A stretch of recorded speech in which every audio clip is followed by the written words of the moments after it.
Pride and Prejudice by Jane Austen. Chapter 1. It is a truth universally acknowledged that a single man in possession of a good fortune must be in want of a wife.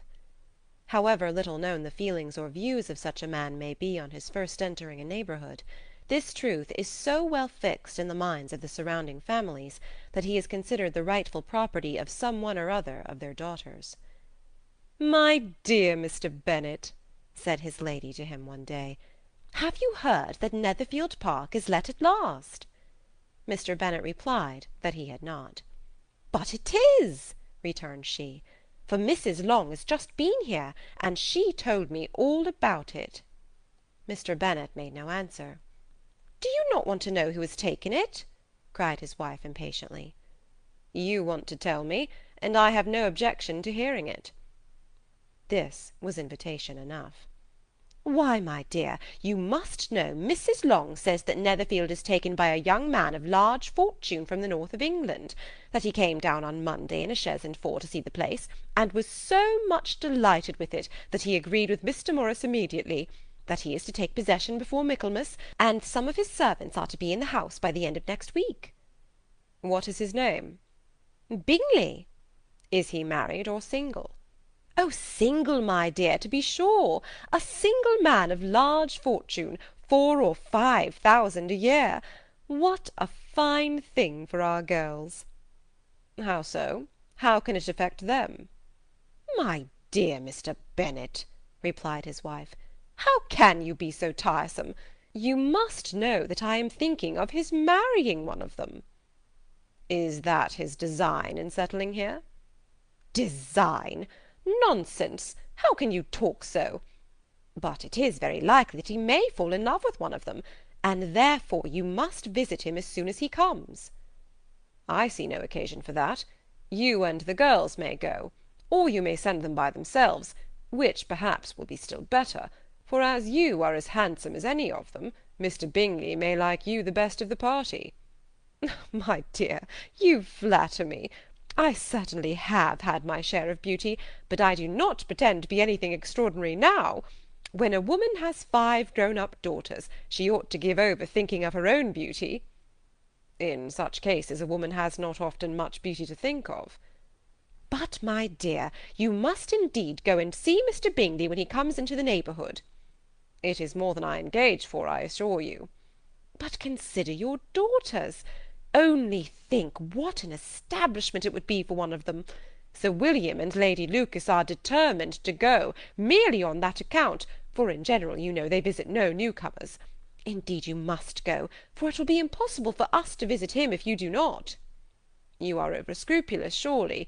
I dare say Mr. Bingley will be very glad to see you, and I will send a few lines by you to assure him of my very hearty consent to his marrying whichever he chooses of the girls, though I must throw in a good word for my little Lizzy." "I desire you will do no such thing. Lizzy is not a bit better than the others, and I am sure she is not half so handsome as Jane, nor half so good-humoured as Lydia. But you are always giving her the preference." "They have none of them much to recommend them," replied he. "They are all silly and ignorant, like other girls, but Lizzy has something more of quickness than her sisters." "Mr. Bennet, how can you abuse your own children in such a way? You take delight in vexing me. You have no compassion for my poor nerves." "You mistake me, my dear. I have a high respect for your nerves. They are my old friends. I have heard you mention them with consideration these last 20 years at least."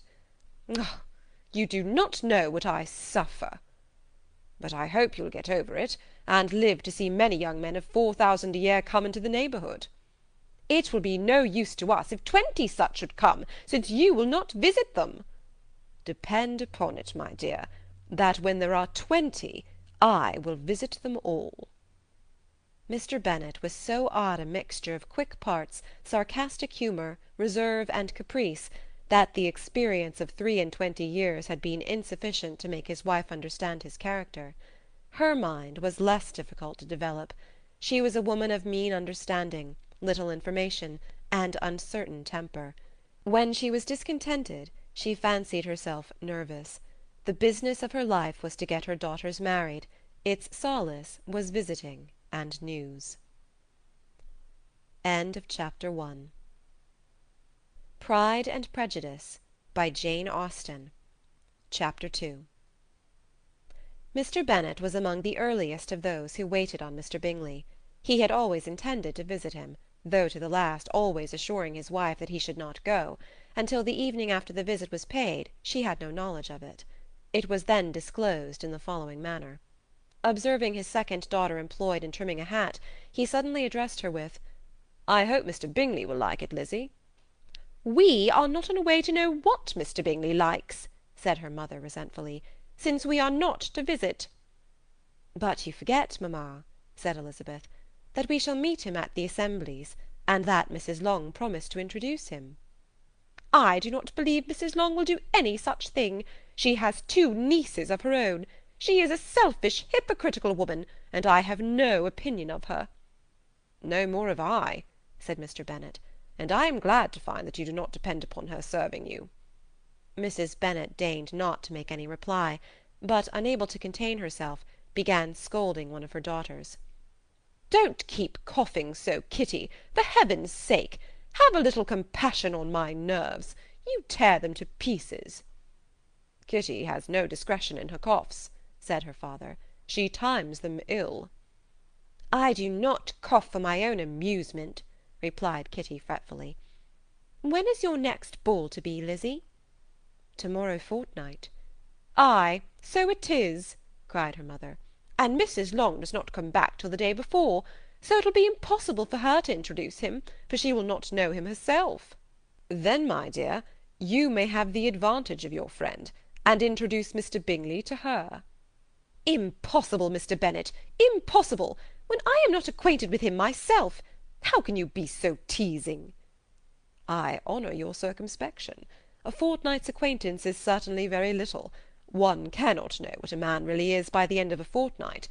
But if we do not venture, somebody else will, and after all Mrs. Long and her daughters must stand their chance, and therefore, as she will think it an act of kindness, if you decline the office, I will take it on myself."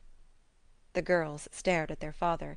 Mrs. Bennet said only, "Nonsense, nonsense!"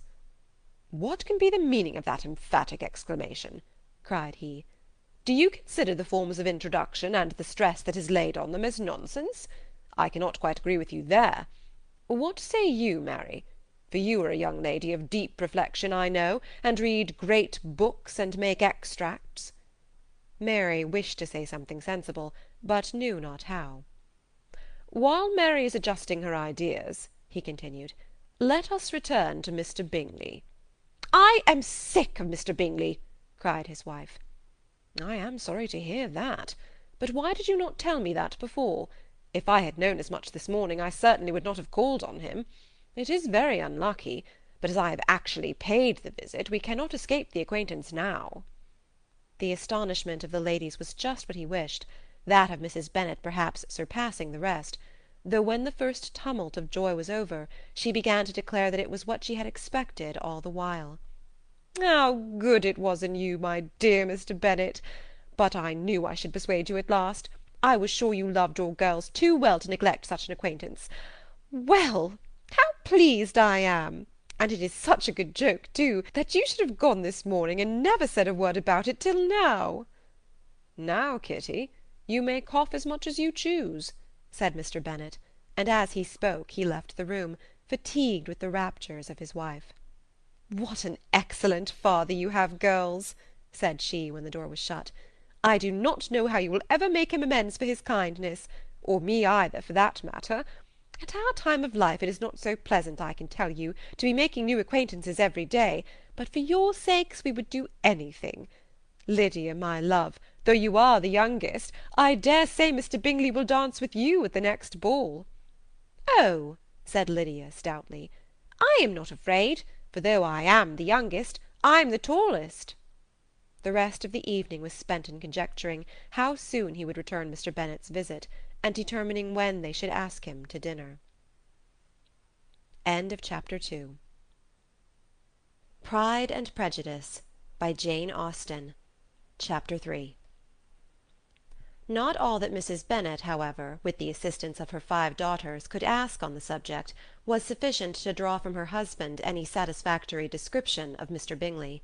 They attacked him in various ways, with barefaced questions, ingenious suppositions, and distant surmises; but he eluded the skill of them all, and they were at last obliged to accept the second-hand intelligence of their neighbour, Lady Lucas. Her report was highly favourable. Sir William had been delighted with him. He was quite young, wonderfully handsome, extremely agreeable, and, to crown the whole, he meant to be at the next assembly with a large party. Nothing could be more delightful. To be fond of dancing was a certain step towards falling in love, and very lively hopes of Mr. Bingley's heart were entertained. "If I can but see one of my daughters happily settled at Netherfield," said Mrs. Bennet to her husband, "and all the others equally well married, I shall have nothing to wish for." In a few days Mr. Bingley returned Mr. Bennet's visit, and sat about 10 minutes with him in his library. He had entertained hopes of being admitted to a sight of the young ladies, of whose beauty he had heard much, but he saw only the father. The ladies were somewhat more fortunate, for they had the advantage of ascertaining from an upper window that he wore a blue coat and rode a black horse. An invitation to dinner was soon afterwards dispatched, and already had Mrs. Bennet planned the courses that were to do credit to her housekeeping, when an answer arrived which deferred it all. Mr. Bingley was obliged to be in town the following day, and consequently unable to accept the honour of their invitation, etc. Mrs. Bennet was quite disconcerted. She could not imagine what business he could have in town so soon after his arrival in Hertfordshire, and she began to fear that he might be always flying about from one place to another, and never settled at Netherfield as he ought to be. Lady Lucas quieted her fears a little by starting the idea of his being gone to London only to get a large party for the ball, and a report soon followed that Mr. Bingley was to bring 12 ladies and 7 gentlemen with him to the assembly. The girls grieved over such a number of ladies, but were comforted the day before the ball by hearing that instead of 12 he brought only 6 with him from London, his 5 sisters and a cousin. And when the party entered the assembly-room it consisted of only 5 altogether: Mr. Bingley, his 2 sisters, the husband of the eldest, and another young man. Mr. Bingley was good-looking and gentlemanlike. He had a pleasant countenance, and easy, unaffected manners. His sisters were fine women, with an air of decided fashion. His brother-in-law, Mr. Hurst, merely looked the gentleman, but his friend Mr. Darcy soon drew the attention of the room by his fine tall person, handsome features, noble mien, and the report which was in general circulation within 5 minutes after his entrance, of his having 10,000 a year. The gentlemen pronounced him to be a fine figure of a man. The ladies declared he was much handsomer than Mr. Bingley, and he was looked at with great admiration for about half the evening, till his manners gave a disgust which turned the tide of his popularity, for he was discovered to be proud, to be above his company, and above being pleased, and not all his large estate in Derbyshire could then save him from having a most forbidding, disagreeable countenance, and being unworthy to be compared with his friend. Mr. Bingley had soon made himself acquainted with all the principal people in the room. He was lively and unreserved, danced every dance, was angry that the ball closed so early, and talked of giving one himself at Netherfield. Such amiable qualities must speak for themselves. What a contrast between him and his friend! Mr. Darcy danced only once with Mrs. Hurst and once with Miss Bingley, declined being introduced to any other lady, and spent the rest of the evening in walking about the room, speaking occasionally to one of his own party. His character was decided. He was the proudest, most disagreeable man in the world, and everybody hoped that he would never come there again. Amongst the most violent against him was Mrs. Bennet, whose dislike of his general behaviour was sharpened into particular resentment by his having slighted one of her daughters. Elizabeth Bennet had been obliged, by the scarcity of gentlemen, to sit down for 2 dances, and during part of that time Mr. Darcy had been standing near enough for her to hear a conversation between him and Mr. Bingley, who came from the dance for a few minutes, to press his friend to join it. "Come, Darcy," said he, "I must have you dance. I hate to see you standing about by yourself in this stupid manner. You had much better dance." "I certainly shall not. You know how I detest it, unless I am particularly acquainted with my partner. At such an assembly as this it would be insupportable." Your sisters are engaged, and there is not another woman in the room whom it would not be a punishment to me to stand up with." "I would not be so fastidious as you are," cried Mr. Bingley, "for a kingdom. Upon my honour, I never met with so many pleasant girls in my life as I have this evening, and there are several of them, you see, uncommonly pretty." "You are dancing with the only handsome girl in the room," said Mr. Darcy, looking at the eldest Miss Bennet. "Oh, she is the most beautiful creature I ever beheld. But there is one of her sisters sitting down just behind you, who is very pretty, and I dare say very agreeable. Do let me ask my partner to introduce you." "Which do you mean?" And turning round, he looked for a moment at Elizabeth, till catching her eye, he withdrew his own, and coldly said, "She is tolerable, but not handsome enough to tempt me. I am in no humour at present to give consequence to young ladies who are slighted by other men. You had better return to your partner, and enjoy her smiles, for you are wasting your time with me." Mr. Bingley followed his advice. Mr. Darcy walked off, and Elizabeth remained with no very cordial feelings towards him. She told the story, however, with great spirit among her friends, for she had a lively, playful disposition, which delighted in anything ridiculous. The evening altogether passed off pleasantly to the whole family. Mrs. Bennet had seen her eldest daughter much admired by the Netherfield party. Mr. Bingley had danced with her twice, and she had been distinguished by his sisters. Jane was as much gratified by this as her mother could be, though in a quieter way. Elizabeth felt Jane's pleasure. Mary had heard herself mentioned to Miss Bingley as the most accomplished girl in the neighbourhood, and Catherine and Lydia had been fortunate enough never to be without partners, which was all that they had yet learnt to care for at a ball. They returned, therefore, in good spirits to Longbourn, the village where they lived, and of which they were the principal inhabitants. They found Mr. Bennet still up. With a book he was regardless of time, and on the present occasion he had a good deal of curiosity as to the events of an evening which had raised such splendid expectations. He had rather hoped that his wife's views on the stranger would be disappointed, but he soon found out that he had a different story to hear. "Oh, my dear Mr. Bennet," as she entered the room, "we have had a most delightful evening, a most excellent ball. I wish you had been there. Jane was so admired, nothing could be like it. Everybody said how well she looked, and Mr. Bingley thought her quite beautiful, and danced with her twice. Only think of that, my dear, he actually danced with her twice, and she was the only creature in the room that he asked a second time. First of all he asked Miss Lucas. I was so vexed to see him stand up with her. But, however, he did not admire her at all, indeed nobody can, you know, and he seemed quite struck with Jane as she was going down the dance. So he inquired who she was, and got introduced, and asked her for the next two. Then the 2/3 he danced with Miss King, and the 2/4 with Maria Lucas, and the 2/5 with Jane again, and the 2/6 with Lizzie, and the Boulanger—" "If he had any compassion for me," cried her husband impatiently, "he would not have danced half so much. For God's sake, say no more of his partners. Oh, that he had sprained his ankle in the first dance!" "Oh, my dear, I am quite delighted with him. He is so excessively handsome, and his sisters are charming women. I never in my life saw anything more elegant than their dresses. I dare say the lace upon Mrs. Hurst's gown—" Here she was interrupted again. Mr. Bennet protested against any description of finery. She was therefore obliged to seek another branch of the subject, and related, with much bitterness of spirit and some exaggeration, the shocking rudeness of Mr. Darcy. "But I can assure you," she added, "that Lizzie does not lose much by not suiting his fancy, for he is a most disagreeable, horrid man, not at all worth pleasing. So high and so conceited that there was no enduring him. He walked here and he walked there, fancying himself so very great, not handsome enough to dance with. I wish you had been there, my dear, to have given him one of your set-downs. I quite detest the man." End of Chapter 3. Pride and Prejudice by Jane Austen. Chapter 4. When Jane and Elizabeth were alone, the former, who had been cautious in her praise of Mr. Bingley before, expressed to her sister just how very much she admired him. "He is just what a young man ought to be," said she, "sensible, good-humoured, lively, and I never saw such happy manners, so much ease, with such perfect good breeding."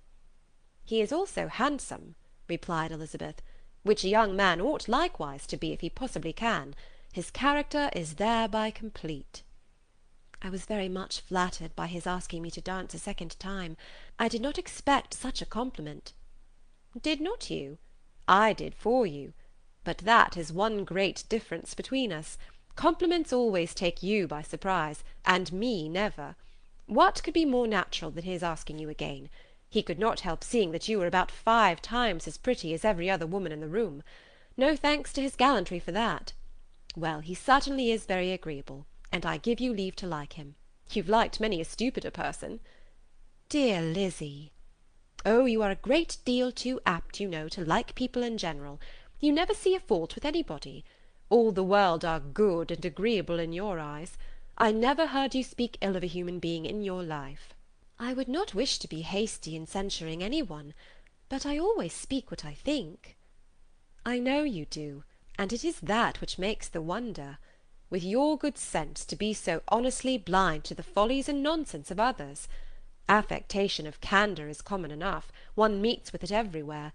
But to be candid, without ostentation or design, to take the good of everybody's character and make it still better, and to say nothing of the bad, belongs to you alone. And so you like this man's sisters too, do you?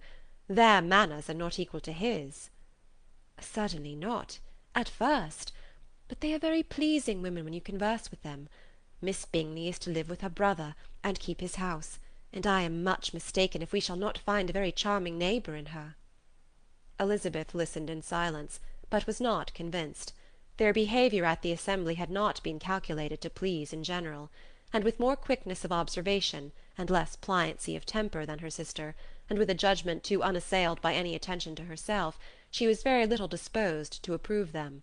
They were in fact very fine ladies, not deficient in good humour when they were pleased, nor in the power of making themselves agreeable when they chose it, but proud and conceited.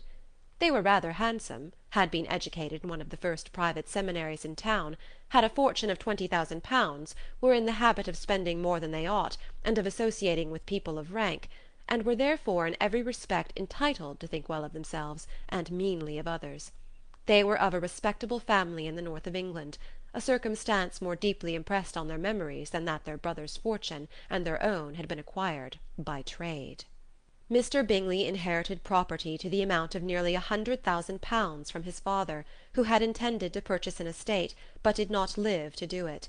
Mr. Bingley intended it likewise, and sometimes made choice of his county, but as he now was provided with a good house and the liberty of a manor, it was doubtful to many of those who best knew the easiness of his temper whether he might not spend the remainder of his days at Netherfield, and leave the next generation to purchase. His sisters were anxious for his having an estate of his own, but though he was now only established as a tenant, Miss Bingley was by no means unwilling to preside at his table, nor was Mrs. Hurst, who had married a man of more fashion than fortune, less disposed to consider his house as her home when it suited her.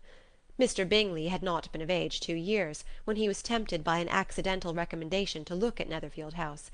He did look at it, and into it for half an hour, was pleased with the situation and the principal rooms, satisfied with what the owner said in its praise, and took it immediately. Between him and Darcy there was a very steady friendship, in spite of great opposition of character. Bingley was endeared to Darcy by the easiness, openness, and ductility of his temper, though no disposition could offer a greater contrast to his own, and though with his own he never appeared dissatisfied. On the strength of Darcy's regard, Bingley had the firmest reliance, and of his judgment the highest opinion. In understanding, Darcy was the superior. Bingley was by no means deficient, but Darcy was clever. He was at the same time haughty, reserved, and fastidious, and his manners, though well bred, were not inviting. In that respect his friend had greatly the advantage. Bingley was sure of being liked wherever he appeared. Darcy was continually giving offence. The manner in which they spoke of the Meryton assembly was sufficiently characteristic. Bingley had never met with more pleasant people or prettier girls in his life. Everybody had been most kind and attentive to him. There had been no formality, no stiffness. He had soon felt acquainted with all the room, and as to Miss Bennet, he could not conceive an angel more beautiful. Darcy, on the contrary, had seen a collection of people in whom there was little beauty and no fashion, for none of whom he had felt the smallest interest, and from none received either attention or pleasure. Miss Bennet he acknowledged to be pretty, but she smiled too much. Mrs. Hurst and her sister allowed it to be so, but still they admired her and liked her, and pronounced her to be a sweet girl, and one whom they would not object to know more of. Miss Bennet was therefore established as a sweet girl, and their brother felt authorized by such commendation to think of her as he chose. Chapter 4. Pride and Prejudice, by Jane Austen. Chapter 5. Within a short walk of Longbourn lived a family with whom the Bennets were particularly intimate. Sir William Lucas had been formerly in trade in Meryton, where he had made a tolerable fortune, and risen to the honour of knighthood by an address to the king during his mayoralty. The distinction had perhaps been felt too strongly. It had given him a disgust to his business, and to his residence in a small market town, and in quitting them both he had removed with his family to a house about a mile from Meryton, denominated from that period Lucas Lodge, where he could think with pleasure of his own importance, and, unshackled by business, occupy himself solely in being civil to all the world. For, though elated by his rank, it did not render him supercilious. On the contrary, he was all attention to everybody. By nature inoffensive, friendly, and obliging, his presentation at St. James's had made him courteous. Lady Lucas was a very good kind of woman, not too clever to be a valuable neighbour to Mrs. Bennet. They had several children. The eldest of them, a sensible, intelligent young woman about 27, was Elizabeth's intimate friend. That the Miss Lucases and the Miss Bennet should meet to talk over a ball was absolutely necessary, and the morning after the assembly brought the former to Longbourn to hear and to communicate. "You began the evening well, Charlotte," said Mrs. Bennet with civil self-command to Miss Lucas. "You were Mr. Bingley's first choice." "Yes, but he seemed to like his second better." "Oh, you mean Jane, I suppose, because he danced with her twice. To be sure that it did seem as if he admired her. Indeed, I rather believe he did. I heard something about it, but I hardly know what. Something about Mr. Robinson." "Perhaps you mean what I overheard between him and Mr. Robinson. Did not I mention it to you? Mr. Robinson's asking him how he liked our Meryton assemblies, and whether he did not think there were a great many pretty women in the room, and which he thought the prettiest, and his answering immediately to the last question, 'Oh, the eldest, Miss Bennet, beyond a doubt. There cannot be two opinions on that point.'" "Upon my word! Well, that is very decided indeed. That does seem as if... But, however, it may all come to nothing, you know." "My overhearings are more to the purpose than yours, Eliza," said Charlotte. "Mr. Darcy is not so well worth listening to as his friend, is he? Poor Eliza! To be only just tolerable." "I beg you would not put into Lizzie's head to be vexed by his ill treatment, for he is such a disagreeable man, that it would be quite a misfortune to be liked by him. Mrs. Long told me last night that he sat close to her for half an hour without once opening his lips." "Are you quite sure, ma'am? Is not there a little mistake?" said Jane. "I certainly saw Mr. Darcy speaking to her." "Ay, because she asked him at last how he liked Netherfield, and he could not help answering her, but she said he seemed quite angry at being spoken to." "Miss Bingley told me," said Jane, "that he never speaks much, unless among his intimate acquaintances. With them he is remarkably agreeable." "I do not believe a word of it, my dear. If he had been so very agreeable, he would have talked to Mrs. Long. But I can guess how it was. Everybody says that he is at up with pride, and I dare say he had heard somehow that Mrs. Long does not keep a carriage, and had come to the ball in a hack chaise." "I do not mind his not talking to Mrs. Long," said Miss Lucas, "but I wish he had danced with Eliza." "Another time, Lizzie," said her mother, "I would not dance with him if I were you." "I believe, ma'am, I may safely promise you never to dance with him." "His pride," said Miss Lucas, "does not offend me so much as pride often does, because there is an excuse for it. One cannot wonder that so very fine a young man, with family, fortune, everything in his favour, should think very highly of himself. If I may so express it, he has a right to be proud." "That is very true," replied Elizabeth, "and I could easily forgive his pride if he had not mortified mine." "Pride," observed Mary, who piqued herself upon the solidity of her reflections, is a very common failing, I believe. By all that I have ever read, I am convinced that it is very common indeed, that human nature is particularly prone to it, and that there are very few of us who do not cherish a feeling of self-complacency on the score of some quality or other, real or imaginary. Vanity and pride are different things, though the words are often used synonymously. A person may be proud without being vain. Pride relates more to our opinion of ourselves, vanity to what we would have others think of us. If I were as rich as Mr. Darcy, cried a young Lucas, who came with his sisters, I should not care how proud I was. I would keep a pack of foxhounds, and drink a bottle of wine a day. Then you would drink a great deal more than you ought, said Mrs. Bennet, and if I were to see you at it, I should take away your bottle directly. The boy protested that she should not.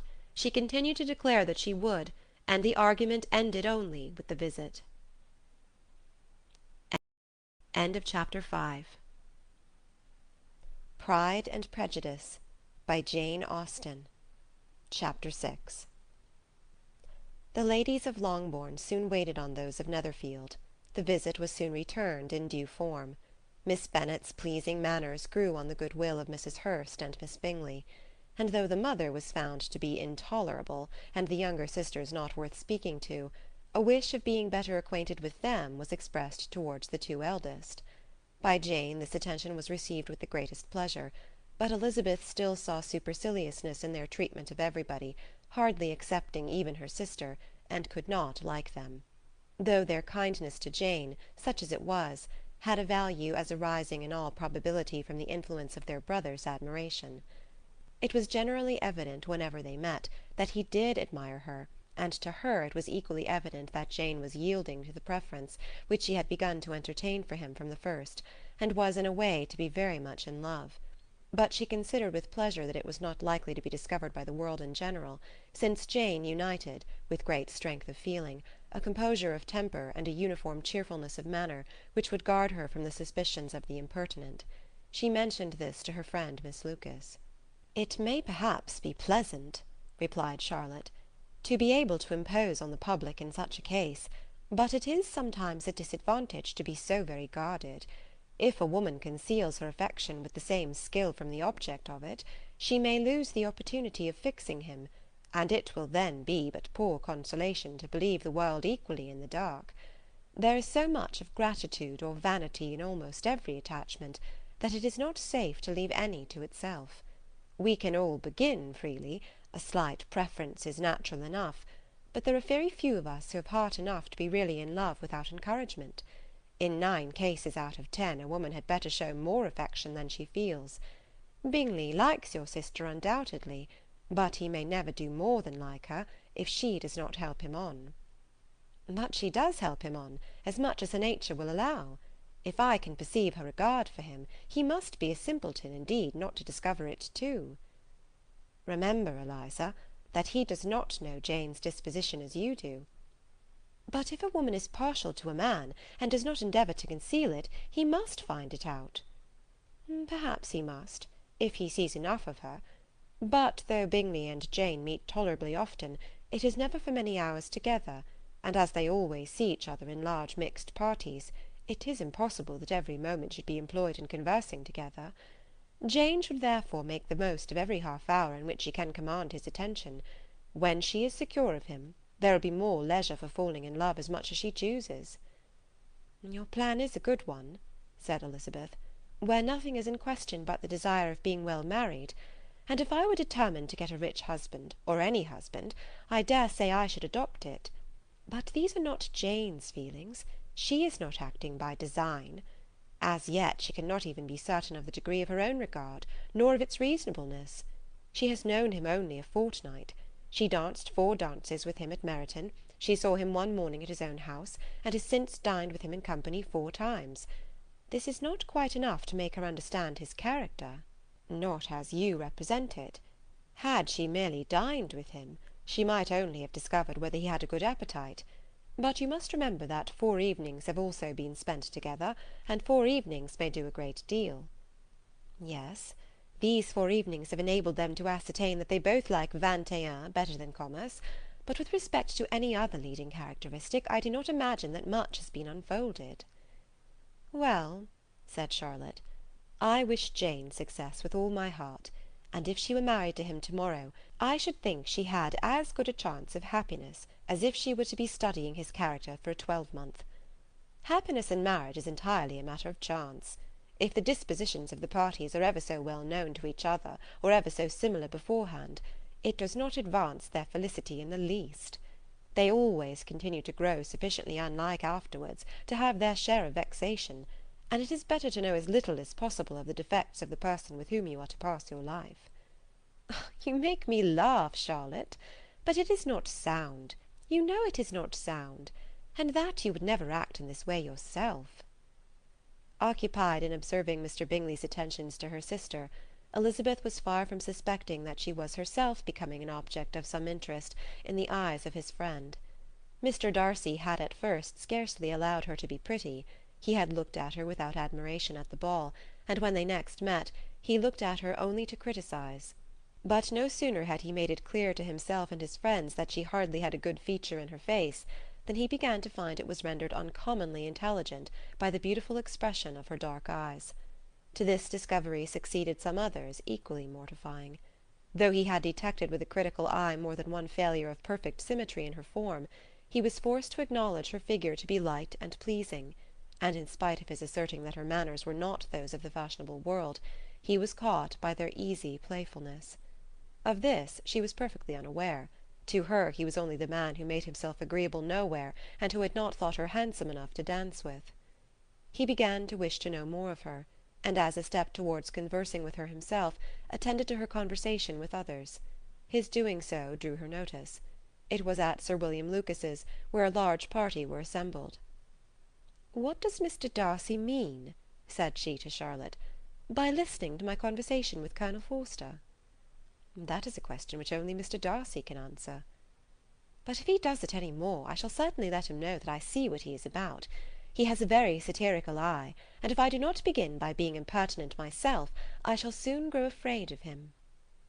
On his approaching them soon afterwards, though without seeming to have any intention of speaking, Miss Lucas defied her friend to mention such a subject to him, which immediately provoking Elizabeth to do it, she turned to him and said, "Did you not think, Mr. Darcy, that I expressed myself uncommonly well just now, when I was teasing Colonel Forster to give us all a ball at Meryton?"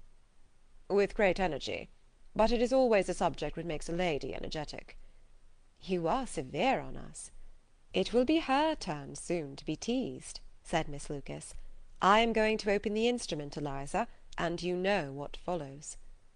"You are a very strange creature by way of a friend, always wanting me to play and sing before anybody and everybody. If my vanity had taken a musical turn, you would have been invaluable. But as it is, I would really rather not sit down before those who must be in the habit of hearing the very best performers." On Miss Lucas's persevering, however, she added, "Very well, if it must be so, it must." And gravely glancing at Mr. Darcy, "There is a fine old saying, which everybody here is of course familiar with, 'Keep your breath to cool your porridge,' and I shall keep mine to swell my song." Her performance was pleasing, though by no means capital. After a song or two, and before she could reply to the entreaties of several that she would sing again, she was eagerly succeeded at the instrument by her sister Mary, who having, in consequence of being the only plain one in the family, worked hard for knowledge and accomplishments, was always impatient for display. Mary had neither genius nor taste, and though vanity had given her application, it had given her likewise a pedantic air and conceited manner, which would have injured a higher degree of excellence than she had reached. Elizabeth, easy and unaffected, had been listened to with much more pleasure, though not playing half so well; and Mary, at the end of a long concerto, was glad to purchase praise and gratitude by Scotch and Irish airs, at the request of her younger sisters, who, with some of the Lucases and 2 or 3 officers, joined eagerly in dancing at one end of the room. Mr. Darcy stood near them in silent indignation at such a mode of passing the evening, to the exclusion of all conversation, and was too much engrossed by his thoughts to perceive that Sir William Lucas was his neighbour, till Sir William thus began. "What a charming amusement for young people this is, Mr. Darcy! There is nothing like dancing, after all. I consider it as one of the first refinements of polished society." "Certainly, sir. and it has the advantage also of being in vogue among the less polished societies of the world. Every savage can dance." Sir William only smiled. "Your friend performs delightfully," he continued after a pause, on seeing Bingley join the group, "and I doubt not that you are an adept in the science yourself, Mr. Darcy." "You saw me dance at Meryton, I believe, sir?" "Yes, indeed, and received no inconsiderable pleasure from the sight. Do you often dance at St. James's?" "Never, sir." "Do you not think it would be a proper compliment to the place?" "It is a compliment which I never pay to any place if I can avoid it." "You have a house in town, I conclude?" Mr. Darcy bowed. "I had once had some thought of fixing in town myself, for I am fond of superior society, but I did not feel quite certain that the air of London would agree with Lady Lucas." He paused in hopes of receiving an answer, but his companion was not disposed to make any, and Elizabeth at that instant moving towards them, he was struck with the action of doing a very gallant thing, and called out to her, "My dear Miss Eliza, why are you not dancing? Mr. Darcy, you must allow me to present this young lady to you as a very desirable partner. You cannot refuse to dance, I am sure, when so much beauty is before you." And taking her hand, he would have given it to Mr. Darcy, who, though extremely surprised, was not unwilling to receive it, when she instantly drew back, and said with some discomposure to Sir William, "Indeed, sir, I have not the least intention of dancing. I entreat you not to suppose that I moved this way in order to beg for a partner." Mr. Darcy, with grave propriety, requested to be allowed the honour of her hand, but in vain. Elizabeth was determined, nor did Sir William at all shake her purpose by his attempt at persuasion.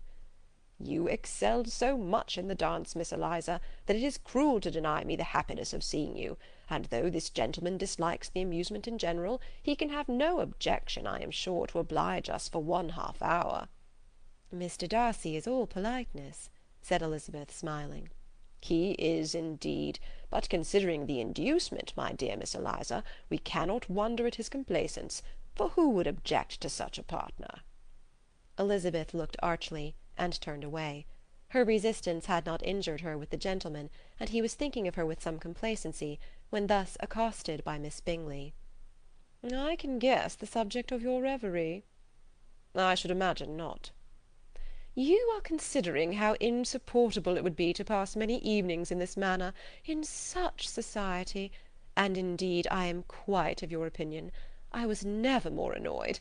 The insipidity, and yet the noise, the nothingness, and yet the self-importance of all those people. What would I give to hear your strictures on them?" "Your conjecture is totally wrong, I assure you. My mind was more agreeably engaged. I have been meditating on the very great pleasure which a pair of fine eyes in the face of a pretty woman can bestow." Miss Bingley immediately fixed her eyes on his face, and desired he would tell her what lady had the credit of inspiring such reflections. Mr. Darcy replied with great intrepidity, "Miss Elizabeth Bennet." "Miss Elizabeth Bennet?" repeated Miss Bingley. "I am all astonishment. How long has she been such a favourite? And pray, when am I to wish you joy?" "That is exactly the question which I expected you to ask. A lady's imagination is very rapid. It jumps from admiration to love, from love to matrimony, in a moment. I knew you would be wishing me joy." "Nay, if you are serious about it, I shall consider the matter as absolutely settled. You will be having a charming mother-in-law indeed, and, of course, she will always be at Pemberley with you." He listened to her with perfect indifference, while she chose to entertain herself in this manner, and as his composure convinced her that all was safe, her wit flowed long. Pride and Prejudice, by Jane Austen. Chapter 7. Mr. Bennet's property consisted almost entirely in an estate of 2,000 a year, which, unfortunately for his daughters, was entailed, in default of heirs male, on a distant relation, and their mother's fortune, though ample for her situation in life, could but ill supply the deficiency of his. Her father had been an attorney in Meryton, and had left her 4,000 pounds. She had a sister married to a Mr. Phillips, who had been a clerk to their father and succeeded him in the business, and a brother settled in London in a respectable line of trade. The village of Longbourn was only 1 mile from Meryton, a most convenient distance for the young ladies, who were usually tempted thither 3 or 4 times a week, to pay their duty to their aunt, and to a milliner's shop just over the way. The 2 youngest of the family, Catherine and Lydia, were particularly frequent in these attentions. Their minds were more vacant than their sisters', and when nothing better offered, a walk to Meryton was necessary to amuse their morning hours and furnish conversation for the evening, and however bare of news the country in general might be, they always contrived to learn some from their aunt. At present, indeed, they were well supplied both with news and happiness by the recent arrival of a militia regiment in the neighbourhood. It was to remain the whole winter, and Meryton was the headquarters. Their visits to Mrs. Phillips were now productive of the most interesting intelligence. Every day added something to their knowledge of the officers' names and connections. Their lodgings were not long a secret, and at length they began to know the officers themselves. Mr. Phillips visited them all, and this opened to his nieces a store of felicity unknown before. They could talk of nothing but officers, and Mr. Bingley's large fortune, the mention of which gave animation to their mother, was worthless in their eyes when opposed to the regimentals of an ensign. After listening one morning to their effusions on this subject, Mr. Bennet coolly observed, "From all that I can collect by your manner of talking, you must be 2 of the silliest girls in the country. I have suspected it some time, but I am now convinced." Catherine was disconcerted, and made no answer, but Lydia, with perfect indifference, continued to express her admiration of Captain Carter, and her hope of seeing him in the course of the day, as he was going the next morning to London. "I am astonished, my dear," said Mrs. Bennet, "that you should be so ready to think your own children silly. If I wish to think slightingly of anybody's children, it should not be of my own, however." "If my children are silly, I must hope to be always sensible of it." "Yes, but as it happens, they are all of them very clever." "That is the only point, I flatter myself, on which we do not agree. I had hoped that our sentiments coincided in every particular, but I must so far differ from you as to think our 2 youngest daughters uncommonly foolish." "My dear Mr. Bennet, you must not expect such girls to have the sense of their father and mother. When they get to our age, I dare say they will not think about officers any more than we do. I remember the time when I liked a red coat myself very well, and indeed so I do still at my heart, and if a smart young colonel, with 5,000 or 6,000 a year, should want one of my girls, I shall not say nay to him. And I thought Colonel Forster looked very becoming the other night at Sir William's, in his regimentals."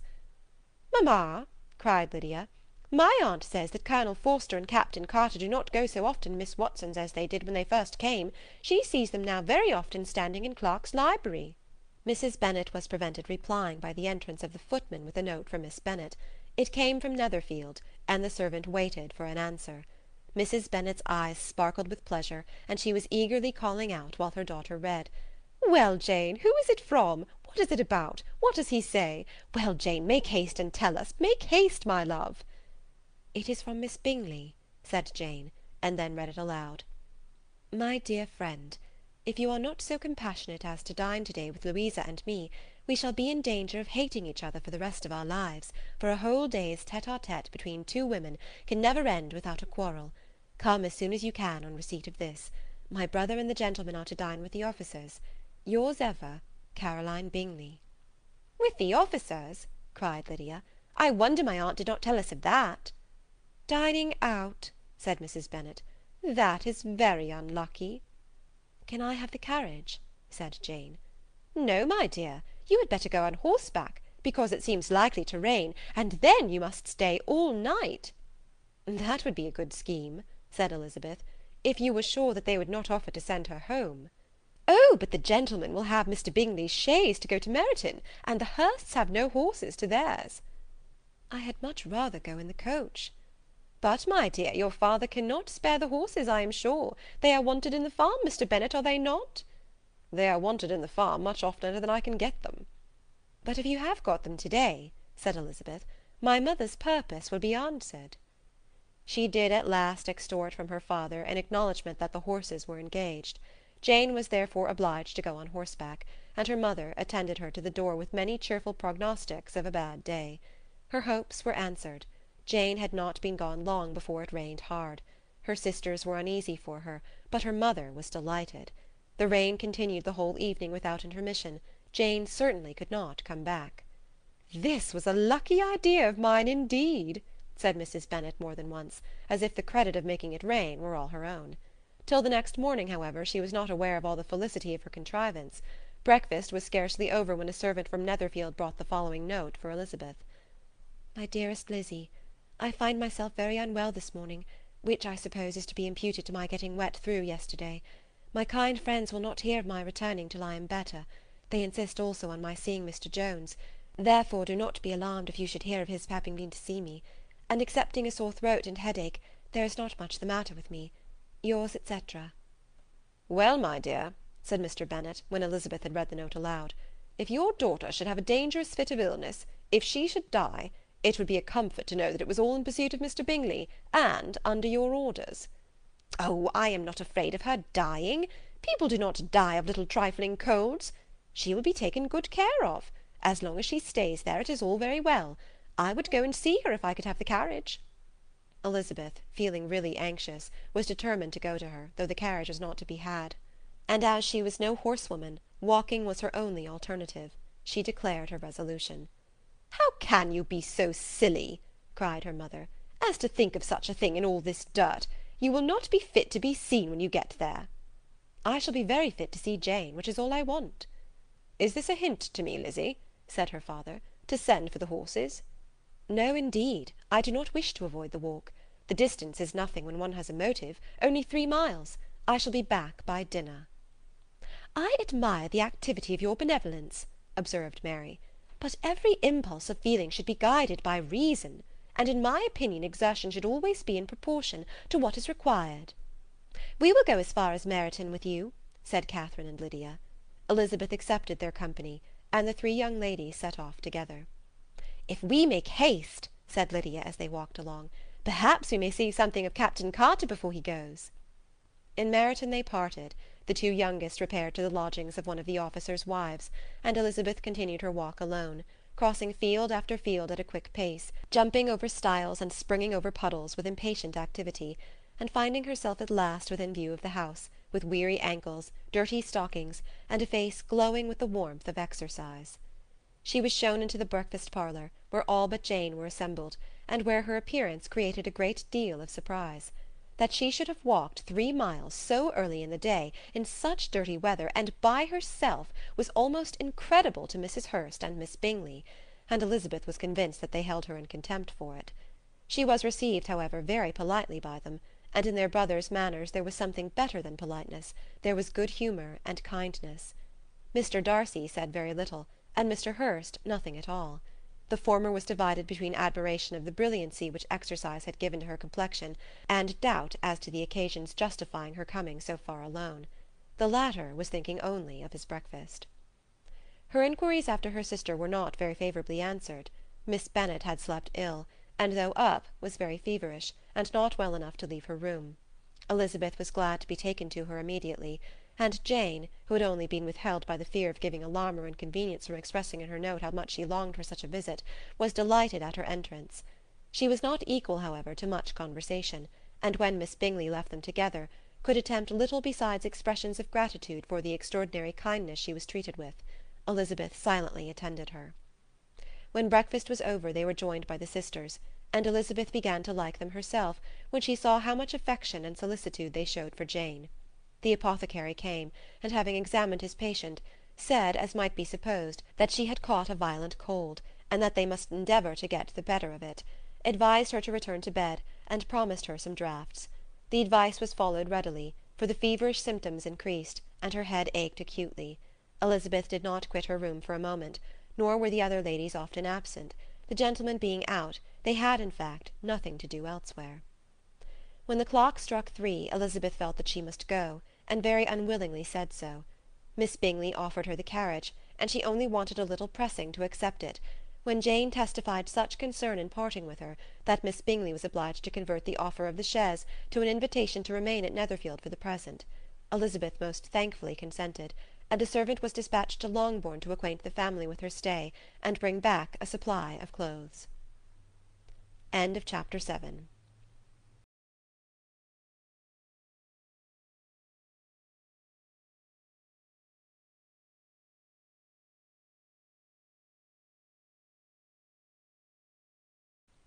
Pride and Prejudice, by Jane Austen.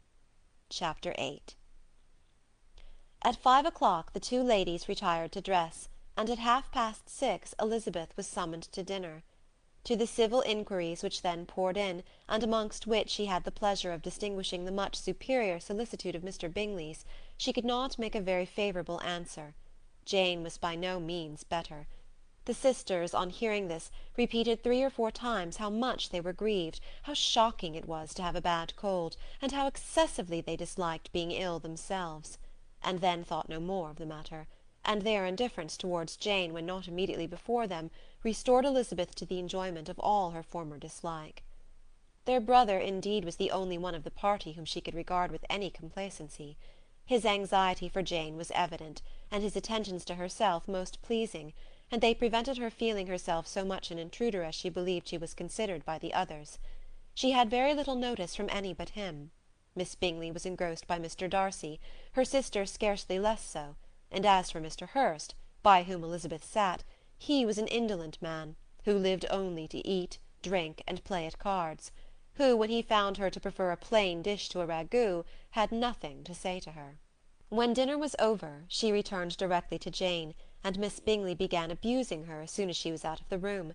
Her manners were pronounced to be very bad indeed, a mixture of pride and impertinence. She had no conversation, no style, no beauty. Mrs. Hurst thought the same, and added, "She has nothing, in short, to recommend her, but being an excellent walker. I shall never forget her appearance this morning. She really looked almost wild." "She did indeed, Louisa. I could hardly keep my countenance. Very nonsensical to come at all. Why must she be scampering about the country, because her sister had a cold? Her hair so untidy, so blowsy." "Oh, yes, and her petticoat. I hope you saw her petticoat. 6 inches deep in mud, I am absolutely certain, and the gown which had been let down to hide it not doing its office." "Your picture may be very exact, Louisa," said Bingley, "but all this was lost upon me. I thought Miss Elizabeth Bennet looked remarkably well when she came into the room this morning. Her dirty petticoat quite escaped my notice." "You observed it, Mr. Darcy, I am sure," said Miss Bingley, "and I am inclined to think that you would not wish to see your sister make such an exhibition." "Certainly not." "To walk 3 miles, or 4 miles, or 5 miles, whatever it is, above her ankles in dirt, and alone, quite alone! What could she mean by it? It seems to me to show an abominable sort of conceited independence, a most country town indifference to decorum." "It shows an affection for her sister that is very pleasing," said Bingley. "I am afraid, Mr. Darcy," observed Miss Bingley in a half whisper, "that this adventure has rather affected your admiration of her fine eyes." "Not at all," he replied. "They were brightened by the exercise." A short pause followed this speech, and Mrs. Hurst began again. "I have an excessive regard for Miss Jane Bennet. She is really a very sweet girl, and I wish with all my heart she were well settled. But with such a father and mother, and such low connections, I am afraid there is no chance of it." "I think I have heard you say that their uncle is an attorney on Meryton." "Yes, and they have another, who lives somewhere near Cheapside." "That is capital," added her sister, and they both laughed heartily. "If they had uncles enough to fill all Cheapside," cried Bingley, "it would not make them one jot less agreeable." "But it must very materially lessen their chances of marrying men of any consideration in the world," replied Darcy. To this speech Bingley made no answer, but his sisters gave it their hearty assent, and indulged their mirth for some time at the expense of their dear friend's vulgar relations. With a renewal of tenderness, however, they returned to her room on leaving the dining-parlour, and sat with her till summoned to coffee. She was still very poorly, and Elizabeth would not quit her at all, till late in the evening, when she had the comfort of seeing her asleep, and when it seemed to her rather right than pleasant that she should go downstairs herself. On entering the drawing-room she found the whole party at loo, and was immediately invited to join them, but suspecting them to be playing high, she declined it, and making her sister the excuse, said she would amuse herself, for the short time she could stay below, with a book. Mr. Hurst looked at her with astonishment. "Do you prefer reading to cards?" said he. "That is rather singular." "Miss Eliza Bennet," said Miss Bingley, "despises cards. She is a great reader, and has no pleasure in anything else." "I deserve neither such praise nor such censure," cried Elizabeth. "I am not a great reader, and I have pleasure in many things." "In nursing your sister I am sure you have pleasure," said Bingley, "and I hope it will soon be increased by seeing her quite well." Elizabeth thanked him from her heart, and then walked towards the table where a few books were lying. He immediately offered to fetch her others, all that his library afforded. "And I wish my collection were larger for your benefit and my own credit. But I am an idle fellow, and though I have not many, I have more than I ever looked into." Elizabeth assured him that she could suit herself perfectly with those in the room. "I am astonished," said Miss Bingley, "that my father should have left so small a collection of books. What a delightful library you have at Pemberley, Mr. Darcy!" "It ought to be good," he replied. "It has been the work of many generations." "And then you have added so much to it yourself. You are always buying books." "I cannot comprehend the neglect of a family library in such days as these." "Neglect! I am sure you neglect nothing that can add to the beauties of that noble place. Charles, when you build your house, I wish it may be half as delightful as Pemberley." "I wish it may." "But I would really advise you to make your purchase in that neighbourhood, and take Pemberley for a kind of model. There is not a finer county in England than Derbyshire."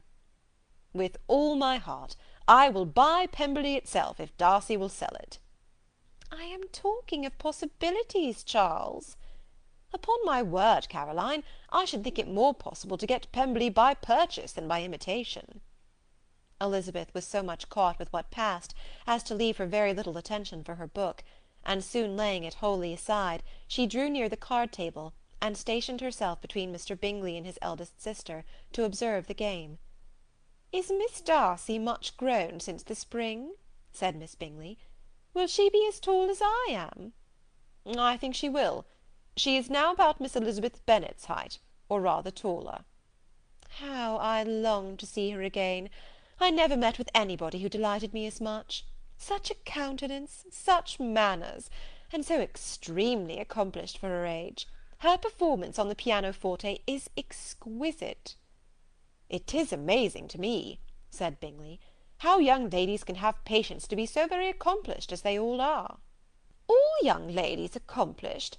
My dear Charles, what do you mean?" "Yes, all of them, I think. They all paint tables, cover screens, and net purses.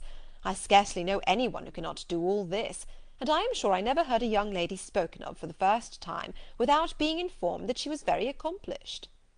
"Your list of the common extent of accomplishments," said Darcy, "has too much truth. The word is applied to many a woman who deserves it no otherwise than by netting a purse or covering a screen. But I am very far from agreeing with you in your estimation of ladies in general. I cannot boast of knowing more than half a dozen in the whole range of my acquaintance that are really accomplished." "Nor I am sure," said Miss Bingley. "Then," observed Elizabeth, "you must comprehend a great deal in your idea of an accomplished woman." "Yes, I do comprehend a great deal in it." "Oh, certainly," cried his faithful assistant. "No one can really be esteemed accomplished who does not greatly surpass what is usually met with. A woman must have a thorough knowledge of music, singing, drawing, dancing, and the modern languages, to deserve the word. And besides all this, she must possess a certain something in her air and manner of walking, the tone of her voice, her address and expressions, or the word will be but half deserved." "All this she must possess," added Darcy, "and to all this she must yet add something more substantial, in the improvement of her mind by extensive reading." "I am no longer surprised at your knowing only 6 accomplished women. I rather wonder now at your knowing any." "Are you so severe upon your own sex to doubt the possibility of all this?" "I never saw such a woman. I never saw such capacity, and taste, and application, and elegance as you describe united." Mrs. Hurst and Miss Bingley both cried out against the injustice of her implied doubt, and were both protesting that they knew many women who answered this description, when Mr. Hurst called them to order, with bitter complaints of their inattention to what was going forward. As all conversation was thereby at an end, Elizabeth soon afterwards left the room. "Elizabeth Bennet," said Miss Bingley, when the door was closed on her, "is one of those young ladies who seek to recommend themselves to the other sex by undervaluing their own, and with many men, I dare say, it succeeds. But, in my opinion, it is a paltry device, a very mean art." "Undoubtedly," replied Darcy, to whom this remark was chiefly addressed. "There is a meanness in all the arts which ladies sometimes condescend to employ for captivation. Whatever bears affinity to cunning is despicable." Miss Bingley was not so entirely satisfied with this reply as to continue the subject. Elizabeth joined them again, only to say that her sister was worse, and that she could not leave her. Bingley urged Mr. Jones being sent for immediately, while his sisters, convinced that no country advice could be of any service, recommended an express to town for one of the most eminent physicians. This she would not hear of, but she was not so unwilling to comply with their brother's proposal, and it was settled that Mr. Jones should be sent for early in the morning, if Miss Bennet were not decidedly better. Bingley was quite uncomfortable. His sisters declared that they were miserable. They solaced their wretchedness, however, by duets after supper, while he could find no better relief to his feelings than by giving his housekeeper directions that every attention might be paid to the sick lady and her sister. Chapter 8. Pride and Prejudice, by Jane Austen. Chapter 9. Elizabeth passed the chief of the night in her sister's room, and in the morning had the pleasure of being able to send a tolerable answer to the inquiries which she very early received from Mr. Bingley by a housemaid, and some time afterwards from the two elegant ladies who waited on his sisters. In spite of this amendment, however, she requested to have a note sent to Longbourn, desiring her mother to visit Jane, and form her own judgment of her situation. The note was immediately dispatched, and its contents as quickly complied with. Mrs. Bennet, accompanied by her two youngest girls, reached Netherfield soon after the family breakfast. Had she found Jane in any apparent danger, Mrs. Bennet would have been very miserable, but being satisfied on seeing her that her illness was not alarming, she had no wish of her recovering immediately, as her restoration to health would probably remove her from Netherfield. She would not listen, therefore, to her daughter's proposal of being carried home. Neither did the apothecary, who arrived about the same time, think it at all advisable. After sitting a little while with Jane, on Miss Bingley's appearance and invitation, the mother and three daughters all attended her into the breakfast-parlour. Bingley met them with hopes that Mrs. Bennet had not found Miss Bennet worse than she expected. "Indeed I have, sir," was her answer. "She is a great deal too ill to be moved. Mr. Jones says we must not think of moving her. We must trespass a little longer on your kindness." "Removed?" cried Bingley. "It must not be thought of. My sister, I am sure, will not hear of her removal." "You may depend upon it, madam," said Miss Bingley with cold civility, "that Miss Bennet will receive every possible attention while she remains with us." Mrs. Bennet was profuse in her acknowledgments. "I am sure," she added, "if it were not for such good friends, I do not know what would become of her, for she is very ill indeed, and suffers a vast deal, though with the greatest patience in the world, which is always the way with her, for she has, without exception, the sweetest temper I have ever met with. I often tell my other girls that they are nothing to her. You have a sweet room here, Mr. Bingley, and a charming prospect over the gravel walk. I do not know a place in the country that is equal to Netherfield. You will not think of quitting it in a hurry, I hope, though you have but a short lease." "Whatever I do is done in a hurry," replied he, "and therefore if I should resolve to quit Netherfield, I should probably be off in 5 minutes. At present, however, I consider myself as quite fixed here." "That is exactly what I should have supposed of you," said Elizabeth. "You begin to comprehend me, do you?" cried he, turning towards her. "Oh yes, I understand you perfectly." "I wish I might take this for a compliment, but to be so easily seen through, I am afraid, is pitiful." "That is as it happens. It does not follow that a deep, intricate character is more or less estimable than such a one as yours." "Lizzy," cried her mother, "remember where you are, and do not run on in the wild manner that you are suffered to do at home." I did not know before," continued Bingley immediately, "that you were a studier of character. It must be an amusing study." Yes, but intricate characters are the most amusing. They have at least that advantage. "The country," said Darcy, "can in general supply but a few subjects for such a study. In a country neighbourhood you move in a very confined and unvarying society." But people themselves alter so much that there is something new to be observed in them for ever. "Yes, indeed," cried Mrs. Bennet, offended by his manner of mentioning a country neighbourhood. "I assure you there is quite as much of that going on in the country as in town." Everybody was surprised, and Darcy, after looking at her for a moment, turned silently away. Mrs. Bennet, who fancied she had gained a complete victory over him, continued her triumph. "I cannot see that London has any great advantage over the country, for my part, except the shops and public places. The country is a vast deal pleasanter, is it not, Mr. Bingley?" "When I am in the country," he replied, "I never wish to leave it, and when I am in town it is pretty much the same. They have each their advantages, and I can be equally happy in either." "Ay, that is because you have the right disposition. But that gentleman," looking at Darcy, "seemed to think the country was nothing at all." "Indeed, mamma, you are mistaken," said Elizabeth, blushing for her mother. "You quite mistook Mr. Darcy.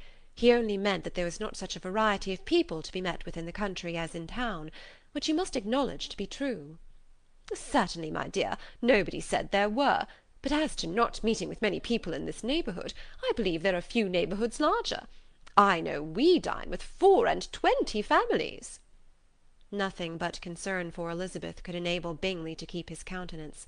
His sister was less delicate, and directed her eyes towards Mr. Darcy with a very expressive smile.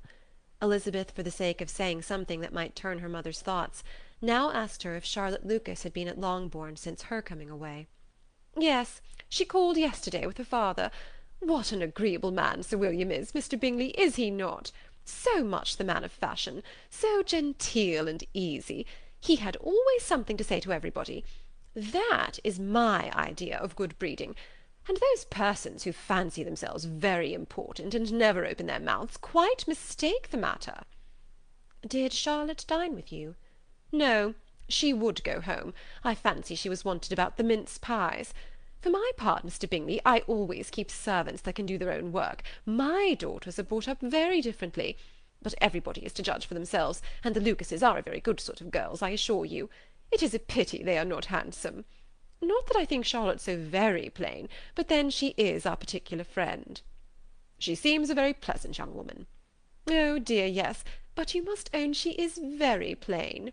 Lady Lucas herself has often said so, and envied me Jane's beauty. I do not like to boast of my own child, but to be sure, Jane, one does not see often anybody better looking. It is what everybody says.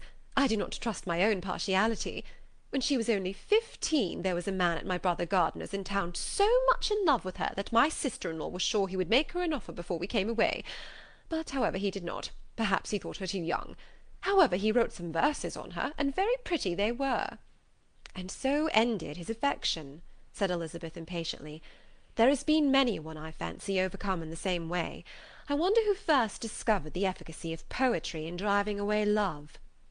"I have been used to consider poetry as the food of love," said Darcy. "Of a fine, stout, healthy love it may. Everything nourishes what is strong already. But if it be only a slight, thin sort of inclination, I am convinced that one good sonnet will starve it entirely away." Darcy only smiled, and the general pause which ensued made Elizabeth tremble lest her mother should be exposing herself again. She longed to speak, but could think of nothing to say, and after a short silence Mrs. Bennet began repeating her thanks to Mr. Bingley for his kindness to Jane, with an apology for troubling him also with Lizzie. Mr. Bingley was unaffectedly civil in his answer, and forced his younger sister to be civil also, and say what the occasion required. She performed her part indeed without much graciousness, but Mrs. Bennet was satisfied, and soon afterwards ordered her carriage. Upon this signal, the youngest of her daughters put herself forward. The two girls had been whispering to each other during the whole visit, and the result of it was, that the youngest should tax Mr. Bingley with having promised on his first coming into the county to give a ball at Netherfield. Lydia was a stout, well-grown girl of 15, with a fine complexion and good-humoured countenance, a favourite with her mother, whose affection had brought her into public at an early age. She had high animal spirits, and a sort of natural self-consequence, which the attention of the officers, to whom her uncle's good dinners and her own easy manners recommended her, had increased into assurance. She was very equal, therefore, to address Mr. Bingley on the subject of the ball, and abruptly reminded him of his promise, adding that it would be the most shameful thing in the world if he did not keep it. His answer to this sudden attack was delightful to their mother's ear. "I am perfectly ready, I assure you, to keep my engagement, and when your sister is recovered, you shall, if you please, name the very day of the ball. But you would not wish to be dancing when she is ill." Lydia declared herself satisfied. "Oh, yes, it would be much better to wait till Jane was well, and by that time most likely Captain Carter would be at Meryton again. And when you have given your ball," she added, "I shall insist on their giving one also. I shall tell Colonel Forster it will be quite a shame if he does not." Mrs. Bennet and her daughters then departed, and Elizabeth returned instantly to Jane, leaving her own and her relations' behaviour to the remarks of the two ladies and Mr. Darcy, the latter of whom, however, could not be prevailed on to join in their censure of her, in spite of all Miss Bingley's witticisms on fine eyes. Pride and Prejudice by Jane Austen. Chapter 10. The day passed much as the day before had done. Mrs. Hurst and Miss Bingley had spent some hours of the morning with the invalid, who continued, though slowly, to mend, and in the evening Elizabeth joined their party in the drawing-room. The loo table, however, did not appear. Mr. Darcy was writing, and Miss Bingley, seated near him, was watching the progress of his letter and repeatedly calling off his attention by messages to his sister. Mr. Hurst and Mr. Bingley were at piquet, and Mrs. Hurst was observing their game. Elizabeth took up some needlework, and was sufficiently amused in attending to what passed between Darcy and his companion. The perpetual commendations of the lady, either on his handwriting, or on the evenness of the lines, or on the length of his letter, with the perfect unconcern with which her praises were received, formed a curious dialogue, and was exactly in union with her opinion of each. "How delighted Miss Darcy will be to receive such a letter!" He made no answer. "You write uncommonly fast." "You are mistaken. I write rather slowly." "How many letters you must have occasion to write in the course of a year! Letters of business, too! How odious I should think them!" "It is fortunate, then, that they fall to my lot instead of yours." "Pray tell your sister that I long to see her." "I have already told her so once, by your desire." "I am afraid you do not like your pen. Let me mend it for you. I mend pens remarkably well." "Thank you, but I always mend my own." "How can you contrive to write so even?" He was silent. "Tell your sister I am delighted to hear of her improvement on the harp, and pray let her know that I am quite in raptures with her beautiful little design for a table, and I think it infinitely superior to Miss Grantley's." "Will you give me leave to defer your raptures till I write again? At present I have not room to do them justice." "Oh, it is of no consequence. I shall see her in January. But do you always write such charming long letters to her, Mr. Darcy?" "They are generally long, but whether always charming it is not for me to determine." "It is a rule with me that a person who can write a long letter with ease cannot write ill." "That will not do for a compliment to Darcy, Caroline," cried her brother, "because he does not write with ease. He studies too much for words of 4 syllables. Do not you, Darcy?" "My style of writing is very different from yours." "Oh!" cried Miss Bingley. "Charles writes in the most careless way imaginable. He leaves out half his words and blots the rest." "My ideas flow so rapidly that I have not time to express them, by which means my letters sometimes convey no ideas at all to my correspondents." "Your humility, Mr. Bingley," said Elizabeth, "must disarm reproof." "Nothing is more deceitful," said Darcy, "than the appearance of humility. It is often only carelessness of opinion, and sometimes an indirect boast." "And which of the two do you call my little recent piece of modesty?" "The indirect boast, for you really are proud of your defects in writing, because you consider them as proceeding from a rapidity of thought and carelessness of execution, which, if not estimable, you think at least highly interesting. The power of doing anything with quickness is always prized much by the possessor, and often without any attention to the imperfection of the performance. When you told Mrs. Bennet this morning that if you ever resolved upon quitting Netherfield you should be gone in 5 minutes, you meant it to be a sort of panegyric, of compliment to yourself. And yet what is there so very laudable in precipitance which must leave very necessary business undone, and can be of no real advantage to yourself or anybody else? Nay, cried Bingley, this is too much, to remember at night all the foolish things that were said in the morning. And yet, upon my honour, I believe what I said of myself to be true, and I believe it at this moment. At least, therefore, I did not assume the character of needless precipitance merely to show off before the ladies. I dare say you believed it, but I am by no means convinced that you would be gone with such celerity. Your conduct would be quite as dependent on chance as that of any man I know, and if, as you were mounting your horse, a friend were to say, Bingley, you had better stay till next week, you would probably do it, you would probably not go, and at another word might stay a month. You have only proved by this, cried Elizabeth, that Mr. Bingley did not do justice to his own disposition. You have shown him off now much more than he did himself. I am exceedingly gratified, said Bingley, by your converting what my friend says into a compliment on the sweetness of my temper, but I am afraid that you are giving it a turn which that gentleman did by no means intend, for he would certainly think better of me, if under such a circumstance I were to give a flat denial and ride off as fast as I could. Would Mr. Darcy then consider the rashness of your original intentions as atoned for by your obstinacy in adhering to it? Upon my word, I cannot exactly explain the matter. Darcy must speak for himself. You expect me to account for opinions which you choose to call mine, but which I have never acknowledged. Allowing the case, however, to stand according to your representation, you must remember, Miss Bennet, that the friend who is supposed to desire his return to the house, and the delay of his plan, has merely desired it, asked it without offering one argument in favour of its propriety. To yield readily, easily, to the persuasion of a friend is no merit with you. To yield without conviction is no compliment to the understanding of either. You appear to me, Mr. Darcy, to allow nothing for the influence of friendship and affection. A regard for the requester would often make one readily yield to a request, without waiting for arguments to reason one into it. I am not particularly speaking of such a case as you have supposed about Mr. Bingley. We may as well wait, perhaps, till the circumstance occurs, before we discuss the discretion of his behaviour thereupon. But in general and ordinary cases between friend and friend, where one of them is desired by the other to change a resolution of no very great moment, should you think ill of that person for complying with a desire, without waiting to be argued into it? Will it not be advisable, before we proceed on this subject, to arrange with rather more precision the degree of importance which is to pertain to this request, as well as the degree of intimacy subsisting between the parties?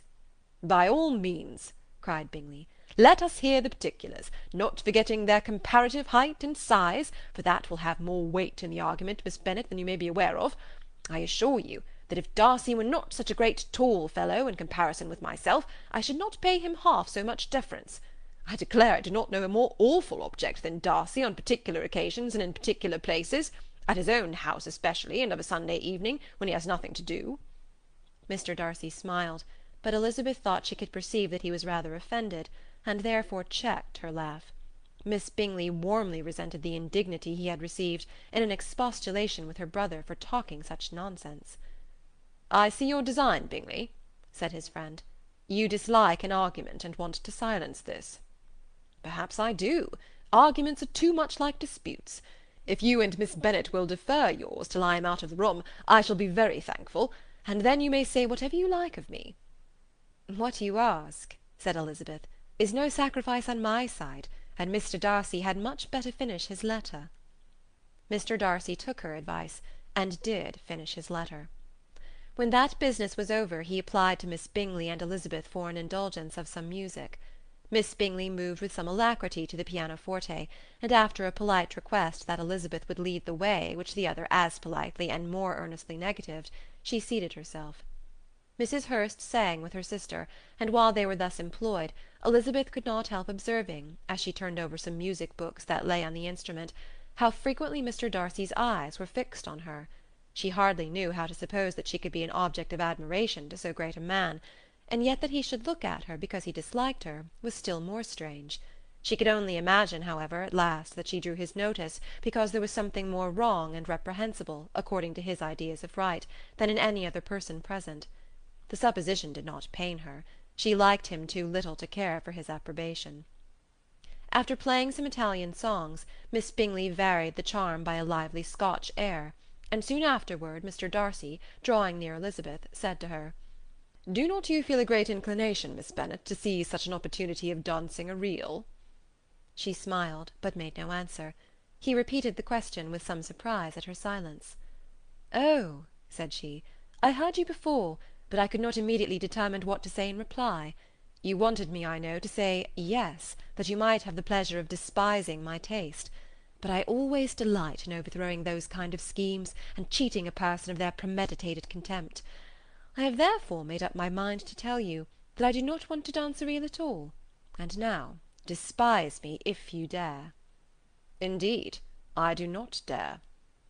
Elizabeth, having rather expected to affront him, was amazed at his gallantry, but there was a mixture of sweetness and archness in her manner which made it difficult for her to affront anybody, and Darcy had never been so bewitched by any woman as he was by her. He really believed that if it were not for the inferiority of her connections, he should be in some danger. Miss Bingley saw, or suspected enough to be jealous, and her great anxiety for the recovery of her dear friend Jane received some assistance from her desire of getting rid of Elizabeth. She often tried to provoke Darcy into disliking her guest by talking of their supposed marriage, and planning his happiness in such an alliance. "I hope," said she, as they were walking together in the shrubbery the next day, "you will give your mother-in-law a few hints, when this desirable event takes place, as to the advantage of holding her tongue, and, if you can compass it, do cure the younger girls of running after officers. And, if I may mention so delicate a subject, endeavour to check that little something bordering on conceit and impertinence which your lady possesses." "Have you anything else to propose for my domestic felicity?" "Oh, yes. Do let the portraits of your uncle and aunt Phillips be placed in the gallery at Pemberley. Put them next to your great-uncle the judge. They are in the same profession, you know, only in different lines. As for your Elizabeth's picture, you must not have it taken, for what painter could do justice to those beautiful eyes?" "It would not be easy indeed to catch their expression, but their colour and shape, and the eyelashes, so remarkably fine, might be copied." At that moment they were met from another walk by Mrs. Hurst and Elizabeth herself. "I did not know that you intended to walk," said Miss Bingley, in some confusion, lest they had been overheard. "You used us abominably ill," answered Mrs. Hurst, "running away without telling us that you were coming out." Then, taking the disengaged arm of Mr. Darcy, she left Elizabeth to walk by herself. The path just admitted three. Mr. Darcy felt their rudeness, and immediately said, "This walk is not wide enough for our party. We had better go into the avenue." But Elizabeth, who had not the least inclination to remain with them, laughingly answered, "No, no, stay where you are. You are charmingly grouped, and appear to uncommon advantage. The picturesque would be spoilt by admitting a fourth. Good-bye." She then ran gaily off, rejoicing as she rambled about, in the hope of being at home again in a day or two. Jane was already so much recovered as to intend leaving her room for a couple of hours that evening. End of Chapter 10. Pride and Prejudice, by Jane Austen. Chapter 11. When the ladies removed after dinner, Elizabeth ran up to her sister, and seeing her well guarded from cold, attended her into the drawing-room, where she was welcomed by her two friends with many professions of pleasure, and Elizabeth had never seen them so agreeable as they were during the hour which passed before the gentlemen appeared. Their powers of conversation were considerable. They could describe an entertainment with accuracy, relate an anecdote with humour, and laugh at their acquaintance with spirit. But when the gentlemen entered, Jane was no longer the first object. Miss Bingley's eyes were instantly turned toward Darcy, and she had something to say to him before he had advanced many steps. He addressed himself to Miss Bennet with a polite congratulation. Mr. Hurst also made her a slight bow, and said he was "very glad," but diffuseness and warmth remained for Bingley's salutation. He was full of joy and attention. The first half-hour was spent in piling up the fire, lest she should suffer from the change of room, and she removed at his desire to the other side of the fireplace, that she might be further from the door. He then sat down by her, and talked scarcely to any one else. Elizabeth, at work in the opposite corner, saw it all with great delight. When tea was over, Mr. Hurst reminded his sister-in-law of the card-table, but in vain. She had obtained private intelligence that Mr. Darcy did not wish for cards, and Mr. Hurst soon found even his open petition rejected. She assured him that no one intended to play, and the silence of the whole party on the subject seemed to justify her. Mr. Hurst had therefore nothing to do but to stretch himself on one of the sofas and go to sleep. Darcy took up a book, Miss Bingley did the same, and Mrs. Hurst, principally occupied in playing with her bracelets and rings, joined now and then in her brother's conversation with Miss Bennet. Miss Bingley's attention was quite as engaged in watching Mr. Darcy's progress through his book as in reading her own, and she was perpetually either making some inquiry or looking at his page. She could not win him, however, to any conversation. He merely answered her question and read on. At length, quite exhausted by the attempt to be amused with her own book, which she had only chosen because it was the second volume of his, she gave a great yawn and said, "How pleasant it is to spend an evening in this way! I declare, after all, there is no enjoyment like reading. How much sooner one tires of anything than of a book! When I have a house of my own, I shall be miserable if I have not an excellent library." No one made any reply. She then yawned again, threw aside her book, and cast her eyes round the room in quest for some amusement, when, hearing her brother mentioning a ball to Miss Bennet, she turned suddenly towards him and said, "By the by, Charles, are you really serious in meditating a dance at Netherfield? I would advise you, before you determine on it, to consult the wishes of the present party. I am much mistaken if there are not some among us to whom a ball would rather be a punishment than a pleasure." "If you mean Darcy," cried her brother, "he may go to bed, if he chooses, before it begins. But as for the ball, it is quite a settled thing, and as soon as Nicholls has made white soup enough, I shall send round my cards." "I should like balls infinitely better," she replied, "if they were carried on in a different manner. But there is something insufferably tedious in the usual process of such a meeting. It would surely be more rational if conversation instead of dancing were made the order of the day." "Much more rational, my dear Caroline, I dare say, but it would not be near so much like a ball." Miss Bingley made no answer, and soon afterwards she got up and walked about the room. Her figure was elegant, and she walked well, but Darcy, at whom it was all aimed, was still inflexibly studious. In the desperation of her feelings, she resolved on one effort more, and turning to Elizabeth, said, "Miss Eliza Bennet, let me persuade you to follow my example and take a turn about the room. I assure you it is very refreshing after sitting so long in one attitude." Elizabeth was surprised, but agreed to it immediately. Miss Bingley succeeded no less in the real object of her civility. Mr. Darcy looked up. He was as much awake to the novelty of attention in that quarter as Elizabeth herself could be, and unconsciously closed his book. He was directly invited to join their party, but he declined it, observing that he could imagine but two motives for their choosing to walk up and down the room together, with either of which motives his joining them would interfere. What could he mean? She was dying to know what could be his meaning, and asked Elizabeth whether she could at all understand him. "Not at all," was her answer. "But depend upon it, he means to be severe on us, and our surest way of disappointing him will be to ask nothing about it." Miss Bingley, however, was incapable of disappointing Mr. Darcy in anything, and persevered, therefore, in requiring an explanation of his two motives. "I have not the smallest objection to explaining them," said he, as soon as she allowed him to speak. "You either choose this method of passing the evening because you are in each other's confidence, and have secret affairs to discuss, or because you are conscious that your figures appear to the greatest advantage in walking. If the first, I would be completely in your way, and if the second, I can admire you much better as I sit by the fire." "Oh, shocking!" cried Miss Bingley. "I never heard anything so abominable. How shall we punish him for such a speech?" "Nothing so easy, if you have but the inclination," said Elizabeth. "We can all plague and punish one another, tease him, laugh at him. Intimate as you are, you must know how it is to be done." "But upon my honour I do not. I do assure you that my intimacy has not yet taught me that. Tease, calmness of manner, and presence of mind. No, no, feel he may defy us there. And as to laughter, we will not expose ourselves, if you please, by attempting to laugh without a subject. Mr. Darcy may hug himself." "Mr. Darcy is not to be laughed at," cried Elizabeth. "That is an uncommon advantage, and uncommon, I hope, it will continue. for it would be a great loss to me to have many such acquaintances. I dearly love a laugh." "Miss Bingley," said he, "has given me more credit than can be. The wisest and the best of men, nay, the wisest and best of their actions, may be rendered ridiculous by a person whose first object in life is a joke." "Certainly," replied Elizabeth, "there are such people, but I hope I am not one of them. I hope I never ridicule what is wise and good. Follies and nonsense, whims and inconsistencies do divert me, I own, and I laugh at them whenever I can. But these, I suppose, are precisely what you are without." "Perhaps that is not possible for any one.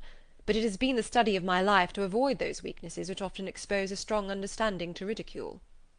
"Such as vanity and pride?" "Yes, vanity is a weakness indeed.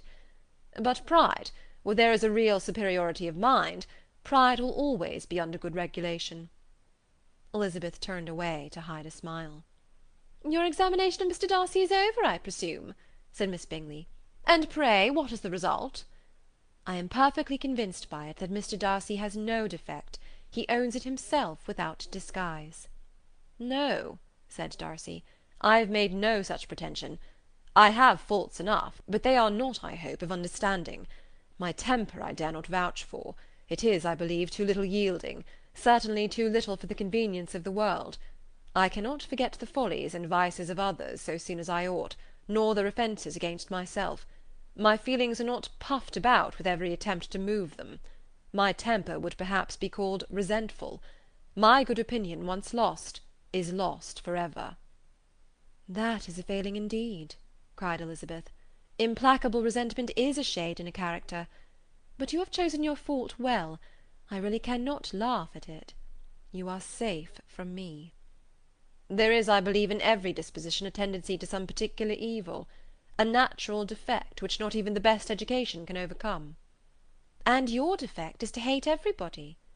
"And yours," he replied with a smile, "is wilfully to misunderstand them." "Do let us have a little music," cried Miss Bingley, tired of a conversation in which she had no share. "Louisa, you will not mind my waking Mr. Hurst?" Her sister had not the smallest objection, and the pianoforte was opened, and Darcy, after a few moments' recollection, was not sorry for it. He began to feel the danger of paying Elizabeth too much attention. Chapter 11. Pride and Prejudice, by Jane Austen. Chapter 12. In consequence of an agreement between the sisters, Elizabeth wrote the next morning to their mother to beg that the carriage might be sent for them in the course of the day; but Mrs. Bennet, who had calculated on her daughters remaining at Netherfield till the following Tuesday, which would exactly finish Jane's week, could not bring herself to receive them with pleasure before. Her answer therefore was not propitious, at least not to Elizabeth's wishes, for she was impatient to get home. Mrs. Bennet sent them word that they could not possibly have the carriage before Tuesday, and in her postscript it was added that if Mr. Bingley and his sister pressed them to stay longer, she could spare them very well. Against staying longer, however, Elizabeth was positively resolved, nor did she much expect it would be asked, and fearful on the contrary as being considered as intruding themselves needlessly long, she urged Jane to borrow Mr. Bingley's carriage immediately, and at length it was settled that their original design of leaving Netherfield that morning should be mentioned, and the request made. The communication excited many professions of concern, and enough was said of wishing them to stay at least till the following day to work on Jane, and till the morrow their going was deferred. Miss Bingley was then sorry that she had proposed the delay, for her jealousy and dislike of one sister much exceeded her affection for the other. The master of the house heard with real sorrow that they were to go so soon, and repeatedly tried to persuade Miss Bennet that it would not be safe for her, that she was not enough recovered, but Jane was firm where she felt herself to be right. To Mr. Darcy it was a welcome intelligence. Elizabeth had been at Netherfield long enough. She attracted him more than he liked, and Miss Bingley was uncivil to her, and more teasing than usual to himself. He wisely resolved to be particularly careful that no sign of admiration should now escape him, nothing that could elevate her with the hope of influencing his felicity, sensible that if such an idea had been suggested, his behaviour during the last day must have material weight in confirming or crushing it. Steady to his purpose, he scarcely spoke 10 words to her through the whole of Saturday, and though they were at one time left by themselves for half an hour, he adhered most conscientiously to his book, and would not even look at her. On Sunday, after morning service, the separation, so agreeable to almost all, took place. Miss Bingley's civility to Elizabeth increased at last very rapidly, as well as her affection for Jane, and when they parted, after assuring the latter of the pleasure it would always give her to see her either at Longbourn or Netherfield, and embracing her most tenderly, she even shook hands with the former. Elizabeth took leave of the whole party in the liveliest of spirits. They were not welcomed home very cordially by their mother. Mrs. Bennet wondered at their coming, and thought them very wrong to give so much trouble, and was sure Jane would have caught cold again. But their father, though very laconic in his expressions of pleasure, was really glad to see them. He had felt their importance in the family circle. The evening conversation, when they were all assembled, had lost much of its animation, and almost all its sense, by the absence of Jane and Elizabeth. They found Mary as usual deep in the study of thorough base and human nature, and had some extracts to admire, and some new observations of threadbare morality to listen to. Catherine and Lydia had information for them of a different sort. Much had been done and much had been said in the regiment since the preceding Wednesday. Several of the officers had dined lately with their uncle, a private had been flogged, and it had actually been hinted that Colonel Forster was going to be married. Pride and Prejudice by Jane Austen. Chapter 13. "I hope, my dear," said Mr. Bennet to his wife as they were at breakfast the next morning, "that you have ordered a good dinner to-day, because I have reason to expect an addition to our family party." "What do you mean, my dear? I know of nobody that is coming, I am sure, unless Charlotte Lucas should happen to call in, and I hope my dinners are good enough for her. I do not believe she often sees such at home." "The person of whom I speak is a gentleman, and a stranger." Mrs. Bennet's eyes sparkled. "A gentleman and a stranger! It is Mr. Bingley, I am sure. Well, I am sure I shall be extremely glad to see Mr. Bingley. But, good Lord, how unlucky! There is not a bit of fish to be got to-day. Lydia, my love, ring the bell. I must speak to Hill this moment." "It is not Mr. Bingley," said her husband. "It is a person whom I never saw in the whole course of my life." This roused a general astonishment, and he had the pleasure of being eagerly questioned by his wife and his 5 daughters at once. After amusing himself some time with their curiosity, he thus explained: "About a month ago I received this letter, and about a fortnight ago I answered it, for I thought it a case of some delicacy and requiring early attention. It is from my cousin, Mr. Collins, who, when I am dead, may turn you all out of this house as soon as he pleases."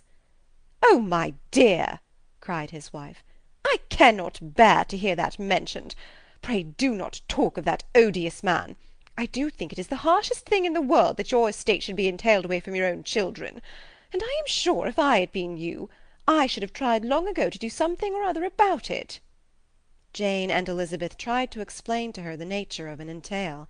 They had often attempted to do it before, but it was a subject on which Mrs. Bennet was beyond the reach of reason, and she continued to rail bitterly against the cruelty of settling an estate away from a family of 5 daughters, in favour of a man whom nobody cared anything about. "It certainly is a most iniquitous affair," said Mr. Bennet, "and nothing can clear Mr. Collins from the guilt of inheriting Longbourn. But if you will listen to his letter, you may perhaps be a little softened by his manner of expressing himself." "No, that I am sure I shall not, and I think it is very impertinent of him to write to you at all, and very hypocritical. I hate such false friends. Why could he not keep on quarrelling with you, as his father did before him?"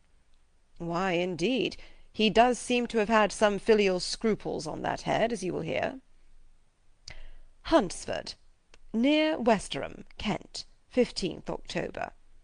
"Dear Sir, the disagreement subsisting between yourself and my late honoured father always gave me much uneasiness, and since I have had the misfortune to lose him, I have frequently wished to heal the breach, but for some time I was kept back by my own doubts, fearing lest it might seem disrespectful to his memory for me to be on good terms with any one with whom it had always pleased him to be at variance. There, Mrs. Bennet.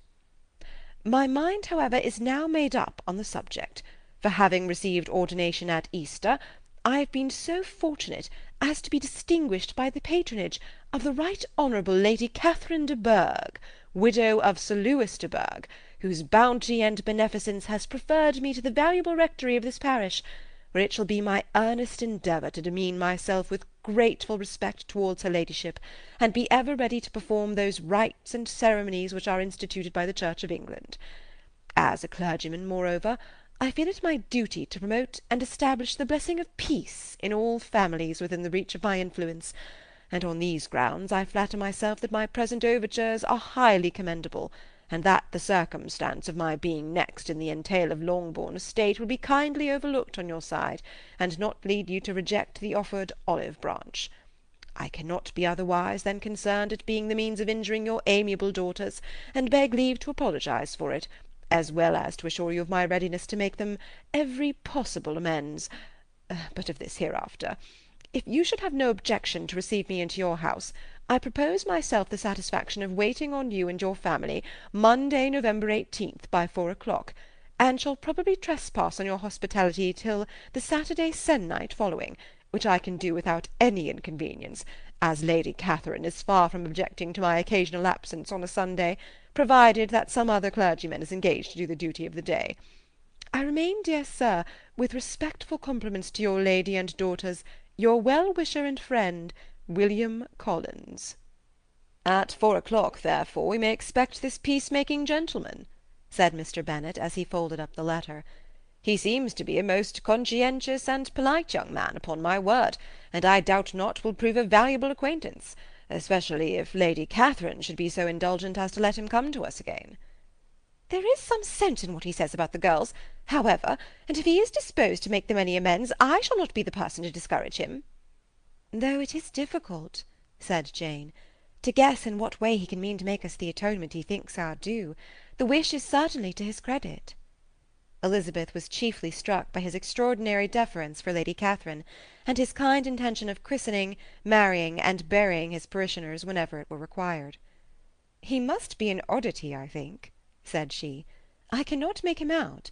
There is something very pompous in his style. And what can he mean by apologizing for being next in the entail? We cannot suppose he would help it if he could. Could he be a sensible man, sir? No, my dear, I think not. I have great hopes of finding him quite the reverse. There is a mixture of civility and self-importance in his letter which promises well. I am impatient to see him. In point of composition, said Mary, the letter does not seem defective. The idea of the olive branch, perhaps, is not wholly new, yet I think it is well expressed. To Catherine and Lydia, neither the letter nor its writer were in any degree interesting.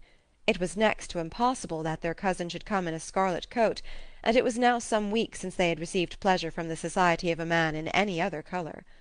As for their mother, Mr. Collins's letter had done away much of her ill will, and she was preparing to see him with a degree of composure which astonished her husband and daughters. Mr. Collins was punctual to his time, and was received with great politeness by the whole family. Mr. Bennet, indeed, said little, but the ladies were ready enough to talk, and Mr. Collins seemed neither in need of encouragement nor inclined to be silent himself. He was a tall, heavy-looking young man of 25. His air was grave and stately, and his manners were very formal. He had not been long seated before he complimented Mrs. Bennet on having so fine a family of daughters, said he had heard much of their beauty, but that in this instance fame had fallen short of the truth, and added that he did not doubt her seeing them all in due time disposed of in marriage. This gallantry was not much to the taste of some of his hearers, but Mrs. Bennet, who quarrelled with no compliments, answered most readily. You are very kind, I am sure, and I wish with all my heart it may prove so, for else they will be destitute enough. Things are settled so oddly. You allude, perhaps, to the entail of this estate. Ah, sir, I do indeed. It is a grievous affair to my poor girls, you must confess. Not that I mean to find fault with you, for such things I know are all chance in this world. There is no knowing how estates will go when once they come to be entailed. I am very sensible, madam, of the hardship to my fair cousins, and could say much on the subject, but that I am cautious of appearing forward and precipitate. But I can assure the young ladies that I come prepared to admire them. At present I will not say more, but perhaps when we are better acquainted—" He was interrupted by a summons to dinner, and the girls smiled on each other. They were not the only objects of Mr. Collins's admiration. the hall, the dining-room, and all its furniture, were examined and praised, and his commendation of everything would have touched Mrs. Bennet's heart, but for the mortifying supposition of his viewing it all as his own future property. The dinner, too, in its turn, was highly admired, and he begged to know to which of his fair cousins the excellency of its cooking was owing. But he was set right there by Mrs. Bennet, who assured him with some asperity that they were very well able to keep a good cook, and that her daughters had nothing to do in the kitchen. He begged pardon for having displeased her. In a softened tone she declared herself not at all offended, but he continued to apologize for about a quarter of an hour. End of chapter 13. Pride and Prejudice, by Jane Austen. Chapter 14. During dinner Mr. Bennet scarcely spoke at all, but when the servants were withdrawn, he thought it time to have some conversation with his guest, and therefore started a subject in which he expected him to shine, by observing that he seemed very fortunate in his patroness. Lady Catherine de Bourgh's attention to his wishes, and consideration for his comfort, appeared very remarkable. Mr. Bennet could not have chosen better. Mr. Collins was eloquent in her praise. The subject elevated him to more than usual solemnity of manner, and with a most important aspect he protested that he had never in his life witnessed such behaviour in a person of rank, such affability and condescension, as he had himself experienced from Lady Catherine. She had been graciously pleased to approve of both of the discourses which she had already had the honour of preaching before her. She had also asked him twice to dine at Rosings, and had sent for him only the Saturday before to make up her pool of quadrille in the evening. Lady Catherine was reckoned proud by many people he knew, but he had never seen anything but affability in her. She had always spoken to him as she would to any other gentleman. She made not the smallest objection to his joining in the society of the neighbourhood, nor to his leaving the parish occasionally for a week or two, to visit his relations. She had even condescended to advise him to marry as soon as he could, provided he chose with discretion, and had once paid him a visit in his humble parsonage, where she had perfectly approved all the alterations he had been making, and had even vouchsafed to suggest some herself, some shelves in the closet upstairs. "That is all very proper and civil, I am sure," said Mrs. Bennet, "and I dare say she is a very agreeable woman. It is a pity that great ladies in general are not more like her. Does she live near you, sir?" "The garden in which stands my humble abode is separated only by a lane from Rosings Park, her ladyship's residence." "I think you said she was a widow, sir. Has she any family?" "She has only one daughter, the heiress of Rosings, and of very extensive property." "Ah," said Mrs. Bennet, shaking her head, "then she is better off than many girls. And what sort of young lady is she? Is she handsome?" "She is a most charming young lady indeed. Lady Catherine herself says that, in point of true beauty, Miss de Bourgh is far superior to the handsomest of her sex, because there is that in her features which marks the young lady of distinguished birth. She is unfortunately of a sickly constitution, which has prevented her from making that progress in many accomplishments which she could not have otherwise failed of, as I am informed by the lady who superintended her education, and who still resides with them. But she is perfectly amiable, and often condescends to drive by my humble abode in her little phaeton and ponies." "Has she been presented? I do not remember her name among the ladies at court." "Her indifferent state of health unhappily prevents her being in town, and by that means, as I told Lady Catherine one day, has deprived the British court of its brightest ornament. Her ladyship seemed pleased with the idea, and you may imagine that I am happy on every occasion to offer those little delicate compliments which are always acceptable to ladies. I have more than once observed to Lady Catherine that her charming daughter seemed born to be a duchess, and that the most elevated rank, instead of giving her consequence, would be adorned by her. These are the kind of little things which please her ladyship, and it is a sort of attention which I conceive myself peculiarly bound to pay." "You judge very properly," said Mr. Bennet, "and it is happy for you that you possess the talent of flattering with delicacy. May I ask whether these pleasing attentions proceed from the impulse of the moment, or are they the result of previous study?" "They arise chiefly from what is passing at the time, and though I sometimes amuse myself with suggesting and arranging such little elegant compliments as may be adapted to ordinary occasions, I always wish to give them as unstudied an air as possible." Mr. Bennet's expectations were fully answered. His cousin was as absurd as he had hoped, and he listened to him with the keenest enjoyment, maintaining at the same time the most resolute composure of countenance, and, except in an occasional glance at Elizabeth, requiring no partner in his pleasure. By tea-time, however, the dose had been enough, and Mr. Bennet was glad to take his guest into the drawing-room again, and when tea was over, glad to invite him to read aloud to the ladies. Mr. Collins readily assented, and a book was produced, but on beholding it, for everything announced it to be from a circulating library, he started back, and, begging pardon, protested that he never read novels. Kitty stared at him, and Lydia exclaimed. Other books were produced, and after some deliberation he chose Fordyce's Sermons. Lydia gaped as he opened the volume, and before he had, with very monotonous solemnity, read 3 pages, she interrupted him with, "Do you know, mamma, that my uncle Phillips talks of turning away Richard, and if he does, Colonel Forster will hire him. My aunt told me so herself on Saturday. I shall walk to Meryton to-morrow to hear more about it, and to ask when Mr. Denny comes back from town." Lydia was bid by her 2 eldest sisters to hold her tongue, but Mr. Collins, much offended, laid aside his book and said, "I have often observed how little young ladies are interested by books of a serious stamp, though written solely for their benefit. It amazes me, I confess, for certainly there can be nothing so advantageous to them as instruction. But I will no longer importune my young cousin." Then, turning to Mr. Bennet, he offered himself as his antagonist at backgammon. Mr. Bennet accepted the challenge, observing that he acted very wisely in leaving the girls to their own trifling amusements. Mrs. Bennet and her daughters apologized most civilly for Lydia's interruption, and promised that it should not occur again, if he would resume his book. But Mr. Collins, after assuring them that he bore his young cousin no ill will, and should never resent her behaviour as any affront, seated himself at another table with Mr. Bennet, and prepared for backgammon. Chapter 14. Pride and Prejudice, by Jane Austen.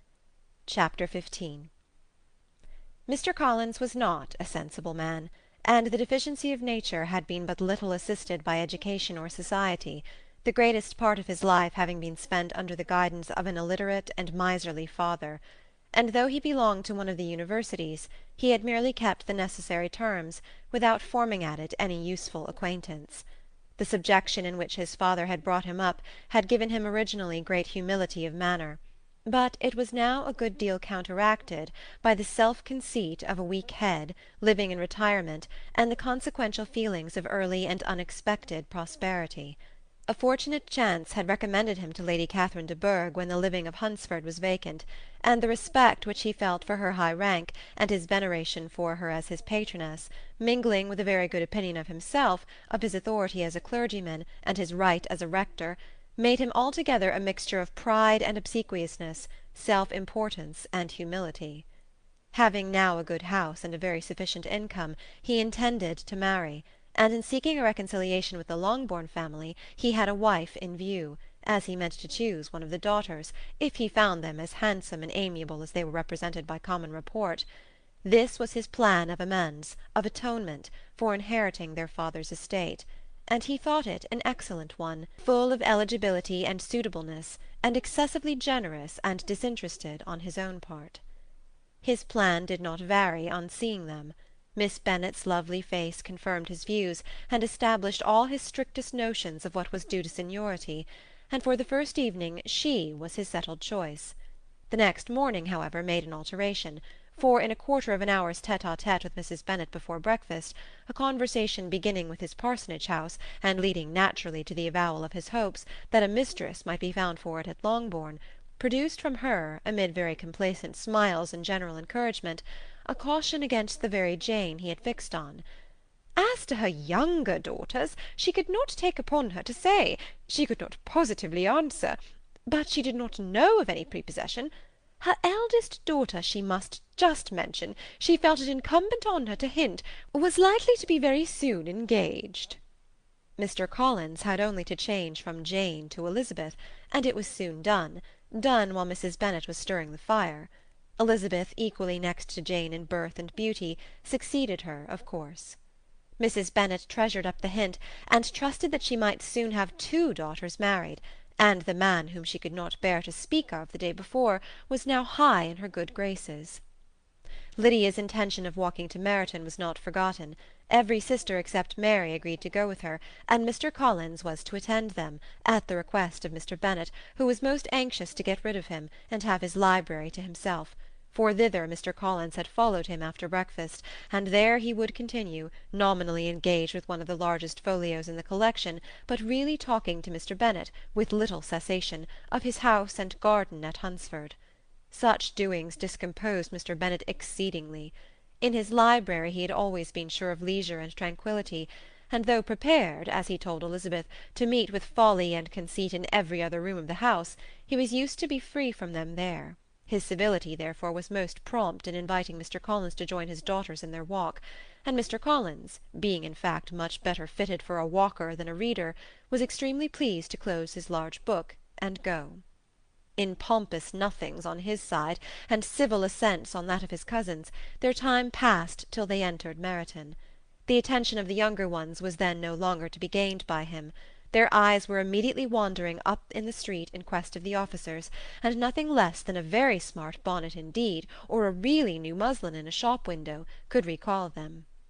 But the attention of every lady was soon caught by a young man whom they had never seen before, of most gentlemanlike appearance, walking with another officer on the other side of the way.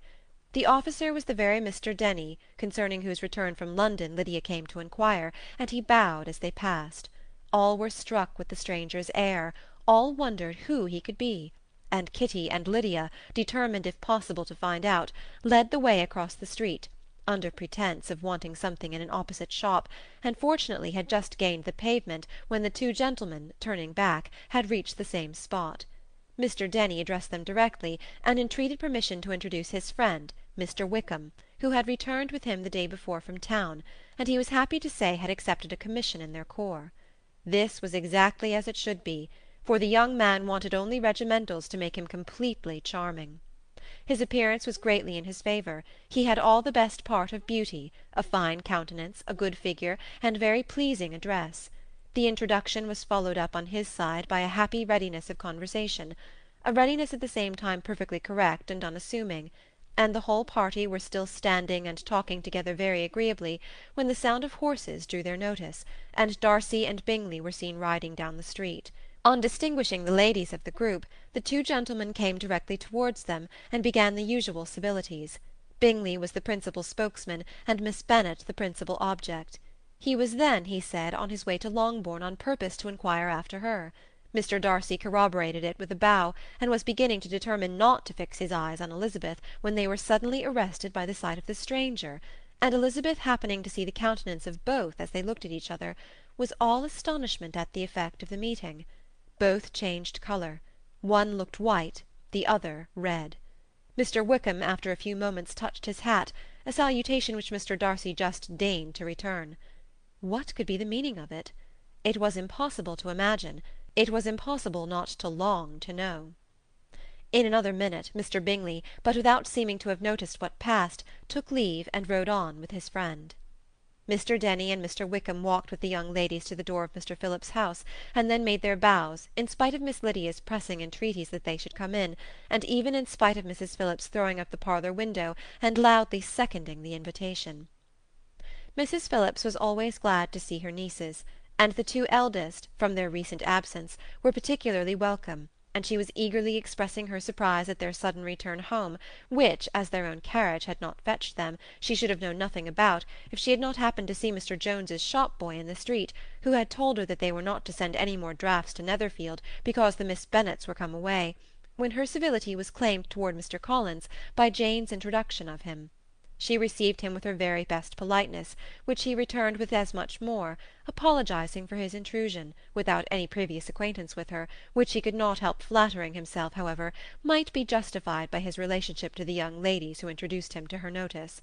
Mrs. Phillips was quite awed by such an excess of good breeding, but her contemplation of one stranger was soon put to an end by exclamations and inquiries about the other, of whom, however, she could only tell her nieces what they already knew, that Mr. Denny had brought him from London, and that he was to have a lieutenant's commission in the shire. She had been watching him the last hour, she said, as he walked up and down the street, and had Mr. Wickham appeared, Kitty and Lydia would certainly have continued the occupation, but unluckily no one passed windows now except a few of the officers, who, in comparison with the stranger, were become stupid, disagreeable fellows. Some of them were to dine with the Phillipses the next day, and their aunt promised to make her husband call on Mr. Wickham and give him an invitation also, if the family from Longbourn would come in the evening. This was agreed to, and Mrs. Phillips protested that they would have a nice, comfortable, noisy game of lottery tickets, and a little bit of hot supper afterwards. The prospect of such delights was very cheering, and they parted in mutual good spirits.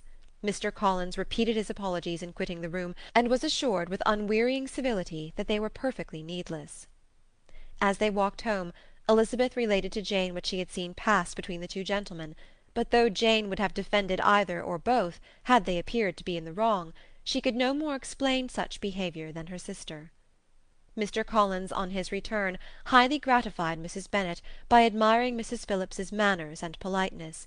He protested that, except Lady Catherine and her daughter, he had never seen a more elegant woman, for she had not only received him with the utmost civility, but even pointedly included him in her invitation for the next evening, although utterly unknown to her before. Something, he supposed, might be attributed to his connection with them, but yet he had never met with so much attention in the whole course of his life. End of chapter 15.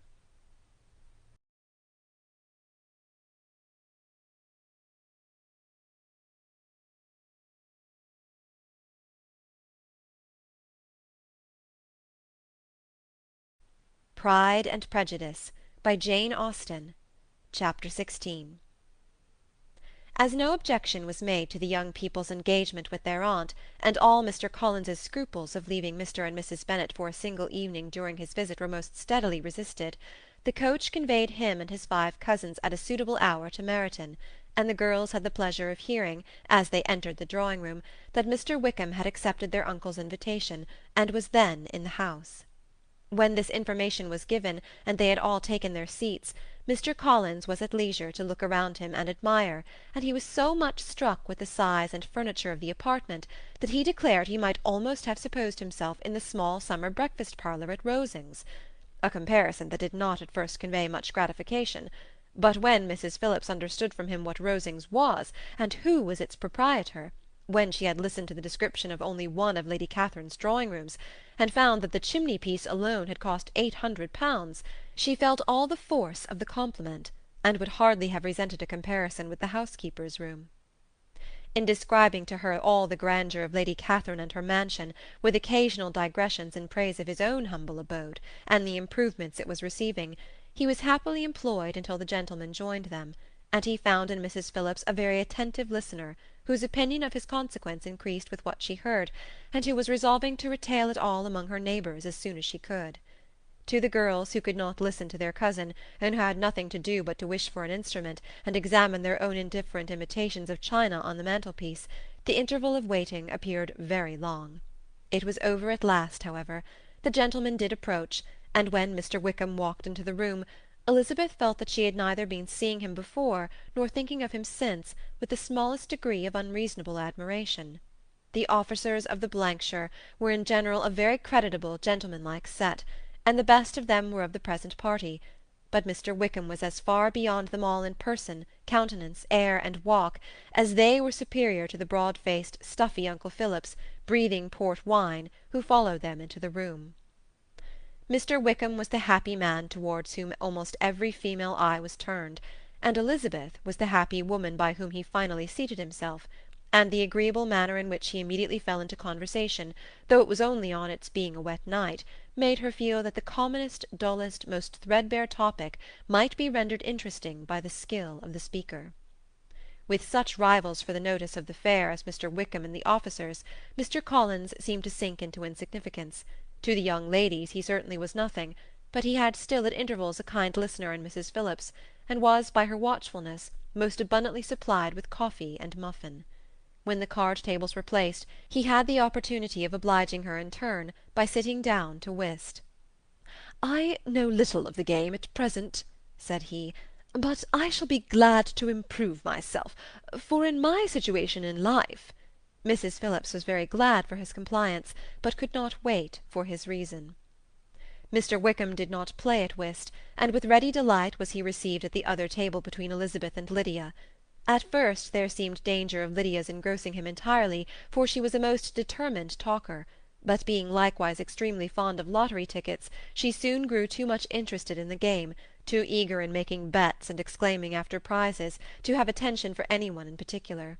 Allowing for the common demands of the game, Mr. Wickham was therefore at leisure to talk to Elizabeth, and she was very willing to hear him, though what she chiefly wished to hear she could not hope to be told, the history of his acquaintance with Mr. Darcy. She dared not even mention that gentleman. Her curiosity, however, was unexpectedly relieved. Mr. Wickham began the subject himself. He inquired how far Netherfield was from Meryton, and after receiving her answer, asked in a hesitating manner how long Mr. Darcy had been staying there. "About a month," said Elizabeth, and then, unwilling to let the subject drop, added, "He is a man of very large property in Derbyshire, I understand." "Yes," replied Mr. Wickham. "His estate there is a noble one, a clear 10,000 per annum. You could not have met with a person more capable of giving you certain information on that head than myself, for I have been connected with his family in a particular manner from my infancy." Elizabeth could not but look surprised. "You may well be surprised, Miss Bennet, at such an assertion, after seeing, as you probably might, the very cold manner of our meeting yesterday. Are you much acquainted with Mr. Darcy?" "As much as I ever wish to be," cried Elizabeth very warmly. "I have spent 4 days in the same house with him, and I think him very disagreeable." "I have no right to give my opinion," said Wickham, "as to his being agreeable or otherwise. I am not qualified to form one. I have known him too long and too well to be a fair judge. It is impossible for me to be impartial. But I believe your opinion of him would in general astonish, and perhaps you would not express it quite so strongly anywhere else. Here you are in your own family." "Upon my word, I say no more here than I might say in any house in the neighbourhood, except Netherfield. He is not at all liked in Hertfordshire. Everybody is disgusted with his pride. You will not find him more favourably spoken of by any one." "I cannot pretend to be sorry," said Wickham, after a short interruption, "that he or that any man should not be estimated beyond their deserts. But with him I believe it does not often happen. The world is blinded by his fortune and consequence, or frightened by his high and imposing manners, and sees him only as he chooses to be seen." "I should take him, even on my slight acquaintance, to be an ill-tempered man." Wickham only shook his head. "I wonder," said he, at the next opportunity of speaking, "whether he is likely to be in this country much longer?" "I do not at all know, but I heard nothing of his going away when I was at Netherfield. I hope your plans in favour of the Blankshire will not be affected by his being in the neighbourhood." "Oh no, it is not for me to be driven away by Mr. Darcy. If he wishes to avoid seeing me, he must go. We are not on friendly terms, and it always gives me pain to meet him, but I have no reason for avoiding him but what I might proclaim before all the world, a sense of very great ill-usage, and most painful regrets at his being what he is. His father, Miss Bennet, the late Mr. Darcy, was one of the best men that ever breathed, and the truest friend I ever had, and I can never be in company with this Mr. Darcy without being grieved to the soul by 1,000 tender recollections. His behaviour to myself has been scandalous, but I verily believe I could forgive him anything and everything, rather than his disappointing the hopes and disgracing the memory of his father." Elizabeth found the interest of the subject increase, and listened with all her heart, but the delicacy of it prevented further inquiry. Mr. Wickham began to speak on more general topics, Meryton, the neighbourhood, the society, appearing highly pleased with all that he had yet seen, and speaking of the latter with gentle but very intelligible gallantry. "It was the prospect of constant society, and good society," he added, "which was my chief inducement to enter the Blankshire. I knew it to be a most respectable, agreeable corps, and my friend Denny tempted me further by his account of their present quarters, and the very great attentions and excellent acquaintances Meryton had procured them. Society, I own, is necessary to me. I have been a disappointed man, and my spirits will not bear solitude. I must have employment and society. A military life is not what I was intended for, but circumstances have now made it eligible. The church ought to have been my profession. I was brought up for the church, and I should at this time have been in possession of a most valuable living. had it pleased the gentleman we were speaking of just now. Indeed? Yes. The late Mr. Darcy bequeathed me the next presentation of the best living in his gift. He was my godfather, and excessively attached to me. I cannot do justice to his kindness. He meant to provide for me amply, and thought he had done it, but when the living fell, it was given elsewhere. Good heavens! cried Elizabeth. But how could that be? How could his will be disregarded? Why did not you seek legal redress? There was just such an informality in the terms of the bequest as to give me no hope from law. A man of honour could not have doubted the intention, but Mr. Darcy chose to doubt it, or to treat it as merely a conditional recommendation, and to assert that I had forfeited all claim to it by extravagance, imprudence, in short, anything or nothing. Certain it is that the living became vacant 2 years ago, exactly as I was of an age to hold it, and that it was given to another man, and no less certain is it that I cannot accuse myself of having really done anything to deserve to lose it. I have a warm, unguarded temper, and I may have spoken my opinion of him and to him too freely. I can recall nothing worse. But the fact is that we are very different sort of men, and that he hates me. This is quite shocking. He deserves to be publicly disgraced. Some time or other he will be, but it shall not be by me. Till I can forget his father, I can never defy or expose him. Elizabeth honoured him for such feelings, and thought him handsomer than ever as he expressed them. But what, she said after a pause, can have been his motive? What can have induced him to behave so cruelly? A thorough determined dislike of me, a dislike which I cannot but attribute in some measure to jealousy. Had the late Mr. Darcy liked me less, his son might have borne with me better. But his father's uncommon attachment to me irritated him, I believe, very early in life. He had not a temper to bear the sort of competition in which we stood, the sort of preference which was often given me. I had not thought Mr. Darcy so bad as this, though I have never liked him. I had not thought so very ill of him. I had supposed him to be despising his fellow creatures in general, but did not suspect him of descending to such malicious revenge, such injustice, such inhumanity as this. After a few minutes' reflection, however, she continued, I do remember his boasting one day at Netherfield of the implacability of his resentments, of his having an unforgiving temper. His disposition must be dreadful. I will not trust myself on the subject, replied Wickham. I can hardly be just to him. Elizabeth was again deep in thought, and after a time exclaimed, To treat in such a manner the godson, the friend, the favourite of his father! She could have added, a young man, too, like you, whose very countenance may vouch for your being amiable. But she contented herself with, and one, too, who had probably been his companion from childhood, connected together, as I think you said, in the closest manner. We were born in the same parish, within the same park. The greatest part of our youth was passed together, inmates of the same house, sharing the same amusements, objects of the same parental care. My father began life in the profession which your uncle, Mr. Phillips, appears to do so much credit to, but he gave up everything to be of use to the late Mr. Darcy, and devoted all his time to the care of the Pemberley property. He was most highly esteemed by Mr. Darcy, a most intimate, confidential friend. Mr. Darcy often acknowledged himself to be under the greatest obligations to my father's active superintendence, and when, immediately before my father's death, Mr. Darcy gave him a voluntary promise of providing for me, I am convinced that he felt it to be as much a debt of gratitude to him as of his affection to myself. How strange! cried Elizabeth. How abominable! I wonder that the very pride of this Mr. Darcy has not made him just to you. If from no better motive, that he should not have been too proud to be dishonest, for dishonesty I must call it. It is wonderful, replied Wickham, for almost all his actions may be traced to pride, and pride had often been his best friend. It has connected him nearer with virtue than with any other feeling. But we are none of us consistent, and in his behaviour to me there were stronger impulses even than pride. Can such abominable pride as his have ever done him good? Yes, it has often led him to be liberal and generous, to give his money freely, to display hospitality, to assist his tenants and relieve the poor. Family pride and filial pride, for he is very proud of what his father was, have done this. Not to appear to disgrace his family, or lose the influence of the Pemberley house, is a powerful motive. He has also brotherly pride, which with some brotherly affection makes him a very kind and careful guardian of his sister, and you will hear him generally cried up as the most attentive and best of brothers. What sort of a girl is Miss Darcy? He shook his head. I wish I could call her amiable.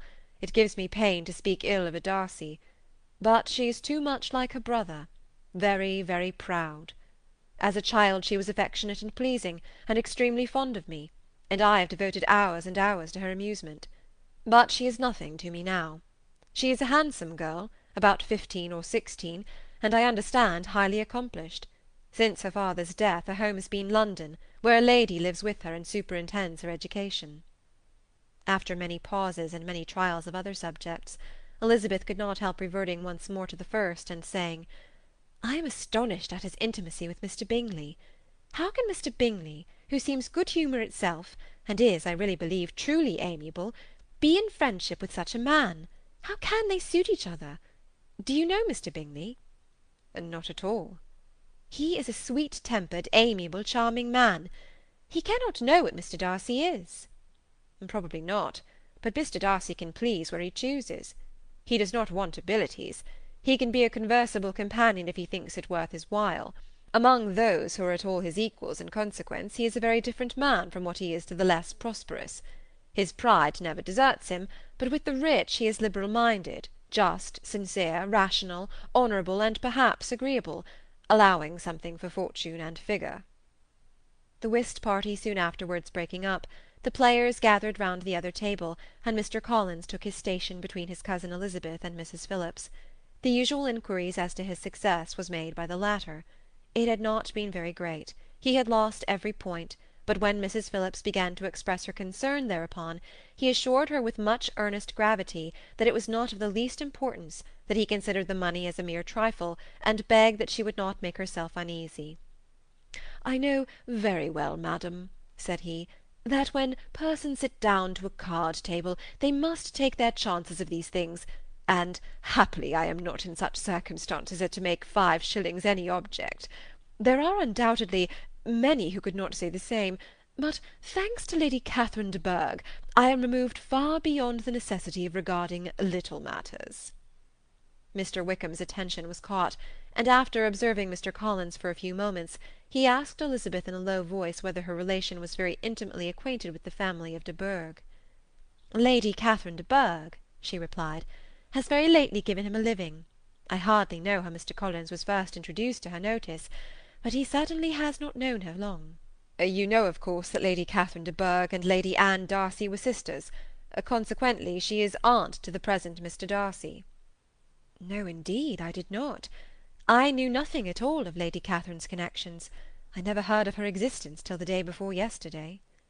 "Her daughter, Miss de Bourgh, will have a very large fortune, and it is believed that she and her cousin will unite the 2 estates." This information made Elizabeth smile, as she thought of poor Miss Bingley. Vain indeed must be all her attentions, vain and useless her affection for his sister and her praise of himself, if he were already self-destined for another. "Mr. Collins," said she, "speaks highly both of Lady Catherine and her daughter, but from some particulars that he has related of her ladyship, I suspect his gratitude misleads him, and that in spite of her being his patroness, she is an arrogant, conceited woman." "I believe her to be both in a great degree," replied Wickham. "I have not seen her for many years, but I very well remember that I never liked her, and that her manners were dictatorial and insolent. She has the reputation of being remarkably sensible and clever, but I rather believe she derives part of her abilities from her rank and fortune, part from her authoritative manner, and the rest from the pride for her nephew, who chooses that every one connected with him should have an understanding of the first class." Elizabeth allowed that he had given a very rational account of it, and they continued talking together, with mutual satisfaction, till supper put an end to cards, and gave the rest of the ladies their share of Mr. Wickham's attentions. There could be no conversation in the noise of Mrs. Phillips's supper-party, but his manners recommended him to everybody. Whatever he said was well said, and whatever he did, done gracefully. Elizabeth went away with her head full of him.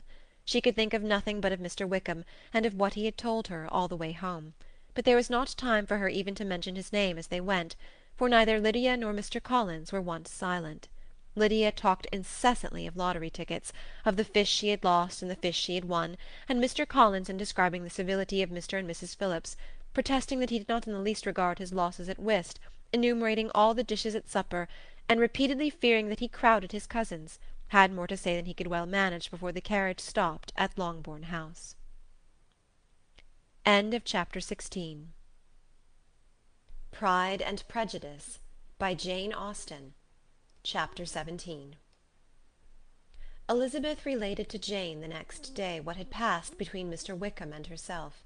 Jane listened with astonishment and concern. She knew not how to believe that Mr. Darcy could be so unworthy of Mr. Bingley's regard, and yet it was not in her nature to question the veracity of a young man of such amiable appearance as Wickham. The possibility of his having endured such unkindness was enough to interest all her tender feelings, and nothing remained therefore to be done but to think well of them both, to defend the conduct of each, and throw into the account of accident or mistake whatever could not be otherwise explained. "They have both," said she, "been deceived, I dare say, in some way or other, of which we can form no idea. Interested people have perhaps misrepresented each to the other. It is, in short, impossible for us to conjecture the causes or circumstances which may have alienated them, without actual blame on either side." "Very true indeed. And now, my dear Jane, what have you got to say on behalf of the interested people who have probably been concerned in the business? Do clear them too, or we shall be obliged to think ill of somebody." "Laugh as much as you choose, but you will not laugh me out of my opinion. My dearest Lizzy, but do consider in what a disgraceful light it places Mr. Darcy, to be treating his father's favourite in such a manner, one whom his father had promised to provide for. It is impossible.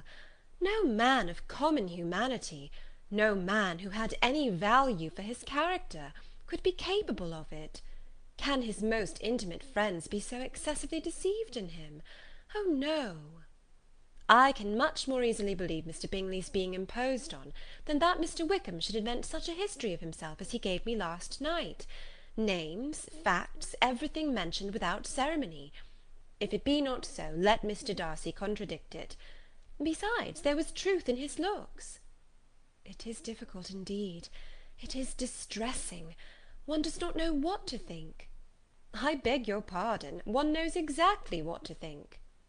But Jane could think with certainty on only one point, that Mr. Bingley, if he had been imposed on, would have much to suffer when the affair became public.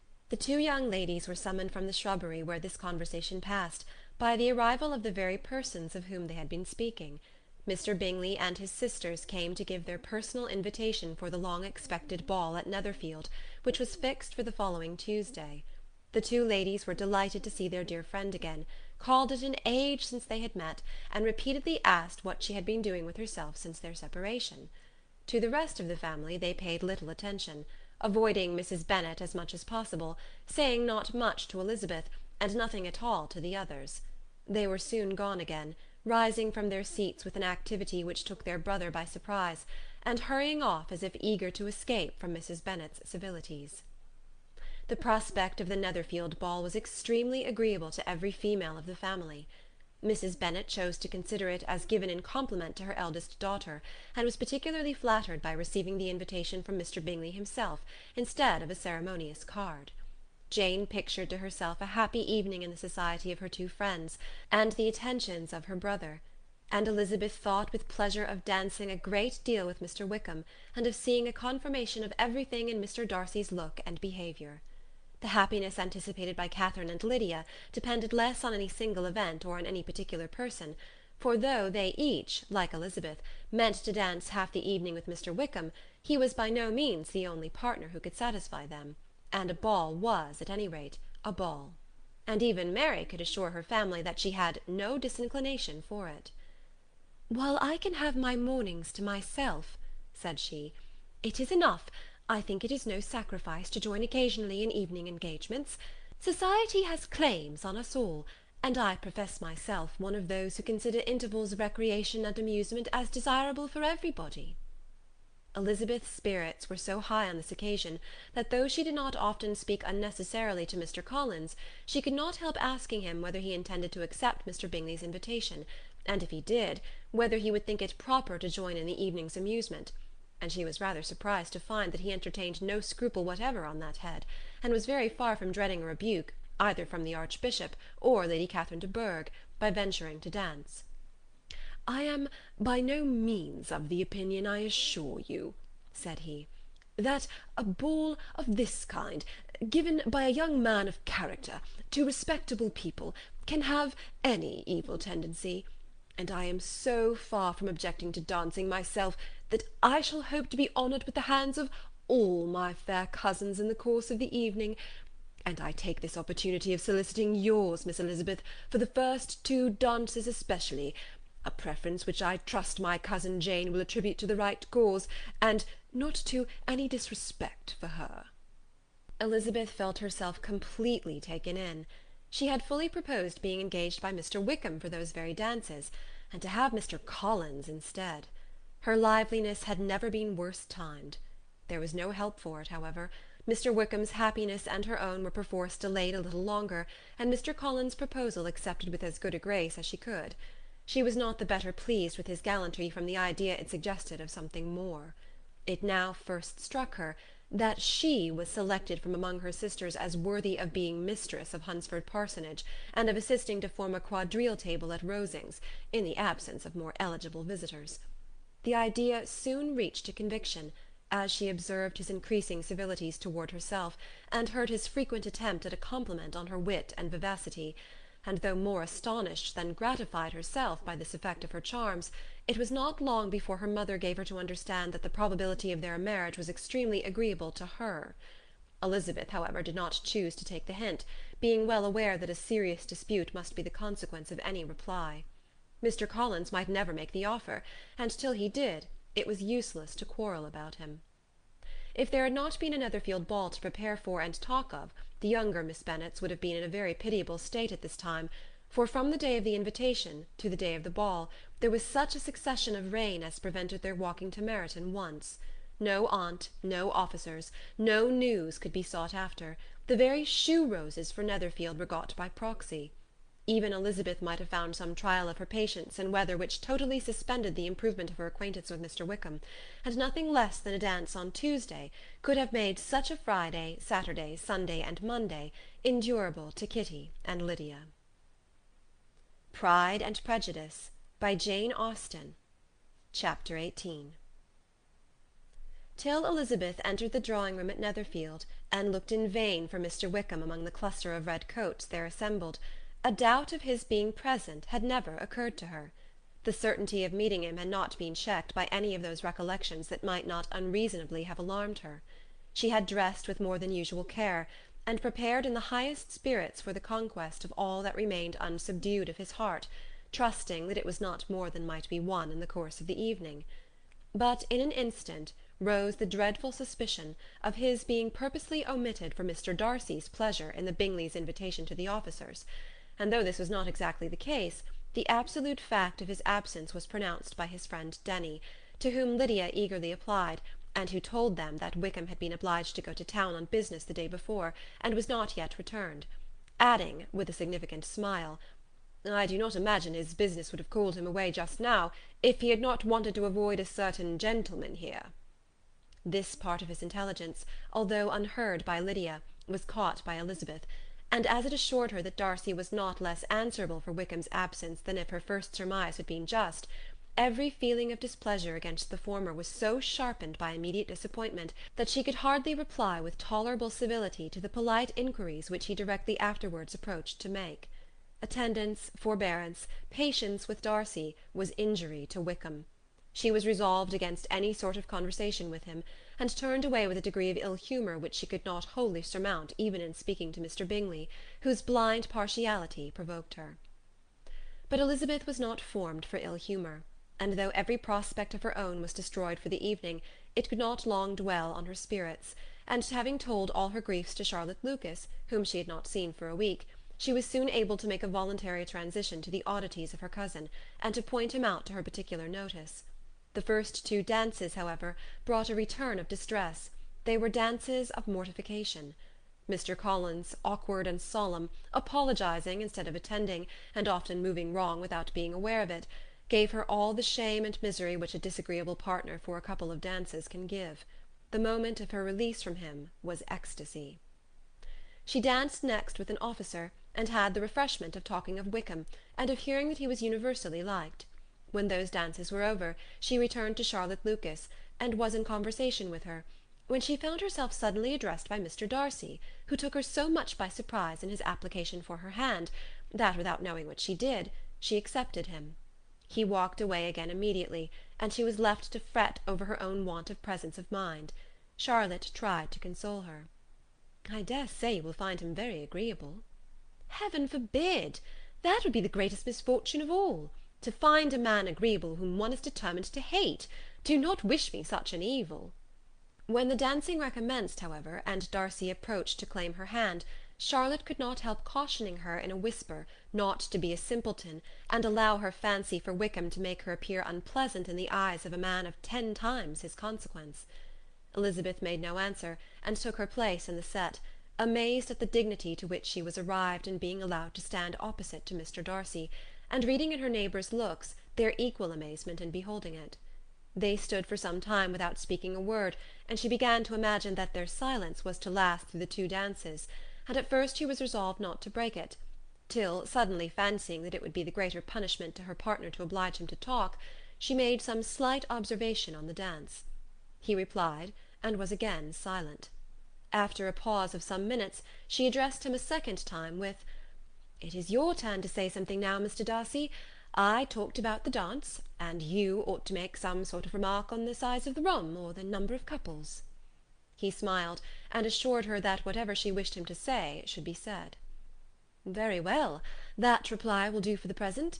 Perhaps by and by I may observe that private balls are much pleasanter than public ones. But now we may be silent." "Do you talk by rule, then, while you are dancing?" "Sometimes. One must speak a little, you know. It would look odd to be entirely silent for half an hour together, and yet, for the advantage of some, conversation ought to be so arranged as they might have the trouble of saying as little as possible." "Are you consulting your own feelings in the present case, or do you imagine that you are gratifying mine?" "Both," replied Elizabeth archly, "for I have always seen a great similarity in the turn of our minds. We are each of an unsocial, taciturn disposition, unwilling to speak unless we expect to say something that will amaze the whole room, and be handed down to posterity with all the éclat of a proverb."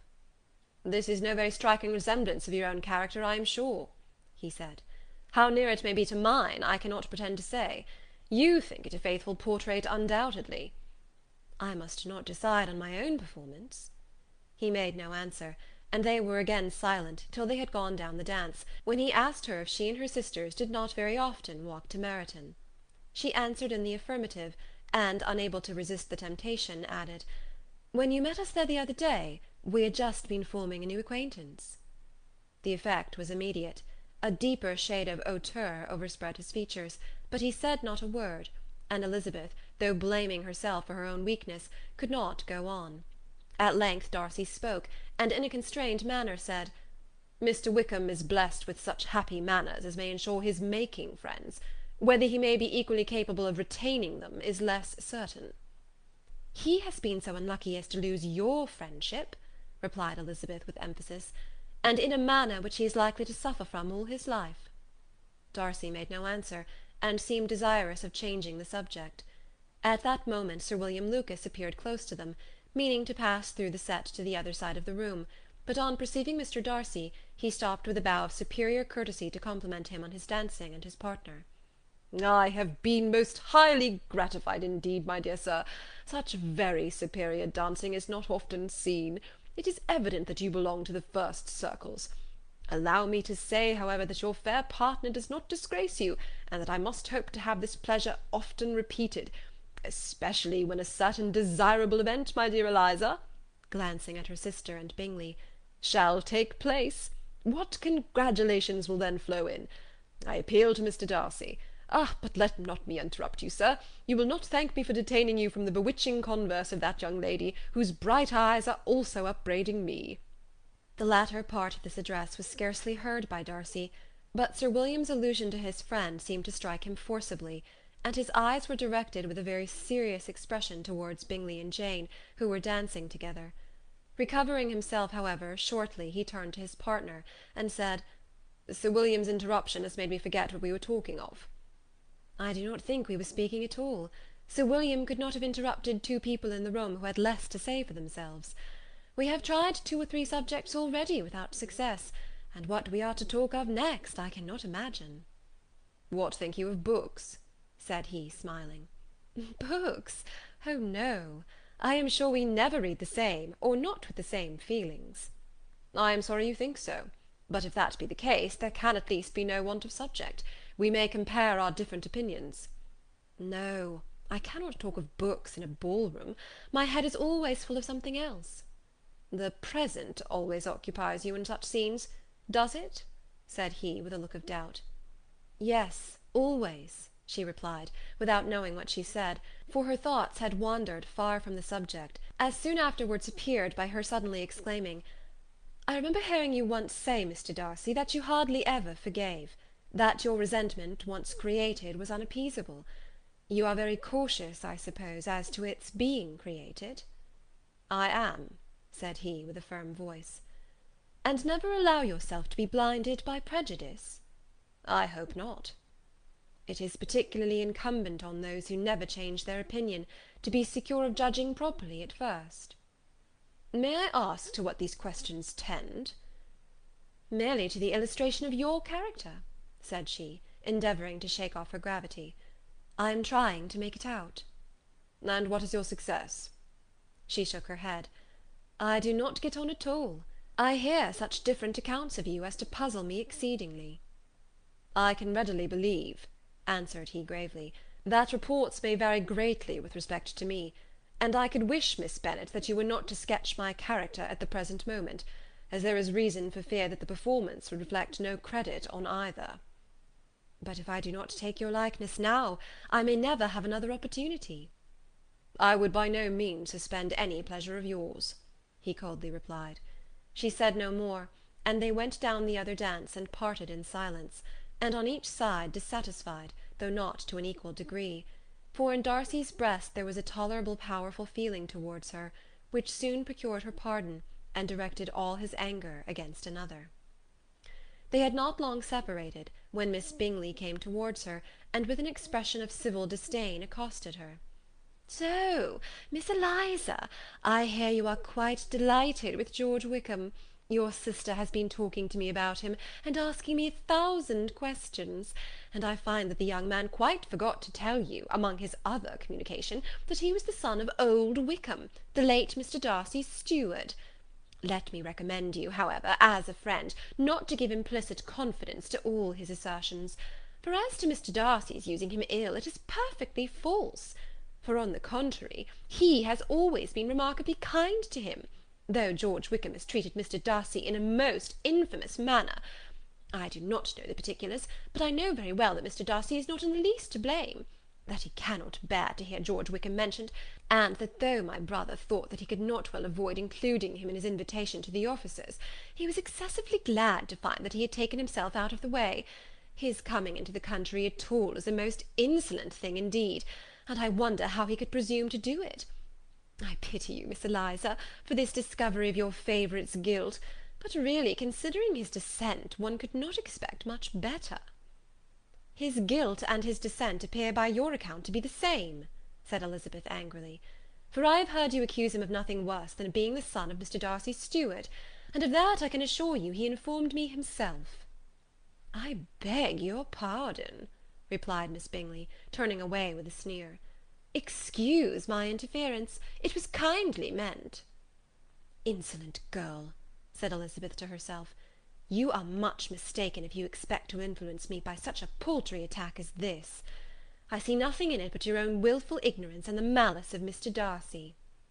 She then sought out her eldest sister, who was undertaken to make inquiries on the same subject of Bingley. Jane met her with a smile of such sweet complacency, a glow of such happy expression, as sufficiently marked how well she was satisfied with the occurrences of the evening. Elizabeth instantly read her feelings, and at that moment solicitude for Wickham, resentment against his enemies, and everything else, gave way before the hope of Jane's being in the fairest way for happiness. "I want to know," said she, with a countenance no less smiling than her sister's, "what you have learnt about Mr. Wickham. But perhaps you have been too pleasantly engaged to think of any third person, in which case you may be sure of my pardon." "No," replied Jane, "I have not forgotten him, but I have nothing unsatisfactory to tell you. Mr. Bingley does not know the whole of his history, and he is quite ignorant of the circumstances which have principally offended Mr. Darcy, but he will vouch for the good conduct, the probity, and honour of his friend, and is perfectly convinced that Mr. Wickham has deserved much less attention from Mr. Darcy than he has received. And I am sorry to say, by his account as well as his sister's, Mr. Wickham is by no means a respectable young man. I am afraid he has been very imprudent, and has deserved to lose Mr. Darcy's regard." "Mr. Bingley does not know Mr. Wickham himself?" "No, he never saw him till the other morning at Meryton." "This account, then, is what he has received from Mr. Darcy. I am satisfied. But what does he say of the living?" "He does not exactly recollect the circumstances, though he has heard them from Mr. Darcy more than once, but believes that it was left to him conditionally only." "I have not a doubt of Mr. Bingley's sincerity," said Elizabeth warmly, "but you must excuse my not being convinced by assurances only.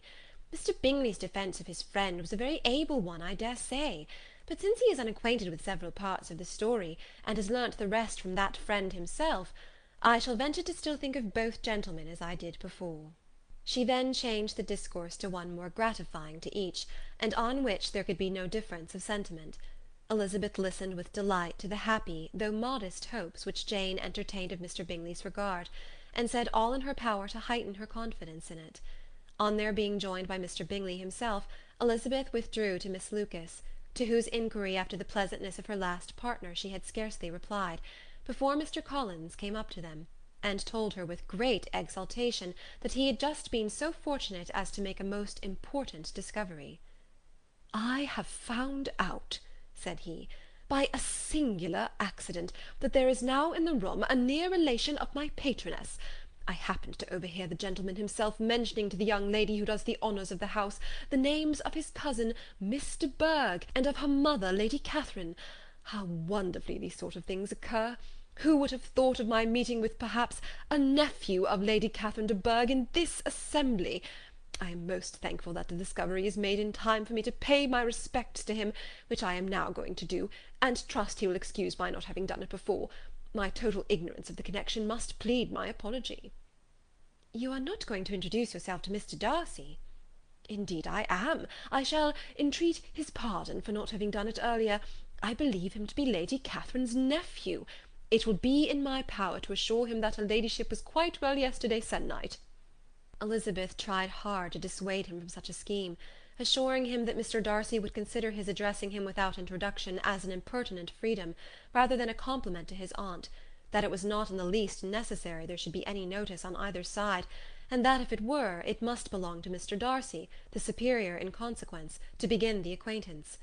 Mr. Collins listened to her with the determined air of following his own inclination, and when she ceased speaking, replied thus: "My dear Miss Elizabeth, I have the highest opinion in the world, in your excellent judgment, in all matters within the scope of your understanding, but permit me to say, that there must be a wide difference between the established forms of ceremony amongst the laity, and those which regulate the clergy, for give me leave to observe that I consider the clerical office as equal in point of dignity with the highest rank in the kingdom, providing that a proper humility of behaviour is at the same time maintained.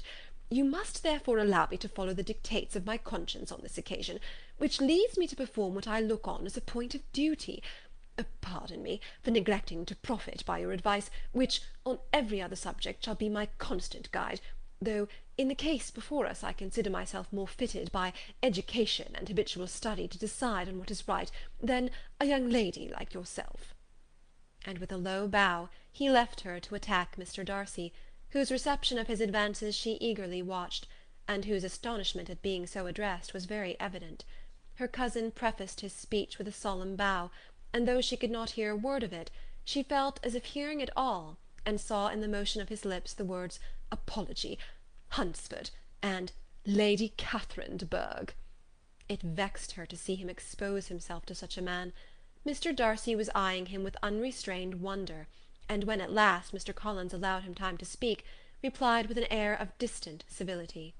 Mr. Collins, however, was not discouraged from speaking again, and Mr. Darcy's contempt seemed abundantly increasing with the length of his second speech, and at the end of it he only made him a slight bow, and moved another way. Mr. Collins then returned to Elizabeth. "I have no reason, I assure you," said he, "to be dissatisfied with my reception. Mr. Darcy seemed much pleased with the attention. He answered me with the utmost civility, and even paid me the compliment of saying that he was so well convinced of Lady Catherine's discernment as to be certain she could never bestow a favour unworthily.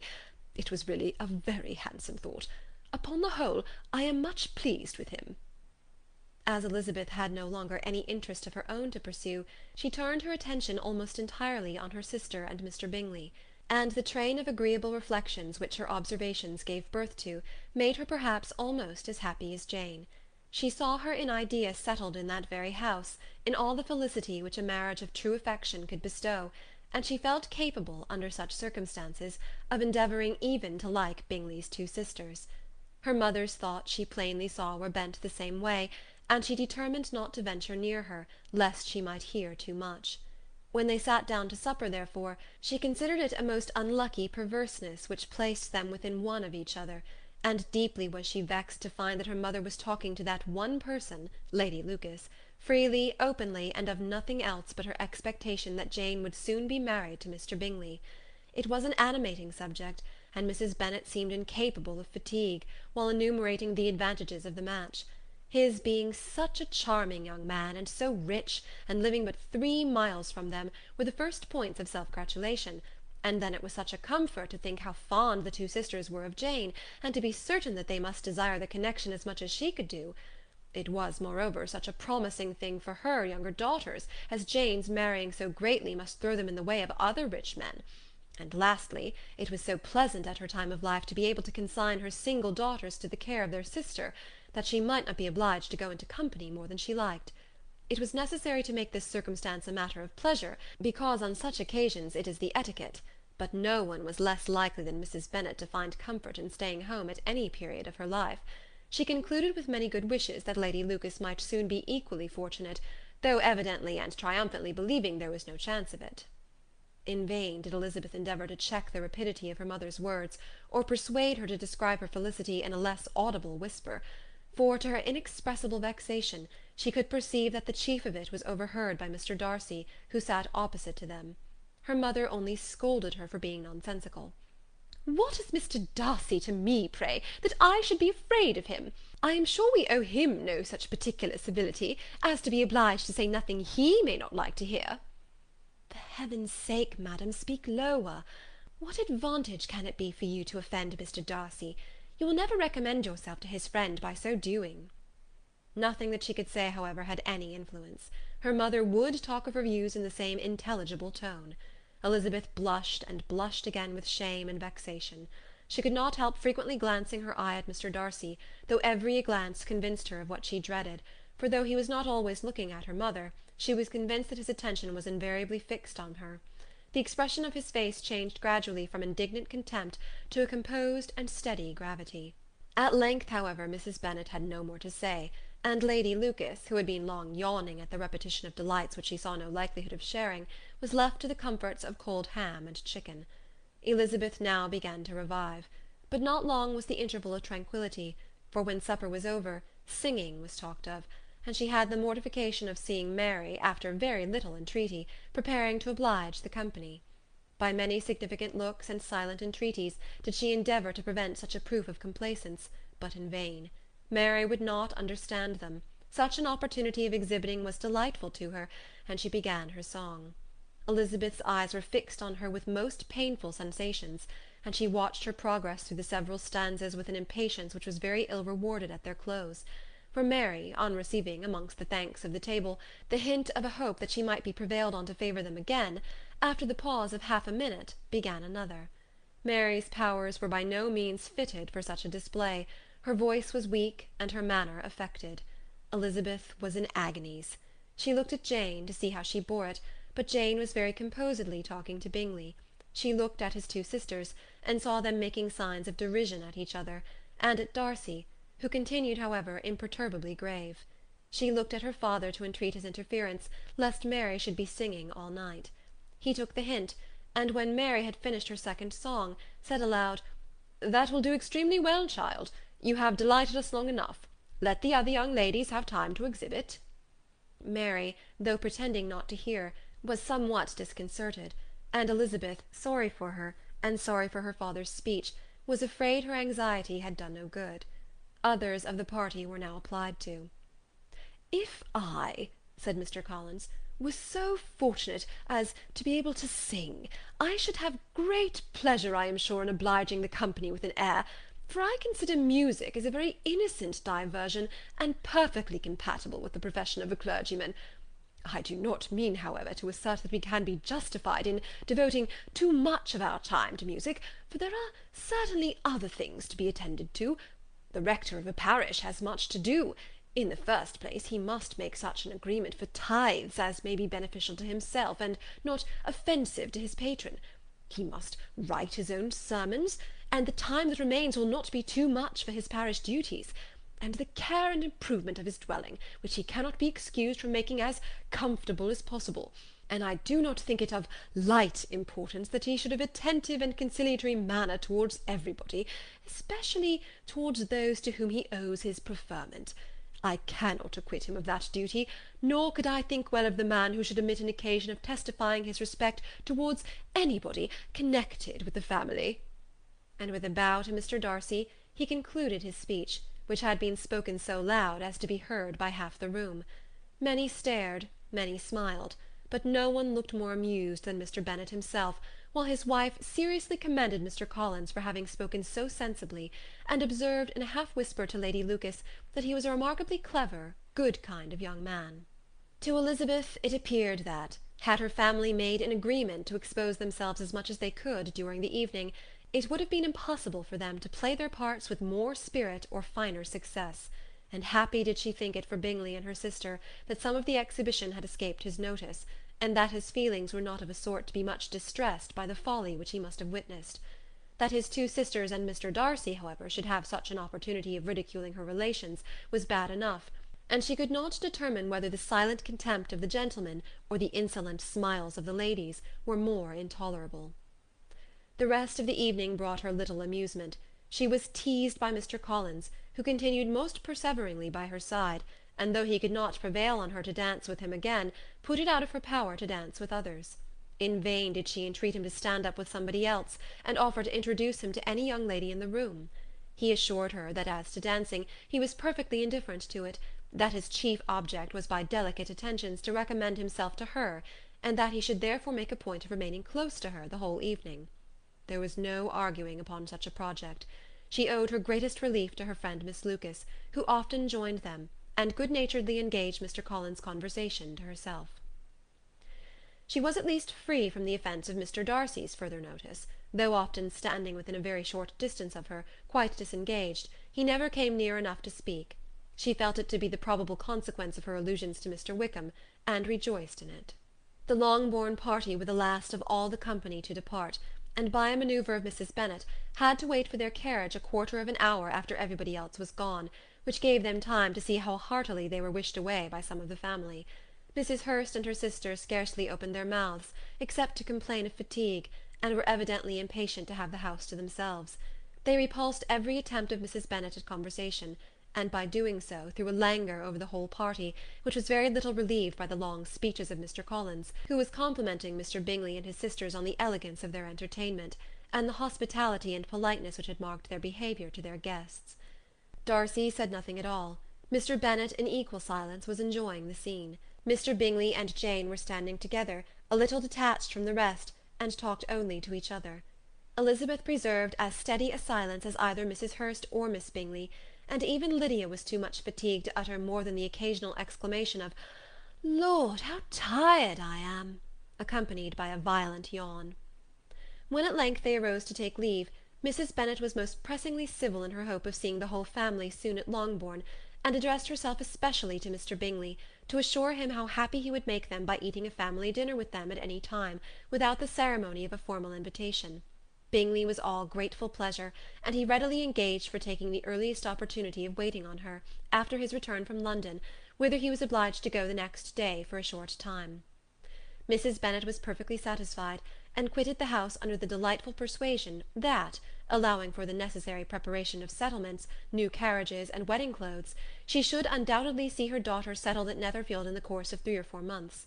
Of having another daughter married to Mr. Collins she thought with equal certainty, and with considerable, though not equal, pleasure. Elizabeth was the least dear to her of all her children, and though the match and the man were quite good enough for her, the worth of each was eclipsed by Mr. Bingley and Netherfield. End of chapter 18.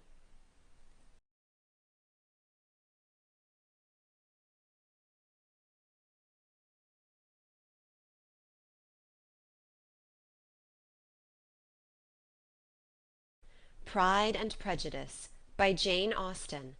Chapter 19. The next day opened a new scene at Longbourn. Mr. Collins made his declaration in form. Having resolved to do it without loss of time, as his leave of absence extended only to the following Saturday, and having no feelings of diffidence to make it distressing to himself even at the moment, he set about it in a very orderly manner, with all the observances which he supposed a regular part of the business.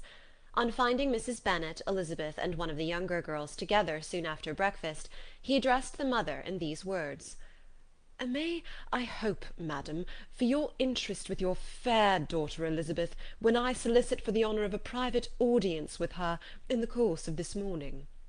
Before Elizabeth had time for anything but a blush of surprise, Mrs. Bennet answered instantly, "Oh dear, yes, certainly. I am sure Lizzie will be very happy. I am sure she can have no objection.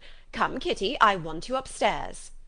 And gathering her work together, she was hastening away, when Elizabeth called out, "Dear madam, do not go. I beg you will not go. Mr. Collins must excuse me. He can have nothing to say to me that anybody need not hear. I am going away myself." "No, no, nonsense, Lizzie. I desire you to stay where you are." And upon Elizabeth seeming really with vexed and embarrassed looks about to escape, she added, "Lizzie, I insist upon your staying and hearing Mr. Collins." Elizabeth would not oppose such an injunction, and a moment's consideration making her also sensible that it would be wisest to get it over as soon and as quietly as possible, she sat down again and tried to conceal, by incessant employment, the feelings which were divided between distress and diversion. Mrs. Bennet and Kitty walked off, and as soon as they were gone, Mr. Collins began. "Believe me, my dear Miss Elizabeth, that your modesty, so far from doing you any disservice, rather adds to your other perfections. You would have been less amiable in my eyes had there not been this little unwillingness. But allow me to assure you that I have your respected mother's permission for this address. You can hardly doubt the purport of my discourse. However your natural delicacy may lead you to dissemble, my attentions have been too marked to be mistaken. Almost as soon as I entered the house, I singled you out as the companion of my future life. But before I am run away with by my feelings on this subject, perhaps it would be advisable for me to state my reasons for marrying, and moreover for coming into Hertfordshire with the design of selecting a wife, as I certainly did." The idea of Mr. Collins, with all his solemn composure, being run away with by his feelings, made Elizabeth so near laughing that she could not use the short pause he allowed in any attempt to stop him further, and he continued, "My reasons for marrying are, first, that I think it a right thing for every clergyman in easy circumstances, like myself, to set the example of matrimony in his parish. Secondly, that I am convinced that it will add very greatly to my happiness. And thirdly, which perhaps I ought to have mentioned earlier, that it is the particular advice and recommendation of the very noble lady whom I have the honour of calling patroness. Twice she has condescended to give me her opinion, unasked too, on this subject. and it was but the very Saturday night before I left Hunsford, between our pools at quadrille, while Mrs. Jenkinson was arranging Miss de Bourgh's footstool, that she said, "Mr. Collins, you must marry. A clergyman like you must marry. Choose properly, choose a gentlewoman for my sake, and for your own, let her be an active, useful sort of person, not brought up high, but able to make a small income go a good way. This is my advice. Find such a woman as soon as you can, bring her to Hunsford, and I will visit her. Allow me, by the way, to observe, my fair cousin, that I do not reckon the notice and kindness of Lady Catherine de Bourgh as among the least of the advantages in my power to offer.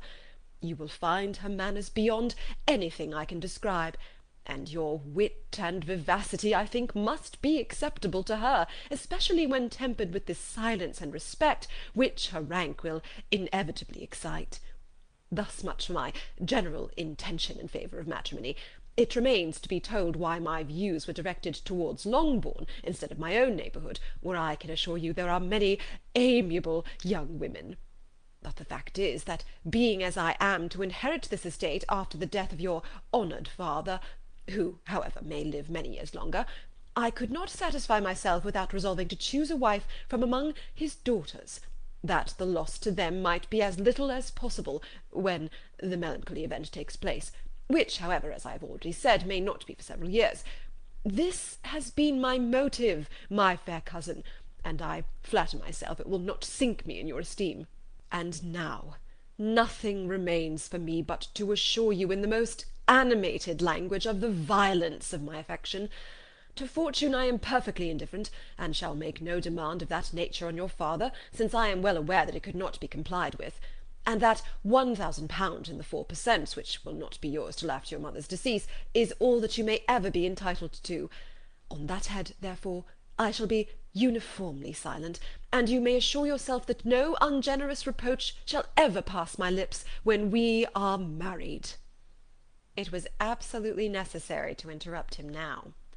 "You are too hasty, sir," she cried. "You forget that I have made no answer. Let me do it without further loss of time. Accept my thanks for the compliment you are paying me. I am very sensible of the honour of your proposals, but it is impossible for me to do otherwise than to decline them." "I am not now to learn," replied Mr. Collins, with a formal wave of the hand, "that it is usual with young ladies to reject the addresses of the man whom they secretly mean to accept, when he first applies for their favour, and that sometimes the refusal is repeated a second or even a third time.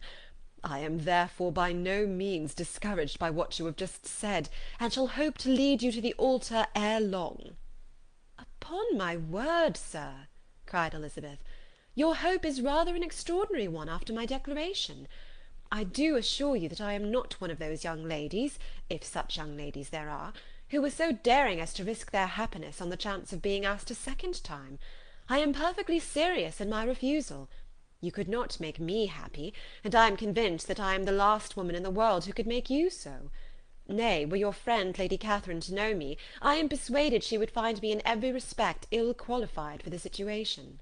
"Were it certain that Lady Catherine would think so," said Mr. Collins very gravely, "but I cannot imagine that her ladyship would at all disapprove of you, and you may be certain when I have the honour of seeing her again, I shall speak in the very highest terms of your modesty, economy, and other amiable qualifications." "Indeed, Mr. Collins, all praise of me will be unnecessary. You must give me leave to judge for myself, and pay me the compliment of believing what I say. I wish you very happy and very rich, and by refusing your hand do all in my power to prevent your being otherwise. In making me the offer, you must have satisfied the delicacy of your feelings with regard to my family, and may take possession of Longbourn estate whenever it falls, without any self-reproach. This matter may be considered, therefore, as finally settled." And rising as she thus spoke, she would have quitted the room, had Mr. Collins not thus addressed her.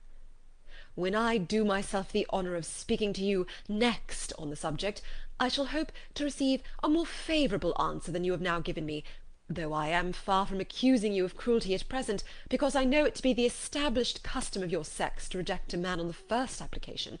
and perhaps you have even now said as much to encourage my suit as would be consistent with the true delicacy of the female character." "Really, Mr. Collins," cried Elizabeth with some warmth, "you puzzle me exceedingly.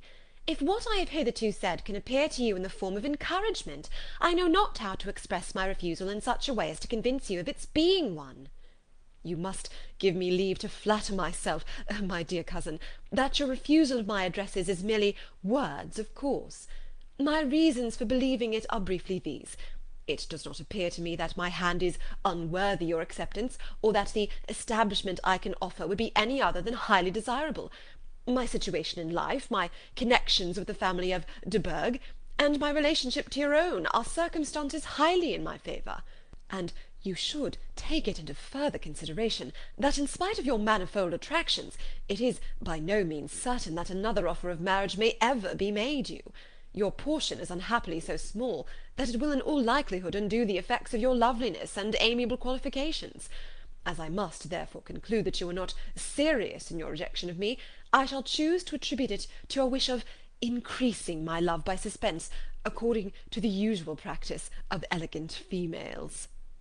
"I do assure you, sir, that I have no pretensions whatever to that kind of elegance which consists in tormenting a respectable man. I would rather be paid the compliment of being believed sincere. I thank you again and again for the honour you have done me in your proposals, but to accept them is absolutely impossible. My feelings in every respect forbid it. Can I speak plainer? Do not consider me now as an elegant female intending to plague you, but as a rational creature, speaking the truth from her heart." "You are uniformly charming," cried he, with an air of awkward gallantry, "and I am persuaded that, when sanctioned by the express authority of both your excellent parents, my proposal will not fail of being acceptable." To such perseverance in wilful self-deception Elizabeth would make no reply, and immediately and in silence withdrew, determined, if he persisted in considering her repeated refusals as flattering encouragement, to apply to her father, whose negative mind might be uttered in such a manner as to be decisive, and whose behaviour at least could not be mistaken for the affectation and coquetry of an elegant female. Pride and Prejudice, by Jane Austen. Chapter 20. Mr. Collins was not left long to the silent contemplation of his successful love, for Mrs. Bennet, having dawdled about in the vestibule to watch for the end of the conference, no sooner saw Elizabeth open the door and with quick step pass her towards the staircase, than she entered the breakfast-room, and congratulated both him and herself in warm terms on the happy prospect of their near connection. Mr. Collins received and returned these felicitations with equal pleasure, and then proceeded to relate the particulars of their interview, with the result of which he trusted he had every reason to be satisfied, since the refusal which his cousin had steadfastly given him would naturally flow from her bashful modesty and the genuine delicacy of her character. This information, however, startled Mrs. Bennet. She would have been glad to be equally satisfied that her daughter had meant to encourage him by protesting against his proposals, but she dared not believe it, and could not help saying so. "But depend upon it, Mr. Collins," she added, "that Lizzie shall be brought to reason. I will speak to her about it directly. She is a very headstrong, foolish girl, and does not know her own interest, but I will make her know it." "Pardon me for interrupting you, madam," cried Mr. Collins, "but if she really is headstrong and foolish, I know not whether she would altogether be a very desirable wife to a man in my situation, who naturally looks for happiness in the marriage state. If therefore she actually persists in rejecting my suit, perhaps it were better not to force her into accepting me, because, if liable to such defects of temper, she could not contribute much to my felicity." "Sir, you quite misunderstand me," said Mrs. Bennet, alarmed. "Lizzie is only headstrong in such matters as these. In everything else she is as good-natured a girl as ever lived. I will go directly to Mr. Bennet, and we shall very soon settle it with her, I am sure." She would not give him time to reply, but hurrying instantly to her husband, called out as she entered the library, "Oh, Mr. Bennet, you are wanted immediately. We are all in an uproar. You must come and make Lizzie marry Mr. Collins, for she vows she will not have him, and if you do not make haste, he will change his mind and not have her." Mr. Bennet raised his eyes from his book as she entered, and fixed them on her face with a calm unconcern which was not in the least altered by her communication. "I have not the pleasure of understanding you," said he, when she had finished her speech. "Of what are you talking?" "Of Mr. Collins and Lizzie. Lizzie declares that she will not have Mr. Collins, and Mr. Collins begins to say that he will not have Lizzie." "And what am I to do on the occasion? It seems a hopeless business." "Speak to Lizzie about it yourself. Tell her that you insist upon her marrying him." "Let her be called down. She shall hear my opinion." Mrs. Bennet rang the bell, and Miss Elizabeth was summoned to the library. "Come here, child," cried her father as she appeared. "I have sent for you on an affair of importance. I understand that Mr. Collins has made you an offer of marriage. Is it true?" Elizabeth replied that it was. "Very well, and this offer of marriage you have refused?" "I have, sir." "Very well. We now come to the point. Your mother insists upon your accepting it. Is it not so, Mrs. Bennet?" "Yes, or I will never see her again." "An unhappy alternative is before you, Elizabeth. From this day you must be a stranger to one of your parents. Your mother will never see you again if you do not marry Mr. Collins, and I will never see you again if you do." Elizabeth could not but smile at such a conclusion of such a beginning, but Mrs. Bennet, who had persuaded herself that her husband regarded the affair as she wished, was excessively disappointed. "What do you mean, Mr. Bennet, in talking this way? You promised me to insist upon her marrying him." "My dear," replied her husband, "I have two small favours to request. First, that you allow me the free use of my understanding on the present occasion, and secondly, of my room. I shall be glad to have the library to myself as soon as may be." Not yet, however, in spite of her disappointment in her husband, did Mrs. Bennet give up the point. She talked to Elizabeth again and again, coaxed and threatened her by turns. She endeavoured to secure Jane in her interest, but Jane, with all possible mildness, declined interfering, and Elizabeth, sometimes with real earnestness and sometimes with playful gaiety, replied to her attacks. Though her manner varied, however, her determination never did. Mr. Collins, meanwhile, was meditating in solitude on what had passed. He thought too well of himself to comprehend on what motives his cousin could refuse him, and though his pride was hurt, he suffered in no other way. His regard for her was quite imaginary, and the possibility of her deserving her mother's reproach prevented his feeling any regret. While the family were in this confusion, Charlotte Lucas came to spend the day with them. She was met in the vestibule by Lydia, who, flying to her, cried in a half-whisper, "I am glad you are come, for there is such fun here. What do you think has happened this morning? Mr. Collins has made an offer to Lizzie, and she will not have him." Charlotte hardly had time to answer before they were joined by Kitty, who came to tell the same news, and no sooner had they entered the breakfast-room, where Mrs. Bennet was alone, than she likewise began on the subject, calling on Miss Lucas for her compassion, and entreating her to persuade her friend Lizzie to comply with the wishes of all her family. "Pray do, my dear Miss Lucas," she added in a melancholy tone, "for nobody is on my side, nobody takes part with me. I am cruelly used, nobody feels for my poor nerves." Charlotte's reply was spared by the entrance of Jane and Elizabeth. "Ay, there she comes," continued Mrs. Bennet, "looking as unconcerned, it may be, and caring no more for us than if we were at York, provided she can have her own way. But I tell you, Miss Lizzie, if you take it into your head to go on refusing every offer of marriage in this way, you will never get a husband at all, and I am sure I do not know who is to maintain you when your father is dead. I shall not be able to keep you, and so I warn you. I have done with you from this very day. I told you in the library, you know, that I should never speak to you again, and you will find me as good as my word. I have no pleasure in talking to undutiful children.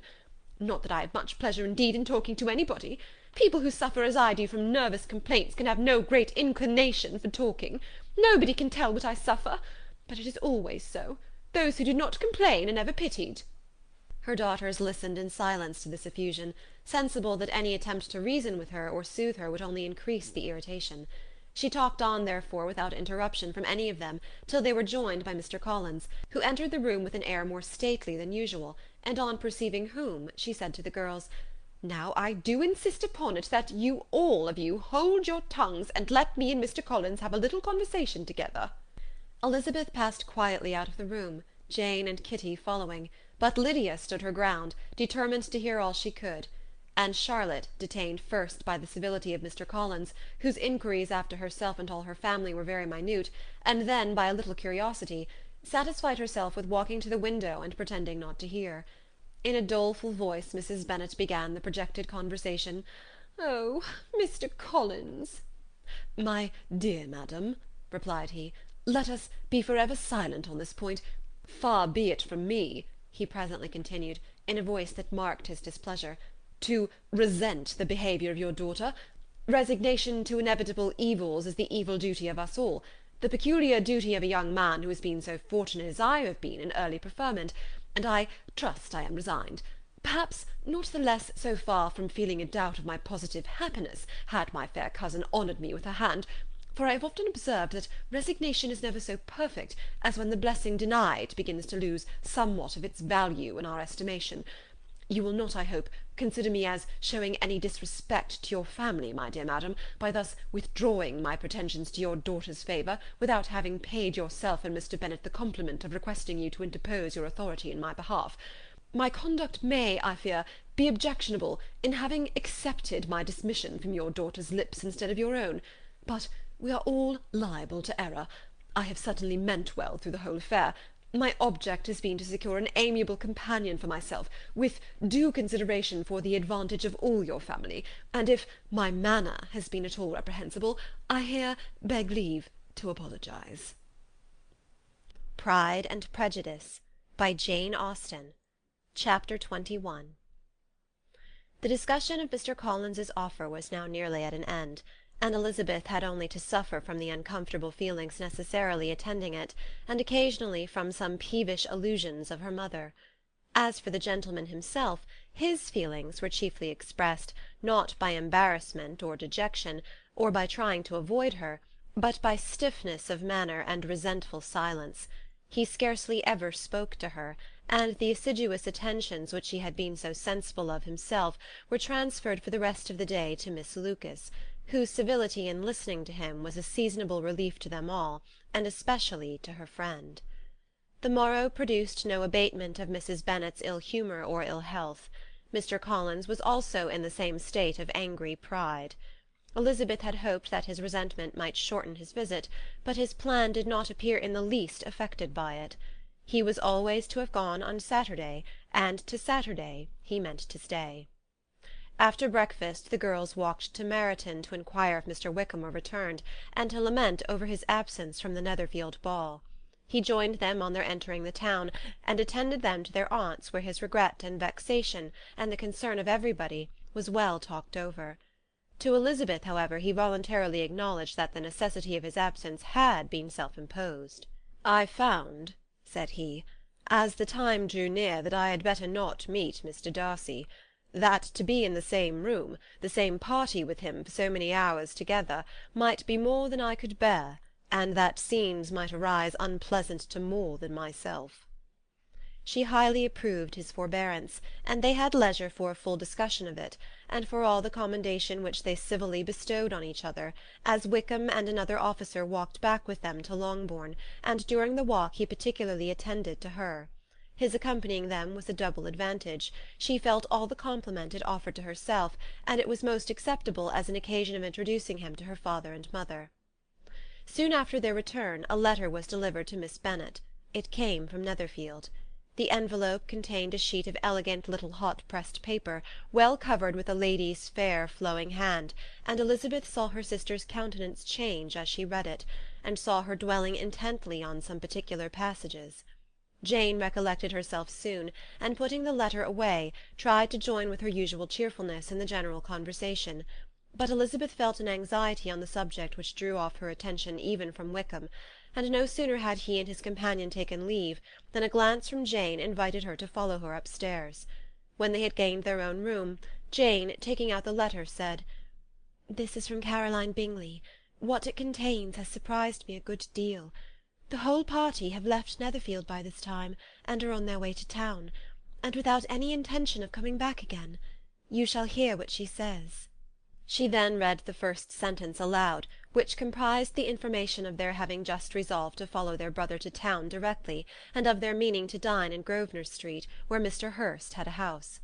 The next was in these words: "I do not pretend to regret anything I shall leave in Hertfordshire, except your society, my dearest friend, but we will hope, at some future period, to enjoy many returns of that delightful intercourse we have known, and in the meanwhile may lessen the pain of separation by a very frequent and most unreserved correspondence. I depend on you for that." To these high-flown expressions Elizabeth listened with all the insensibility of distrust, and though the suddenness of their removal surprised her, she saw nothing in it really to lament. It was not to be supposed that their absence from Netherfield would prevent Mr. Bingley's being there, and as to the loss of their society, she was persuaded that Jane must cease to regard it in the enjoyment of his. "It is unlucky," said she, after a short pause, "that you should not be able to see your friends before they leave the country. But may we not hope that the period of future happiness, to which Miss Bingley looks forward, may arrive earlier than she is aware, and that the delightful intercourse you have known as friends will be renewed with yet greater satisfaction as sisters? Mr. Bingley will not be detained in London by them." "Caroline decidedly says that none of the party will return into Hertfordshire this winter. I will read it to you. When my brother left us yesterday, he imagined that the business which took him to London might be concluded in 3 or 4 days, but as we are certain it cannot be so, and at the same time convinced that when Charles gets to town he will be in no hurry to leave it again, we have determined on following him thither, that he may not be obliged to spend his vacant hours in a comfortless hotel. Many of my acquaintances are already there for the winter. I wish that I could hear that you, my dearest friend, had any intention of making one of the crowd, but of that I despair. I sincerely hope your Christmas in Hertfordshire may abound in the gaieties which that season generally brings, and that your beaux will be so numerous as to prevent your feeling the loss of the 3 whom we shall deprive you."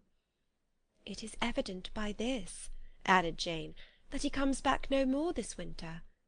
"It is only evident that Miss Bingley does not mean that he should." "Why will you think so? It must be his own doing. He is his own master. But you do not know all. I will read you the passage which particularly hurts me. I will have no reserves from you. Mr. Darcy is impatient to see his sister, and, to confess the truth, we are scarcely less eager to meet her again. I really do not think Georgiana Darcy has her equal for beauty, elegance, and accomplishments, and the affection she inspires in Louisa and myself is heightened into something still more interesting from the hope we dare entertain of her being hereafter our sister. I do not know whether I ever before mentioned to you my feelings on this subject, but I will not leave the country without confiding them, and I trust you will not esteem them unreasonable. My brother admires her greatly already. He will have frequent opportunity now of seeing her on the most intimate footing. Her relations all wish the connection as much as his own, and a sister's partiality is not misleading me, I think, when I call Charles most capable of engaging any woman's heart. With all these circumstances to favour an attachment, and nothing to prevent it, am I wrong, my dearest Jane, in indulging the hope of an event which will secure the happiness of so many?" "What do you think of this sentence, my dear Lizzy?" said Jane as she finished it. "Is it not clear enough? Does it not expressly declare that Caroline neither expects nor wishes me to be her sister, that she is perfectly convinced of her brother's indifference, and that if she suspects the nature of my feelings for him, she means most kindly to put me on my guard? Can there be any other opinion on the subject?" "Yes, there can, for mine is totally different. Will you hear it?" "Most willingly." "You shall have it in a few words. Miss Bingley sees that her brother is in love with you, and wants him to marry Miss Darcy.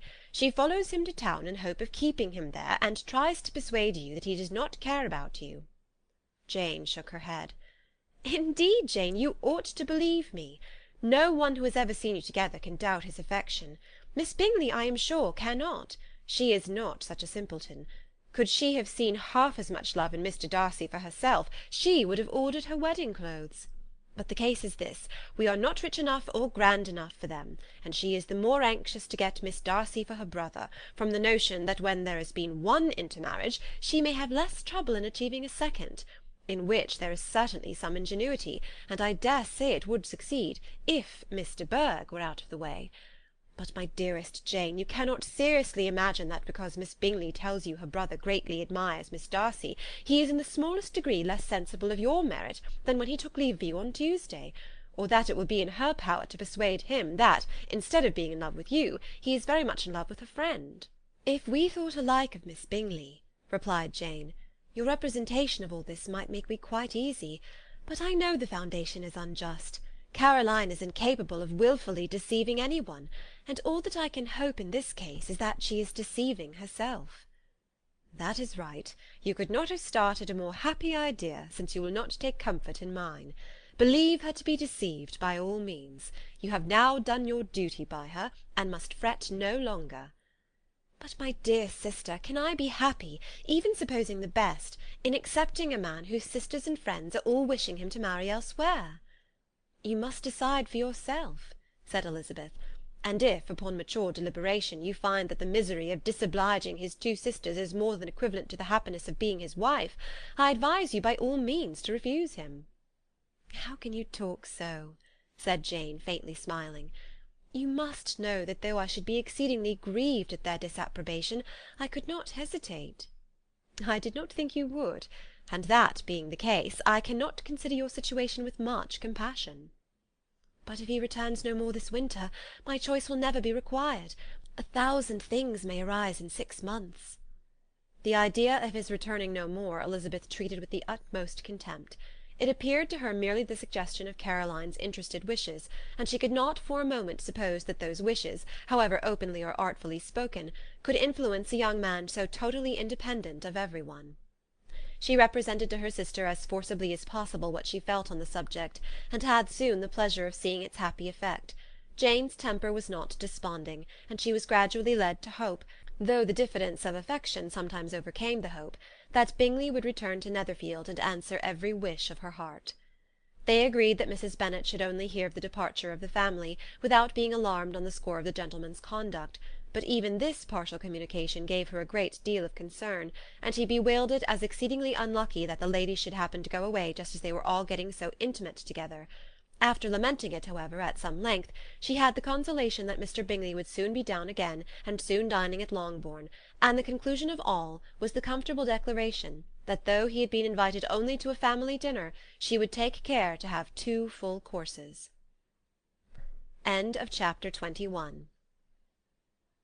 Pride and Prejudice, by Jane Austen.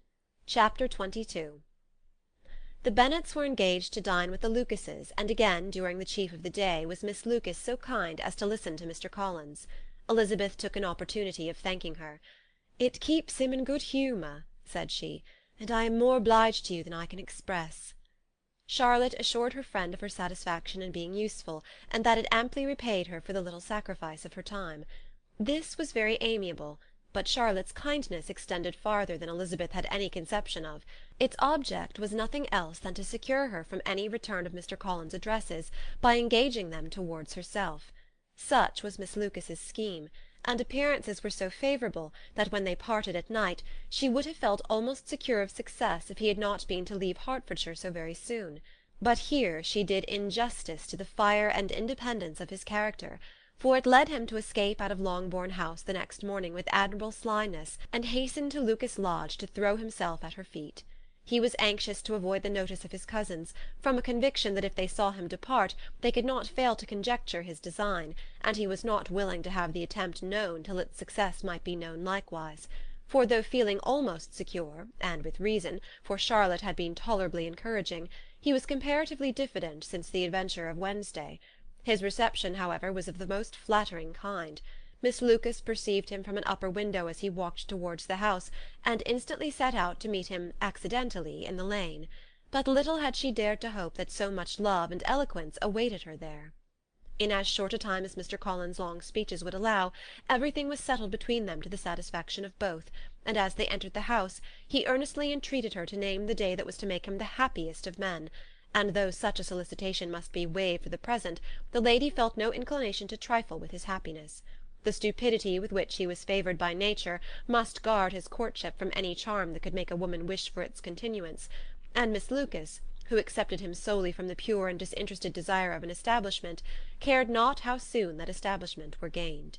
Sir William and Lady Lucas were speedily applied to for their consent, and it was bestowed with a most joyful alacrity. Mr. Collins's present circumstances made it a most eligible match for their daughter, to whom they could give little fortune, and his prospects of future wealth were exceedingly fair.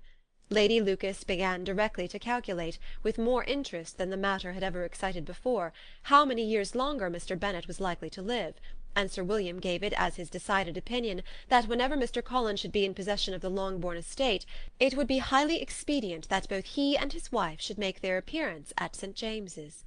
The whole family, in short, were properly overjoyed on the occasion. The younger girls formed hopes of "coming out" a year or two sooner than they might otherwise have done, and the boys were relieved from their apprehension of Charlotte's dying an old maid. Charlotte herself was tolerably composed. She had gained her point, and had time to consider of it. Her reflections were in general satisfactory. Mr. Collins, to be sure, was neither sensible nor agreeable. His society was irksome, and his attachment to her must be imaginary. But still he would be her husband. Without thinking highly either of men or matrimony, marriage had always been her object. It was the only provision for well-educated young women of small fortune, and, however uncertain of giving happiness, must be their pleasantest preservative from want. This preservative she had now obtained, and at the age of 27, without having ever been handsome, she felt all the good luck of it. The least agreeable circumstance in the business was the surprise it must occasion to Elizabeth Bennet, whose friendship she valued beyond that of any other person. Elizabeth would wonder, and probably would blame her, and though her resolution was not to be shaken, her feelings must be hurt by such a disapprobation. She resolved to give her the information herself, and therefore charged Mr. Collins, when he returned to Longbourn to dinner, to drop no hint of what had passed before any of the family. A promise of secrecy was of course very dutifully given, but it could not be kept without difficulty, for the curiosity excited by his long absence burst forth in such very direct questions on his return as required some ingenuity to evade, and he was at the same time exercising great self-denial, for he was longing to publish his prosperous love. As he was to begin his journey too early on the morrow to see any of the family, the ceremony of leave-taking was performed when the ladies moved for the night, and Mrs. Bennet, with great politeness and cordiality, said how happy they should be to see him at Longbourn again, whenever his engagements might allow him to visit them. "My dear madam," he replied, "this invitation is particularly gratifying, because it is what I have been hoping to receive, and you may be very certain that I shall avail myself of it as soon as possible." They were all astonished, and Mr. Bennet, who could by no means wish for so speedy a return, immediately said, "But is there not danger of Lady Catherine's disapprobation here, my good sir? You had better neglect your relations than run the risk of offending your patroness." "My dear sir," replied Mr. Collins, "I am particularly obliged to you for this friendly caution, and you may depend upon my not taking so material a step without her ladyship's concurrence." "You cannot be too much upon your guard. Risk anything rather than her displeasure, and if you find it likely to be raised by your coming to us again, which I should think exceedingly probable, stay quietly at home, and be satisfied that we shall take no offence." "Believe me, my dear sir, my gratitude is warmly excited by such affectionate attention, and depend upon it, you will speedily receive from me a letter of thanks for this, and for every other mark of your regard during my stay in Hertfordshire. As for my fair cousins, though my absence may not be long enough to render it necessary, I shall now take the liberty of wishing them health and happiness, not excepting my cousin Elizabeth." With proper civilities the ladies then withdrew, all of them equally surprised that he meditated a quick return. Mrs. Bennet wished to understand by it that he thought of paying his addresses to one of her younger girls, and Mary might have been prevailed on to accept him. She rated his abilities much higher than any of the others. There was a solidity in his reflections which often struck her, and though by no means as clever as herself, she thought that if encouraged to read and improve himself by such an example as hers, he might become a very agreeable companion. But on the following morning every hope of this kind was done away. Miss Lucas called soon after breakfast, and in a private conference with Elizabeth related the event of the day before. The possibility of Mr. Collins fancying himself in love with her friend had once occurred to Elizabeth within the last day or two, but that Charlotte could encourage him seemed almost as far from possibility as she could encourage him herself, and her astonishment was consequently so great as to overcome at the first the bounds of decorum, and she could not help crying out, "Engaged to Mr. Collins! My dear Charlotte! Impossible!" The steady countenance which Miss Lucas had commanded in telling her story gave way to a momentary confusion here on receiving so direct a reproach, though as it was no more than she expected, she soon regained her composure, and calmly replied, "Why should you be surprised, my dear Eliza? Do you think it incredible that Mr. Collins should be able to procure any woman's good opinion, because he was not so happy as to succeed with you?" But Elizabeth had now recollected herself, and making a strong effort for it, was able to assure with tolerable firmness that the prospect of their relationship was highly grateful to her, and that she wished her all imaginable happiness. "I see what you were feeling," replied Charlotte. "You must be surprised, very much surprised, so lately as Mr. Collins was wishing to marry you. But when you have had time to think it over, I hope you'll be satisfied with what I have done. I am not romantic, you know. I never was.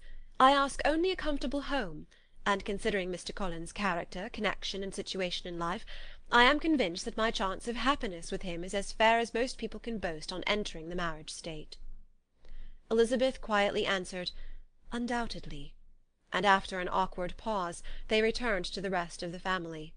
Charlotte did not stay much longer, and Elizabeth was then left to reflect on what she had heard. It was a long time before she became at all reconciled to the idea of so unsuitable a match. The strangeness of Mr. Collins making 2 offers of marriage within 3 days was nothing in comparison of his being now accepted. She had always felt that Charlotte's opinion of matrimony was not exactly like her own, but she had not supposed it to be possible that, when called into action, she would have sacrificed every better feeling to worldly advantage. Charlotte, the wife of Mr. Collins, was a most humiliating picture. And to the pang of a friend disgracing herself and sunk in her esteem was added the distressing conviction that it was impossible for that friend to be tolerably happy in the lot she had chosen. End of chapter 22. Pride and Prejudice by Jane Austen. Chapter 23. Elizabeth was sitting with her mother and sisters, reflecting on what she had heard, and doubting whether she was authorized to mention it, when Sir William Lucas himself appeared, sent by his daughter, to announce her engagement to the family. With many compliments to them, and much self-gratulation on the prospect of a connection between the houses, he unfolded the matter, to an audience not merely wondering, but incredulous. For Mrs. Bennet, with more perseverance than politeness, protested he must be entirely mistaken, and Lydia, always unguarded and often uncivil, boisterously exclaimed, "Good Lord! Sir William, how can you tell such a story? Do not you know that Mr. Collins wants to marry Lizzie?" Nothing less than the complacence of a courtier could have borne without anger such treatment, but Sir William's good breeding carried him through it all, and though he begged leave to be positive as to the truth of his information, he listened to all their impertinence with the most forbearing courtesy. Elizabeth, feeling it incumbent on her to relieve him from so unpleasant a situation, now put herself forward to confirm his account, by mentioning her prior knowledge of it from Charlotte herself, and endeavoured to put a stop to the exclamations of her mother and sisters by the earnestness of her congratulations to Sir William, in which she was readily joined by Jane, and by making a variety of remarks on the happiness that might be expected from the match, the excellent character of Mr. Collins, and the convenient distance of Hunsford from London. Mrs. Bennet was in fact too much overpowered to say a great deal while Sir William remained, but no sooner had he left them than her feelings found a rapid vent. In the first place, she persisted in disbelieving the whole of the matter. Secondly, she was very sure that Mr. Collins had been taken in. Thirdly, she trusted that they would never be happy together. And fourthly, that the match might be broken off. 2 inferences, however, were plainly deduced from the whole. One, that Elizabeth was the real cause of the mischief, and the other that she herself had been barbarously misused by them all, and on these 2 points she principally dwelt during the rest of the day. Nothing could console and nothing could appease her, nor did that day wear out her resentment. A week elapsed before she could see Elizabeth without scolding her, a month passed away before she could speak to Sir William or Lady Lucas without being rude, and many months were gone before she could at all forgive their daughter. Mr. Bennet's emotions were much more tranquil on the occasion, and such as he did experience he pronounced to be of a most agreeable sort, for it gratified him, he said, to discover that Charlotte Lucas, whom he had been used to think tolerably sensible, was as foolish as his wife, and more foolish than his daughter. Jane confessed herself a little surprised at the match, but she said less of her astonishment than of her earnest desire for their happiness, nor could Elizabeth persuade her to consider it as improbable. Kitty and Lydia were far from envying Miss Lucas, for Mr. Collins was only a clergyman, and it affected them in no other way than as a piece of news to spread at Meryton. Lady Lucas could not be insensible of triumph on being able to retort on Mrs. Bennet the comfort of having a daughter well married, and she called at Longbourn rather oftener than usual to say how happy she was, though Mrs. Bennet's sour looks and ill-natured remarks might have been enough to drive happiness away. Between Elizabeth and Charlotte there was restraint which kept them mutually silent on the subject, and Elizabeth felt persuaded that no real confidence could ever subsist between them again. Her disappointment in Charlotte made her turn with fonder regard to her sister, of whose rectitude and delicacy she was sure her opinion could never be shaken, and for whose happiness she grew daily more anxious, as Bingley had now been gone a week, and nothing more was heard of his return. Jane had sent Caroline an early answer to her letter, and was counting the days till she might reasonably hope to hear again. The promised letter of thanks from Mr. Collins arrived on Tuesday, addressed to their father, and written with all the solemnity of gratitude which a 12-months' abode in the family might have prompted. After discharging his conscience on that head, he proceeded to inform them, with many rapturous expressions, of his happiness in having obtained the affection of their amiable neighbour, Miss Lucas, and then explained that it was merely with the view of enjoying her society that he had been so ready to close with their kind wish of seeing him again at Longbourn, whither he hoped to be able to return on Monday fortnight. For Lady Catherine, he added, so heartily approved his marriage, that she wished it to take place as soon as possible, which he trusted would be an unanswerable argument with his amiable Charlotte to name an early day for making him the happiest of men. Mr. Collins' return into Hertfordshire was no longer a matter of pleasure to Mrs. Bennet. On the contrary, she was as much disposed to complain of it as her husband. It was very strange that he should come to Longbourn instead of to Lucas Lodge. It was also very inconvenient, and exceedingly troublesome. She hated having visitors in the house while her health was so indifferent, and lovers were of all people the most disagreeable. Such were the gentle murmurs of Mrs. Bennet, and they gave way only to the greater distress of Mr. Bingley's continued absence. Neither Jane nor Elizabeth were comfortable on this subject. Day after day passed away without bringing any other tidings of him than the report which shortly prevailed in Meryton of his coming no more to Netherfield the whole winter, a report which highly incensed Mrs. Bennet, and which she never failed to contradict as a most scandalous falsehood. Even Elizabeth began to fear, not that Bingley was indifferent, but that his sisters would be successful in keeping him away. Unwilling as she was to admit an idea so destructive of Jane's happiness, and so dishonourable to the stability of her lover, she could not prevent its frequently occurring. The united efforts of his two unfeeling sisters, and of his overpowering friend, assisted by the attractions of Miss Darcy and the amusements of London, might be too much, she feared, for the strength of his attachment. As for Jane, her anxiety under this suspense was of course more painful than Elizabeth's, but whatever she felt she was desirous of concealing, and between Elizabeth and herself, therefore, the subject was never alluded to. But as no such delicacy restrained her mother, an hour seldom passed in which she did not talk of Bingley, express her impatience for his arrival, or even require Jane to confess that if he did not come back she would think herself very ill-used. It needed all Jane's steady mildness to bear these attacks with tolerable tranquillity. Mr. Collins returned most punctually on Monday fortnight, but his reception at Longbourn was not quite so gracious as it had been on his first introduction. He was too happy, however, to need much attention, and luckily for the others, the business of love-making relieved them from a great deal of his company. The chief of every day was spent by him at Lucas Lodge, and he sometimes returned to Longbourn only in time to make an apology for his absence before the family went to bed. Mrs. Bennet was really in a most pitiable state. The very mention of anything concerning the match threw her into an agony of ill-humour, and wherever she went she was sure of hearing it talked of. The sight of Miss Lucas was odious to her. As her successor in that house, she regarded her with jealous abhorrence. Whenever Charlotte came to see them, she concluded her to be anticipating the hour of possession, and whenever she spoke in a low voice to Mr. Collins, was convinced that they were talking of the Longbourn estate, and resolving to turn herself and her daughters out of the house as soon as Mr. Bennet were dead. She complained bitterly of all this to her husband. "Indeed, Mr. Bennet," said she, "it is very hard to think that Charlotte Lucas should ever be mistress of this house, and that I should be forced to make way for her, and live to see her take her place in it." "My dear, do not give way to such gloomy thoughts.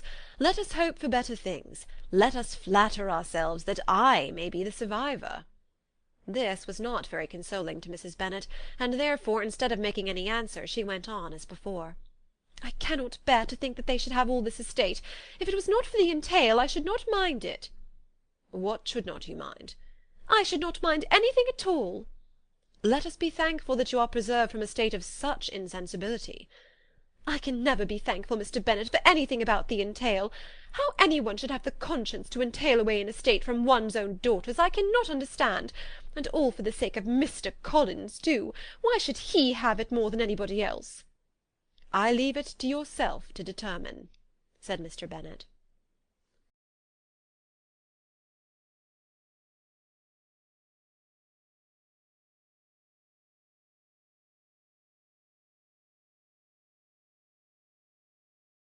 Pride and Prejudice by Jane Austen. Chapter 24. Miss Bingley's letter arrived, and put an end to doubt. The very first sentence conveyed the assurance of their being all settled in London for the winter, and concluded with her brother's regret at not having had time to pay his respects to his friends in Hertfordshire before he left the country. Hope was over, entirely over, and when Jane could attend to the rest of the letter, she found little, except the professed affection of the writer, that could give her any comfort. Miss Darcy's praise occupied the chief of it. Her many attractions were again dwelt on, and Caroline boasted joyfully of their increasing intimacy, and ventured to predict the accomplishment of the wishes which had been unfolded in her former letter. She wrote also with great pleasure of her brother's being an intimate of Mr. Darcy's house, and mentioned with raptures some plans of the latter with regard to new furniture. Elizabeth, to whom Jane very soon communicated the chief of all this, heard it in silent indignation. Her heart was divided between concern for her sister and resentment against all others. To Caroline's assertion of her brother's being partial to Miss Darcy she paid no credit. That he was really fond of Jane she doubted no more than she had ever done, and much as she had always been disposed to like him, she could not think without anger, hardly without contempt, on that easiness of temper, that want of proper resolution, which now made him the slave of his designing friends, and led him to sacrifice of his own happiness to the caprice of their inclination. Had his own happiness, however, been the only sacrifice, he might have been allowed to sport with it in whatever manner he thought best, but her sister's was involved in it, as she thought he must be sensible himself. It was a subject, in short, on which reflection would be long indulged, and must be unavailing. She could think of nothing else, and yet whether Bingley's regard had really died away, or were suppressed by his friend's interference, whether he had been aware of Jane's attachment, or whether it had escaped his observation, whatever were the case, though her opinion of him must be materially affected by the difference, her sister's situation remained the same, her peace equally wounded. A day or two passed before Jane had courage to speak of her feelings to Elizabeth, but at last, on Mrs. Bennet's leaving them together, after a longer irritation than usual about Netherfield and its master, she could not help saying, "Oh, that my dear mother had more command over herself! She can have no idea of the pain she gives me by her continual reflections on him. But I will not repine. It cannot last long. He will be forgot, and we shall be as we were before." Elizabeth looked at her sister with incredulous solicitude, but said nothing. "You doubt me?" cried Jane, slightly colouring. "Indeed you have no reason. He may live in my memory as the most amiable man of my acquaintance, but that is all. I have nothing either to hope or fear, and nothing to reproach him with. Thank God, I have not that pain. A little time, therefore, I shall certainly try to get the better." With a stronger voice she soon added, "I have this comfort immediately, that it has not been more than an error of fancy on my side, and that it has done no harm to any one but myself." "My dear Jane," exclaimed Elizabeth, "you are too good. Your sweetness and disinterestedness are really angelic. I do not know what to say to you. I feel as if I had never done you justice, or loved you as you deserve." Miss Bennet eagerly disclaimed all extraordinary merit, and threw back the praise on her sister's warm affection. "Nay," said Elizabeth, "this is not fair. You wish to think all the world respectable, and are hurt if I speak ill of anybody. I only want to think you perfect, and you set yourself against it. Do not be afraid of my running into any excess, of my encroaching on your privilege of universal goodwill. You need not. There are few people whom I really love, and still fewer of whom I think well. The more I see of the world, the more am I dissatisfied with it, and every day confirms my belief of the inconsistency of all human characters, and of the little dependence that can be placed on the appearance of merit or sense. I have met with 2 instances lately. One I will not mention, the other is Charlotte's marriage. It is unaccountable. In every view it is unaccountable. My dear Lizzy, do not give way to such feelings as these. They will ruin your happiness. You do not make allowance enough for difference of situation and temper. Consider Mr. Collins' respectability and Charlotte's steady, prudent character. Remember that she is one of a large family, that, as to fortune, it is a most eligible match, and be ready to believe, for everybody's sake, that she may feel something like regard and esteem for our cousin. To oblige you, I would try to believe almost anything, but no one else could be benefited by such a belief as this. For were I persuaded that Charlotte had any real regard for him, I should only think worse of her understanding than I now do of her heart. My dear Jane, Mr. Collins is a conceited, pompous, narrow-minded, silly man. You know he is, as well as I do. And you must feel, as well as I do, that the woman who married him cannot have a proper way of thinking. You shall not defend her, though it is Charlotte Lucas. You shall not, for the sake of one individual, change the meaning of principle and integrity, nor endeavour to persuade yourself or me that selfishness is prudence, and insensibility of danger security for happiness. I must think your language too strong in speaking of both, replied Jane, and I hope you'll be convinced of it by seeing them happy together. But enough of this. You alluded to something else. You mentioned 2 instances. I cannot misunderstand you, but I entreat you, dear Lizzy, not to pain me by thinking that person to blame, and saying your opinion of him is sunk. We must not be so ready to fancy ourselves intentionally injured. We must not expect a lively young man to be always so guarded and circumspect. It is very often nothing but our own vanity that deceives us. Women fancy admiration means more than it does. And men take care that they should. If it is designedly done, they cannot be justified, but I have no idea of there being so much design in the world as some persons imagine.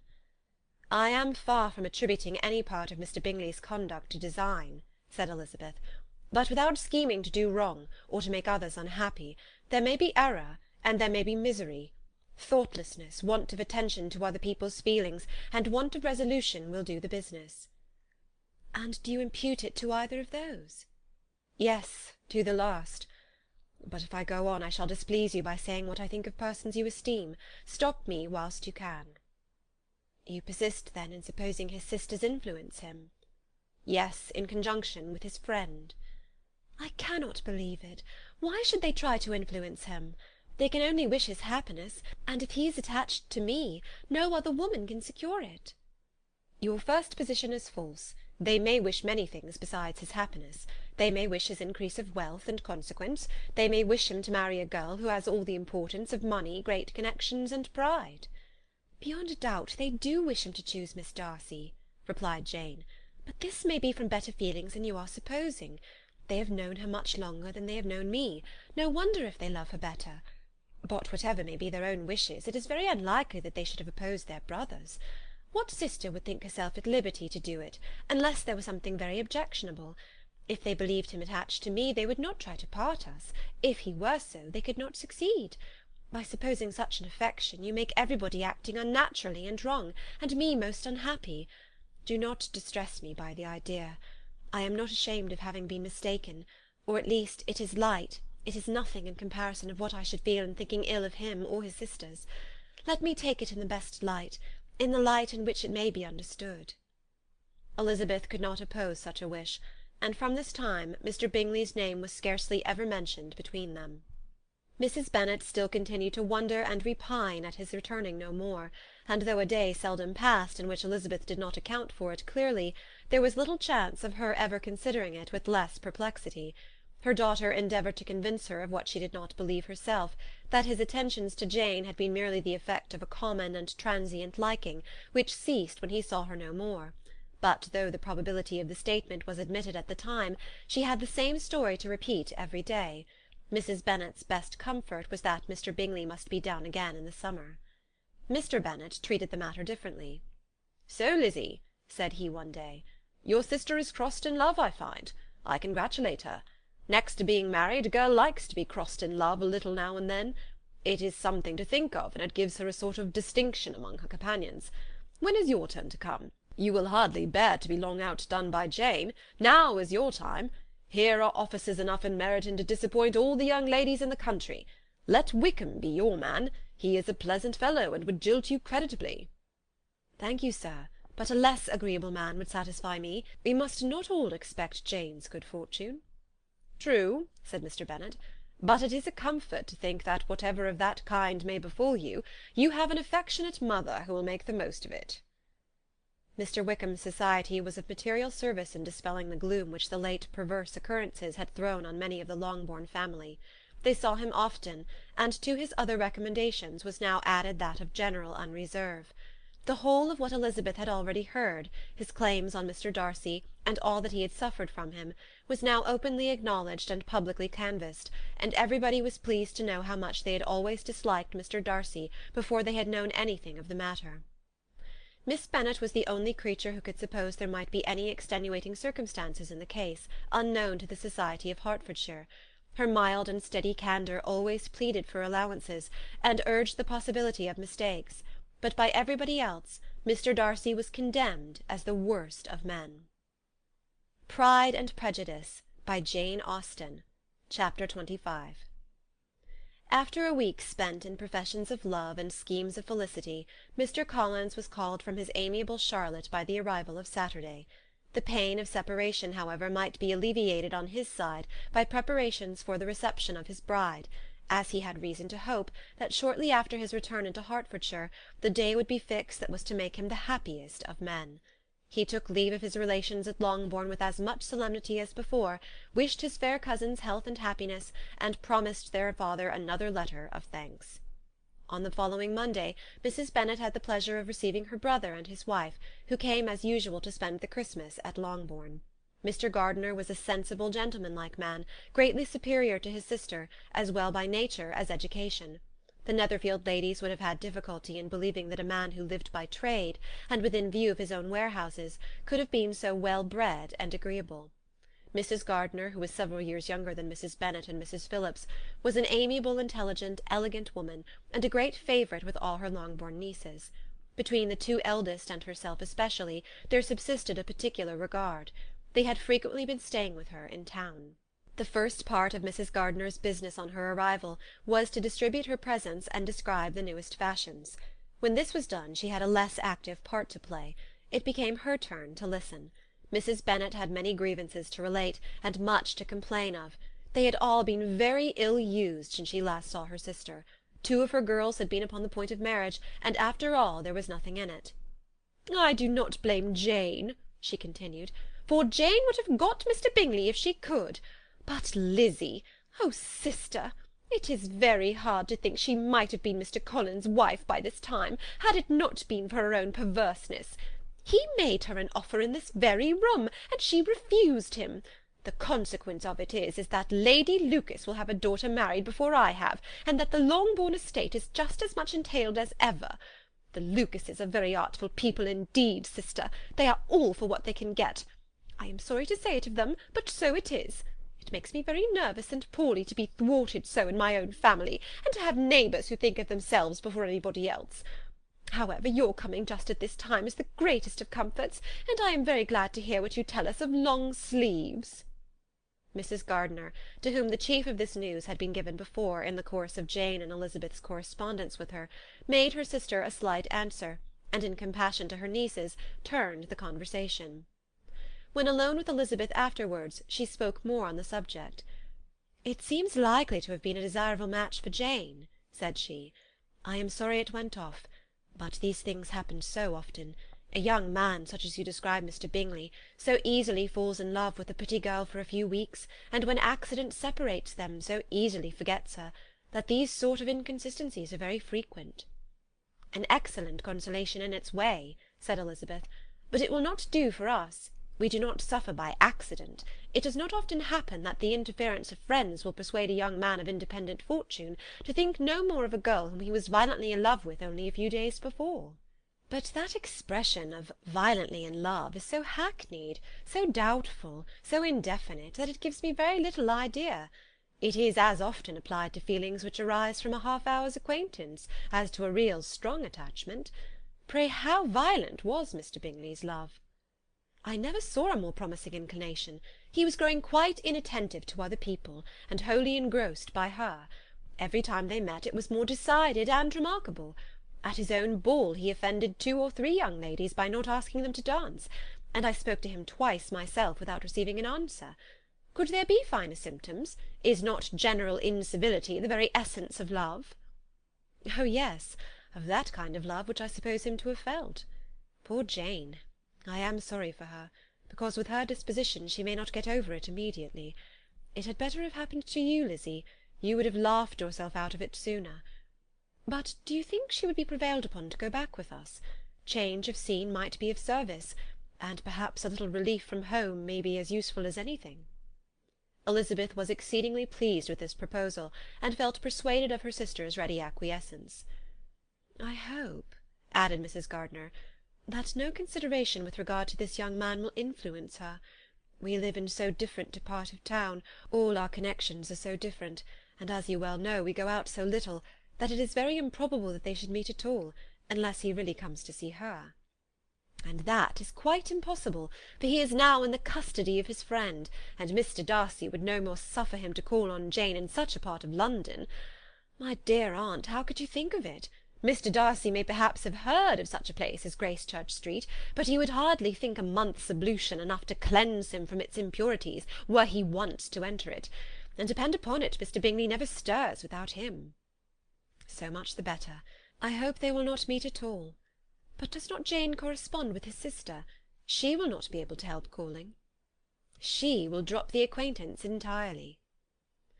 But in spite of the certainty in which Elizabeth affected to place this point, as well as the still more interesting one of Bingley's being withheld from seeing Jane, she felt a solicitude on the subject which convinced her, on examination, that she did not consider it entirely hopeless. It was possible, and sometimes she thought it probable, that his affection might be reanimated, and the influence of his friends successfully combated by the more natural influence of Jane's attractions. Miss Bennet accepted her aunt's invitation with pleasure, and the Bingleys were no otherwise in her thoughts at the same time than as she hoped by Caroline's not living in the same house with her brother she might occasionally spend a morning with her, without any danger of seeing him. The Gardiners stayed a week at Longbourn, and what with the Phillipses, the Lucases, and the officers, there was not a day without its engagement. Mrs. Bennet had so carefully provided for the entertainment of her brother and sister that they did not once sit down to a family dinner. When the engagement was for home, some of the officers always made part of it, of which officers Mr. Wickham was sure to be one, and on these occasions Mrs. Gardiner, rendered suspicious by Elizabeth's warm commendation, narrowly observed them both. Without supposing them, from what she saw, to be very seriously in love, their preference of each other was plain enough to make her a little uneasy, and she resolved to speak to Elizabeth on the subject before she left Hertfordshire, and represent to her the imprudence of encouraging such an attachment. To Mrs. Gardiner, Wickham had one means of affording pleasure, unconnected with his general powers. About 10 or a dozen years ago, before her marriage, she had spent a considerable time in that very part of Derbyshire to which he belonged. They had therefore many acquaintances in common, and though Wickham had been little there since the death of Darcy's father, it was yet in his power to give her fresher intelligence of her former friends than she had been in the way of procuring. Mrs. Gardiner had seen Pemberley, and known the late Mr. Darcy by character perfectly well. Here consequently was an inexhaustible subject of discourse. In comparing her recollection of Pemberley with the minute description which Wickham could give, and in bestowing her tribute of praise on the character of its late possessor, she was delighting both him and herself. On being made acquainted with the present Mr. Darcy's treatment of him, she tried to remember some of that gentleman's reputed disposition when quite a lad, which might agree with it, and was confident at last that she recollected having heard Mr. Fitzwilliam Darcy formerly spoken of as a very proud, ill-natured boy. Chapter 25. Pride and Prejudice, by Jane Austen. Chapter 26. Mrs. Gardiner's caution to Elizabeth was punctually and kindly given on the first favourable opportunity of speaking to her alone. After honestly telling her what she thought, she thus went on. "You are too sensible a girl, Lizzy, to fall in love merely because you are warned against it, and therefore I am not afraid of speaking openly. Seriously, I would have you be on your guard. Do not involve yourself, or endeavour to involve him, in an affection which the want of fortune would make so very imprudent. I have nothing to say against him. He is a most interesting young man, and if he had the fortune he ought to have, I should think you could not do better.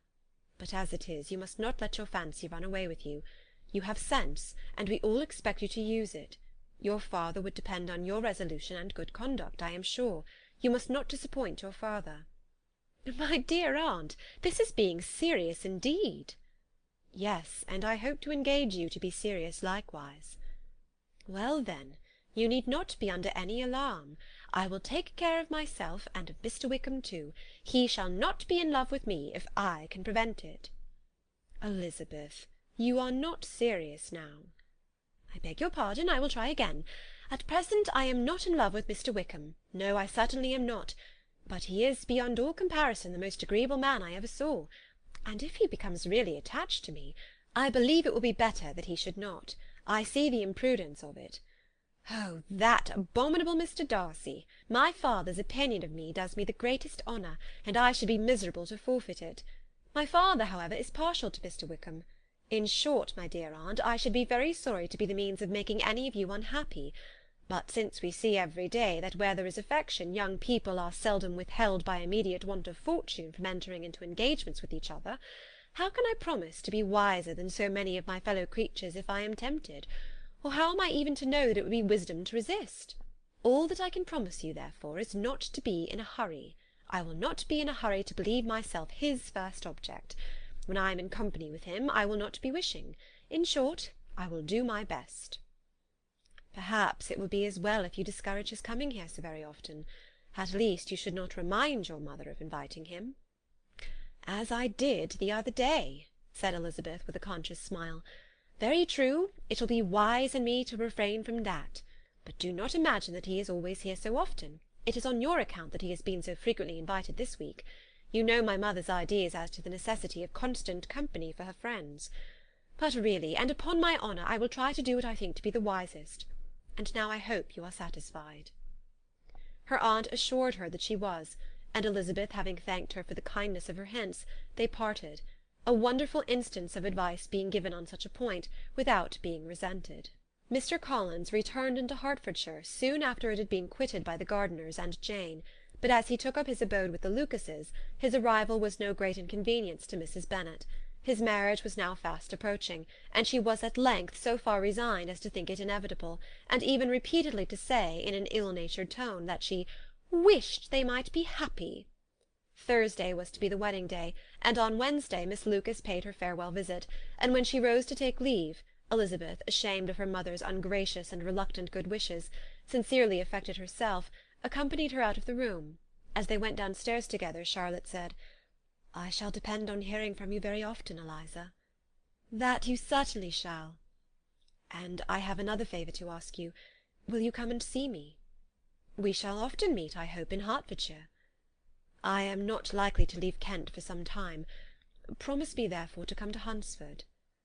Elizabeth could not refuse, though she foresaw little pleasure in the visit. "My father and Maria are coming to me in March," added Charlotte, "and I hope you will consent to be of the party. Indeed, Eliza, you will be as welcome as either of them." The wedding took place. The bride and bridegroom set off for Kent from the church door, and everybody had as much to say or to hear on the subject as usual. Elizabeth soon heard from her friend, and their correspondence was as regular and frequent as it had ever been. That it should be equally unreserved was impossible. Elizabeth could never address her without feeling that all the comfort of intimacy was over, and though determined not to slacken as a correspondent, it was for the sake of what had been, rather than what was. Charlotte's first letters were received with a good deal of eagerness. There could not but be curiosity to know how she would speak of her new home, how she would like Lady Catherine, and how happy she would dare pronounce herself to be, though, when the letters were read, Elizabeth felt that Charlotte expressed herself on every point exactly as she might have foreseen. She wrote cheerfully, seemed surrounded with comforts, and mentioned nothing which she could not praise. The house, furniture, and neighbourhood, and roads were all to her taste, and Lady Catherine's behaviour was most friendly and obliging. It was Mr. Collins's picture of Hunsford and Rosings rationally softened, and Elizabeth perceived that she must wait for her own visit there to know the rest. Jane had already written a few lines to her sister to announce their safe arrival in London, and when she wrote again, Elizabeth hoped it would be in her power to say something of the Bingleys. Her impatience for this second letter was as well rewarded as impatience generally is. Jane had been a week in town without either seeing or hearing from Caroline. She accounted for it, however, by supposing that her last letter to her friend from Longbourn had by some accident been lost. "My aunt," she continued, "is going to-morrow into that part of the town, and I shall take the opportunity of calling in Grosvenor Street." She wrote again when the visit was paid, and she had seen Miss Bingley. "I did not think Caroline in spirits," were her words, "but she was very glad to see me, and reproached me for giving her no notice of my coming to London. I was right, therefore, my last letter had never reached her. I inquired after their brother, of course. He was well, but so much engaged with Mr. Darcy that they scarcely ever saw him. I found that Miss Darcy was expected to dinner. I wish I could see her. My visit was not long, as Caroline and Mrs. Hurst were going out. I dare say I shall see them soon here." Elizabeth shook her head over this letter. It convinced her that accident only could discover to Mr. Bingley her sister's being in town. 4 weeks passed away, and Jane saw nothing of him. She endeavoured to persuade herself that she did not regret it, but she could no longer be blind to Miss Bingley's inattention. After waiting at home every morning for a fortnight, and inventing every evening a fresh excuse for her, the visitor did at last appear, but the shortness of her stay, and yet more, the alteration of her manner, would allow Jane to deceive herself no longer. The letter which she wrote on this occasion to her sister will prove what she felt. "My dearest Lizzy will, I am sure, be incapable of triumphing in her better judgment at my expense, when I confess myself to have been entirely deceived in Miss Bingley's regard for me. But, my dear sister, though the event has proved you right, do not think me obstinate if I still assert that, considering what her behaviour was, my confidence was as natural as your suspicion. I do not at all comprehend her reason for wishing to be intimate with me, but if the same circumstances were to happen again, I am sure I should be deceived again. Caroline did not return my visit till yesterday, and not a note, not a line, did I receive in the meantime. When she did come, it was very evident that she had no pleasure in it. She made a slight, formal apology for not calling before, said not a word of wishing to see me again, and was in every respect so altered a creature, that when she went away I was perfectly resolved to continue the acquaintance no longer. I pity, though I cannot help blaming her. She was very wrong in singling me out as she did. I can safely say that every advance to intimacy began on her side. But I pity her, because she must feel that she has been acting wrong, and because I am very sure that anxiety for her brother is the cause of it. I need not explain myself further, and though we know this anxiety to be quite needless, yet if she feels it, it will easily account for her behaviour to me, and so deservedly dear as he is to his sister, whatever anxiety she must feel in his behalf is natural and amiable. I cannot but wonder, however, at her having any such fears now, because if he had at all cared about me, we must have met long ago. He knows of my being in town, I am certain, from something she said herself, and yet it would seem, by her manner of talking, as if she wanted to persuade herself that he is really partial to Miss Darcy. I cannot understand it. If I were not afraid of judging harshly, I should be almost tempted to say that there is a strong appearance of duplicity in all this. But I will endeavour to banish every painful thought, and think only of what will make me happy, your affection, and the invariable kindness of my dear aunt and uncle. Let me hear from you very soon. Miss Bingley said something of his never returning to Netherfield again, of giving up the house, but not with any certainty. We had better not mention it. I am extremely glad that you have such pleasant accounts from our friends at Hunsford. Pray go to see them with Sir William and Maria. I am sure you'll be very comfortable there. Yours, etc. This letter gave Elizabeth some pain, but her spirits returned as she considered that Jane would be no longer duped by the sister at least. All expectation from the brother was now absolutely over. She would not even wish for a renewal of his attentions.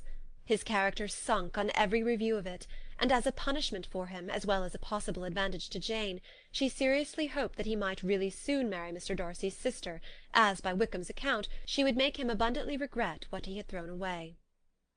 Mrs. Gardiner about this time reminded Elizabeth of her promise concerning that gentleman, and required information, and Elizabeth had such to send as might rather give contentment to her aunt than to herself. His apparent partiality had subsided, his attentions were over, he was the admirer of some one else. Elizabeth was watchful enough to see it all, but she could see it and write of it without material pain. Her heart had been but slightly touched, and her vanity was satisfied with believing that she would have been his only choice, had fortune permitted it.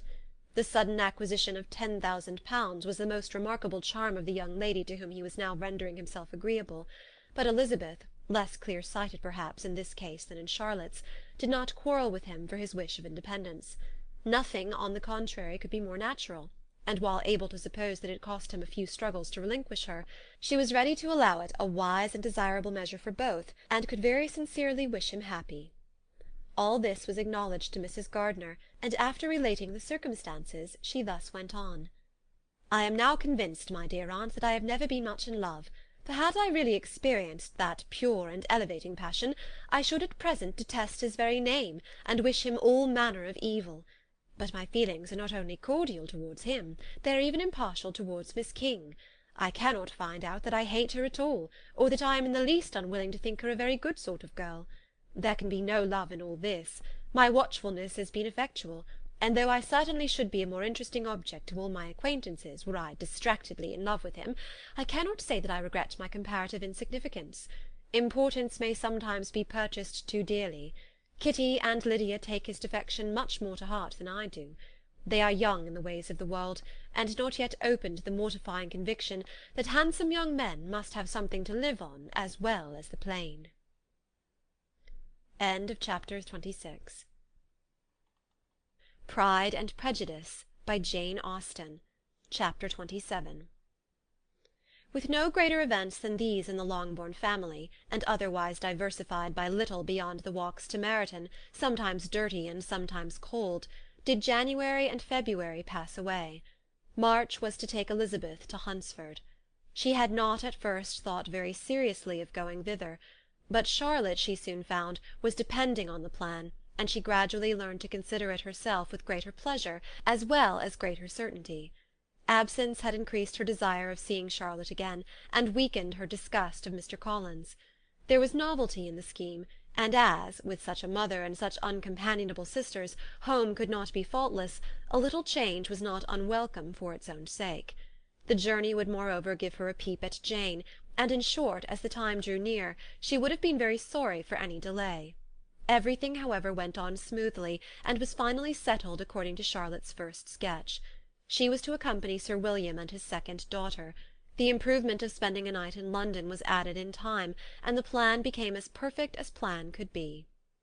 The only pain was in leaving her father, who would certainly miss her, and who, when it came to the point, so little liked her going that he told her to write to him, and almost promised to answer her letter. The farewell between herself and Mr. Wickham was perfectly friendly, on his side even more. His present pursuit could not make him forget that Elizabeth had been the first to excite and to deserve his attention, the first to listen and to pity, the first to be admired, and in his manner of bidding her adieu, wishing her every enjoyment, reminding her of what she was to expect in Lady Catherine de Bourgh, and trusting their opinion of her, their opinion of everybody, would always coincide, there was a solicitude, an interest, which she felt must ever attach her to him with a most sincere regard, and she parted from him convinced that, whether married or single, he must always be her model of the amiable and pleasing. Her fellow-travellers the next day were not of a kind to make her think him less agreeable. Sir William Lucas and his daughter Maria, a good-humoured girl, but as empty-headed as himself, had nothing to say that could be worth hearing, and were listened to with about as much delight as the rattle of the chaise. Elizabeth loved absurdities, but she had known Sir William's too long. He could tell her nothing new of the wonders of his presentation and knighthood, and his civilities were worn out, like his information. It was a journey of only 24 miles, and they began it so early as to be in Gracechurch Street by noon. As they drove to Mr. Gardiner's door, Jane was at a drawing-room window watching their arrival. When they entered the passage she was there to welcome them, and Elizabeth, looking earnestly in her face, was pleased to see it healthful and lovely as ever. On the stairs were a troop of little boys and girls, whose eagerness for their cousin's appearance would not allow them to wait in the drawing-room, and whose shyness, as they had not seen her for a 12-month, prevented their coming lower. All was joy and kindness. The day passed most pleasantly away, the morning in bustle and shopping, and the evening at one of the theatres. Elizabeth then contrived to sit by her aunt. Their first object was her sister, and she was more grieved than astonished to hear, in reply to her minute inquiries, that though Jane always struggled to support her spirits, there were periods of dejection. It was reasonable, however, to hope that they would not continue long. Mrs. Gardiner gave her the particulars also of Miss Bingley's visit in Gracechurch Street, and repeated conversations occurring at different times between Jane and herself, which proved that the former had, from her heart, given up the acquaintance. Mrs. Gardiner then rallied her niece on Wickham's desertion, and complimented her on bearing it so well. "But, my dear Elizabeth," she added, "what sort of a girl is Miss King? I should be sorry to think our friend mercenary." "Pray, my dear aunt, what is the difference in matrimonial affairs between the mercenary and the prudent motive? Where does discretion end and avarice begin? Last Christmas you were afraid of his marrying me because it would be imprudent, and now, because he is trying to get a girl with only £10,000, you want to find out that he is mercenary. If you will only tell me what sort of girl Miss King is, I shall know what to think." "She is a very good sort of girl, I believe. I know no harm of her." "But he paid her not the smallest attention till her grandfather's death made her mistress of this fortune." "No. What should he? If it were not allowable for him to gain my affections because I had no money, what occasion should there be for him making love to a girl whom he did not care about, and who was equally poor?" "But there seems an indelicacy in directing his attentions towards her so soon after this event." "A man in distressed circumstances has not time for all those elegant decorums which other people may observe. If she does not object to it, why should we?" "Her not objecting does not justify him. It only shows her being deficient in something herself, sense or feeling." "Well," cried Elizabeth, "have it as you choose. He shall be mercenary, and she shall be foolish." "No, Lizzy, that is what I do not choose. I should be sorry, you know, to think ill of a young man who has lived so long in Derbyshire." "Oh, if that is all, I have a very poor opinion of young men who live in Derbyshire, and their intimate friends who live in Hertfordshire are not much better. I am sick of them all. Thank heaven I am going to-morrow, where I shall find a man who has not one agreeable quality, who has neither manner nor sense to recommend him. Stupid men are the only ones worth knowing, after all." "Take care, Lizzy, that speech savours strongly of disappointment." Before they were separated by the conclusion of the play, she had the unexpected happiness of an invitation to accompany her uncle and aunt in a tour of pleasure which they proposed taking in the summer. "We have not determined how far it shall carry us," said Mrs. Gardiner, "but perhaps to the lakes." No scheme could have been more agreeable to Elizabeth, and her acceptance of the invitation was most ready and grateful. "Oh, my dear, dear aunt," she rapturously cried, "what delight! What felicity! You give me fresh life and vigour. Adieu to disappointment and spleen. What are young men to rocks and mountains? Oh, what hours of transport we shall spend! And when we do return, it shall not be like other travellers, without being able to give one accurate idea of anything. We will know where we have gone. We will recollect what we have seen. Lakes, mountains, and rivers shall not be jumbled together in our imaginations, nor, when we attempt to describe any particular scene, will we begin quarrelling about its relative situation. Let our first effusions be less insupportable than those of the generality of travellers." Chapter 27. Pride and Prejudice, by Jane Austen. Chapter 28. Every object in the next day's journey was new and interesting to Elizabeth, and her spirits were in a state of enjoyment, for she had seen her sister looking so well as to banish all fear for her health, and the prospect of her northern tour was a constant source of delight. When they left the high road for the lane to Hunsford, every eye was in search of the parsonage, and every turning expected to bring it in view. The palings of Rosings Park was their boundary on one side. Elizabeth smiled at the recollection of all that she had heard of its inhabitants. At length the parsonage was discernible. The garden sloping to the road, the house standing in it, the green pales, and the laurel hedge, everything declared they were arriving. Mr. Collins and Charlotte appeared at the door, and the carriage stopped at the small gate which led by a short gravel walk to the house, amidst the nods and smiles of the whole party. In a moment they were all out of the chaise, rejoicing at the sight of each other. Mrs. Collins welcomed her friend with the liveliest pleasure, and Elizabeth was more and more satisfied with coming when she found herself so affectionately received. She saw instantly that her cousin's manners were not altered by his marriage. His formal civility was just what it had been, and he detained her some minutes at the gate to hear and satisfy his inquiries after all her family. They were then, with no other delay than his pointing out the neatness of the entrance, taken into the house, and as soon as they were in the parlour, he welcomed them a second time, with ostentatious formality, to his humble abode, and punctually repeated all his wife's offers of refreshment. Elizabeth was prepared to see him in his glory, and she could not help fancying that in displaying the good proportion of the room, its aspect and its furniture, he addressed himself particularly to her, as if wishing to make her feel what she had lost in refusing him. But, though everything seemed neat and comfortable, she was not able to gratify him by any sigh of repentance, and rather looked with wonder at her friend that she could have so cheerful an air with such a companion.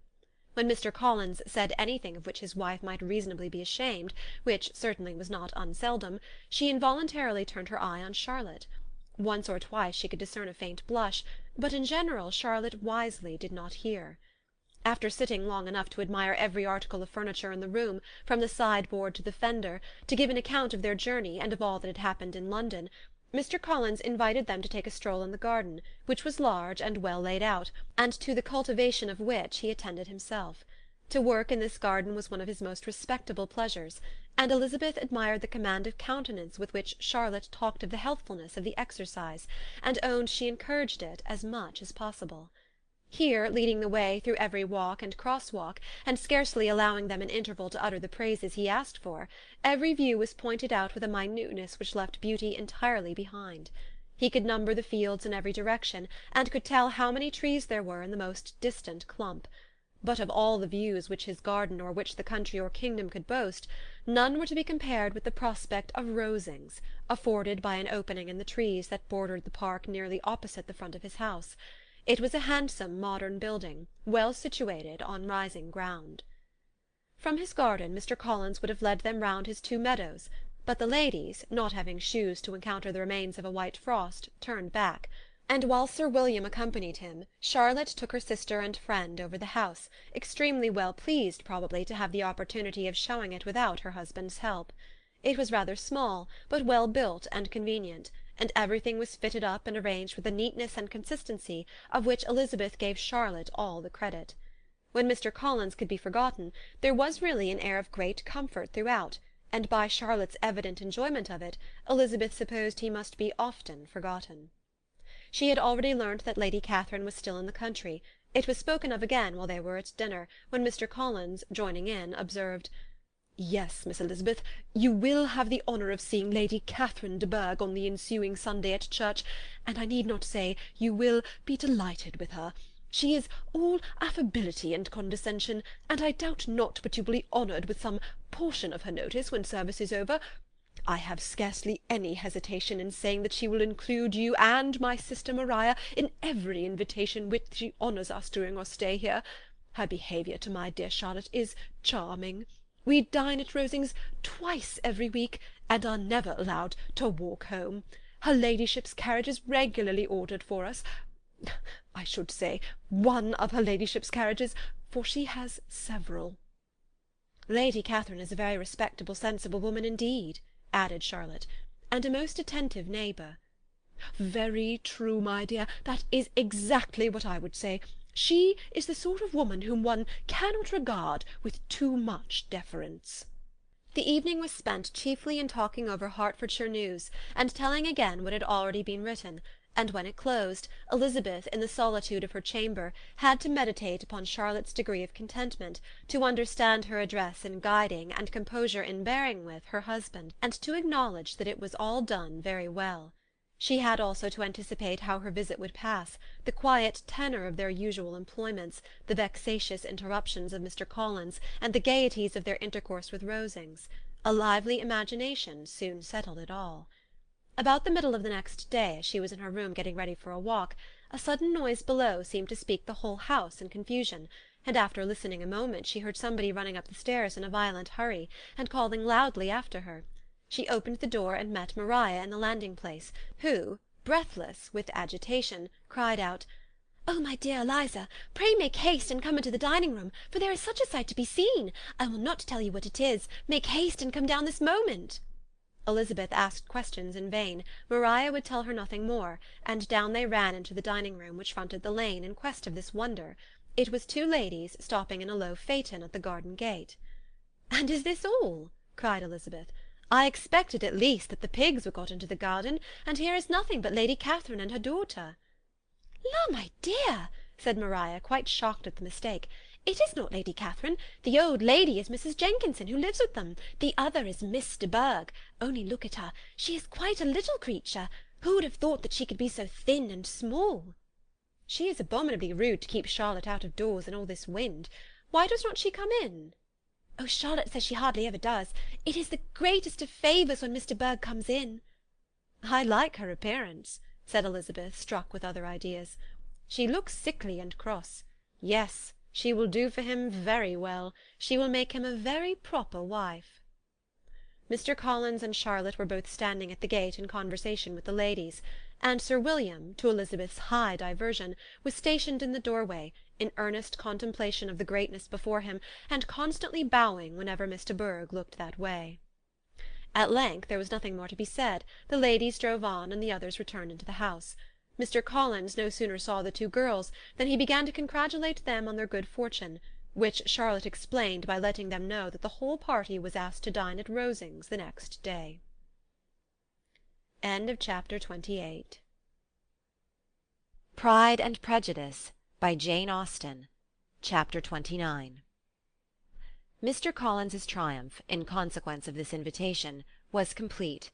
The power of displaying the grandeur of his patroness to his wondering visitors, and of letting them see her civility towards himself and his wife, was exactly what he had wished for, and that an opportunity of doing it should be given so soon was such an instance of Lady Catherine's condescension as he knew not how to admire enough.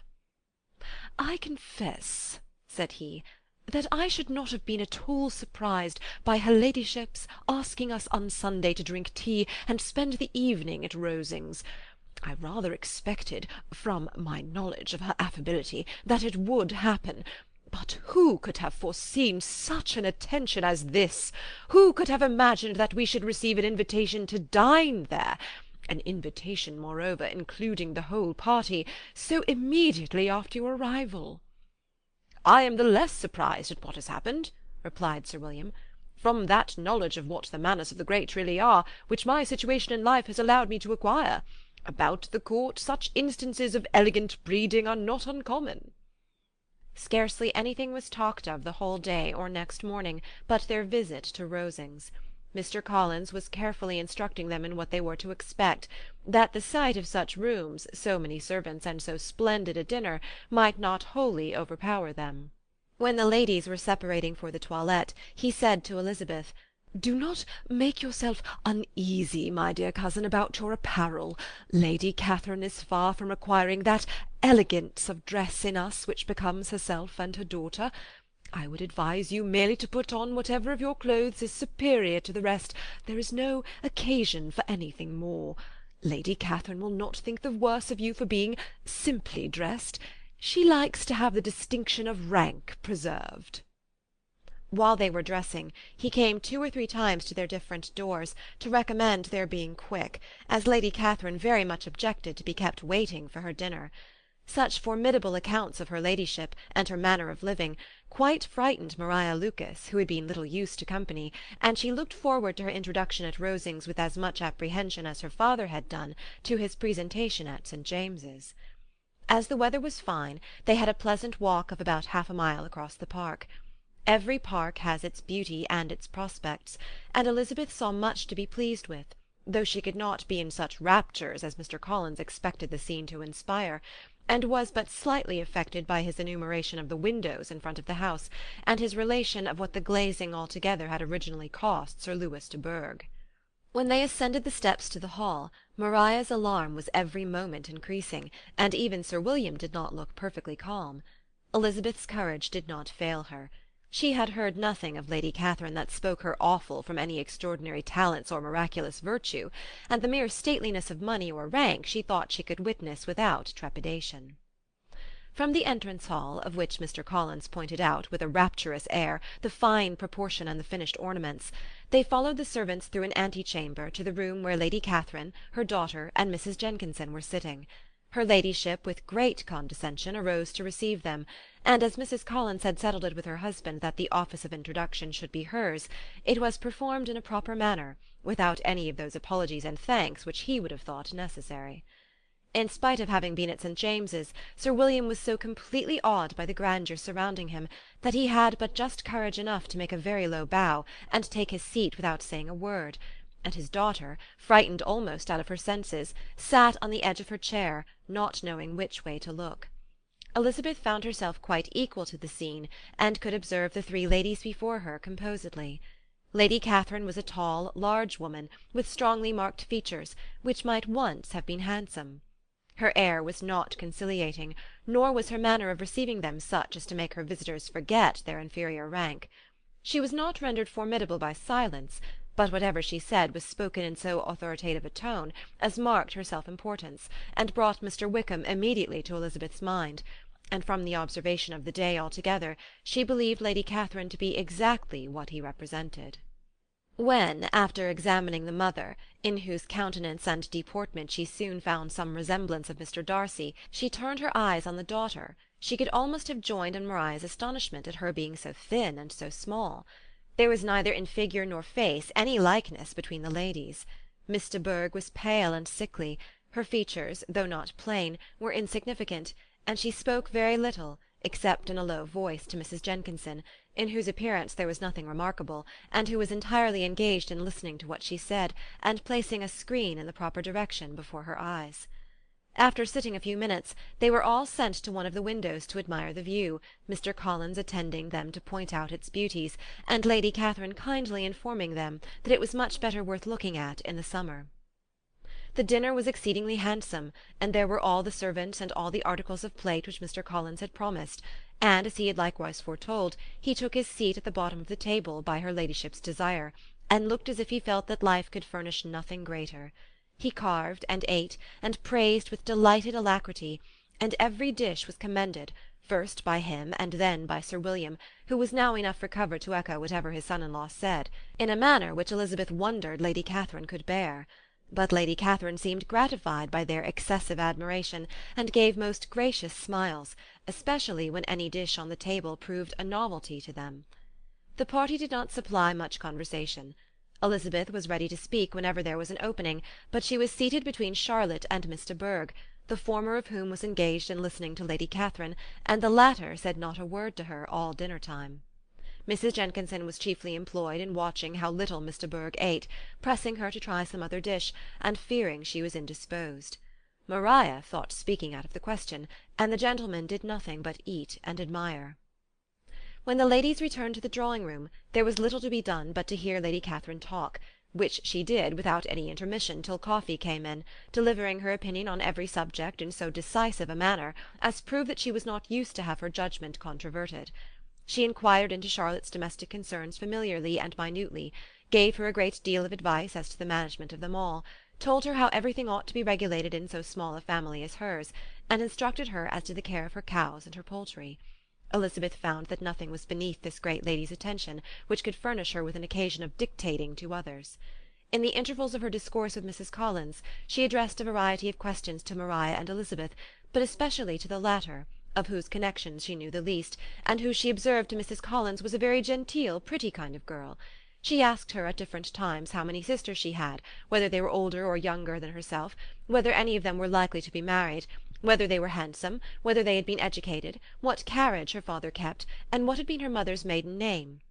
Elizabeth felt all the impertinence of her questions, but answered them very composedly. Lady Catherine then observed, "Your father's estate is entailed on Mr. Collins, I think. For your sake," turning to Charlotte, "I am glad of it, but otherwise I see no occasion for entailing estates from the female line. It was not thought necessary in Sir Lewis de Bourgh's family. Do you play and sing, Miss Bennet?" "A little." "No, then some time or other we shall be happy to hear you. Our instrument is a capital one, probably superior to You shall try it some day. Do your sisters play and sing?" "One of them does." "Why did not you all learn? You ought all to have learned. The Miss Webbs all play, and their father has not so good an income as yours. Do you draw?" "No, not at all." "What? None of you?" "Not one." "That is very strange. But I suppose you had no opportunity. Your mother should have taken you to town every spring for the benefit of masters." "My mother would have had no objection, but my father hates London." "Has your governess left you?" "We never had any governess." "No governess? How was that possible? 5 daughters brought up at home without a governess! I never heard of such a thing.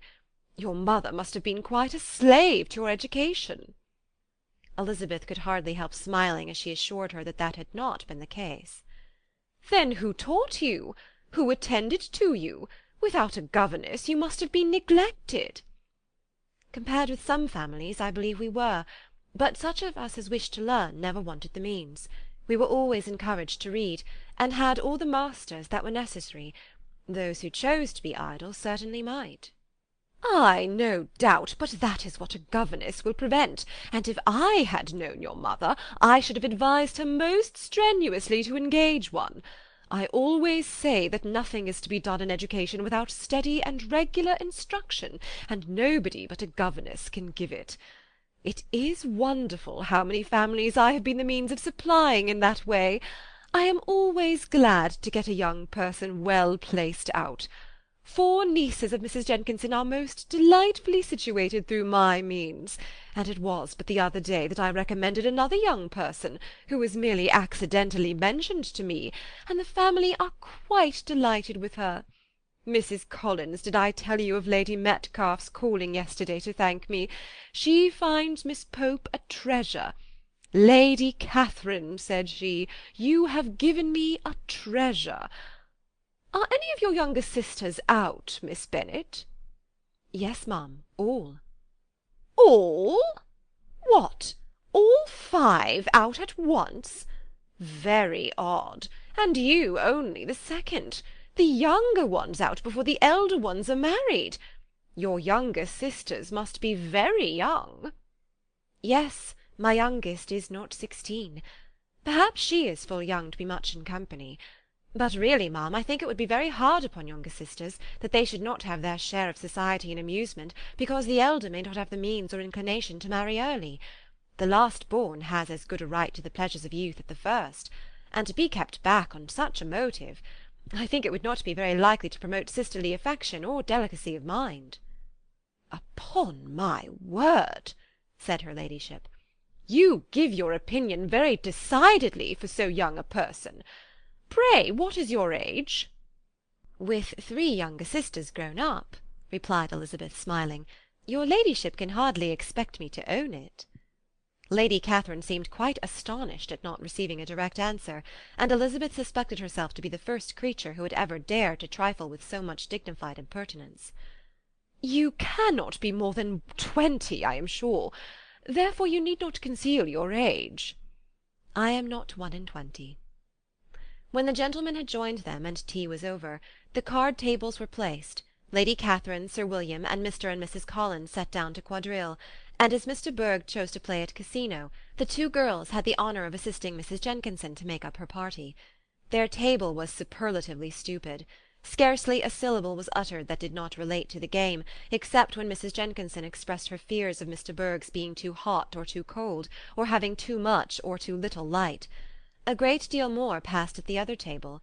Lady Catherine was generally speaking, stating the mistakes of the 3 others, or relating some anecdote of herself. Mr. Collins was employed in agreeing to everything her ladyship said, thanking her for every fish he won, and apologizing if he thought he won too many. Sir William did not say much. He was storing his memory with anecdotes and noble names. When Lady Catherine and her daughter had played as long as they chose, the tables were broken up, the carriage was offered to Mrs. Collins, gratefully accepted and immediately ordered. The party then gathered round the fire to hear Lady Catherine determine what weather they were to have on the morrow. From these instructions they were summoned by the arrival of the coach, and with many speeches of thankfulness on Mr. Collins's side, and as many bows on Sir William's, they departed. As soon as they had driven from the door, Elizabeth was called on by her cousin to give her opinion of all that she had seen at Rosings, which, for Charlotte's sake, she made more favourable than it really was. But her commendation, though costing her some trouble, could by no means satisfy Mr. Collins, and he was very soon obliged to take her ladyship's praise into his own hands. Chapter 29.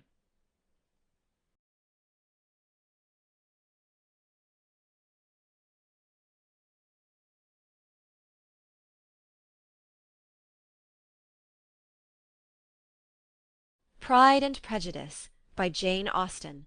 Chapter 30.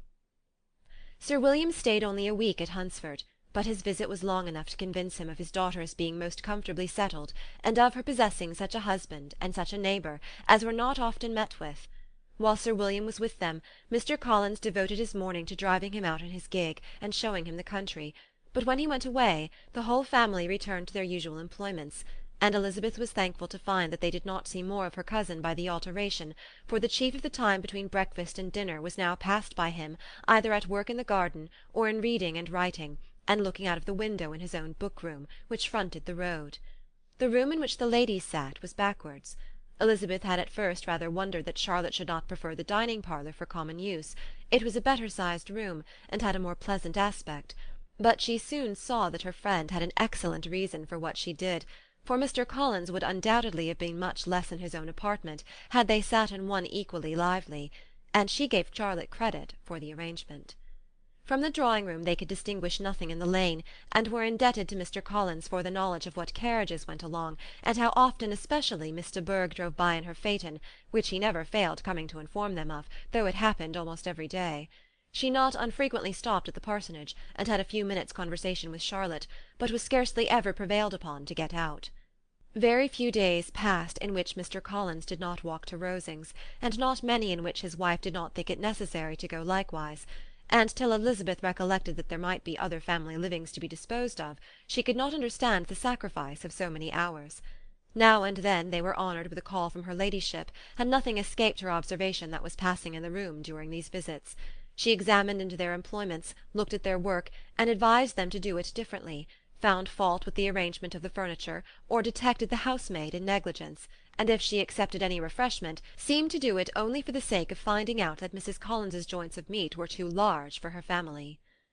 Elizabeth soon perceived that though this great lady was not in commission of the peace of the county, she was a most active magistrate in her own parish, the minutest concerns of which were carried to her by Mr. Collins, and whenever any of the cottagers were disposed to be quarrelsome, discontented, or too poor, she sallied forth into the village to settle their differences, silence their complaints, and scold them into harmony and plenty. The entertainment of dining at Rosings was repeated about twice a week, and allowing for the loss of Sir William, and there being only one card-table in the evening, every such entertainment was the counterpart of the first. Their other engagements were few, as the style of living in the neighbourhood in general was beyond Mr. Collins's reach. This, however, was no evil to Elizabeth, and upon the whole she spent her time comfortably enough.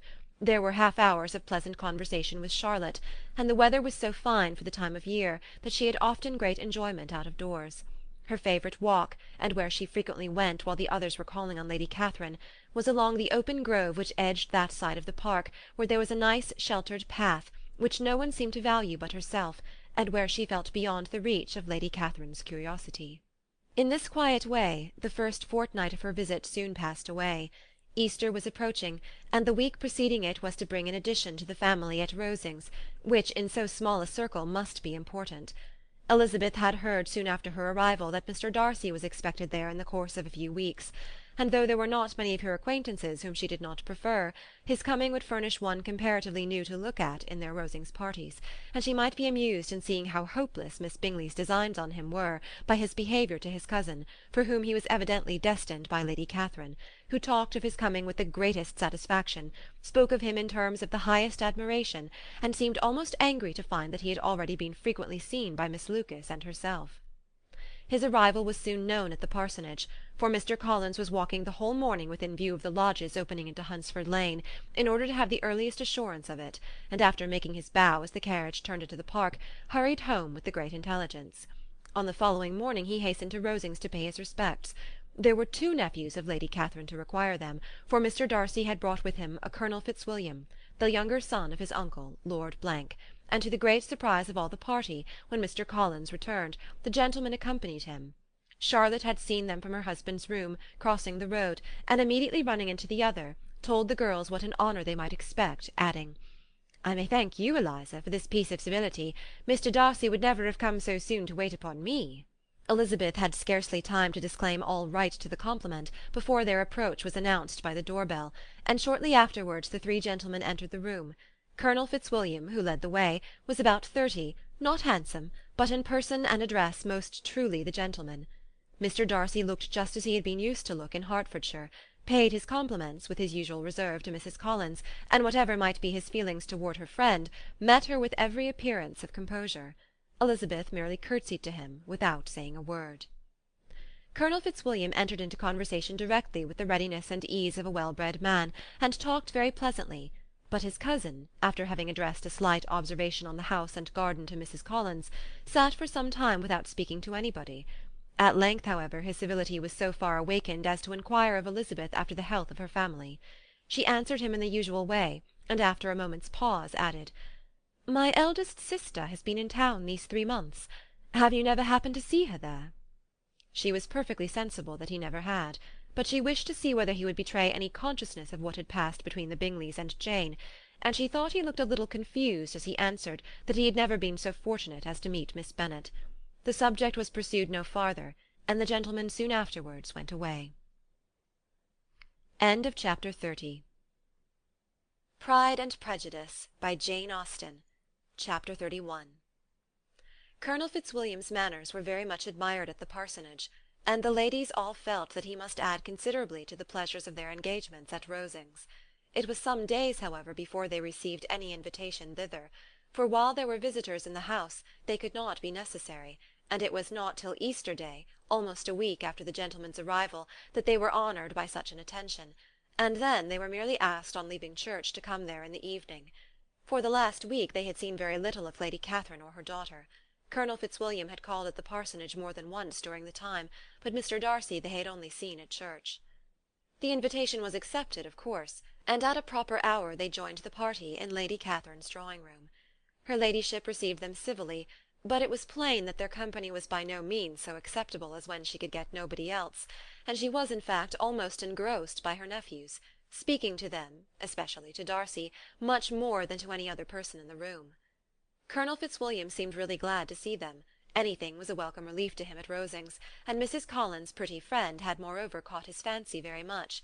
He now seated himself by her, and talked so agreeably of Kent and Hertfordshire, of travelling and staying at home, of new books and music, that Elizabeth had never been half so well entertained in that room before. And they conversed with so much spirit and flow as to draw the attention of Lady Catherine herself, as well as of Mr. Darcy. His eyes had been soon and repeatedly turned towards them with a look of curiosity, and that her ladyship after a while shared the feeling was more openly acknowledged, for she did not scruple to call out, "What is it that you are saying, Fitzwilliam? What is it you are talking of? What are you telling Miss Bennet? Let me hear what it is." "We are speaking of music, madam," said he, when no longer able to avoid a reply. "Of music? Then pray speak aloud. It is of all subjects my delight. I must have my share in the conversation if you are speaking of music. There are few people in England, I suppose, who have more true enjoyment of music than myself, or of a better natural taste. If I had ever learnt, I should have been a great proficient, and so would Anne, if her health had allowed her to apply. I am confident that she would have performed delightfully. How does Georgiana get on, Darcy?" Mr. Darcy spoke with affectionate praise of his sister's proficiency. "I am very glad to hear such a good account of her," said Lady Catherine, "and pray tell her from me that she cannot expect to excel if she does not practise a good deal." "I assure you, madam," he replied, "that she does not need such advice. She practises very constantly." "So much the better. It cannot be done too much, and when I next write to her I shall charge her not to neglect it on any account. I often tell young ladies that no excellence in music is to be acquired without constant practice. I have told Miss Bennet several times that she will never play really well unless she practises more, and though Mrs. Collins has no instrument, she is very welcome, as I have often told her, to come to Rosings every day and play on the pianoforte in Mrs. Jenkinson's room. She would be in nobody's way, you know, in that part of the house." Mr. Darcy looked a little ashamed of his aunt's ill-breeding, and made no answer. When coffee was over, Colonel Fitzwilliam reminded Elizabeth of having promised to play to him, and she sat down directly to the instrument. He drew a chair near her. Lady Catherine listened to half a song, and then talked as before to the other nephew, till the latter walked away from her, and making with his usual deliberation towards the pianoforte, stationed himself so as to command a full view of the fair performer's countenance. Elizabeth saw what he was doing, and at the first convenient pause, turned to him with an arch smile, and said, "You mean to frighten me, Mr. Darcy, by coming in all this state to hear me? I will not be alarmed, though your sister does play so well. There is a stubbornness about me that never can bear to be frightened at the will of others. My courage always rises at every attempt to intimidate me." "I shall not say you are mistaken," he replied, "because you could not really believe me to entertain any design of alarming you, and I have had the pleasure of your acquaintance long enough to know that you find great enjoyment in occasionally professing opinions which in fact are not your own." Elizabeth laughed heartily at this picture of herself, and said to Colonel Fitzwilliam, "Your cousin will give you a very pretty notion of me, and teach you not to believe a word I say. I am particularly unlucky in meeting with a person so able to expose my real character in a part of the world where I had hoped to pass myself off with some degree of credit. Indeed, Mr. Darcy, it is very ungenerous in you to mention all that you knew to my disadvantage in Hertfordshire, and give me leave to say, very impolitic too, for it is provoking me to retaliate, and such things may come out as will shock your relations to hear." "I am not afraid of you," said he, smilingly. "Pray let me hear what you have to accuse him of," cried Colonel Fitzwilliam. "I should like to know how he behaves among strangers." "You shall hear, then, but prepare yourself for something very dreadful. The first time of my ever seeing him in Hertfordshire, you must know, was at a ball, and at this ball what do you think he did? He danced only 4 dances, though gentlemen were scarce, and to my certain knowledge more than one young lady was sitting down in want of a partner. Mr. Darcy, you cannot deny the fact." "I had not at that time the honour of knowing any lady in the assembly beyond my own party." "True, and nobody can ever be introduced in a ball-room. Well, Colonel Fitzwilliam, what do I play next? My fingers await your orders." "Perhaps," said Darcy, "I should have judged better, had I sought an introduction, but I am ill qualified to recommend myself to strangers." "Shall we ask your cousin the reason of this?" said Elizabeth, still addressing Colonel Fitzwilliam. "Shall we ask him why a man of sense and education, and who has lived in the world, is ill qualified to recommend himself to strangers?" "I can answer your question," said Fitzwilliam. "Without applying to him, it is because he will not give himself the trouble." "I certainly have not the talent which some people possess," said Darcy, "of conversing easily with those I have never seen before. I cannot catch their tone of conversation, or appear interested in their concerns, as I often see done." "My fingers," said Elizabeth, "do not move over this instrument in the masterly manner which I see so many women's do. They have not the same force or rapidity, and do not produce the same expression. But then I have always supposed it to be my own fault, because I will not take the trouble of practising. It is not that I do not believe my fingers as capable as any other woman's of superior execution." Darcy smiled and said, "You are perfectly right. You have employed your time much better. No one admitted to the privilege of hearing you can think anything wanting. We neither of us perform to strangers." Here they were interrupted by Lady Catherine, who called out to know what they were talking of. Elizabeth immediately began playing again. Lady Catherine approached, and after listening for a few minutes, said to Darcy, "Miss Bennet would not play at all amiss if she practised more, and could have the advantage of a London master. She has a very good notion of fingering, though her taste is not equal to Anne's. Anne would have been a delightful performer, had her health allowed her to learn." Elizabeth looked at Darcy to see how cordially he assented to his cousin's praise, but neither at that moment, nor at any other, could she discern any symptom of love, and from the whole of his behaviour to Miss de Bourgh she derived this comfort for Miss Bingley, that he might have been just as likely to marry her had she been his relation. Lady Catherine continued her remarks on Elizabeth's performance, mixing with them many instructions on execution and taste. Elizabeth received them with all the forbearance of civility, and at the request of the gentleman, remained at the instrument till her ladyship's carriage was ready to take them all home. Chapter 31. Pride and Prejudice, by Jane Austen. Chapter 32. Elizabeth was sitting by herself the next morning, and writing to Jane, while Mrs. Collins and Maria were gone on business into the village, when she was startled by a ring at the door, the certain signal of a visitor.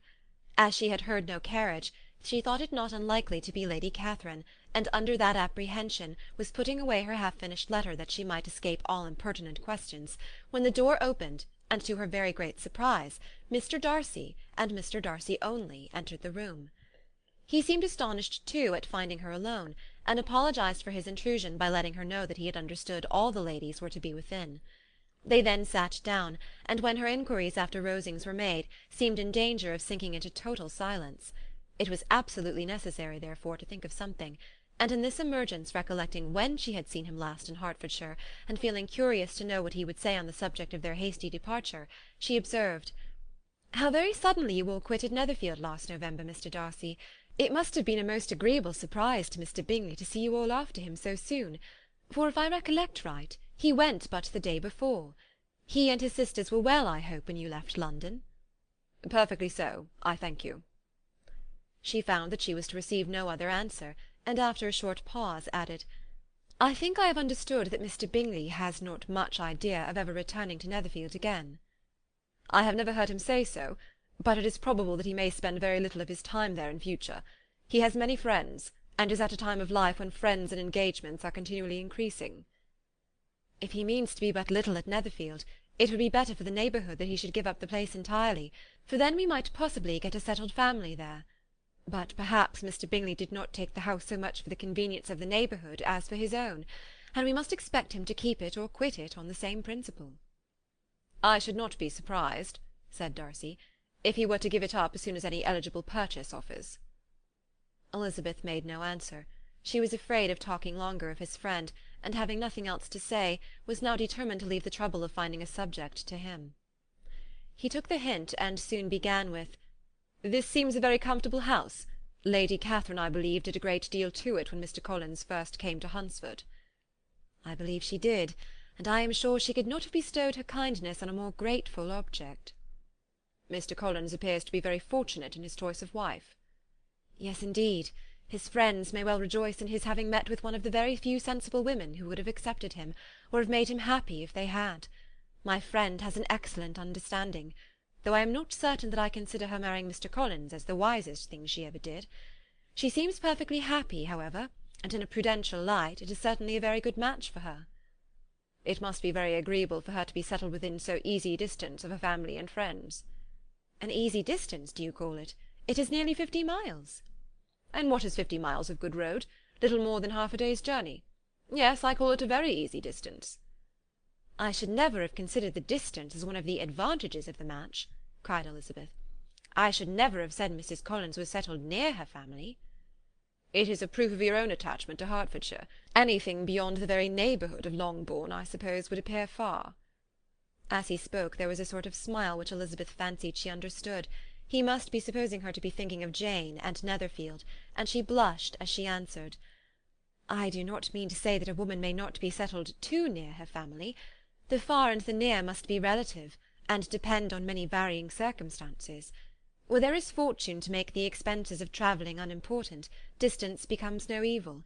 But that is not the case here. Mr. and Mrs. Collins have a comfortable income, but not such a one as will allow of frequent journeys, and I am persuaded my friend would not call herself near her family under less than half the present distance." Mr. Darcy drew his chair a little towards her, and said, "You cannot have the right to such a very strong local attachment. You cannot have been always at Longbourn." Elizabeth looked surprised. The gentleman experienced some change of feeling. He drew back his chair, took a newspaper from the table, and glancing over it, said in a colder voice, "Are you pleased with Kent?" A short dialogue on the subject of the country ensued, on either side calm and concise, and soon put an end to by the entrance of Charlotte and her sister, just returned from her walk. The tete-a-tete surprised them. Mr. Darcy related the mistake which had occasioned his intruding on Miss Bennet, and after sitting a few minutes longer without saying much to anybody, went away. "What can be the meaning of this?" said Charlotte, as soon as he was gone. "My dear Eliza, he must be in love with you, or he would never have called on us in this familiar way." But when Elizabeth told of his silence, it did not seem very likely, even to Charlotte's wishes, to be the case, and after various conjectures they could at last only suppose his visit to proceed from the difficulty of finding anything to do, which was the more probable from the time of year. All field sports were over. Within doors there was Lady Catherine, books, and a billiard table, but a gentleman cannot always be within doors, and in the nearness of the parsonage, or the pleasantness of the walk to it, or of the people who lived in it, the two cousins found a temptation from this period of walking thither almost every day. They called at various times of the morning, sometimes separately, sometimes together, and now and then accompanied by their aunt. It was plain to them all that Colonel Fitzwilliam came because he had pleasure in their society, a persuasion which of course recommended him still more, and Elizabeth was reminded by her own satisfaction in being with him, as well as by his evident admiration of her former favourite George Wickham, and though in comparing them she saw there was less captivating softness in Colonel Fitzwilliam's manners, she believed he might have the best informed mind. But why Mr. Darcy came so often to the parsonage it was more difficult to understand. It could not be for society, as he frequently sat there 10 minutes together without opening his lips, and when he did speak it seemed the effect of necessity rather than of choice, a sacrifice to propriety, not a pleasure to himself. He seldom appeared really animated. Mrs. Collins knew not what to make of him. Colonel Fitzwilliam's occasionally laughing at his stupidity proved that he was generally different, which her own knowledge of him could not have told her, and as she would like to have believed this change the effect of love, and the object of that love her friend Eliza, she set herself seriously at work to find it out. She watched him whenever they were at Rosings, and whenever he came to Hunsford, but without much success. He certainly looked at her friend a great deal, but the expression of that look was disputable. It was an earnest, steadfast gaze, but she often doubted whether there were much admiration in it, and sometimes it seemed nothing but absence of mind. She had once or twice suggested to Elizabeth the possibility of his being partial to her, but Elizabeth always laughed at the idea, and Mrs. Collins did not think it right to press the subject, from the danger of raising expectations which might only end in disappointment, for in her opinion it admitted not of a doubt that all her friend's dislike would vanish if she could suppose him to be in her power. In her kind schemes for Elizabeth she sometimes planned her marrying Colonel Fitzwilliam. He was beyond comparison the most pleasant man, he certainly admired her, and his situation in life was most eligible, but, to counterbalance these advantages, Mr. Darcy had considerable patronage in the church, and his cousin could have none at all. Chapter 32. Pride and Prejudice, by Jane Austen. Chapter 33. More than once did Elizabeth, in her ramble within the park, unexpectedly meet Mr. Darcy. She felt all the perverseness of the mischance that should bring him where no one else was brought, and, to prevent its ever happening again, took care to inform him at first that it was a favourite haunt of hers. How it could occur a second time, therefore, was very odd. Yet it did, and even a third.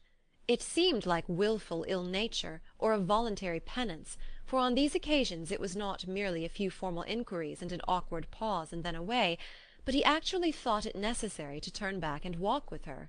He never said a good deal, nor did she give herself the trouble of talking or of listening much, but it struck her in the course of their third rencontre that he was asking some odd unconnected questions, about her pleasure in being at Hunsford, her love of solitary walks, and her opinion of Mr. and Mrs. Collins' happiness, and that in speaking of Rosings, and her not perfectly understanding the house, he seemed to expect that whenever she came into Kent again she would be staying there too. His words seemed to imply it. Could he have Colonel Fitzwilliam in his thoughts?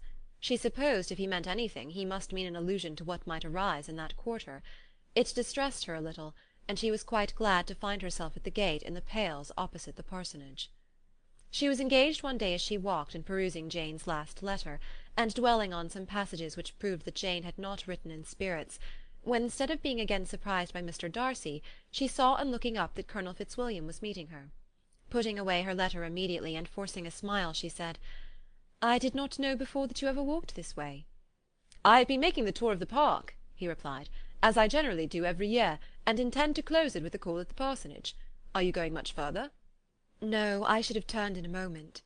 And accordingly she did turn, and they walked towards the parsonage together. "Do you certainly leave Kent on Saturday?" she said. "Yes, if Darcy does not put it off again. But I am at his disposal. He arranges the business just as he pleases." "And if not able to please himself in the arrangement, he has at least pleasure in the great power of choice. I do not know anybody who seems more to enjoy the power of doing what he likes than Mr. Darcy." "He likes to have his own way very well," replied Colonel Fitzwilliam, "but so we all do. It is only that he has better means of having it than many others, because he is rich, and many others are poor. I speak feelingly. A younger son, you know, must be inured to self-denial and dependence." "In my opinion the younger son of an earl can know very little of either. Now, seriously, what have you ever known of self-denial and dependence? When have you been prevented by want of money from going wherever you chose, or procuring anything you had a fancy for?" "These are home questions, and perhaps I cannot say that I have experienced many hardships of that nature. But in matters of greater weight I may suffer from want of money. Younger sons cannot marry where they like." "Unless where they like women of fortune, which I think very often they do." "Our habits of expense make us too dependent, and there are not many in my rank of life who can afford to marry without some attention to money." "Is this," thought Elizabeth, "meant for me?" And she coloured at the idea, but recovering herself, said in a lively tone, "And pray what is the usual price of an earl's younger son?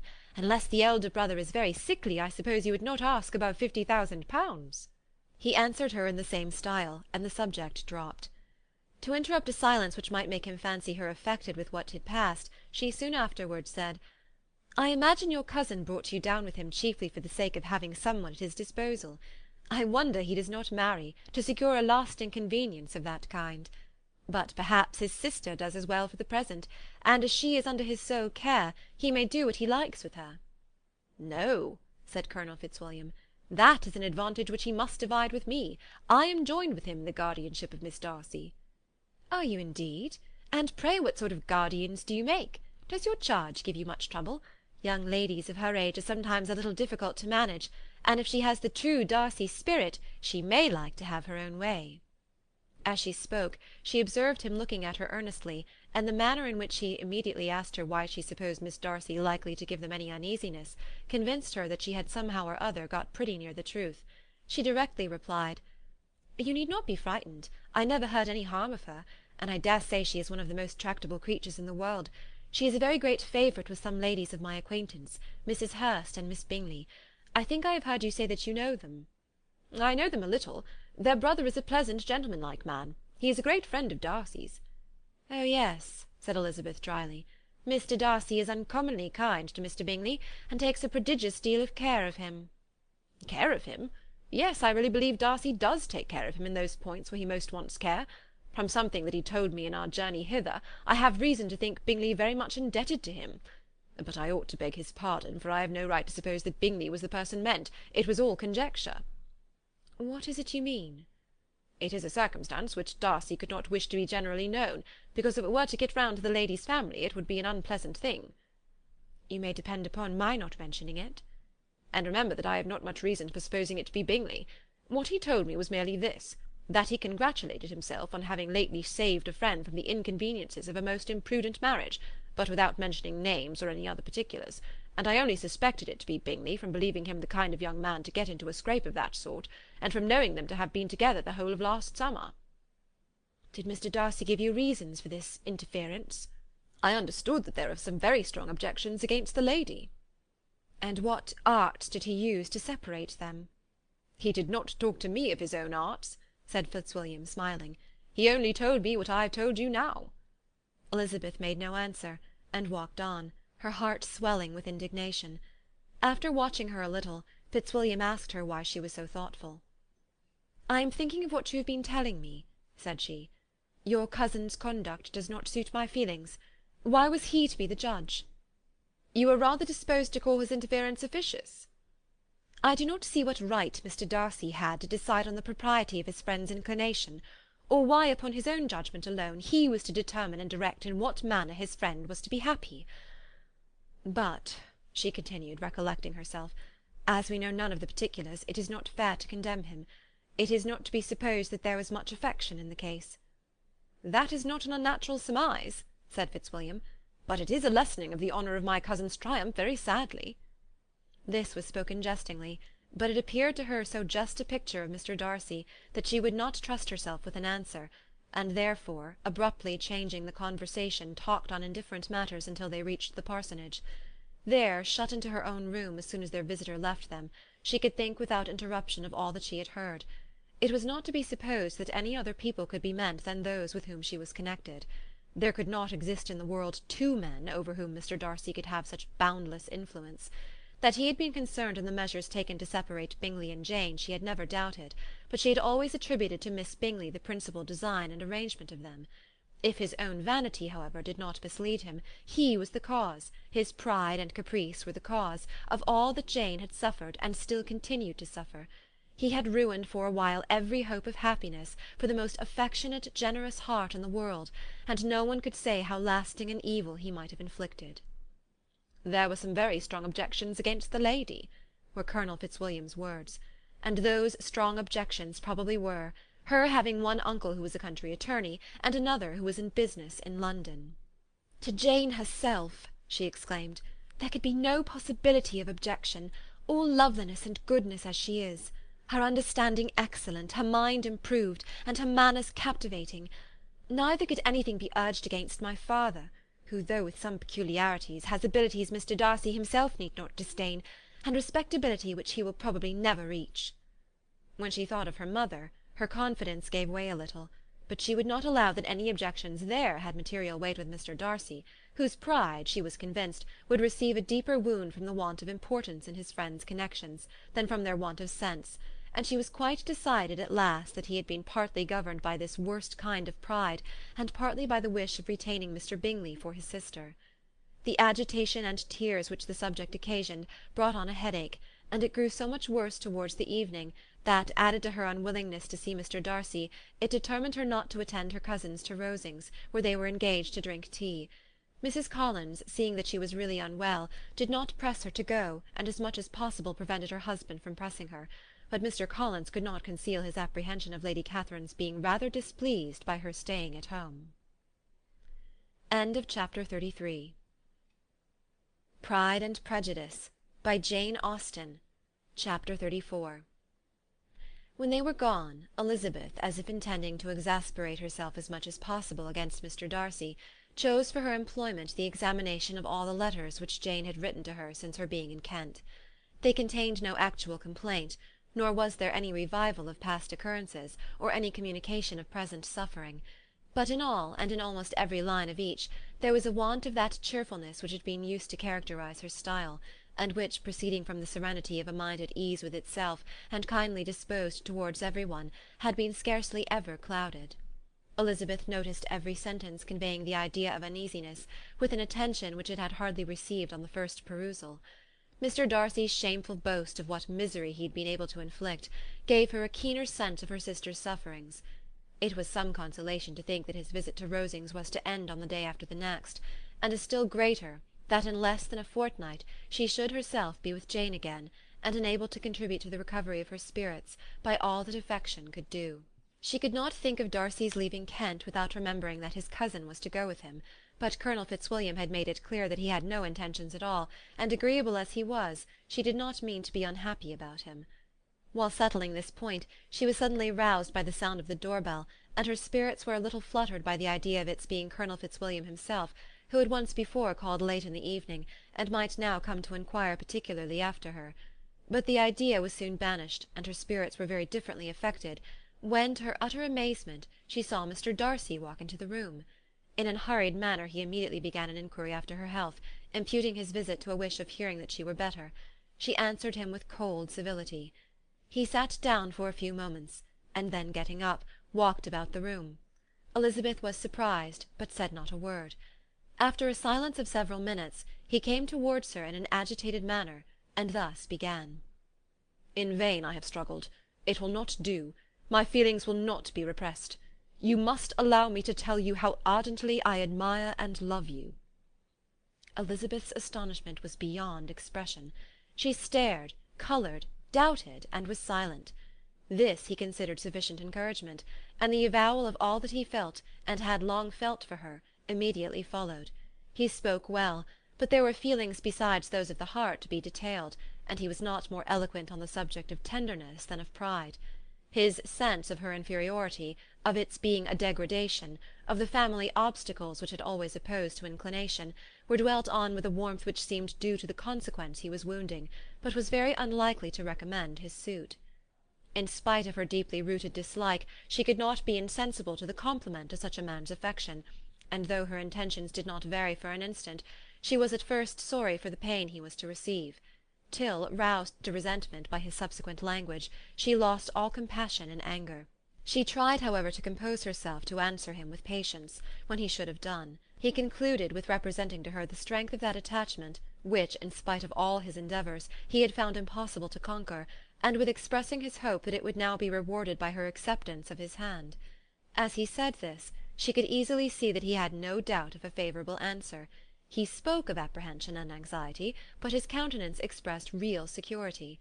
Such a circumstance could only exasperate further, and when he ceased, the colour rose into her cheeks, and she said, "In such cases as this, it is, I believe, the established mode to express a sense of obligation for the sentiments avowed, however unequally they may be returned. It is natural that obligation should be felt, and if I could feel gratitude, I would now thank you. But I cannot. I have never desired your good opinion, and you have certainly bestowed it most unwillingly. I am sorry to have occasioned pain to any one. It has been most unconsciously done, however, and I hope will be of short duration. The feelings which, you tell me, have long prevented the acknowledgment of your regard, can have little difficulty in overcoming it after this explanation." Mr. Darcy, who was leaning against the mantelpiece with his eyes fixed on her face, seemed to catch her words with no less resentment than surprise. His complexion became pale with anger, and the disturbance of his mind was visible in every feature. He was struggling for the appearance of composure, and would not open his lips till he believed himself to have attained it. The pause was to Elizabeth's feelings dreadful. At length, with a voice of forced calmness, he said, "And this is all the reply which I am to have the honour of expecting? I might perhaps wish to be informed why, with so little endeavour at civility, I am thus rejected, but it is of small importance." "I might as well inquire," replied she, "why, with so evident a desire of offending and insulting me, you chose to tell me that you liked me against your will, against your reason, and even against your character. Was not this some excuse for incivility, if I was incivil? But I have other provocations, you know I have. Had not my feelings decided against you, had they been indifferent, or had they even been favourable, do you think that any consideration would tempt me to accept the man who has been the means of ruining, perhaps for ever, the happiness of a most beloved sister?" As she pronounced these words, Mr. Darcy changed colour, but the emotion was short, and he listened without attempting to interrupt her while she continued. "I have every reason in the world to think ill of you. No motive can excuse the unjust and ungenerous part you acted there. You dare not, you cannot deny that you have been the principal, if not the only means of dividing them from each other, of exposing one to the censure of the world for caprice and instability, and the other to its derision for disappointed hopes, and involving them both in misery of the acutest kind." She paused, and saw with no slight indignation that he was listening with an air which proved him wholly unmoved by any feeling of remorse. He even looked at her with a smile of affected incredulity. "Can you deny that you have done it?" she repeated. With assumed tranquillity he then replied, "I have no wish of denying that I did everything in my power to separate my friend from your sister, or that I rejoice in my success. Towards him I have been kinder than towards myself." Elizabeth disdained the appearance of noticing this civil reflection, but its meaning did not escape, nor was it likely to conciliate her. "But it is not merely this affair," she continued, "on which my dislike is founded. Long before it had even taken place, my opinion of you was decided. Your character was unfolded in the recital which I received many months ago from Mr. Wickham. On this subject, what can you have to say? In what imaginary act of friendship can you here defend yourself? Or under what misrepresentation can you here impose upon others?" "You take an eager interest in that gentleman's concerns?" said Darcy, in a less tranquil tone, and with a heightened colour. "Who that knows what his misfortunes have been can help feeling an interest in him?" "His misfortunes!" repeated Darcy contemptuously. "Yes, his misfortunes have been great indeed." "And of your infliction," cried Elizabeth with energy. "You have reduced him to his present state of poverty, comparative poverty. You have withheld the advantages which you must know to have been designed for him. You have deprived the best years of his life of that independence which was no less his due than his desert. You have done all this, and yet you can treat the mention of his misfortune with contempt and ridicule." "And this," cried Darcy, as he walked with quick steps across the room, "is your opinion of me? This is the estimation in which you hold me? I thank you for explaining it so fully.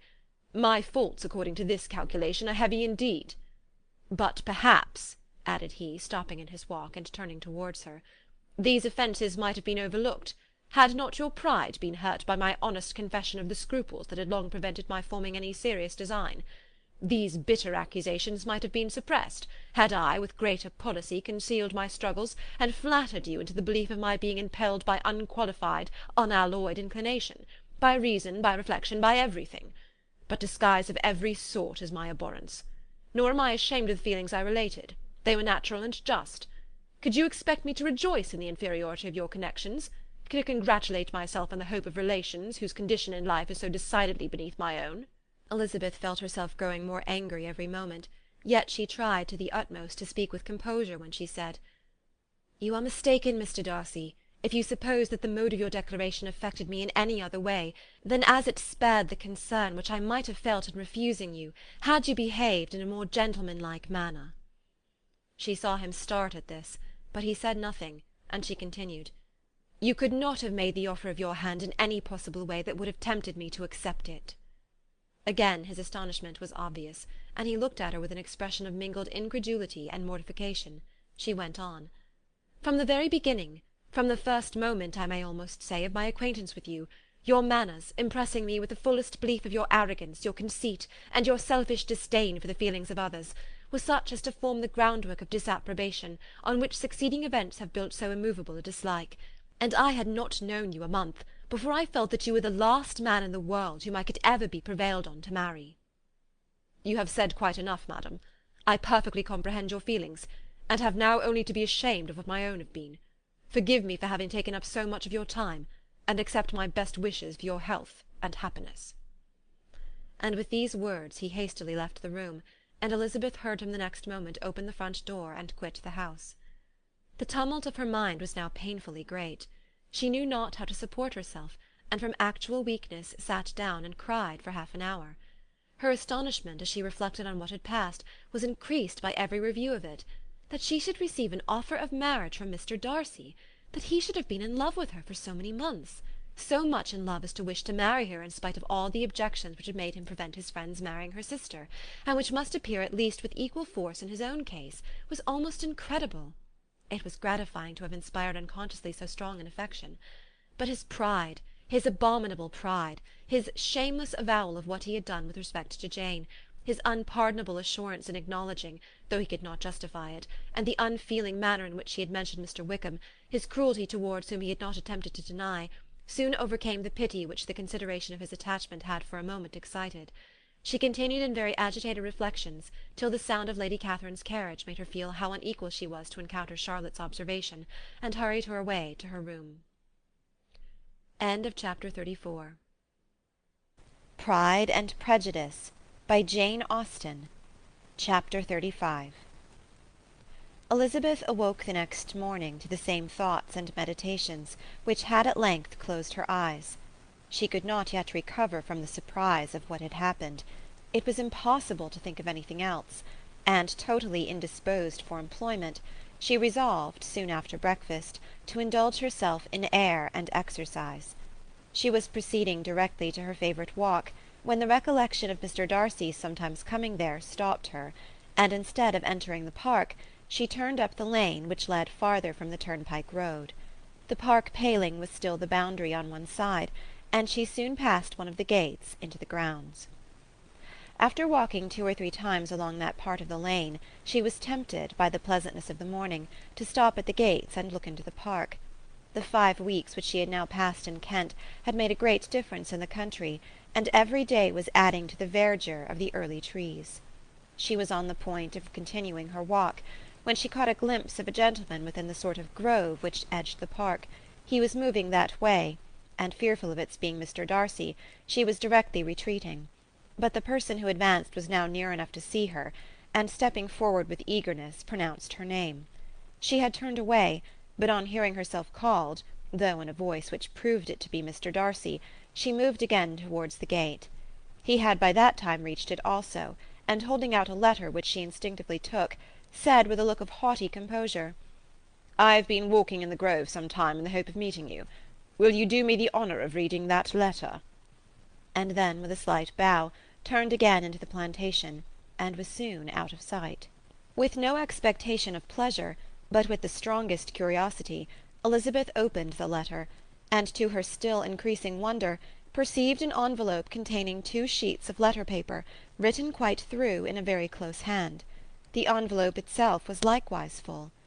Pursuing her way along the lane, she then began it. It was dated from Rosings at 8 o'clock in the morning, and was as follows. "Be not alarmed, madam, on receiving this letter, by the apprehension of its containing any repetition of those sentiments or renewal of those offers which were last night so disgusting to you. I write without any intention of paining you, or humbling myself, by dwelling on wishes which, for the happiness of both, cannot be too soon forgotten, and the effort which the formation and perusal of this letter must occasion should have been spared, had not my character required it to be written and read. You must, therefore, pardon the freedom with which I demand your attention. Your feelings, I know, will bestow it unwillingly, but I demand it of your justice.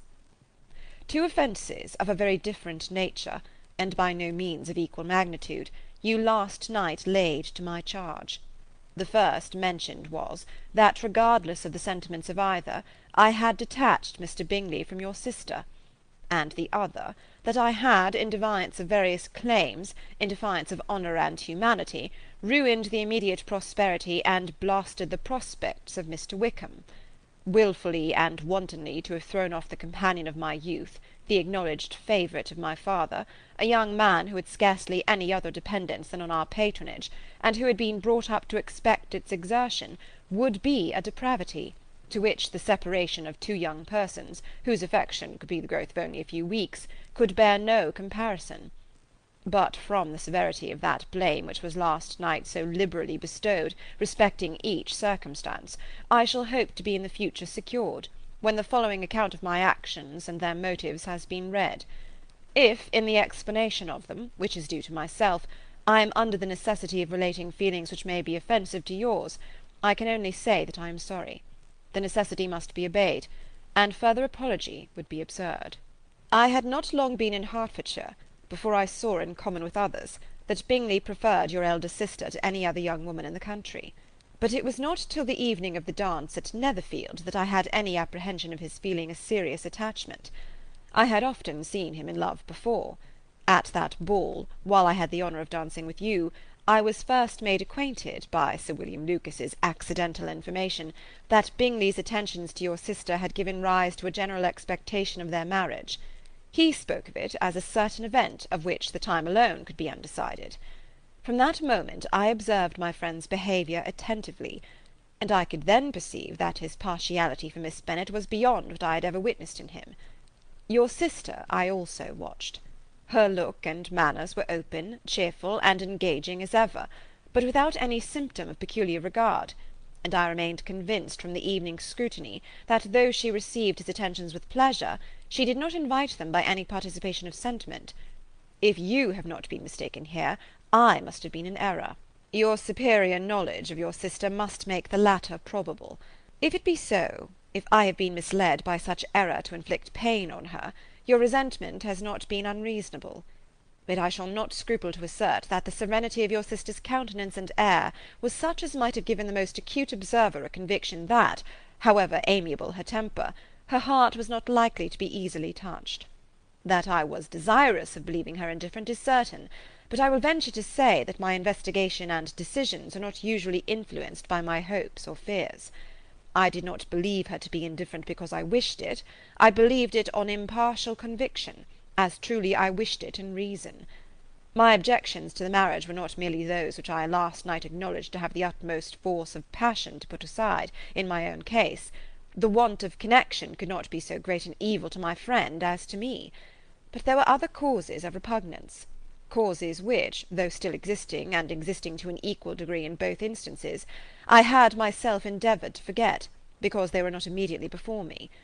These causes must be stated, though briefly. The situation of your mother's family, though objectionable, was nothing in comparison to that total want of propriety so frequently, so almost uniformly betrayed by herself, by your 3 younger sisters, and occasionally even by your father. Pardon me. It pains me to offend you. But amidst your concern for the defects of your nearest relations, and your displeasure at this representation of them, let it give you consolation to consider that, to have conducted yourselves so as to avoid any share of the like censure, is praise no less generally bestowed on you and your elder sister than it is honourable to the sense and disposition of both. I will only say farther that from what passed that evening, my opinion of all parties was confirmed, and every inducement heightened which could have led me before to preserve my friend from what I esteemed a most unhappy connection. He left Netherfield for London on the day following, as you, I am certain, remember, with the design of soon returning. The part which I acted is now to be explained. His sister's uneasiness had been equally excited with my own. Our coincidence of feeling was soon discovered, and alike sensible that no time was to be lost in detaching their brother, we shortly resolved on joining him directly in London. We accordingly went, and there I readily engaged in the office of pointing out to my friend the certain evils of such a choice. I described and enforced them earnestly. But however this remonstrance might have staggered or delayed his determination, I do not suppose that it would ultimately have prevented the marriage, had it not been seconded by the assurance that I hesitated not in giving, of your sister's indifference. He had before believed her to return his affection with sincere, if not with equal regard. But Bingley has a great natural modesty, with a stronger dependence on my judgment than on his own. To convince him, therefore, that he had deceived himself was no very difficult point. To persuade him against returning into Hertfordshire, when that conviction had been given, was scarcely the work of a moment. I cannot blame myself for having done thus much. There is but one part of my conduct in the whole affair on which I do not reflect with satisfaction. It is that I condescended to adopt the measures of art so far as to conceal from him your sister's being in town. I knew it myself, as it was known to Miss Bingley, but her brother is even yet ignorant of it. That they might have met without ill consequence is perhaps probable, but his regard did not appear to me enough extinguished for him to see her without some danger. Perhaps this concealment, this disguise, was beneath me. It is done, however, and it was done for the best. On this subject I have nothing more to say, no other apology to offer. If I have wounded your sister's feelings, it was unknowingly done, and though the motives which governed me may to you very naturally appear insufficient, I have not yet learnt to condemn them. With respect to that other, more weighty accusation of having injured Mr. Wickham, I can only refute it by laying before you the whole of his connection with my family. Of what he has particularly accused me, I am ignorant, but of the truth of what I shall relate, I can summon more than one witness of undoubted veracity. Mr. Wickham is the son of a very respectable man, who had for many years the management of all the Pemberley estates, and whose good conduct in the discharge of his trust naturally inclined my father to be of service to him, and on George Wickham, who was his godson, his kindness was therefore liberally bestowed. My father supported him at school, and afterwards at Cambridge. Most important assistance, as his own father, always poor from the extravagance of his wife, would have been unable to give him a gentleman's education. My father was not only fond of this young man's society, whose manners were always engaging, he had also the highest opinion of him, and hoping the church would be his profession, intended to provide for him in it. As for myself, it is many, many years since I first began to think of him in a very different manner. The vicious propensities, the want of principle, which he was careful to guard from the knowledge of his best friend, could not escape the observation of a young man of nearly the same age with himself, and who had opportunities of seeing him in unguarded moments, which Mr. Darcy could not have. Here again I shall give you pain, to what degree you only can tell. But whatever may be the sentiments which Mr. Wickham has created, a suspicion of their nature shall not prevent me from unfolding his real character. It adds even another motive. My excellent father died about 5 years ago, and his attachment to Mr. Wickham was to the last so steady that in his will he particularly recommended it to me, to promote his advancement in the best manner that his profession might allow, and if he took orders, desired that a valuable family living might be his as soon as it became vacant. There was also a legacy of £1,000. His own father did not long survive mine, and within half a year from these events, Mr. Wickham wrote to inform me that finally, having resolved against taking orders, he hoped I should not think it unreasonable for him to expect some more immediate pecuniary advantage, in lieu of the preferment, by which he could not be benefited. He had some intention, he added, of studying law, and I must be aware that the interest of £1,000 would be a very insufficient support therein. I rather wished than believed him to be sincere, but at any rate was perfectly ready to accede to his proposal. I knew that Mr. Wickham ought not to be a clergyman. The business was therefore soon settled. He resigned all claim to assistance in the church, were it possible that he could ever be in a situation to receive it, and accepted in return £3,000. All connection between us seemed now dissolved. I thought too ill of him to invite him to Pemberley, or admit his society in town. In town I believe he chiefly lived, but his studying the law was a mere pretence, and being now free from all restraint, his life was a life of idleness and dissipation. For about 3 years I heard little of him, but on the decease of the incumbent of the living which had been designed for him, he applied to me again by letter for the presentation. His circumstances, he assured me, and I had no difficulty in believing it, were exceedingly bad. He had found the law a most unprofitable study, and was now absolutely resolved on being ordained if I would present him to the living in question, of which he trusted there could be little doubt, as he was well assured that I had no other person to provide for, and I could not have forgotten my revered father's intentions. You will hardly blame me for refusing to comply with this entreaty, or for resisting every repetition to it. His resentment was in proportion to the distress of his circumstances, and he was doubtless as violent in his abuse of me to others as in his reproaches to myself. After this period every appearance of acquaintance was dropped. How he lived I know not, but last summer he was again most painfully obtruded on my notice. I must now mention a circumstance which I would wish to forget myself, and which no obligation less than the present should induce me to unfold to any human being. Having said thus much, I feel no doubt of your secrecy. My sister, who is more than 10 years my junior, was left to the guardianship of my mother's nephew, Colonel Fitzwilliam, and myself. About a year ago she was taken from school, and an establishment formed for her in London, and last summer she went with the lady who presided over it to Ramsgate, and thither also went Mr. Wickham, undoubtedly by design, for there proved to have been a prior acquaintance between him and Mrs. Young, in whose character we most unhappily deceived, and by her connivance and aid he so far recommended himself to Georgiana, whose affectionate heart retained a strong impression of his kindness to her as a child, that she was persuaded to believe herself in love, and to consent to an elopement. She was then but 15, which must be her excuse, and after stating her imprudence, I am happy to add that I owed the knowledge of it to herself. I joined them unexpectedly a day or two before the intended elopement, and then Georgiana, unable to support the idea of grieving and offending a brother whom she almost looked up to as a father, acknowledged the whole to me. You may imagine what I felt, and how I acted. Regard for my sister's credit and feelings prevented any public exposure, but I wrote to Mr. Wickham, who left the place immediately, and Mrs. Young was of course removed from her charge. Mr. Wickham's chief object was unquestionably my sister's fortune, which is £30,000, but I cannot help supposing that the hope of revenging himself on me was a strong inducement. His revenge would have been complete indeed. This, madam, is a faithful narrative of every event in which we have been concerned together, and if you do not absolutely reject it as false, you will, I hope, acquit me henceforth of cruelty towards Mr. Wickham.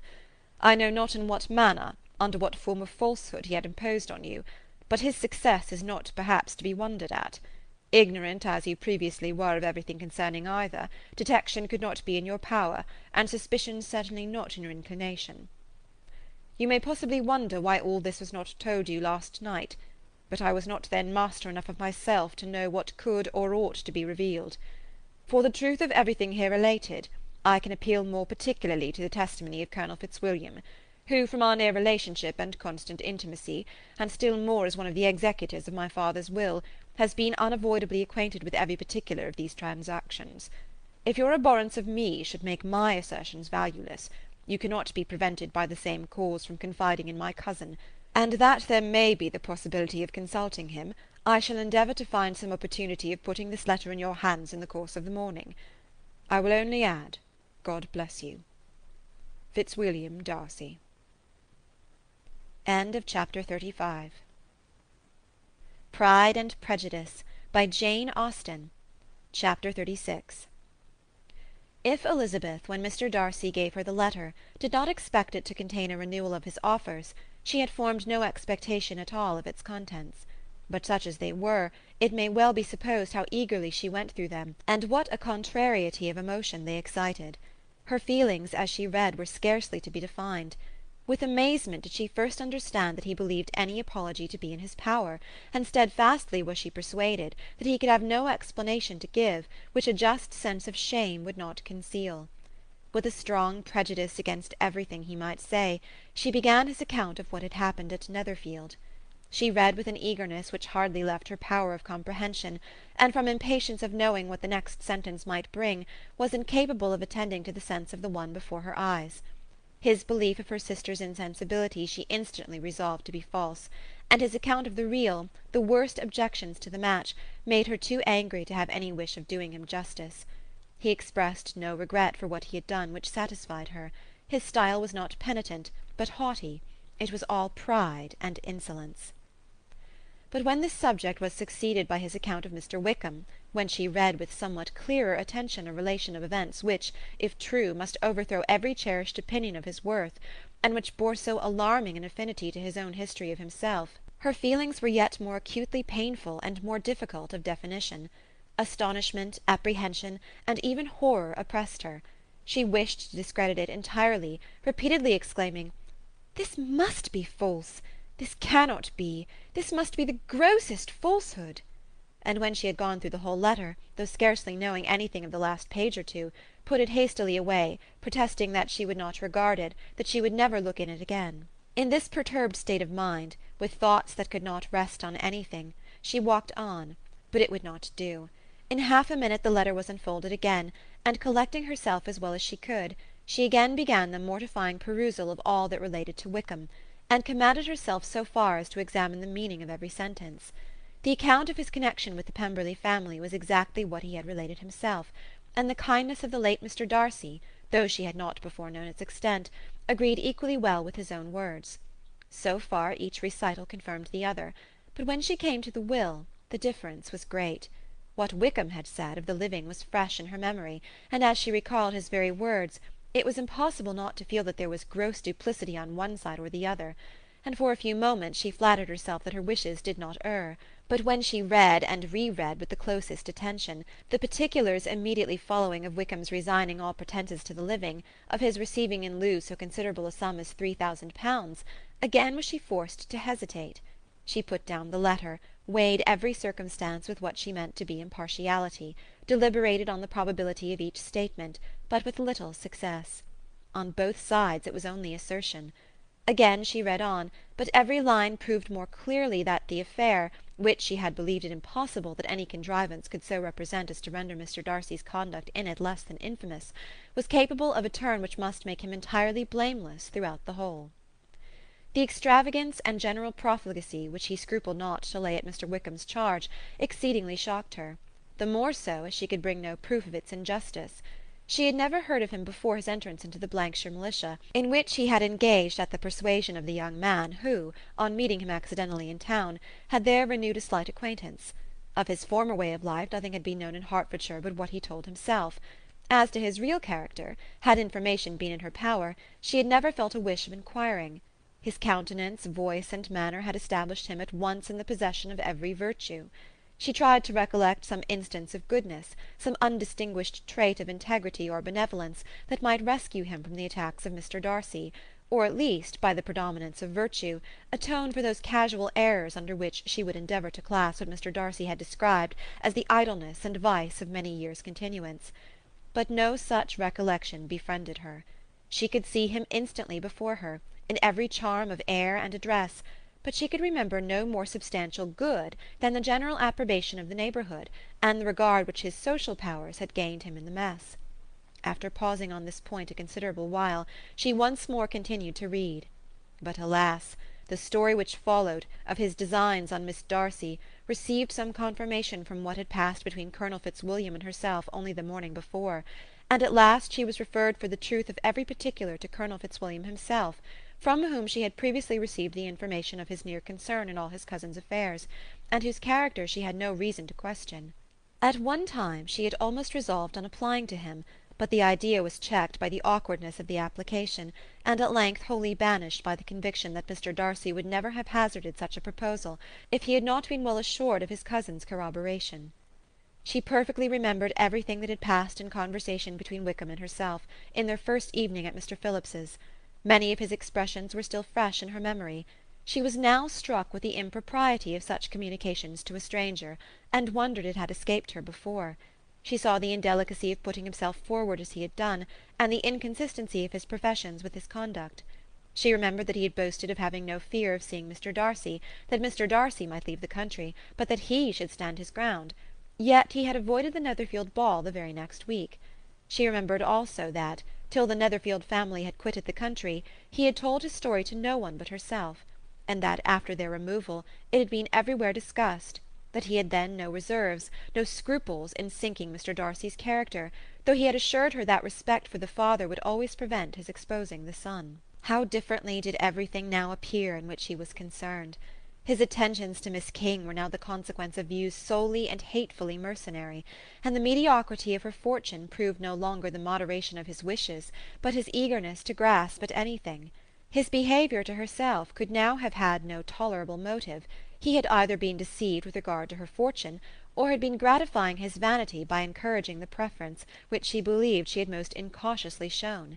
Every lingering struggle in his favour grew fainter and fainter, and in farther justification of Mr. Darcy, she could not but allow Mr. Bingley, when questioned by Jane, had long ago asserted his blamelessness in the affair, that proud and repulsive as were his manners, she had never, in the whole course of their acquaintance, an acquaintance which had latterly brought them much together, and given her a sort of intimacy with his ways, seen anything that betrayed him to be unprincipled or unjust, anything that spoke him of irreligious or immoral habits, that among his own connections he was esteemed and valued, that even Wickham had allowed him merit as a brother, and that she had often heard him speak so affectionately of his sister as to prove him capable of some amiable feeling, that had his actions been what Mr. Wickham represented them, so gross a violation of everything right could hardly have been concealed from the world, and that friendship between a person capable of it and such an amiable man as Mr. Bingley was incomprehensible. She grew absolutely ashamed of herself. Of neither Darcy nor Wickham could she think without feeling she had been blind, partial, prejudiced, absurd. "How despicably have I acted!" she cried. "I who prided myself on my discernment, I who have valued myself on my abilities, who have often disdained the generous candour of my sister, and gratified my vanity in useless or blamable mistrust. How humiliating is this discovery! Yet how just a humiliation! Had I been in love, I could not have been more wretchedly blind. But vanity, not love, has been my folly. Pleased with the preference of one, and offended by the neglect of the other, on the very beginning of our acquaintance, I have courted prepossession and ignorance, and driven reason away, where either were concerned. Till this moment I never knew myself." From herself to Jane, from Jane to Bingley, her thoughts were in a line which soon brought to her recollection that Mr. Darcy's explanation there had appeared very insufficient, and she read it again. Widely different was the effect of a second perusal. How could she deny that credit to his assertions in one instance which she had been obliged to give it in the other? He declared himself to be totally unsuspicious of her sister's attachment, and she could not help remembering what Charlotte's opinion had always been. Neither could she deny the justice of his description of Jane. She felt that Jane's feelings, though fervent, were little displayed, and that there was a constant complacency in her air and manner not often united with great sensibility. When she came to that part of the letter in which her family were mentioned in terms of such mortifying yet merited reproach, her sense of shame was severe. The justice of the charge struck her too forcibly for denial, and the circumstances to which he particularly alluded as having passed at the Netherfield ball, and as confirming all his first disapprobation, could not have made a stronger impression on his mind than on hers. The compliment to herself and her sister was not unfelt. It soothed but could not console her for the contempt which had thus been self-attracted by the rest of her family, and as she considered that Jane's disappointment had in fact been the work of her nearest relations, and reflected how materially the credit of both must be hurt by such impropriety of conduct, she felt depressed beyond anything she had ever known before. After wandering along the lane for 2 hours, giving way to every variety of thought, to reconsidering events, determining probabilities, and reconciling herself, as well as she could, to a change so sudden and so important, fatigue, and a recollection of her long absence, made her at length return home, and she entered the house with the wish of appearing cheerful as usual, and the resolution of repressing such reflections as must make her unfit for conversation. She was immediately told that the 2 gentlemen from Rosings had each called during her absence, Mr. Darcy only for a few minutes to take leave, but that Colonel Fitzwilliam had been sitting with them at least an hour, hoping for her return, and almost resolving to walk after her till she could be found. Elizabeth could but just affect concern in missing him. She really rejoiced at it. Colonel Fitzwilliam was no longer an object. She could think only of her letter.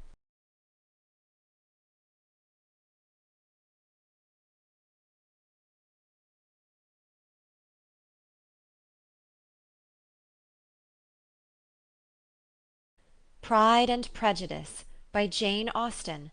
Chapter 37. The 2 gentlemen left Rosings the next morning, and Mr. Collins, having been in waiting near the lodges to make them his parting obeisance, was able to bring home the pleasing intelligence of their appearing in very good health, and in as tolerable spirits as could be expected after the melancholy scenes so lately gone through at Rosings. To Rosings he then hastened, to console Lady Catherine and her daughter, and on his return brought back, with great satisfaction, a message from her ladyship, importing that she felt herself so dull as to make her very desirous of having them all to dine with her.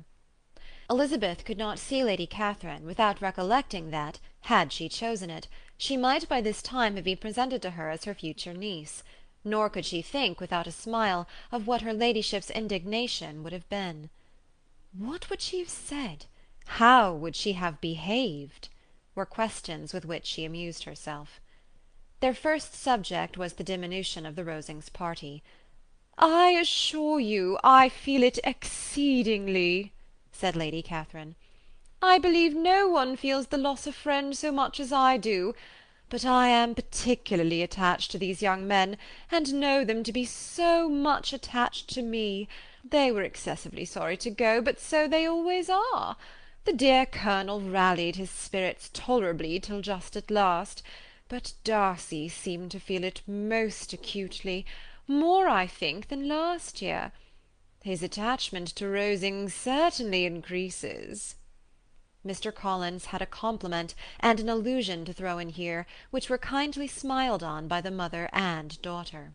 Lady Catherine observed after dinner that Miss Bennet seemed out of spirits, and immediately accounting for it by herself, by supposing that she did not like to go home again so soon, she added, "But if that is the case, you must write to your mother and beg that you may stay a little longer. Mrs. Collins will be very glad of your company, I am sure." "I am much obliged to your ladyship for your kind invitation," replied Elizabeth, "but it is not in my power to accept it. I must be in town next Saturday." "Why, at that rate you will have been here only 6 weeks. I expected you to stay 2 months. I told Mrs. Collins so before you came. There can be no occasion for your going so soon. Mrs. Bennet could certainly spare you for another fortnight." "But my father cannot. He wrote last week to hurry my return." "Oh, your father, of course, may spare you if your mother can. Daughters are never of so much consequence to a father. And if you will stay another month complete, it will be in my power to take one of you as far as London, for I am going there in early June, for a week, and as Dawson does not object to the barouche box, there will be very good room for one of you. And indeed, if the weather should happen to be cool, I should not object to taking you both, as you are neither of you large." "You are all kindness, madam, but I believe we must abide by our original plan." Lady Catherine seemed resigned. "Mrs. Collins, you must send a servant with them. You know I always speak my mind, and I cannot bear the idea of 2 young women travelling post by themselves. It is highly improper. You must contrive to send somebody. I have the greatest dislike in the world to that sort of thing. Young women should always be properly guarded and attended, according to their situation in life. When my niece Georgiana went to Ramsgate last summer, I made a point of her having 2 men-servants to go with her. Miss Darcy, the daughter of Mr. Darcy of Pemberley, and Lady Anne, could not have appeared with propriety in a different manner. I am excessively attentive to all those things. You must send John with the young ladies, Mrs. Collins. I am glad it occurred to me to mention it, for it would really be discreditable to you to let them go alone." "My uncle is to send a servant for us." "No, your uncle? He keeps a man-servant, does he? I am very glad you have somebody who thinks of these things. Where shall you change horses? Oh, Bromley, of course. If you mention my name at the bell, you will be attended to." Lady Catherine had many other questions to ask respecting their journey, and as she did not answer them all herself, attention was necessary, which Elizabeth believed to be lucky for her, or with a mind so occupied she might have forgotten where she was. Reflection must be reserved for solitary hours. Whenever she was alone she gave way to it as the greatest relief, and not a day went by without a solitary walk, in which she might indulge in all the delight of unpleasant recollections. Mr. Darcy's letter she was in a fair way of soon knowing by heart. She studied every sentence, and her feelings towards its writer were at times widely different. When she remembered the style of his address, she was still full of indignation, but when she considered how unjustly she had condemned and upbraided him, her anger was turned against herself, and his disappointed feelings became the object of compassion. His attachment excited gratitude, his general character respect, but she could not approve him, nor could she for a moment repent her refusal, or feel the slightest inclination ever to see him again. In her own past behaviour there was a constant source of vexation and regret, and in the unhappy defects of her family a subject of yet heavier chagrin. They were hopeless of remedy. Her father, contented with laughing at them, would never exert himself to restrain the wild giddiness of his youngest daughters, and her mother, with manners so far from right herself, was entirely insensible of the evil.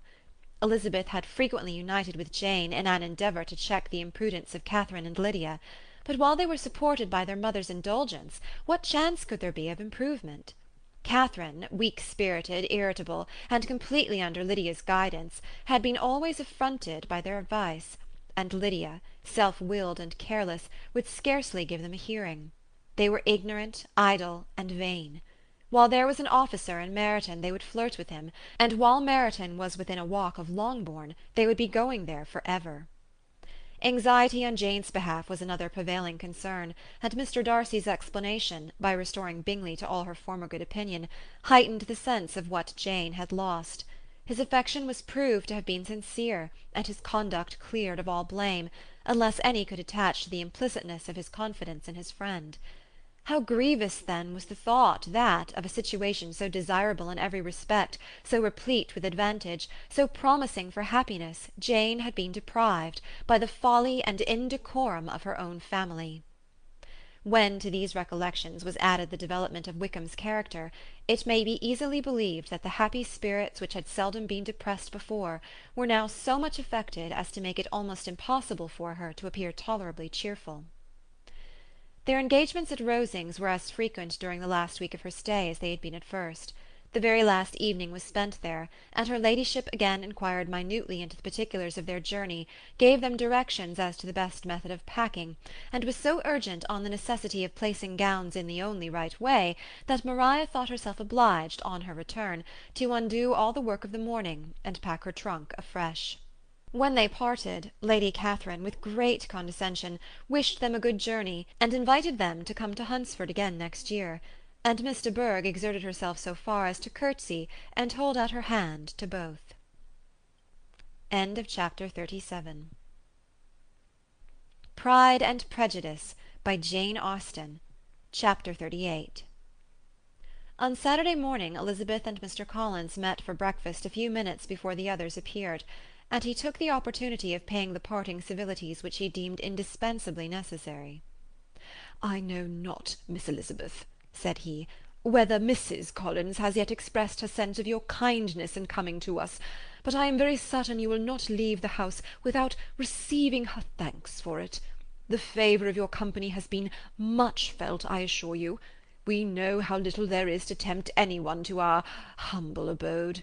Our plain manner of living, our small rooms and few domestics, and the little we see of the world, must make Hunsford extremely dull to a young lady like yourself, but I hope you will believe us grateful for the condescension, and that we have done everything in our power to prevent your spending your time unpleasantly." Elizabeth was eager with her thanks and assurances of happiness. She had spent 6 weeks with great enjoyment, and the pleasure of being with Charlotte, and the kind attentions she had received, must make her feel the obliged. Mr. Collins was gratified, and with a more smiling solemnity replied, "It gives me great pleasure to hear that you have passed your time not disagreeably.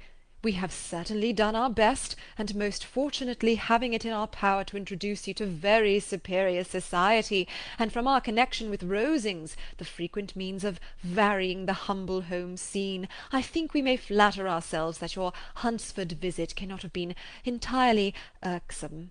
Our situation with regard to Lady Catherine's family is indeed the sort of extraordinary advantage and blessing which few can boast. You see on what a footing we are, you see how continually we are engaged there. In truth, I must acknowledge that, with all the disadvantages of this humble parsonage, I should not think any one abiding in it an object of compassion, while they are sharers of our intimacy at Rosings." Words were insufficient for the elevation of his feelings, and he was obliged to walk about the room, while Elizabeth tried to unite civility and truth in a few short sentences. "You may, in fact, carry a very favourable report of us into Hertfordshire, my dear cousin. I flatter myself, at least, that you will be able to do so. Lady Catherine's great attentions to Mrs. Collins you have been a daily witness of, and altogether, I trust, it does not appear that your friend has drawn an unfortunate... but on this point it will be as well to be silent. Only let me assure you, my dear Miss Elizabeth, that I can from my heart most cordially wish you equal felicity in marriage. My dear Charlotte and I have but one mind and one way of thinking. There is in everything a most remarkable resemblance of character and ideas between us. We seem to have been designed for each other." Elizabeth could safely say that it was a great happiness where that was the case, and with equal sincerity could add that she firmly believed and rejoiced in his domestic comforts. She was not sorry, however, to have the recital of them interrupted by the lady from whom they sprang. Poor Charlotte! It was melancholy to leave her to such society. But she had chosen it with her eyes open, and though evidently regretting that her visitors were to go, she did not seem to ask for compassion. Her home and her housekeeping, her parish and her poultry, and all their dependent concerns, had not yet lost their charms. At length the chaise arrived, the trunks were fastened on, the parcels placed within, and it was pronounced to be ready. After an affectionate parting between the friends, Elizabeth was attended to the carriage by Mr. Collins, and as they walked down the garden he was commissioning her with his best respects to all her family, not forgetting his thanks for the kindness he had received at Longbourn in the winter, and his compliments to Mr. and Mrs. Gardiner, though unknown. He then handed her in, Maria followed, and the door was on the point of being closed, when he suddenly reminded them, with some consternation, that they had hitherto forgotten to leave any message for the ladies at Rosings. "But," he added, "you will of course wish to have your humble respects delivered to them, with your grateful thanks for their kindness to you while you have been here." Elizabeth made no objection. The door was then allowed to be shut, and the carriage drove off. "Good gracious!" cried Maria, after a few minutes' silence. "It seems but a day or two since we first came, and yet how many things have happened!" "A great many indeed," said her companion with a sigh. "We have dined 9 times at Rosings, besides drinking tea there twice. How much I shall have to tell!" Elizabeth added privately, "and how much I shall have to conceal." Their journey was performed without much conversation or any alarm, and within 4 hours of their leaving Hunsford they reached Mr. Gardiner's house, where they were to remain a few days. Jane looked well, and Elizabeth had little opportunity of studying her spirits, amidst the various engagements which the kindness of her aunt had reserved for them. But Jane was to go home with her, and at Longbourn there would be leisure enough for observation. It was not without an effort, meanwhile, that she could wait even for Longbourn before she told her sister of Mr. Darcy's proposals. To know that she had the power of revealing what would so exceedingly astonish Jane, and must at the same time so highly gratify whatever of her own vanity she had not yet been able to reason away, was such a temptation to openness as nothing could have conquered with the state of indecision which she remained as to the extent of what she should communicate, and her fear, if she once entered on the subject, of being hurried into repeating something of Bingley which might only grieve her sister further. Chapter 38. Pride and Prejudice, by Jane Austen. Chapter 39. It was the second week in May, in which the three young ladies set out together from Gracechurch Street for the town of Blank, in Hertfordshire, and as they drew near the appointed inn where Mr. Bennet's carriage was to meet them, they quickly perceived, in token of the coachman's punctuality, both Kitty and Lydia looking out of a dining-room upstairs. These two girls had been above an hour in the place, happily employed in visiting an opposite milliner, watching the sentinel on guard, and dressing a salad and cucumber.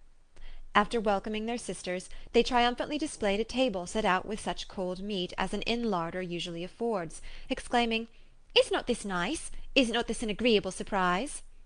"And we mean to treat you all," added Lydia, "but you must lend us the money, for we have just spent ours at the shop out there." Then showing her purchases, "Look here, I've bought this bonnet. I do not think it is very pretty, but I thought I might as well buy it as not. I shall pull it to pieces as soon as I get home, and see if I can make it up any better." And when her sisters abused it as ugly, she added with perfect unconcern, "Oh, but there were 2 or 3 much uglier in the shop, and when I have bought some prettier coloured satin to trim it with fresh, I think it will be very tolerable. Besides, it will not much signify what one wears this summer, after the Blankshire have left Meryton, and they are going in a fortnight." "Are they indeed?" cried Elizabeth with the greatest satisfaction. "They are going to be encamped near Brighton, and I do so want papa to take us all there for the summer. It would be such a delicious scheme, and I dare say it would cost hardly anything at all. Mamma would like to go too, of all things. Only think what a miserable summer else we shall have." Yes, thought Elizabeth, that would be a delightful scheme indeed, and completely do for us at once. Good heaven! Brighton, and a whole campful of soldiers to us, who have been overset already by one poor regiment of militia and the monthly balls of Meryton. "Now I have got some news for you," said Lydia, as they sat down at table. "What do you think? It is excellent news, capital news, and about a certain person we all like." Jane and Elizabeth looked at each other, and the waiter was told he need not stay. Lydia laughed and said, "Ay, that is just like your formality and discretion. You thought the waiter must not hear, as if he cared. I dare say he often hears worse things said than I am going to say. But he is an ugly fellow. I am glad he's gone. I never saw such a long chin in my life. Well, but now for my news. It is about dear Wickham. Too good for the waiter, is it not? There is no danger of Wickham's marrying Mary King. There's for you. She is gone down to her uncle at Liverpool, gone to stay. Wickham is safe." "And Mary King is safe," added Elizabeth. "Safe from a connection imprudent as to fortune." "She is a great fool for going away if she liked him."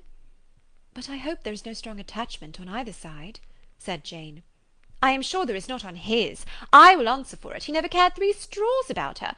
Who could, about such a nasty, freckled little thing?" Elizabeth was shocked to think that, however incapable of such coarseness of expression herself, the coarseness of the sentiment was little other than her own breast had harboured and fancied liberal. As soon as all had ate, and the elder ones paid, the carriage was ordered, and after some contrivance, the whole party, with all their boxes, work-bags, and parcels, and the unwelcome addition of Kitty and Lydia's purchases, were seated in it. "How nicely we are all crammed in!" cried Lydia. "I am glad I bought my bonnet, if it is only for the fun of having another bandbox. Well, now let us be quite comfortable and snug, and talk and laugh all the way home. And in the first place, let us hear what has happened to you all since you went away. Have you seen any pleasant men? Have you had any flirting? I was in great hopes that one of you'd have got a husband before you came back. Jane will be quite an old maid soon, I declare. She's almost 23. Lord, how ashamed I should be of not being married before 23. My Aunt Phillips wants you so to get husbands, you can't think. She says Lizzie had better have taken Mr. Collins, but I do not think there would have been any fun in it. Lord, how I should like to be married before any of you, and then I would chaperon you about to all the balls. dear me, we had such a good piece of fun the other day at Colonel Forster's. Kitty and me were to spend the day there, and Mrs. Forster promised to have a little dance in the evening. By the by, Mrs. Forster and me are such friends, and so she asked the two Harringtons to come, but Harriet was ill, and so Pen was forced to come by herself. And then what do you think we did? We dressed up Chamberlain in women's clothes on purpose to pass for a lady. Only think what fun! Not a soul knew of it but Colonel and Mrs. Forster and Kitty and me, except my aunt, for we were forced to borrow one of her gowns, and you cannot imagine how well he looked. When Denny and Wickham and Pratt and 2 or 3 more of the men came in, they did not know him in the least. Lord, how I laughed, and so did Mrs. Forster. I thought I should have died, and that made the men suspect something, and then they soon found out what was the matter.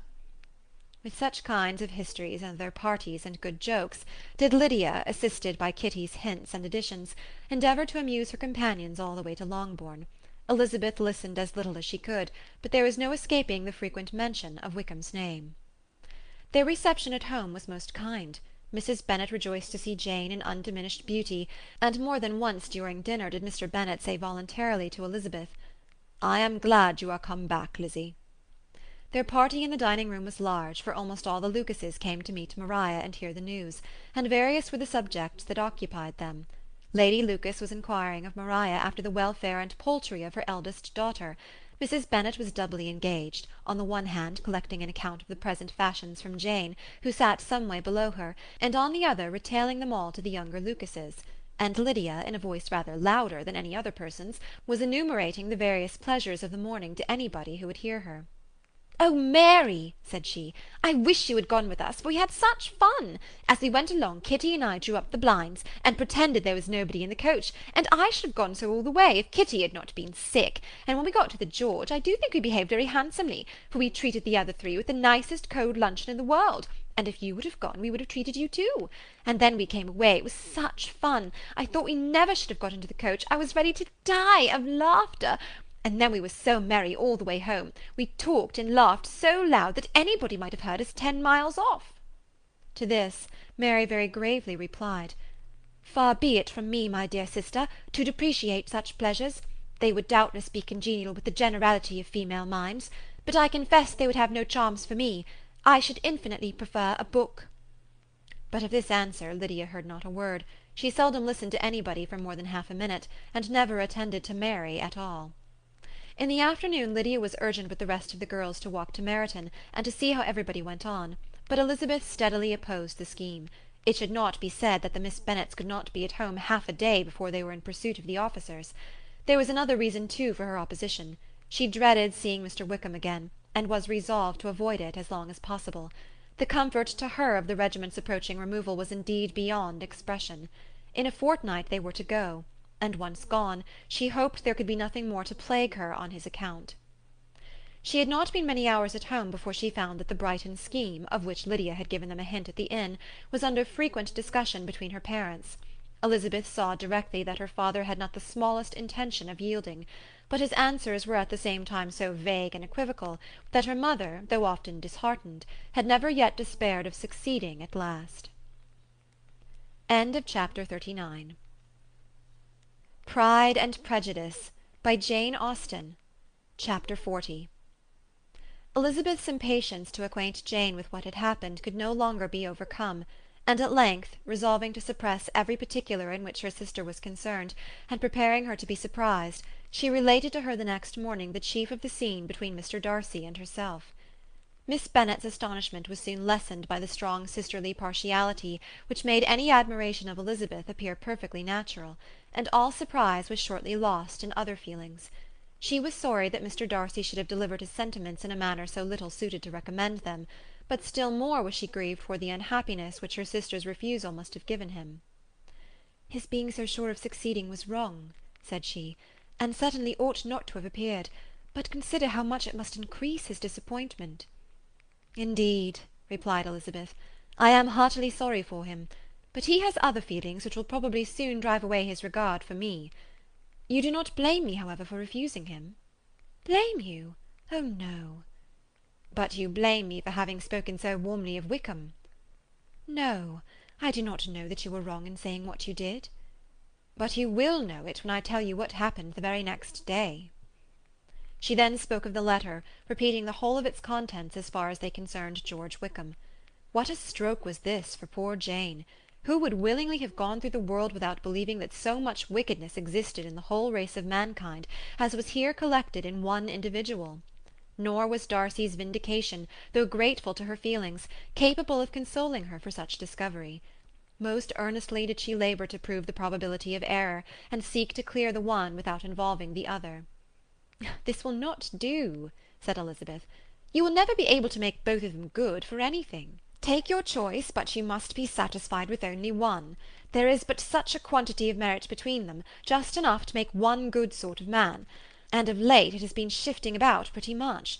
For my part, I am inclined to believe it all Darcy's, but you shall do as you choose."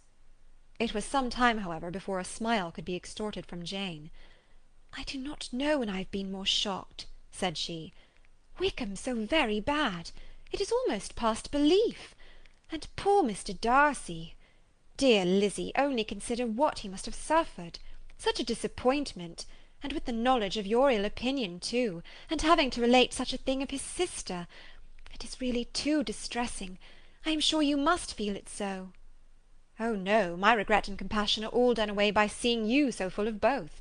I know you will do him such ample justice that I am growing every moment more unconcerned and indifferent. Your profusion makes me saving, and if you lament over him much longer, my heart will be as light as a feather. Poor Wickham! There is such an expression of goodness in his countenance, such an openness and gentleness in his manner." "There certainly was some great mismanagement in the education of those two young men. One has got all the goodness, and the other all the appearance of it." "I never thought Mr. Darcy so deficient in the appearance of it as you used to do." "And yet I meant to be uncommonly clever in taking so decided a dislike to him without any reason. It is such a spur to one's genius, such an opening for wit, to have a dislike of that kind. One may be continually abusive without saying anything just, but one cannot be always laughing at a man without now and then stumbling on something witty. Lizzy, when you first read that letter, I am sure you could not treat the matter as you do now." "Indeed, I could not. I was uncomfortable enough, I may say unhappy, and with no one to speak to about what I felt, no Jane to comfort me and say that I had not been so very weak and vain and nonsensical as I knew I had. Oh, how I wanted you! How unfortunate that you should have used so very strong expressions in speaking of Wickham to Mr. Darcy, for now they do appear so wholly undeserved." "Certainly. But the misfortune of speaking with bitterness is a most natural consequence of the prejudices I had been encouraging. There is one point on which I want your advice. I want to be told whether I ought, or ought not, to make our acquaintance in general understand Wickham's character." Miss Bennet paused a little, and then replied, "Surely there can be no occasion for exposing him so dreadfully. What is your opinion?" "That it ought not to be attempted. Mr. Darcy has not authorized me to make his communication public. On the contrary, every particular relative to his sister was meant to be kept as much as possible to myself, and if I endeavour to undeceive people as to the rest of his conduct, who will believe me? The general prejudice against Mr. Darcy is so violent that it would be the death of half the good people in Meryton to attempt to place him in an amiable light. I am not equal to it. Wickham will soon be gone, and therefore it will not signify to anyone here what he really is. Some time hence it will all be found out, and then we may laugh at their stupidity in not knowing it before. At present I will say nothing about it." "You are quite right. To have his errors made public might ruin him for ever. He is now perhaps sorry for what he has done, and anxious to re-establish a character. We must not make him desperate." The tumult of Elizabeth's mind was allayed by this conversation. She had got rid of two of the secrets which had weighed on her for a fortnight, and was certain of a willing listener in Jane, whenever she might wish to talk again of either. But there was still something lurking behind, of which prudence forbade the disclosure. She dared not relate the other half of Mr. Darcy's letter, nor explain to her sister how sincerely she had been valued by her friend. Here was knowledge in which no one could partake, and she was sensible that nothing less than a perfect understanding between the parties could justify her in throwing off this last encumbrance of mystery. "And then," said she, "if that very improbable event should ever take place, I shall merely be able to tell what Bingley may tell in a much more agreeable manner himself. The liberty of communication cannot be mine till it has lost all its value." She was now, on being settled at home, at leisure to observe the real state of her sister's spirits. Jane was not happy. She still cherished a very tender affection for Bingley. Having never even fancied herself in love before, her regard had all the warmth of first attachment, and from her age and disposition, greater steadiness than most first attachments often boast, and so fervently did she value his remembrance, and prefer him to every other man, that all her good sense, and all her attention to the feelings of her friends, were requisite to check the indulgence of those regrets which must have been injurious to her own health and their tranquillity.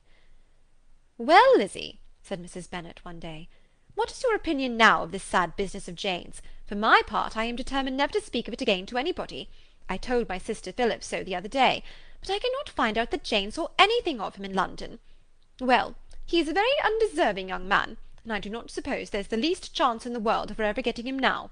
There is no talk of him coming to Netherfield again in the summer, and I have inquired of everybody, too, who is likely to know." "I do not believe he will ever live at Netherfield any more." "Oh, well, it is just as he chooses. Nobody wants him to come. Though I shall always say he used my daughter extremely ill, and if I was her I would not have put up with it. Well, my comfort is, I am sure Jane will die of a broken heart, and then he will be sorry for what he has done." But Elizabeth could not receive comfort from any such expectation, and she made no answer. "Well, Lizzie," continued her mother soon afterwards, "so the Collinses live very comfortable, do they? Well, well, I only hope it will last. And what sort of table do they keep? Charlotte is an excellent manager, I dare say. If she is half as sharp as her mother, she is saving enough. There is nothing extravagant in their housekeeping, I dare say." "No, nothing at all." "A great deal of good management, depend upon it. Yes, yes, they will take care not to outrun their income. They will never be distressed for money. Well, much good may it do them. And so, I suppose, they often talk of having Longbourn when your father is dead. They look upon it quite as their own, I dare say, whenever that happens." "It was a subject which they could not mention before me." "No, it would have been strange if they had, but I make no doubt they often talk of it between themselves. Well, if they can be easy with an estate that is not lawfully their own, so much the better. I should be ashamed of having one that was only entailed on me." Pride and Prejudice by Jane Austen. Chapter 41. The first week of their return was soon gone. The second began. It was the last of the regiment's stay in Meryton, and all the young ladies in the neighbourhood were drooping apace. The dejection was almost universal. The elder Miss Bennets alone were still able to eat, drink, and sleep, and pursue the usual course of their employments. Very frequently were they reproached for this insensibility by Kitty and Lydia, whose own misery was extreme, and who could not comprehend such hard-heartedness in any of the family. "Good heaven! What is to become of us? What are we to do?" would they often exclaim in the bitterness of woe. "How can you be so smiling, Lizzie?" Their affectionate mother shared all their grief. She remembered what she had herself endured on a similar occasion 25 years ago. "I am sure," said she, "I cried for 2 days together when Colonel Miller's regiment went away. I thought I should have broken my heart." "I am sure I shall break mine," said Lydia. "If one could but go to Brighton," observed Mrs. Bennet. "Oh yes, if one could but go to Brighton, but papa is so disagreeable." "A little sea-bathing would set me up for ever." "And my aunt Phillips is sure it would do me a great deal of good," added Kitty. Such were the kind of lamentations resounding perpetually through Longbourn House. Elizabeth tried to be diverted by them, but all sense of pleasure was lost in shame. She felt anew the justice of Mr. Darcy's objections, and never had she been so much disposed to pardon his interference in the views of his friend. But the gloom of Lydia's prospect was shortly cleared away, for she received an invitation from Mrs. Forster, the wife of the colonel of the regiment, to accompany her to Brighton. This invaluable friend was a very young woman, and very lately married. A resemblance in good humour and good spirits had recommended her and Lydia to each other, and out of their 3 months' acquaintance they had been intimate 2. The rapture of Lydia on this occasion, her adoration of Mrs. Forster, the delight of Mrs. Bennet, and the mortification of Kitty, are scarcely to be described. Wholly inattentive to her sister's feelings, Lydia flew about the house in restless ecstasy, calling for every one's congratulations, and laughing and talking with more violence than ever, whilst the luckless Kitty continued in the parlour repined at her fate in terms as unreasonable as her accent was peevish. "I cannot see why Mrs. Forster should not ask me as well as Lydia," said she. "Though I am not her particular friend, I have just as much right to be asked as she has, and more too, for I am 2 years older." In vain did Elizabeth attempt to make her reasonable, and Jane to make her resigned. As for Elizabeth herself, this invitation was so far from exciting in her the same feelings as in her mother and Lydia, that she considered it as the death-warrant of all possibility of common sense for the latter, and detestable as such a step must make her were it known, she could not help secretly advising her father not to let her go. She represented to him all the improprieties of Lydia's general behaviour, the little advantage she could derive from the friendship of such a woman as Mrs. Forster, and the probability of her being yet more imprudent with such a companion at Brighton, where the temptations must be greater than at home. He heard her attentively, and then said, "Lydia will never be easy until she has exposed herself in some public place or other, and we can never expect her to do it with so little expense or inconvenience to her family as under the present circumstances."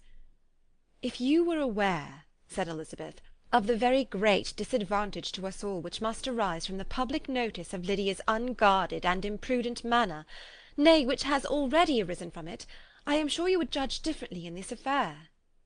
"Already arisen?" repeated Mr. Bennet. "What, has she frightened away some of your lovers? Poor little Lizzie! But do not be cast down. Such squeamish youths as cannot bear to be connected with a little absurdity are not worth a regret. Come, let me see the list of pitiful fellows who have been kept aloof by Lydia's folly." "Indeed you are mistaken. I have no such injuries to resent. It is not of particular, but of general evils, which I am now complaining. Our importance, our respectability in the world must be affected by the wild volatility, the assurance and disdain of all restraint which marks Lydia's character. Excuse me, for I must speak plainly. If you, my dear father, will not take the trouble of checking her exuberant spirits, and of teaching her that her present pursuits are not to be to the business of her life, she will soon be beyond the reach of amendment. Her character will be fixed, and she will at 16 be the most determined flirt that ever made herself or her family ridiculous. A flirt, too, in the worst and meanest degree of flirtation, without any attraction beyond youth and a tolerable person, and from the ignorance and emptiness of her mind, wholly unable to ward off any portion of that universal contempt which her rage for admiration will excite. In this danger Kitty also is comprehended. She will follow wherever Lydia leads. Vain, ignorant, idle, and absolutely uncontrolled. Oh, my dear father, can you suppose it possible that they will not be censured and despised wherever they are known, and that their sisters will not be often involved in the disgrace?" Mr. Bennet saw that her whole heart was in the subject, and affectionately taking her hand, said in reply, "Do not make yourself uneasy, my love. Wherever you and Jane are known, you must be respected and valued, and you will not appear to less advantage for having a couple of, or I may say 3, very silly sisters. We shall have no peace at Longbourn if Lydia does not go to Brighton. Let her go, then. Colonel Forster is a sensible man, and will keep her out of any real mischief, and she is luckily too poor to be an object of prey to anybody. At Brighton she will be of less importance even as a common flirt than she has been here. The officers will find women better worth their notice. Let us hope, therefore, that her being there may teach her her own insignificance. At any rate, she cannot grow many degrees worse, without authorizing us to lock her up for the rest of her life." With this answer Elizabeth was forced to be content, but her own opinion continued the same, and she left him disappointed and sorry. It was not in her nature, however, to increase her vexations by dwelling on them. She was confident of having performed her duty, and to fret over unavoidable evils, or augment them by anxiety, was no part of her disposition. Had Lydia and her mother known the substance of her conference with her father, their indignation would hardly have found expression in their united volubility. In Lydia's imagination, a visit to Brighton comprised every possibility of earthly happiness. She saw with the creative eye of fancy the streets of that gay bathing-place covered with officers. She saw herself the object of attention to tens and scores of them at present unknown. She saw all the glories of the camp, its tents stretched forth in beauteous uniformity of lines, crowded with the young and the gay, and dazzling with scarlet; and, to complete the view, she saw herself seated beneath a tent, tenderly flirting with at least 6 officers at once. Had she known her sister sought to tear her from such prospects and such realities as these, what would have been her sensations? They could have been only understood by her mother, who might have felt nearly the same. Lydia's going to Brighton was all that consoled her for her melancholy conviction of her husband's never intending to go there himself. But they were entirely ignorant of what had passed, and their raptures continued, with little intermission, to the very day of Lydia's leaving home. Elizabeth was now to see Mr. Wickham for the last time. Having been frequently in company with him since her return, agitation was pretty well over, the agitations of formal partiality entirely so. She had even learnt to detect, in the very gentleness which had first delighted her, an affectation and a sameness to disgust and weary. In his present behaviour to herself, moreover, she had a fresh source of displeasure, for the inclination he soon testified of renewing those intentions which had marked the early part of their acquaintance could only serve, after what had since passed, to provoke her. She lost all concern for him in finding herself thus selected as the object of such idle and frivolous gallantry, and while she steadily repressed it, could not but feel the reproof contained in his believing that however long, and for whatever cause, his attentions had been withdrawn, her vanity would be gratified, and her preference secured at any time by their renewal. On the very last day of the regiment's remaining at Meryton, he dined with the other officers at Longbourn, and so little was Elizabeth disposed to part from him in good humour, that on his making some inquiry as to the manner in which her time had passed at Hunsford, she mentioned Colonel Fitzwilliam's and Mr. Darcy's having both spent 3 weeks at Rosings, and asked him if he was acquainted with the former. He looked surprised, displeased, alarmed, but with a moment's recollection and a returning smile, replied that he had formerly seen him often, and after observing that he was a very gentlemanlike man, asked her how she had liked him. Her answer was warmly in his favour. With an air of indifference he soon afterwards added, "How long did you say he was at Rosings?" "Nearly 3 weeks." "And you saw him frequently?" "Yes, almost every day." "His manners are very different from his cousin's?" "Yes, very different. But I think Mr. Darcy improves upon acquaintance." "Indeed!" cried Mr. Wickham, with a look which did not escape her. "And pray, may I ask—" But checking himself, he added in a gayer tone, "Is it in address that he improves? Has he deigned to add aught of civility to his ordinary style? For I dare not hope," he continued in a lower and more serious tone, "that he is improved in essentials." "Oh no," said Elizabeth. "In essentials I believe he is very much what he ever was." While she spoke, Wickham looked as if scarcely knowing whether to rejoice over her words or to distrust their meaning. There was a something in her countenance which made him listen with an apprehensive and anxious attention, while she added, "When I said that he improved on acquaintance, I did not mean that his mind or his manners were in a state of improvement, but that from knowing him better, his disposition was better understood." Wickham's alarm now appeared in a heightened complexion and agitated look. For a few minutes he was silent, till, shaking off his embarrassment, he turned to her again, and said in the gentlest of accents, "You, who so well know my feeling towards Mr. Darcy, will readily comprehend how sincerely I must rejoice that he is wise enough to assume even the appearance of what is right. His pride in that direction may be of service, if not to himself, to many others, for it must only deter him from such foul misconduct as I have suffered by. I only fear that the sort of cautiousness to which you, I imagine, have been alluding, is merely adopted on his visits to his aunt, of whose good opinion and judgment he stands much in awe. His fear of her has always operated, I know, when they were together, and a good deal is to be imputed to his wish of forwarding the match with Mr. Berg, which I am certain he has very much at heart." Elizabeth could not repress a smile at this, but she answered only by a slight inclination of the head. She saw that he wanted to engage her on the old subject of his grievances, and she was in no humour to indulge him. The rest of the evening passed with the appearance, on his side, of usual cheerfulness, but with no further attempt to distinguish Elizabeth, and they parted at last with mutual civility, and possibly a mutual desire of never meeting again. When the party broke up, Lydia returned with Mrs. Forster to Meryton, from whence they were to set out early the next morning. The separation between her and her family was rather noisy than pathetic. Kitty was the only one who shed tears, but she did weep from vexation and envy. Mrs. Bennet was diffuse in her good wishes for the felicity of her daughter, and impressive in her injunctions that she should not miss the opportunity of enjoying herself as much as possible, advice which there was every reason to believe would be well attended to. And in the clamorous happiness of Lydia herself in bidding farewell, the more gentle adieus of her sisters were uttered without being heard. Chapter 41. Pride and Prejudice, by Jane Austen. Chapter 42. Had Elizabeth's opinion been all drawn from her own family, she could not have formed a very pleasing opinion of conjugal felicity or domestic comfort. Her father, captivated by youth and beauty, and that appearance of good humour which youth and beauty generally give, had married a woman whose weak understanding and illiberal mind had very early in their marriage put an end to all real affection for her. Respect, esteem, and confidence had vanished for ever, and all his views of domestic happiness were overthrown.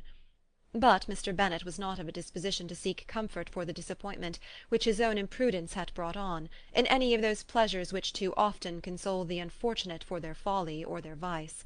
He was fond of the country and of books, and from these tastes had arisen his principal enjoyments. To his wife he was very little otherwise indebted than as her ignorance and folly had contributed to his amusement. This is not the sort of happiness which a man would in general wish to owe to his wife, but where other powers of entertainment are wanting, the true philosopher will derive benefit from such as are given. Elizabeth, however, had never been blind to the impropriety of her father's behaviour as a husband.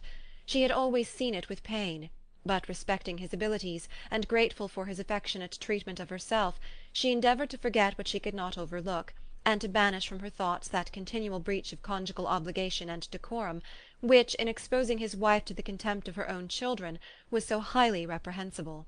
But she had never felt so strongly as now the disadvantages which must attend the children of so unsuitable a marriage, nor ever been so fully aware of the evils arising from so ill-judged a direction of talents. Talents which, rightly used, might at least have preserved the respectability of his daughters, even if incapable of enlarging the mind of his wife. When Elizabeth had rejoiced over Wickham's departure, she found little other cause for satisfaction in the loss of the regiment. Their parties abroad were less varied than before, and at home she had a mother and sister whose constant repinings at the dullness of everything around them threw a real gloom over their domestic circle. And though Kitty might in time regain her natural degree of sense, since the disturbers of her brain were removed, her other sister, from whose disposition greater evil might be apprehended, was likely to be hardened in all her folly and assurance by a situation of such double danger as a watering-place and a camp. Upon the whole, therefore, she found, what has been sometimes found before, that an event to which she had been looking forward with impatient desire did not, in taking place, bring all the satisfaction she had promised herself.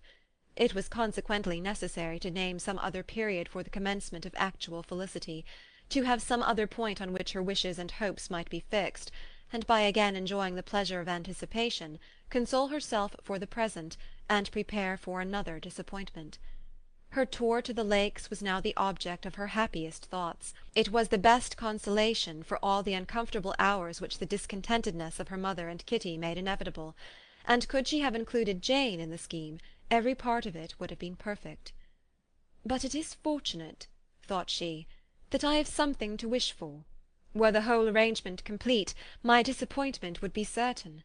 But here, by carrying with me one ceaseless source of regret in my sister's absence, I may reasonably hope to have all my expectations of pleasure realized. A scheme of which every part promises delight can never be successful, and general disappointment is only warded off by the defence of some little peculiar vexation." When Lydia went away she promised to write very often and very minutely to her mother and Kitty, but her letters were always long expected and always very short.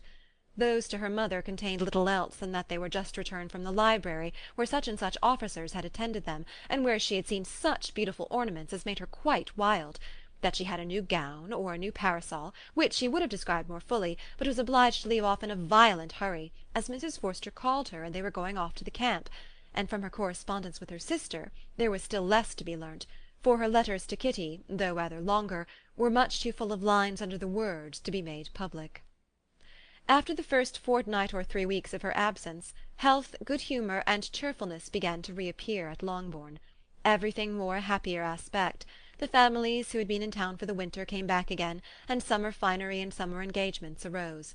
Mrs. Bennet was restored to her usual querulous serenity, and by the middle of June Kitty was so much recovered as to be able to enter Meryton without tears, an event of such happy promise as to make Elizabeth hope that by the following Christmas she might be so tolerably reasonable as not to mention an officer above once a day, unless by some cruel and malicious arrangement at the War Office another regiment should be quartered in Meryton. The time fixed for the beginning of their northern tour was now fast approaching, and a fortnight only was wanting of it, when a letter arrived from Mrs. Gardiner, which at once delayed its commencement and curtailed its extent. Mr. Gardiner would be prevented by business from setting out till a fortnight later in July, and must be in London again within a month, and as that left too short a period for them to go so far and see so much as they had proposed, or at least to see it with the leisure and comfort they had built on, they were obliged to give up the Lakes, and substitute a more contracted tour, and according to the present plan were to go no farther northwards than Derbyshire. In that country there was enough to be seen to occupy the chief of their 3 weeks, and to Mrs. Gardiner it had a peculiarly strong attraction. The town where she had formerly passed some years of her life, and where they were now to spend a few days, was probably as great an object of her curiosity as all the celebrated beauties of Matlock, Chatsworth, Dovedale, or the Peak. Elizabeth was excessively disappointed. She had set her heart on seeing the Lakes, and still thought there might have been time enough. But it was her business to be satisfied, and certainly her temper to be happy, and all was soon right again. With the mention of Derbyshire there were many ideas connected. It was impossible for her to see the word without thinking of Pemberley and its owner. "But surely," said she, "I may enter his county without impunity, and rob it of a few petrified spars without his perceiving me." The period of expectation was now doubled. 4 weeks were to pass away before her uncle and aunt's arrival. But they did pass away, and Mr. and Mrs. Gardiner, with their 4 children, did at length appear at Longbourn.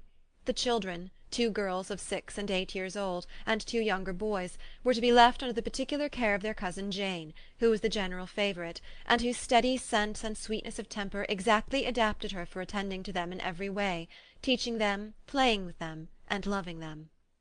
The Gardiners stayed only 1 night at Longbourn, and set off the next morning with Elizabeth in pursuit of novelty and amusement. One enjoyment was certain, that of suitableness of companions, a suitableness which comprehended health and temper to bear inconveniences, cheerfulness to enhance every pleasure, and affection and intelligence, which might supply it among themselves, if there were disappointments abroad. It is not the object of this work to give a description of Derbyshire, nor of any of the remarkable places through which their route thither lay. Oxford, Blenheim, Warwick, Kenilworth, Birmingham, etc., are sufficiently known. A small part of Derbyshire is all the present concern. To the little town of Lambton, the scene of Mrs. Gardiner's former residence, and where she had lately learned some acquaintance still remained, they bent their steps, after having seen all the principal wonders of the country, and within 5 miles of Lambton, Elizabeth found from her aunt that Pemberley was situated. It was not in their direct road, nor more than a mile or 2 out of it. In talking over their route the evening before, Mrs. Gardiner expressed an inclination to see the place again. Mr. Gardiner declared his willingness, and Elizabeth was applied to for her approbation. "My love, should not you like to see a place of which you have heard so much?" said her aunt. "A place, too, with which so many of your acquaintances are connected. Wickham passed all his youth there, you know." Elizabeth was distressed. She felt that she had no business at Pemberley, and was obliged to assume a disinclination for seeing it. She must own that she was tired of seeing great houses. After going over so many, she really had no pleasure in fine carpets or satin curtains. Mrs. Gardiner abused her stupidity. "If it were merely a fine house richly furnished," said she, "I should not care about it myself, but the grounds are delightful. They have some of the finest woods in the country." Elizabeth said no more, but her mind could not acquiesce. The possibility of meeting Mr. Darcy, while viewing the place, instantly occurred. It would be dreadful. She blushed at the very idea, and thought it would be better to speak openly to her aunt than to run such a risk. But against this there were objections, and she finally resolved that it could be the last resource, if her private inquiries to the absence of the family were unfavourably answered. Accordingly, when she retired at night, she asked the chambermaid whether Pemberley were not a very fine place, what was the name of its proprietor, and, with no little alarm, whether the family were down for the summer. A most welcome negative followed the last question, and her alarms now being removed, she was at leisure to feel a great deal of curiosity to see the house herself, and when the subject was revived the next morning, and she was again applied to, could readily answer, and with a proper air of indifference, that she had not really any dislike to the scheme. To Pemberley, therefore, they were to go. End of chapter 42.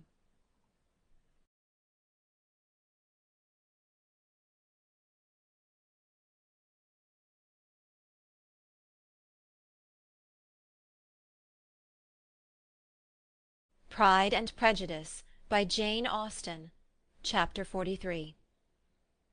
Elizabeth, as they drove along, watched for the first appearance of Pemberley Woods with some perturbation, and when at last they turned in at the lodge, her spirits were in a high flutter. The park was very large, and contained great variety of ground. They entered it in one of its lowest points, and drove for some time through a beautiful wood stretching over a wide extent. Elizabeth's mind was too full for conversation, but she saw and admired every remarkable spot and point of view. They gradually ascended for a half-mile, and then found themselves at the top of a considerable eminence, where the wood ceased, and the eye was instantly caught by Pemberley House, situated on the opposite side of a valley, into which the road with some abruptness wound. It was a large, handsome stone building, standing well on rising ground, and backed by a ridge of high woody hills, and in front a stream of some natural importance was swelled into greater, but without any artificial appearance. Its banks were neither formal nor falsely adorned. Elizabeth was delighted. She had never seen a place for which nature had done more, or where natural beauty had been so little counteracted by an awkward taste. They were all of them warm in their admiration, and at that moment she felt that to be mistress of Pemberley might be something. They descended the hill, crossed the bridge, and drove to the door, and while examining the nearer aspect of the house, all her apprehension of meeting its owner returned. She dreaded lest the chambermaid had been mistaken. On applying to see the place, they were admitted into the hall, and Elizabeth, as they waited for the housekeeper, had leisure to wonder at her being where she was. The housekeeper came, a respectable-looking elderly woman, much less fine and more civil than she had any notion of finding her. They followed her into the dining-parlour. It was a large, well-proportioned room, handsomely fitted up. Elizabeth, after slightly surveying it, went to a window to enjoy its prospect. The hill, crowned with wood, which they had descended, receiving increased abruptness from the distance, was a beautiful object. Every disposition of the ground was good, and she looked on the whole scene, the river, the trees scattered on its banks, and the winding of the valley as far as she could trace it, with delight. As they passed into other rooms, these objects were taking different positions, but from every window there were beauties to be seen. The rooms were lofty and handsome, and their furniture suitable to the fortunes of its proprietor. But Elizabeth saw, with admiration of his taste, that it was neither gaudy nor uselessly fine, with less of splendour and more real elegance than the furniture of Rosings. "And of this place," thought she, "I might have been mistress. With these rooms I might now have been familiarly acquainted. Instead of viewing them as a stranger, I might have rejoiced in them as my own, and welcomed to them as visitors my aunt and uncle. But no," recollecting herself, "that could never be. My aunt and uncle would have been lost to me. I should not have been allowed to invite them." This was a lucky recollection. It saved her from something very like regret. She longed to inquire of the housekeeper whether her master was really absent, but had not the courage for it. At length, however, the question was asked by her uncle, and she turned away with alarm, while Mrs. Reynolds replied that he was, adding, "But we expect him to-morrow with a large party of friends." How rejoiced was Elizabeth that their own journey had not by any circumstance been delayed a day. Her aunt now called her to look at a picture. She approached, and saw the likeness of Mr. Wickham, suspended amongst several other miniatures, over the mantelpiece. Her aunt asked her smilingly how she liked it. The housekeeper came forward, and told them it was a picture of a young gentleman, the son of her late master's steward, who had been brought up by him at his own expense. "He is now gone into the army," she added, "but I am afraid he has turned out very wild." Mrs. Gardiner looked at her niece with a smile, but Elizabeth could not return it. "And that," said Mrs. Reynolds, pointing to another of the miniatures, "is my master, and very like him. It was drawn at the same time as the other, about 8 years ago." "I have heard much of your master's fine person," said Mrs. Gardiner, looking at the picture. "It is a handsome face. But, Lizzie, you can tell us whether it is like or not." Mrs. Reynolds' respect for Elizabeth seemed to increase on this intimation of her knowing her master. "Does that young lady know Mr. Darcy?" Elizabeth coloured and said, "A little." "And do you not think him a very handsome gentleman, ma'am?" "Yes, very handsome." "I am sure I know none so handsome. But in the gallery upstairs you will see a finer, larger picture of him than this.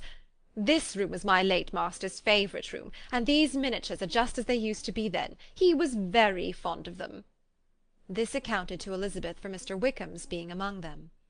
Mrs. Reynolds then directed their attention to one of Miss Darcy, drawn when she was only 8 years old. "And is Miss Darcy as handsome as her brother?" said Mrs. Gardiner. "Oh, yes, the handsomest young lady that ever was seen, and so accomplished. She plays and sings all day long. In the next room is a new instrument just come down for her, a present from my master. She comes here to-morrow with him." Mr. Gardiner, whose manners were very easy and pleasant, encouraged her communicativeness by his questions and remarks. Mrs. Reynolds, either by pride or attachment, had evidently great pleasure in talking of her master and his sister. "Is your master much at Pemberley in the course of the year?" "Not so much as I could wish, sir, but I dare say he may spend half his time here, and Miss Darcy is always down for the summer months." "Except," thought Elizabeth, "when she goes to Ramsgate." "If your master would marry, you might see more of him." "Yes, sir, but I do not know when that will be. I do not know who is good enough for him." Mr. and Mrs. Gardiner smiled. Elizabeth could not help saying, "It is very much to his credit, I am sure, that you should think so." "I say no more than the truth, and everybody will say that knows him," replied the other. Elizabeth thought this was going pretty far, and she listened with increasing astonishment as the housekeeper added, "I have never known a cross word from him in my life, and I have known him ever since he was 4 years old." This was praise, of all others most extraordinary, most opposite to her ideas. That he was not a good-tempered man had been her firmest opinion. Her keenest attention was awakened. She longed to hear more, and was grateful to her uncle for saying, "There are very few people of whom so much can be said. You are lucky in having such a master." "Yes, sir, I know I am. If I were to go through the world, I could not meet with a better. But I have always observed that they who are good-natured when children are good-natured when they grow up, and he was always the sweetest-tempered, most generous-hearted boy in the world." Elizabeth almost stared at her.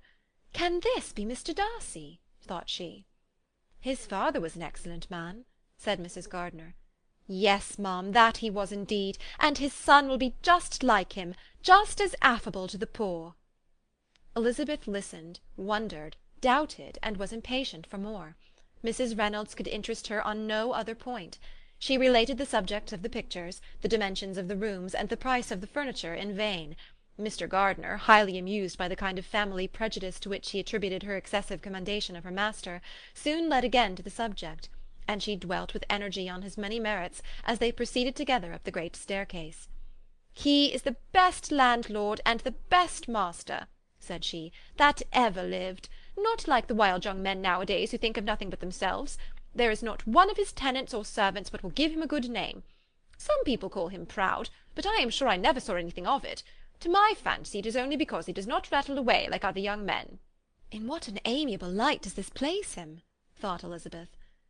"This fine account of him," whispered her aunt as they walked, "is not quite consistent with his behaviour to our poor friend." "Perhaps we might be deceived." "That is not very likely. Our authority was too good." On reaching the spacious lobby above, they were shown into a very pretty sitting-room, lately fitted up with greater elegance and lightness than the apartments below, and were informed that it was but just done to give pleasure to Miss Darcy, who had taken a liking to the room when last at Pemberley. "He is certainly a good brother," said Elizabeth as she walked towards one of the windows. Mrs. Reynolds anticipated Miss Darcy's delight when she should enter the room. "And this is always the way with him," she added. "Whatever can give his sister any pleasure is sure to be done in a moment. There is nothing he would not do for her." The picture gallery, and 2 or 3 of the principal bedrooms, were all that remained to be shown. In the former were many good paintings, but Elizabeth knew nothing of the art, and from such as had been already visible below, she had willingly turned to look at some drawings of Miss Darcy's, in crayons, whose subjects were usually more interesting, and also more intelligible. In the gallery there were many family portraits, but they could have little to fix the attention of a stranger. Elizabeth walked in quest of the only face whose features would be known to her. At last it arrested her, and she beheld a striking resemblance to Mr. Darcy, with such a smile over the face as she remembered to have sometimes seen when he looked at her. She stood several minutes before the picture in earnest contemplation, and returned to it again before they quitted the gallery. Mrs. Reynolds informed them that it had been taken in his father's lifetime. There was certainly at this moment in Elizabeth's mind a more gentle sensation towards the original than she had ever felt at the height of their acquaintance. The commendation bestowed on him by Mrs. Reynolds was of no trifling nature. What praise is more valuable than the praise of an intelligent servant? As a brother, a landlord, a master, she considered how many people's happiness were in his guardianship, how much of pleasure or pain was it in his power to bestow, how much of good or evil must be done by him. Every idea that had been brought forward by the housekeeper was favourable to his character, and as she stood before the canvas on which he was represented, and fixed his eyes upon herself, she thought of his regard with a deeper sentiment of gratitude than it had ever raised before. She remembered its warmth, and softened its impropriety of expression. When all of the house that was open to general inspection had been seen, they returned downstairs, and taking leave of the housekeeper, were consigned over to the gardener, who met them at the hall door. As they walked across the hall towards the river, Elizabeth turned back to look again. Her aunt and uncle stopped also, and while the former was conjecturing as to the date of the building, the owner of it himself suddenly came forward from the road, which led behind it to the stables. They were within 20 yards of each other, and so abrupt was his appearance that it was impossible to avoid his sight. Their eyes instantly met, and the cheeks of both were overspread with the deepest blush. He absolutely stared, and for a moment seemed immovable from surprise, but shortly recovering himself, advanced toward the party, and spoke to Elizabeth, if not in terms of perfect composure, at least of perfect civility. She had instinctively turned away, but stopping on his approach, received his compliments with an embarrassment impossible to be overcome. Had his first appearance, or his resemblance to the picture they had just been examining, been insufficient to assure the other two that they now saw Mr. Darcy, the gardener's expression of surprise on beholding his master must immediately have told it. They stood a little aloof while he was talking to their niece, who, astonished and confused, scarcely dared lift her eyes to his face, and knew not what answer she returned to his civil inquiries after her family. Amazed at the alteration of his manner since they last parted, every sentence that he uttered was increasing her embarrassment, and every idea of the impropriety of her being found there recurring to her mind. The few minutes in which they continued were some of the most uncomfortable in her life. Nor did he seem much more at ease. When he spoke, his accent had none of its usual sedateness, and he repeated his inquiries as to the time of her having left Longbourn, and of her having stayed in Derbyshire, so often and in so hurried a way as plainly spoke the distraction of his thoughts. At length every idea seemed to fail him, and after standing a few moments without saying a word, he suddenly recollected himself and took leave. The others then joined her and expressed admiration of his figure, but Elizabeth heard not a word, and wholly engrossed by her own feelings, followed them in silence. She was overpowered by shame and vexation. Her coming there was the most unfortunate, the most ill-judged thing in the world. How strange it must appear to him, and what a disgraceful light might it not strike so vain a man! It might seem as if she had purposely thrown herself in his way again. Oh, why did she come? Or why did he thus come a day before he was expected? Had they been only 10 minutes sooner, they should have been beyond the reach of his discrimination, for it was plain that he was that moment arrived, that moment alighted from his horse or his carriage. She blushed again and again over the perverseness of the meeting. And his behaviour, so strikingly altered, what could it mean? That he should even speak to her was amazing, but to speak with such civility, to inquire after her family! Never in her life had she seen his manners so little dignified, never had he spoken with such gentleness as on this unexpected meeting. What a contrast did it offer to his last address in Rosings Park, when he put his letter into her hand! She knew not what to think, or how to account for it. They had now entered a beautiful walk by the side of the water, and every step was bringing forward a nobler fall of ground, or a finer reach of the woods to which they were approaching. But it was some time before Elizabeth was sensible of any of it, and though she answered mechanically to the repeated appeals of her aunt and uncle, and seemed to direct her eyes to such objects as they pointed out, she distinguished no part of the scene. Her thoughts were all fixed on that one spot of Pemberley House, whichever it might be, where Mr. Darcy then was. She longed to know what at the moment was passing in his mind, in what manner he thought of her, and whether, in defiance of everything, she was still dear to him. Perhaps he had been civil only because he felt himself at ease. Yet there had been that in his voice which was not like ease. Whether he had felt more of pain or of pleasure in seeing her she could not tell, but he certainly had not seen her with composure. At length, however, the remarks of her companions on her absence of mind aroused her, and she felt the necessity of appearing more like herself. They entered the woods, and bidding adieu to the river for a while, ascended some of the higher grounds, when in spots where the opening of the trees gave the eye power to wander were many charming views of the valley, the opposite hills, with the long range of woods overspreading many, and occasionally part of the stream. Mr. Gardiner expressed a wish of going round the whole park, but feared it might be beyond a walk. With a triumphant smile they were told that it was 10 miles round. It settled the matter, and they pursued the accustomed circuit, which brought them again after some time in a descent among hanging woods, to the edge of the water, and one of its narrowest parts. They crossed it by a simple bridge, in character with the general air of the scene. It was a spot less adorned than any they had yet visited, and the valley, here contracted into a glen, allowed room only for the stream, and a narrow walk amidst the rough coppice wood which bordered it. Elizabeth longed to explore its windings, but when they had crossed the bridge, and perceived their distance from the house, Mrs. Gardiner, who was not a great walker, could go no further, and thought only of returning to the carriage as quickly as possible. Her niece was therefore obliged to submit, and they took their way towards the house on the opposite side of the river, in the nearest direction. But their progress was slow, for Mr. Gardiner, though seldom able to indulge the taste, was very fond of fishing, and was so much engaged in watching the occasional appearance of some trout in the water, and talking to the man about them, that he advanced but little.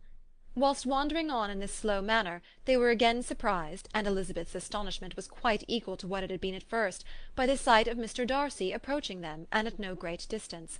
The walk here, being here less sheltered than on the other side, allowed them to see him before they met. Elizabeth, however astonished, was at least more prepared for an interview than before, and resolved to appear and to speak with calmness, if he really intended to meet them. For a few moments, indeed, she felt that he would probably strike into some other path. The idea lasted while a turning in the walk concealed him from their view. The turning past, he was immediately before them. With a glance she saw that he had lost none of his recent civility, and, to imitate his politeness, she began, as they met, to admire the beauty of the place. But she had not got beyond the words "delightful" and "charming," when some unlucky recollections obtruded, and she fancied that praise of Pemberley from her might be mischievously construed. Her colour changed, and she said no more. Mrs. Gardiner was standing a little behind, and on her pausing, he asked her if she would do him the honour of introducing him to her friends.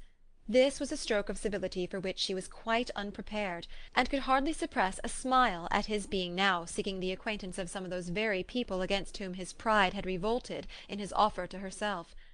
"What will be his surprise," thought she, "when he knows who they are? He takes them now for people of fashion." The introduction, however, was immediately made, and as she named their relationship to herself, she stole a sly look at him to see how he bore it, and was not without the expectation of his decamping as fast as he could from such disgraceful companions. That he was surprised by the connection was evident. He sustained it, however, with fortitude, and so far from going away, turned his back with them and entered into conversation with Mr. Gardiner. Elizabeth could not but be pleased, could not but triumph. It was consoling that he should know she had some relations for whom there was no need to blush. She listened most attentively to all that passed between them, and gloried in every expression, every sentence of her uncle, which marked his intelligence, his taste, or his good manners. The conversation soon turned upon fishing, and she heard Mr. Darcy invite him with the greatest civility to fish there as often as he chose while he continued in the neighbourhood, offering at the same time to supply him with fishing tackle, and pointing out those parts of the stream where there was most usually sport. Mrs. Gardiner, who was walking arm in arm with Elizabeth, gave her a look expressive of wonder. Elizabeth said nothing, but it gratified her exceedingly. The compliment must be all for herself. Her astonishment, however, was extreme, and continually was she repeating, "Why is he so altered? From what can it proceed? It cannot be for me, it cannot be for my sake that his manners are thus softened. My reproofs at Hunsford could not work such a change as this. It is impossible that he should still love me." After walking some time in this way, the two ladies in front, the two gentlemen behind, on resuming their places, after descending to the brink of the river for the better inspection of some curious water plant, there chanced to be a little alteration. It originated in Mrs. Gardiner, who, fatigued by the exercise of the morning, found Elizabeth's arm inadequate to her support, and consequently preferred her husband's. Mr. Darcy took her place by her niece, and they walked on together. After a short silence the lady first spoke. She wished him to know that she had been assured of his absence before she came to the place, and accordingly began by observing that his arrival had been very unexpected. "For your housekeeper," she added, "informed us that you would certainly not be here till to-morrow, and indeed, before we left Bakewell, we understood that you were not immediately expected in the country." He acknowledged the truth of it all, and said that business with his steward had occasioned his coming forward a few hours before the rest of the party with whom he had been travelling. "They will join me early to-morrow," he continued, "and among them are some who will claim an acquaintance with you, Mr. Bingley and his sisters." Elizabeth answered only by a slight bow. Her thoughts were instantly driven back to the time when Mr. Bingley's name had been the last mentioned between them, and if she might judge by his complexion, his mind was not very differently engaged. "There is also one other person in the party," he continued after a pause, "who more particularly wishes to be known to you. Will you allow me, or do I ask too much, to introduce my sister to your acquaintance during your stay at Lambton?" The surprise of such an application was great indeed. It was too great for her to know in what manner she acceded to it. She immediately felt that whatever desire Miss Darcy might have of being acquainted with her must be the work of her brother, and without looking farther, it was satisfactory. It was gratifying to know that his resentment had not made him think really ill of her. They now walked on in silence, each of them deep in thought. Elizabeth was not comfortable, that was impossible, but she was flattered and pleased. His wish of introducing his sister to her was a compliment of the highest kind. They soon outstripped the others, and when they had reached the carriage, Mr. and Mrs. Gardiner were half a quarter of a mile behind. He then asked her to walk into the house, but she declared herself not tired, and they stood together on the lawn. At such a time much might have been said, and silence was very awkward. She wanted to talk, but there seemed to be an embargo on every subject. At last she recollected that she had been travelling, and they talked of Matlock and Dovedale with great perseverance. Yet time and her aunt moved slowly, and her patience and her ideas were nearly worn out before the tete-a-tete was over. On Mr. and Mrs. Gardiner's coming up, they were all pressed to go into the house and take some refreshment, but this was declined, and they parted on each side with utmost politeness. Mr. Darcy handed the ladies into the carriage, and when it drove off, Elizabeth saw him walking slowly towards the house. The observations of her uncle and aunt now began, and each of them pronounced him to be infinitely superior to anything they had expected. "He is perfectly well behaved, polite and unassuming," said her uncle. "There is something a little stately in him, to be sure," replied her aunt, "but it is confined to his air, and is not unbecoming. I can now say with the housekeeper, that though some people may call him proud, I have seen nothing of it." "I was never more surprised than by his behaviour to us. It was more than civil, it was really attentive, and there was no necessity for such attention. His acquaintance with Elizabeth was very trifling." "To be sure, Lizzie," said her aunt, "he is not so handsome as Wickham, or rather he has not Wickham's countenance, for his features are perfectly good. But how came you to tell me that he was so disagreeable?" Elizabeth excused herself as well as she could, said that she had liked him better when they had met in Kent than before, and that she had never seen him so pleasant as this morning. "But perhaps he may be a little whimsical in his civilities," replied her uncle. "Your great men often are, and I shall not take him at his word, as he might change his mind another day and warn me off his grounds." Elizabeth felt that they had entirely misunderstood his character, but said nothing. "From what we have seen of him," continued Mrs. Gardiner, "I really should not have thought that he could have behaved in so cruel a way by anybody as he has done by poor Wickham. He has not an ill-natured look. On the contrary, there is something pleasing about his mouth when he speaks, and there is something of dignity in his countenance that would not give one an unfavourable idea of his heart. But, to be sure, the good lady who showed us his house did give him a most flaming character. I could hardly help laughing aloud sometimes.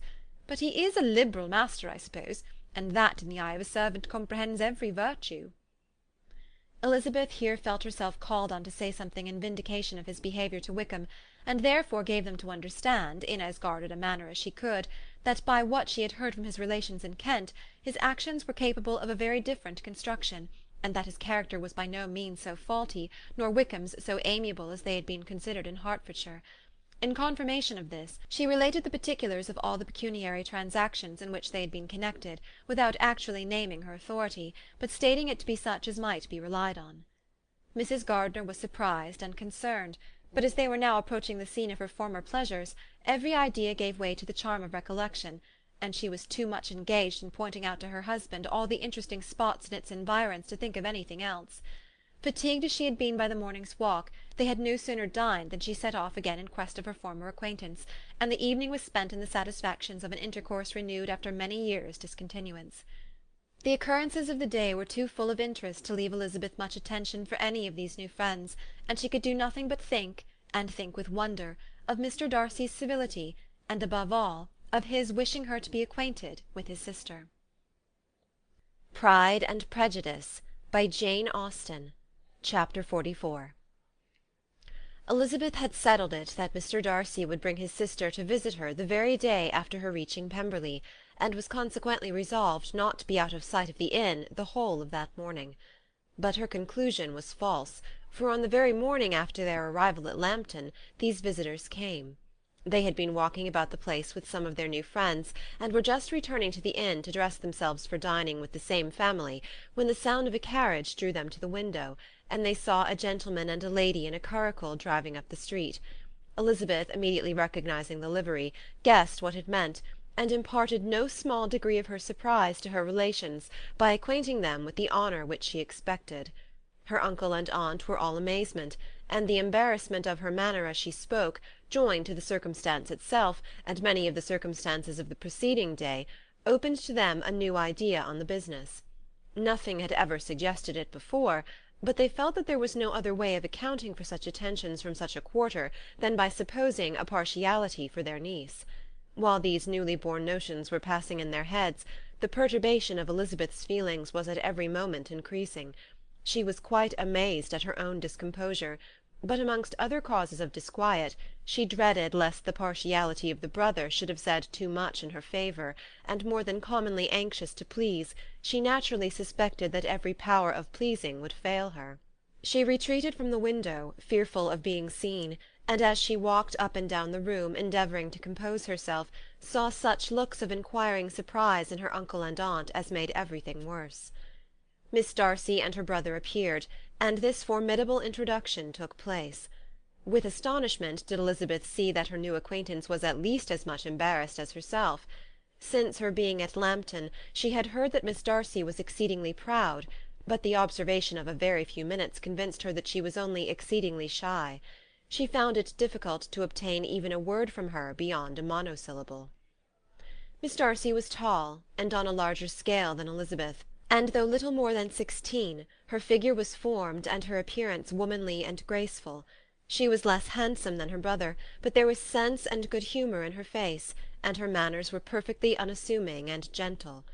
Elizabeth, who had expected to find in her as acute and unembarrassed an observer as ever Mr. Darcy had been, was much relieved by discerning such different feelings.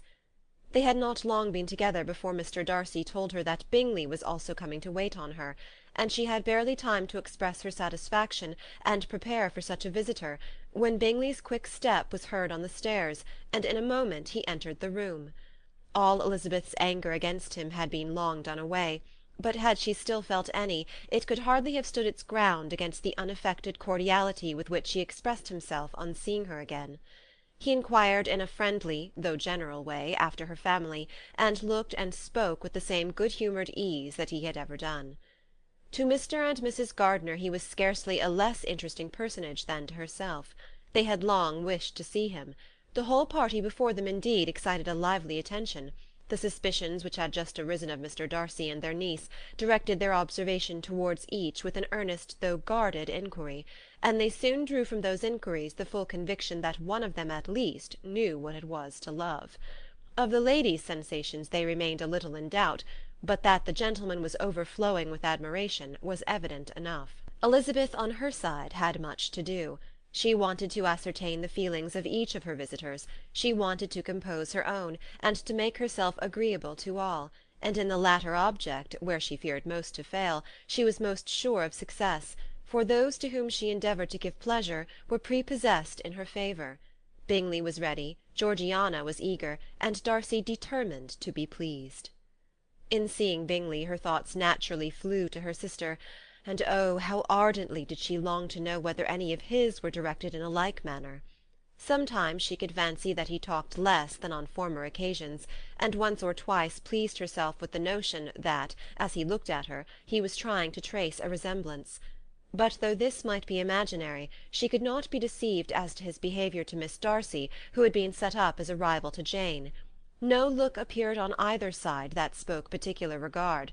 Nothing occurred between them that could justify the hopes of his sister. On this point she was soon satisfied, and 2 or 3 little circumstances occurred ere they parted, which in her anxious interpretation denoted a recollection of Jane not untinctured by tenderness, and a wish of saying more that might lead to the mention of her, had he dared.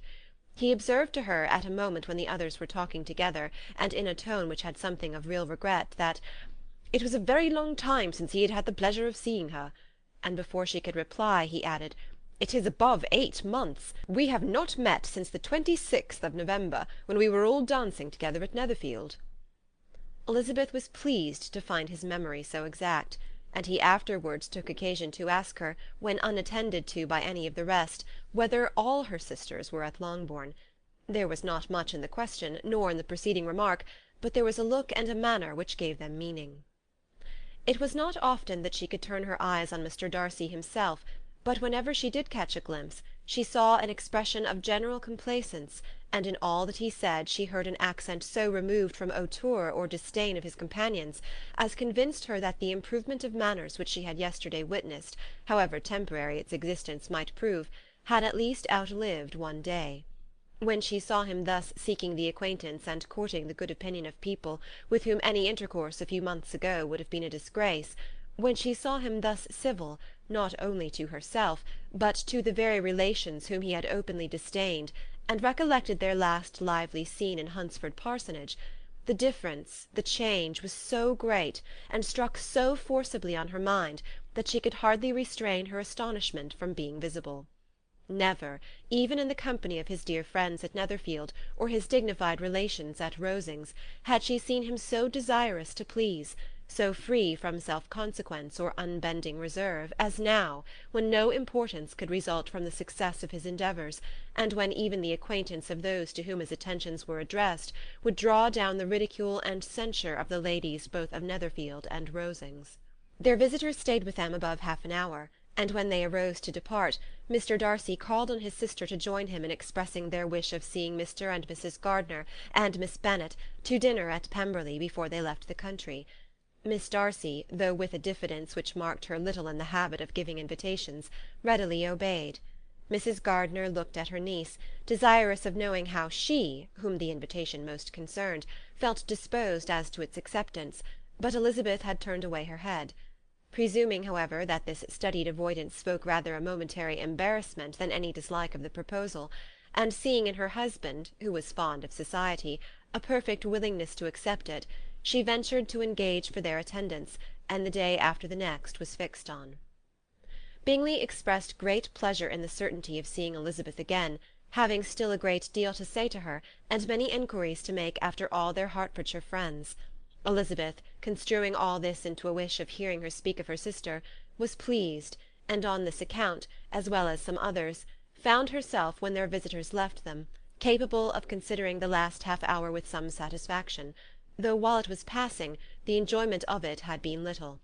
Eager to be alone, and fearful of inquiries or hints from her uncle and aunt, she stayed with them only long enough to hear their favourable opinion of Bingley, and then hurried away to dress.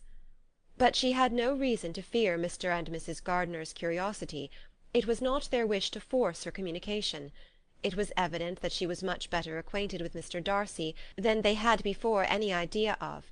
It was evident that he was very much in love with her. They saw much to interest, but nothing to justify inquiry. Of Mr. Darcy it was now a matter of anxiety to think well, and as far as their acquaintance reached, there was no fault to find. They could not be untouched by his politeness, and had they drawn his character from their own feelings and his servant's report, without any reference to any other account, the circle in Hertfordshire to which he was known would not have recognized it for Mr. Darcy.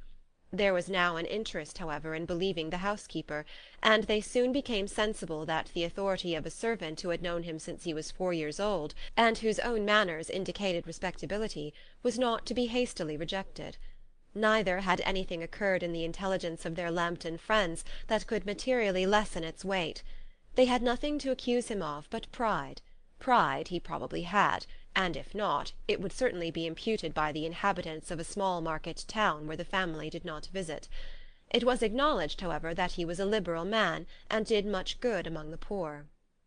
With respect to Wickham, the travellers soon found that he was not held there in much estimation, for though the chief of his concerns with the son of his patron were imperfectly understood, it was yet a well-known fact that, on his quitting Derbyshire, he had left many debts behind him, which Mr. Darcy had afterwards discharged.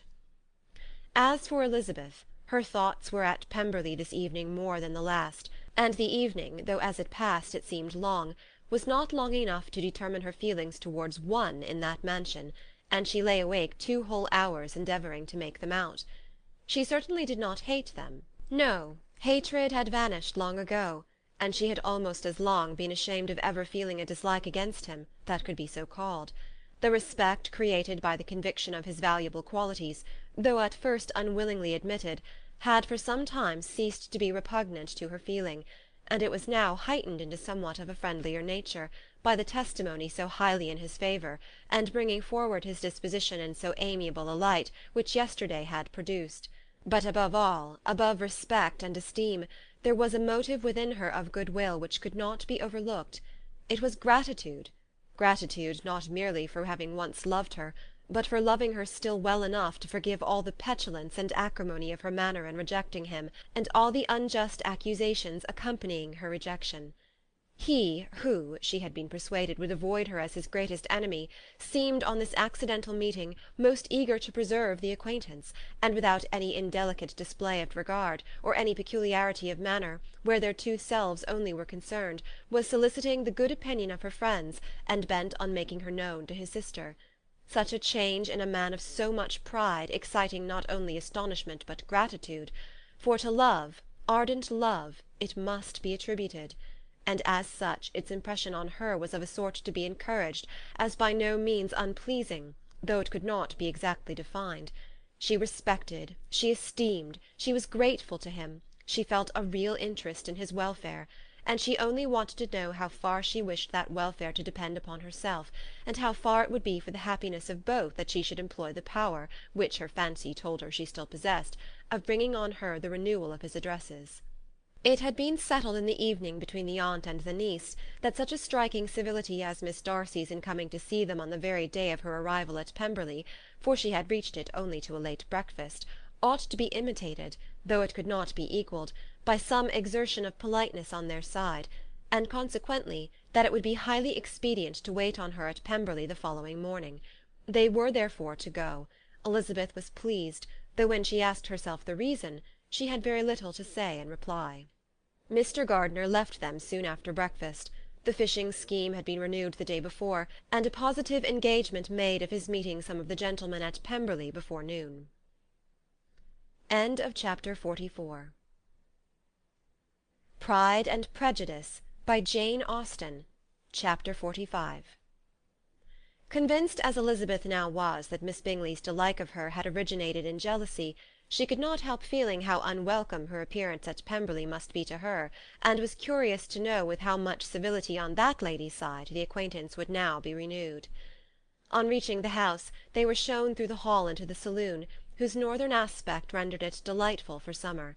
Its windows opening to the ground admitted a most refreshing view of the high woody hills behind the house, and of the beautiful oaks and Spanish chestnuts which were scattered over the intermediate lawn. In this house they were received by Miss Darcy, who was sitting there with Mrs. Hurst and Miss Bingley, and the lady with whom she lived in London. Georgiana's reception of them was very civil, but attended with all the embarrassment which, though proceeding from shyness and the fear of doing wrong, would easily give to those who felt themselves inferior the belief of her being proud and reserved. Mrs. Gardiner and her niece, however, did her justice, and pitied her. By Mrs. Hurst and Miss Bingley they were noticed only by a curtsy, and on their being seated, a pause, awkward as such pauses must always be, succeeded for a few moments. It was first broken by Mrs. Annesley, a genteel, agreeable-looking woman, whose endeavour to introduce some kind of discourse proved her to be more truly well-bred than either of the others, and between her and Mrs. Gardiner, with occasional help from Elizabeth, the conversation was carried on. Miss Darcy looked as if she wished for courage enough to join in it, and sometimes did venture a short sentence when there was least danger of its being heard. Elizabeth soon saw that she was herself closely watched by Miss Bingley, and that she could not speak a word, especially to Miss Darcy, without calling her attention. This observation would not have prevented her from trying to talk to the latter, had they not been seated at an inconvenient distance, but she was not sorry to be spared the necessity of saying much. Her own thoughts were employing her. She expected every moment that some of the gentlemen would enter the room. She wished, she feared that the master of the house might be amongst them, and whether she wished or feared it most, she could scarcely determine. After sitting in this manner a quarter of an hour without hearing Miss Bingley's voice, Elizabeth was roused by receiving from her a cold inquiry after the health of her family. She answered with equal indifference and brevity, and the others said no more. The next variation which their visit afforded was produced by the entrance of servants with cold meat, cake, and a variety of all the finest fruits in season, but this did not take place till after many a significant look and smile from Mrs. Annesley to Miss Darcy had been given, to remind her of her post. There was now employment for the whole party, for though they could not all talk, they could all eat, and the beautiful pyramids of grapes, nectarines, and peaches soon collected them round the table. While thus engaged, Elizabeth had a fair opportunity of deciding whether she most feared or wished for the appearance of Mr. Darcy, by the feelings which prevailed on his entering the room, and then, though but a moment before she had believed her wishes to predominate, she began to regret that he came. He had been some time with Mr. Gardiner, who, with 2 or 3 other gentlemen from the house, was engaged by the river, and had left him only on learning that the ladies of the family intended a visit to Georgiana that morning.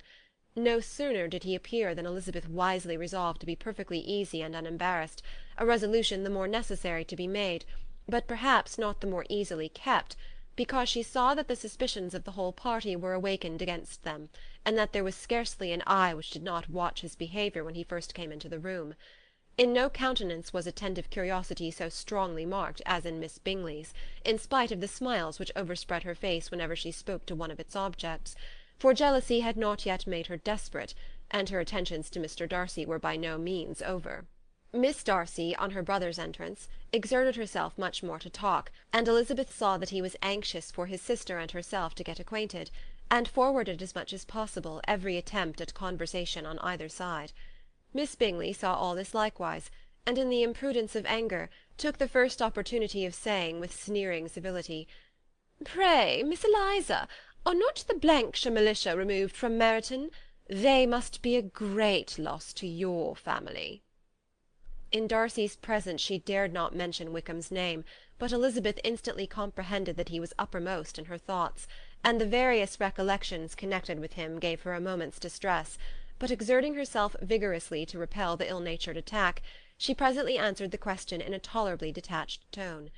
While she spoke, an involuntary glance showed her Darcy, with a heightened complexion, earnestly looking at her, and his sister overcome with confusion, and unable to lift up her eyes. Had Miss Bingley known what pain she was then giving her beloved friend, she undoubtedly would have refrained from the hint, but she had merely intended to discompose Elizabeth by bringing forward the idea of a man to whom she believed her partial, and to make her betray a sensibility which might injure her in Darcy's opinion, and perhaps to remind the latter of all the follies and absurdities by which some part of her family were connected with that corps. Not a syllable had ever reached her of Miss Darcy's meditated elopement. To no creature had it been revealed, where secrecy was possible, except to Elizabeth, and from all Bingley's connections her brother was particularly anxious to conceal it, from the very wish which Elizabeth had long ago attributed to him, of their becoming hereafter her own. He had certainly formed such a plan, and without meaning that it should affect his endeavour to separate him from Miss Bennet, it is probable that it might add something to his lively concern for the welfare of his friend. Elizabeth's collected behaviour, however, soon quieted his emotion, and as Miss Bingley, vexed and disappointed, dared not approach nearer to Wickham, Georgiana also recovered in time, though not enough to be able to speak any more. Her brother, whose eyes she feared to meet, scarcely recollected her interest in the affair, and the very circumstance which had been designed to turn his thoughts from Elizabeth seemed to have fixed them on her more and more cheerfully. Their visit did not continue long after the question and answer above mentioned, and while Mr. Darcy was attending them to their carriage, Miss Bingley was venting her feelings in criticisms on Elizabeth's person, behaviour, and dress. But Georgiana would not join her. Her brother's recommendation was enough to ensure her favour, his judgment could not err. And as he had spoken in such terms of Elizabeth as to leave Georgiana without the power of finding her otherwise than lovely and amiable. When Darcy returned to the saloon, Miss Bingley could not help repeating to him some part of what she had been saying to his sister. "How very ill Miss Eliza Bennet looks this morning, Mr. Darcy," she cried. "I never in my life saw any one so much altered as she is since the winter. She is grown so brown and coarse. Louisa and I were agreeing that we should not have known her again." However little Mr. Darcy might have liked such an address, he contented himself with coolly replying that he perceived no other alteration than her being rather tanned, no miraculous consequence of travelling in the summer. "For my own part," she rejoined, "I must confess that I never saw any beauty in her. Her face is too thin, her complexion has no brilliancy, and her features are not at all handsome. Her nose wants character, there is nothing marked in its lines. Her teeth are tolerable, but not out of the common way. And as for her eyes, which have sometimes been called so fine, I could never see anything extraordinary in them. They have a sharp, shrewish look, which I do not like at all, and in her air altogether there is a self-sufficiency without fashion which is intolerable." Persuaded as Miss Bingley was that Darcy admired Elizabeth, this was not the best method of recommending herself, but angry people are not always wise, and in seeing him at last look somewhat nettled, she had all the success she expected. He was resolutely silent, however, and from a determination of making him speak, she continued, "I remember, when we first knew her in Hertfordshire, how amazed we all were to find that she was a reputed beauty, and I particularly recollect your saying one night, after they had been dining at Netherfield, 'She a beauty! I should as soon call her mother a wit.' But afterwards she seemed to improve on you, and I believe you thought her rather pretty at one time." "Yes," replied Darcy, who could contain himself no longer, "but that was only when I first saw her, for it is many months since I have considered her as one of the handsomest women of my acquaintance." He then went away, and Miss Bingley was left to all the satisfaction of having forced him to say what gave no one any pain but herself. Mrs. Gardiner and Elizabeth talked of all that had occurred during their visit, as they returned, except what had particularly interested them both. The look and behaviour of everybody they had seen were discussed, except of the person who had mostly engaged their attention. They talked of his sister, his friends, his house, his fruit, of everything but himself, yet Elizabeth was longing to know what Mrs. Gardiner thought of him, and Mrs. Gardiner would have been highly gratified by her niece's beginning the subject. Pride and Prejudice, by Jane Austen. Chapter 46.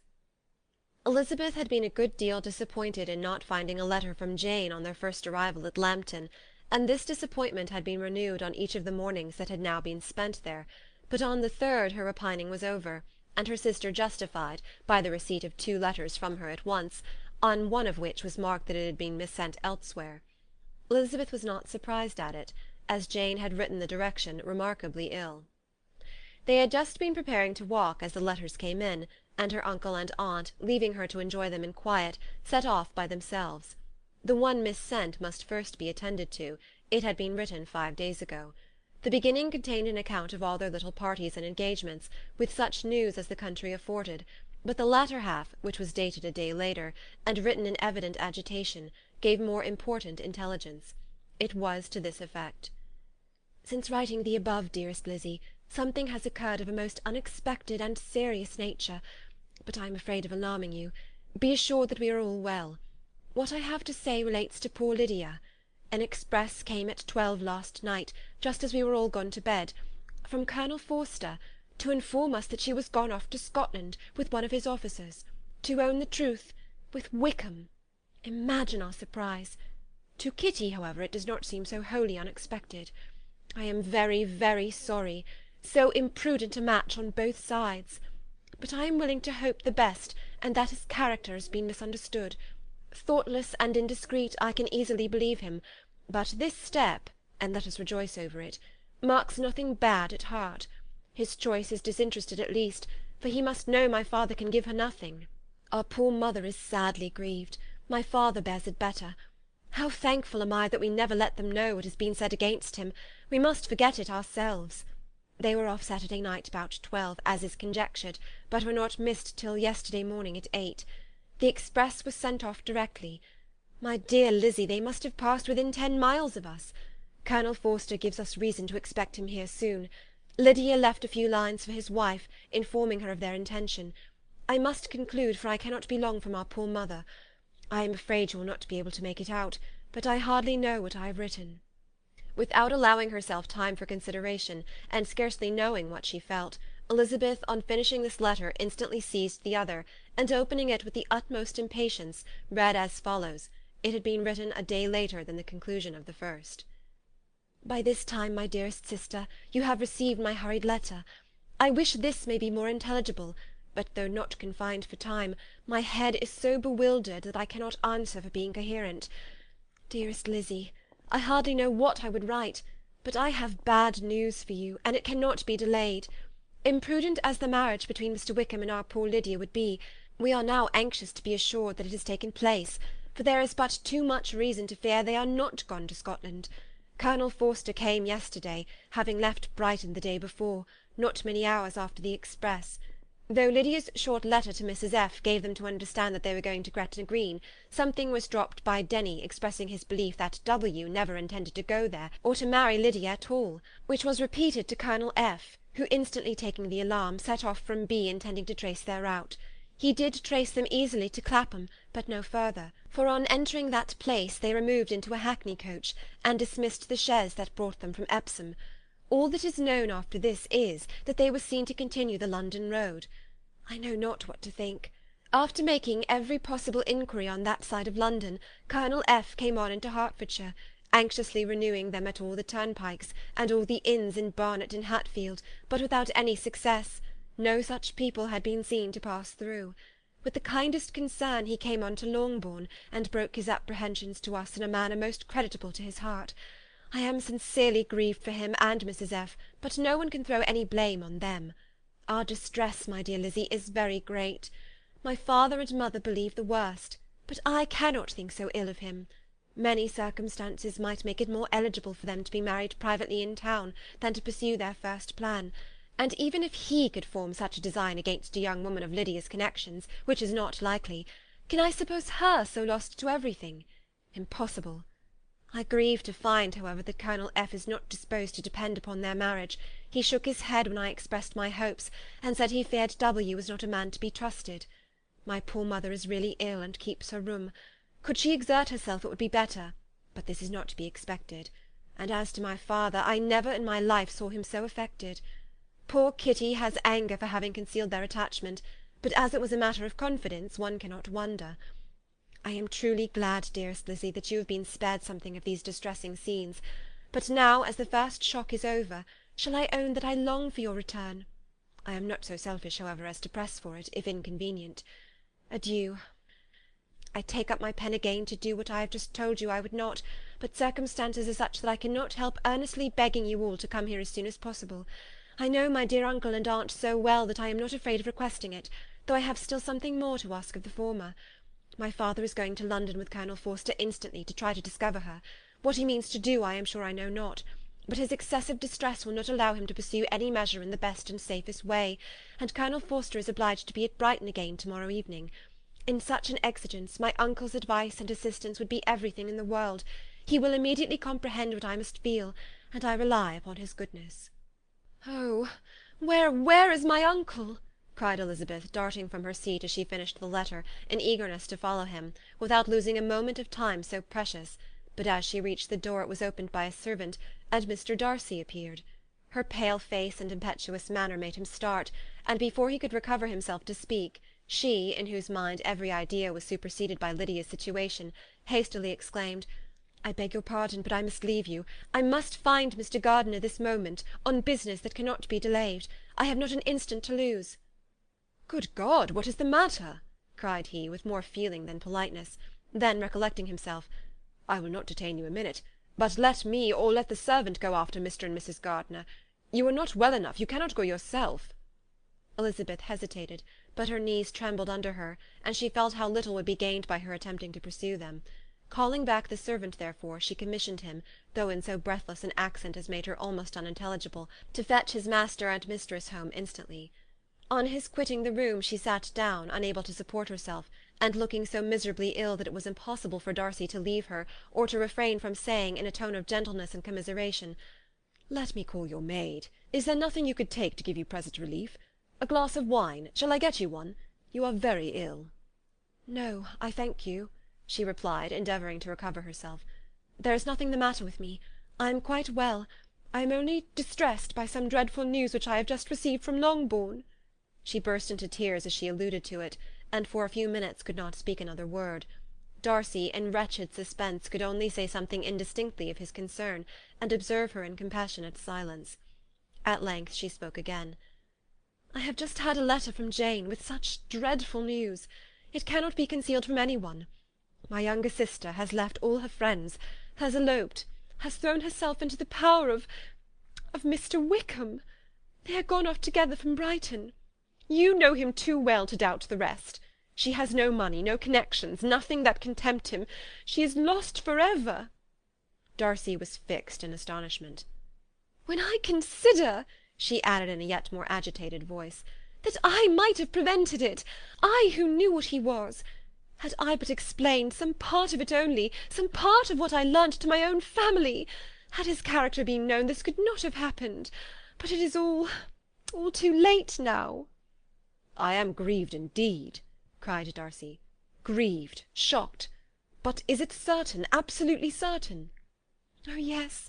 They left Brighton together on Sunday night, and were traced almost to London, but not beyond. They are certainly not gone to Scotland." "And what has been done, what has been attempted to recover her?"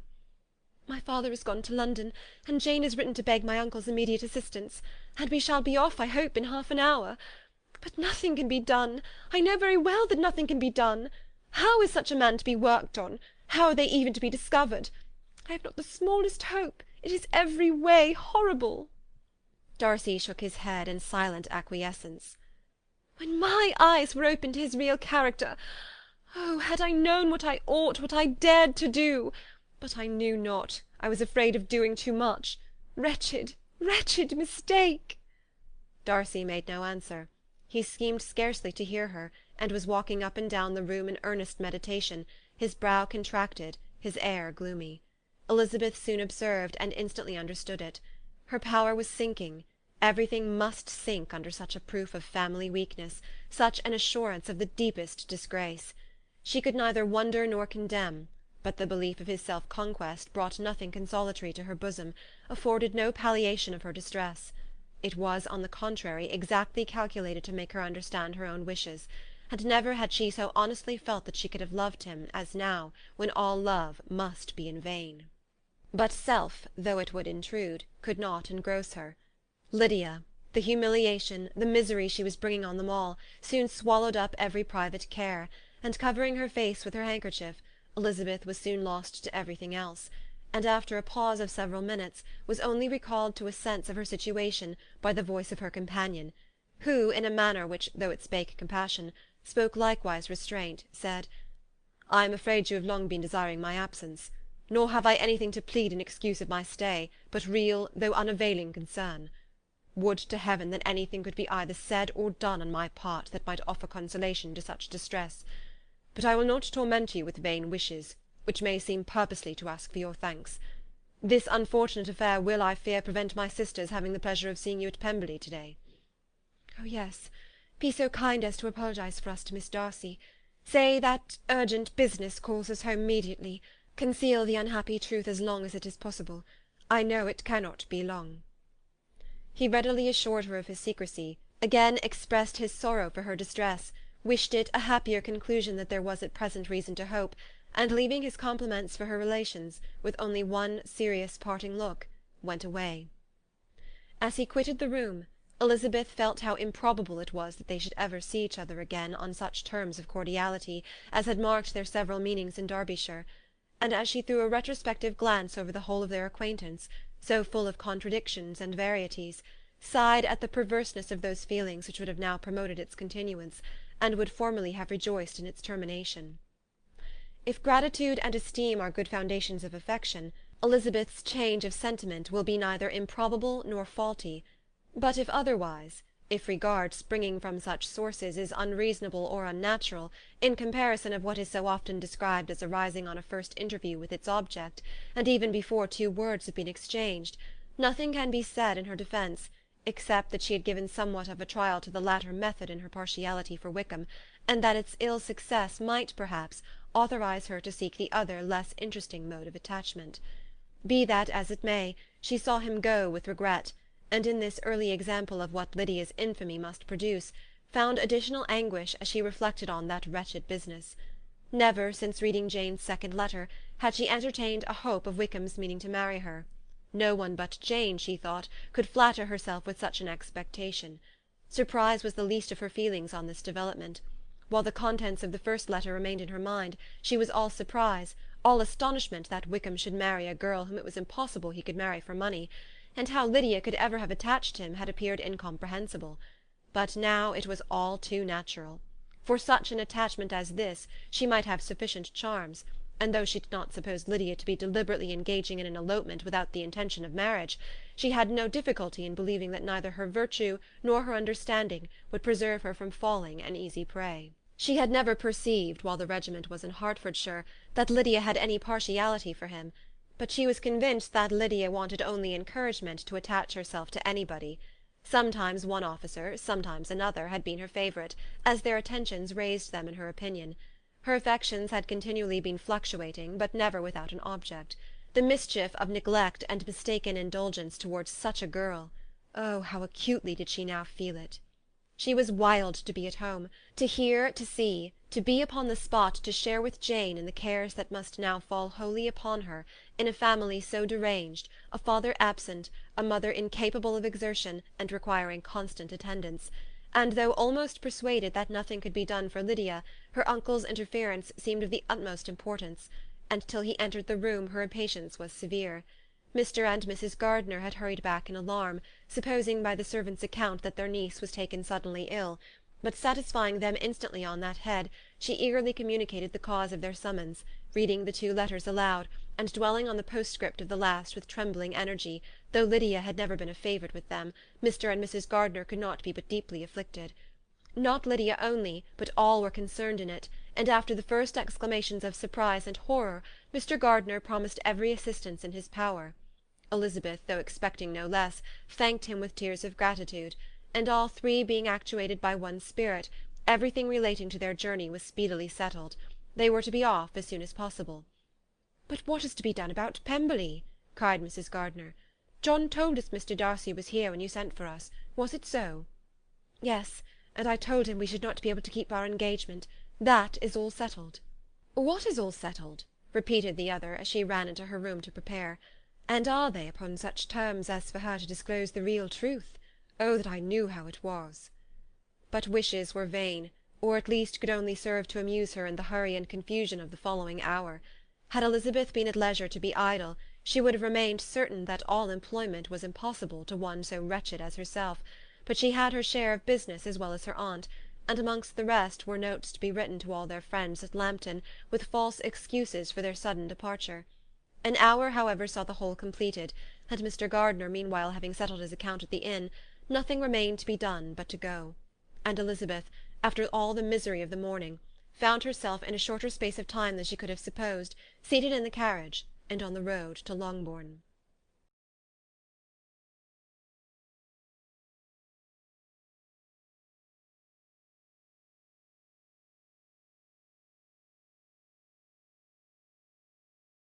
Pride and Prejudice, by Jane Austen. Chapter 47. "I have been thinking it over again, Elizabeth," said her uncle as they drove from the town, "and really, upon serious consideration, I am much more inclined than I was to judge as your eldest sister does on the matter.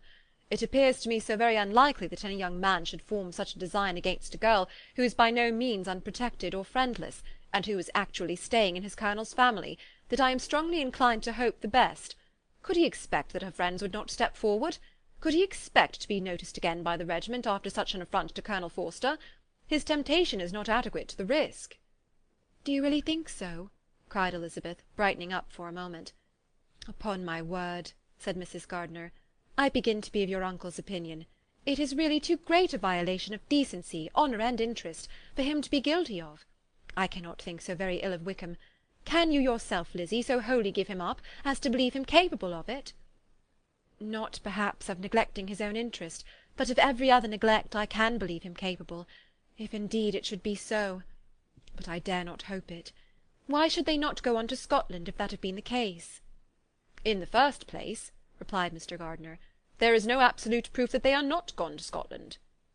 "Oh, but their removing from the chaise into a hackney coach is such a presumption, and besides, no traces of them were to be found on the Barnet road." "Well, then, supposing them to be in London, they may be there, though for the purpose of concealment, for no more exceptional purpose. It is not likely that money should be very abundant on either side, and it might strike them that they could be more economically, though less expeditiously, married in London than in Scotland." "But why all this secrecy? Why any fear of detection? Why must their marriage be private? Oh, no, no, this is not likely. His most particular friend, you see, by Jane's account, was persuaded of his never intending to marry her. Wickham will never marry a woman without some money. He cannot afford it.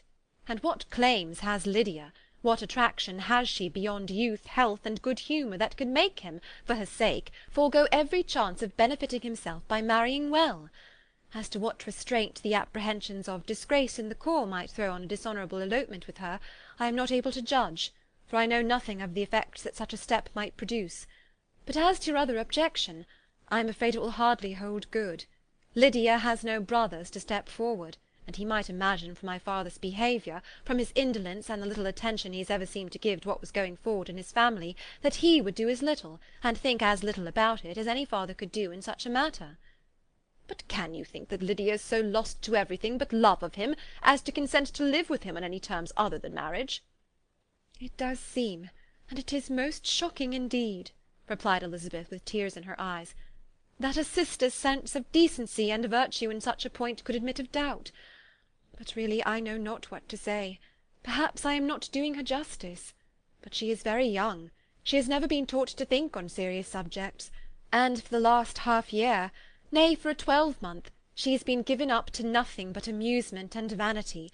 She has been allowed to dispose of her time in the most idle and frivolous manner, and to adopt any opinions that came in her way. Since the Blankshire were first quartered in Meryton, nothing but love, flirtation, and officers have been in her head. She has been doing everything in her power, by thinking and talking on the subject, to give greater, what shall I call it, susceptibility to her feelings, which are naturally lively enough. And we all know that Wickham has every charm of person and address that can captivate a woman." "But you see that Jane," said her aunt, "does not think so very ill of Wickham as to believe him capable of the attempt." "Of whom does Jane ever think ill? And who is there, whatever might be their former conduct, that she would think capable of such an attempt, till it were proved against them? But Jane knows, as well as I do, what Wickham really is. We both know that he has been profligate in every sense of the word, that he has neither integrity nor honour, that he is as false and deceitful as he is insinuating." "And do you really know all this?"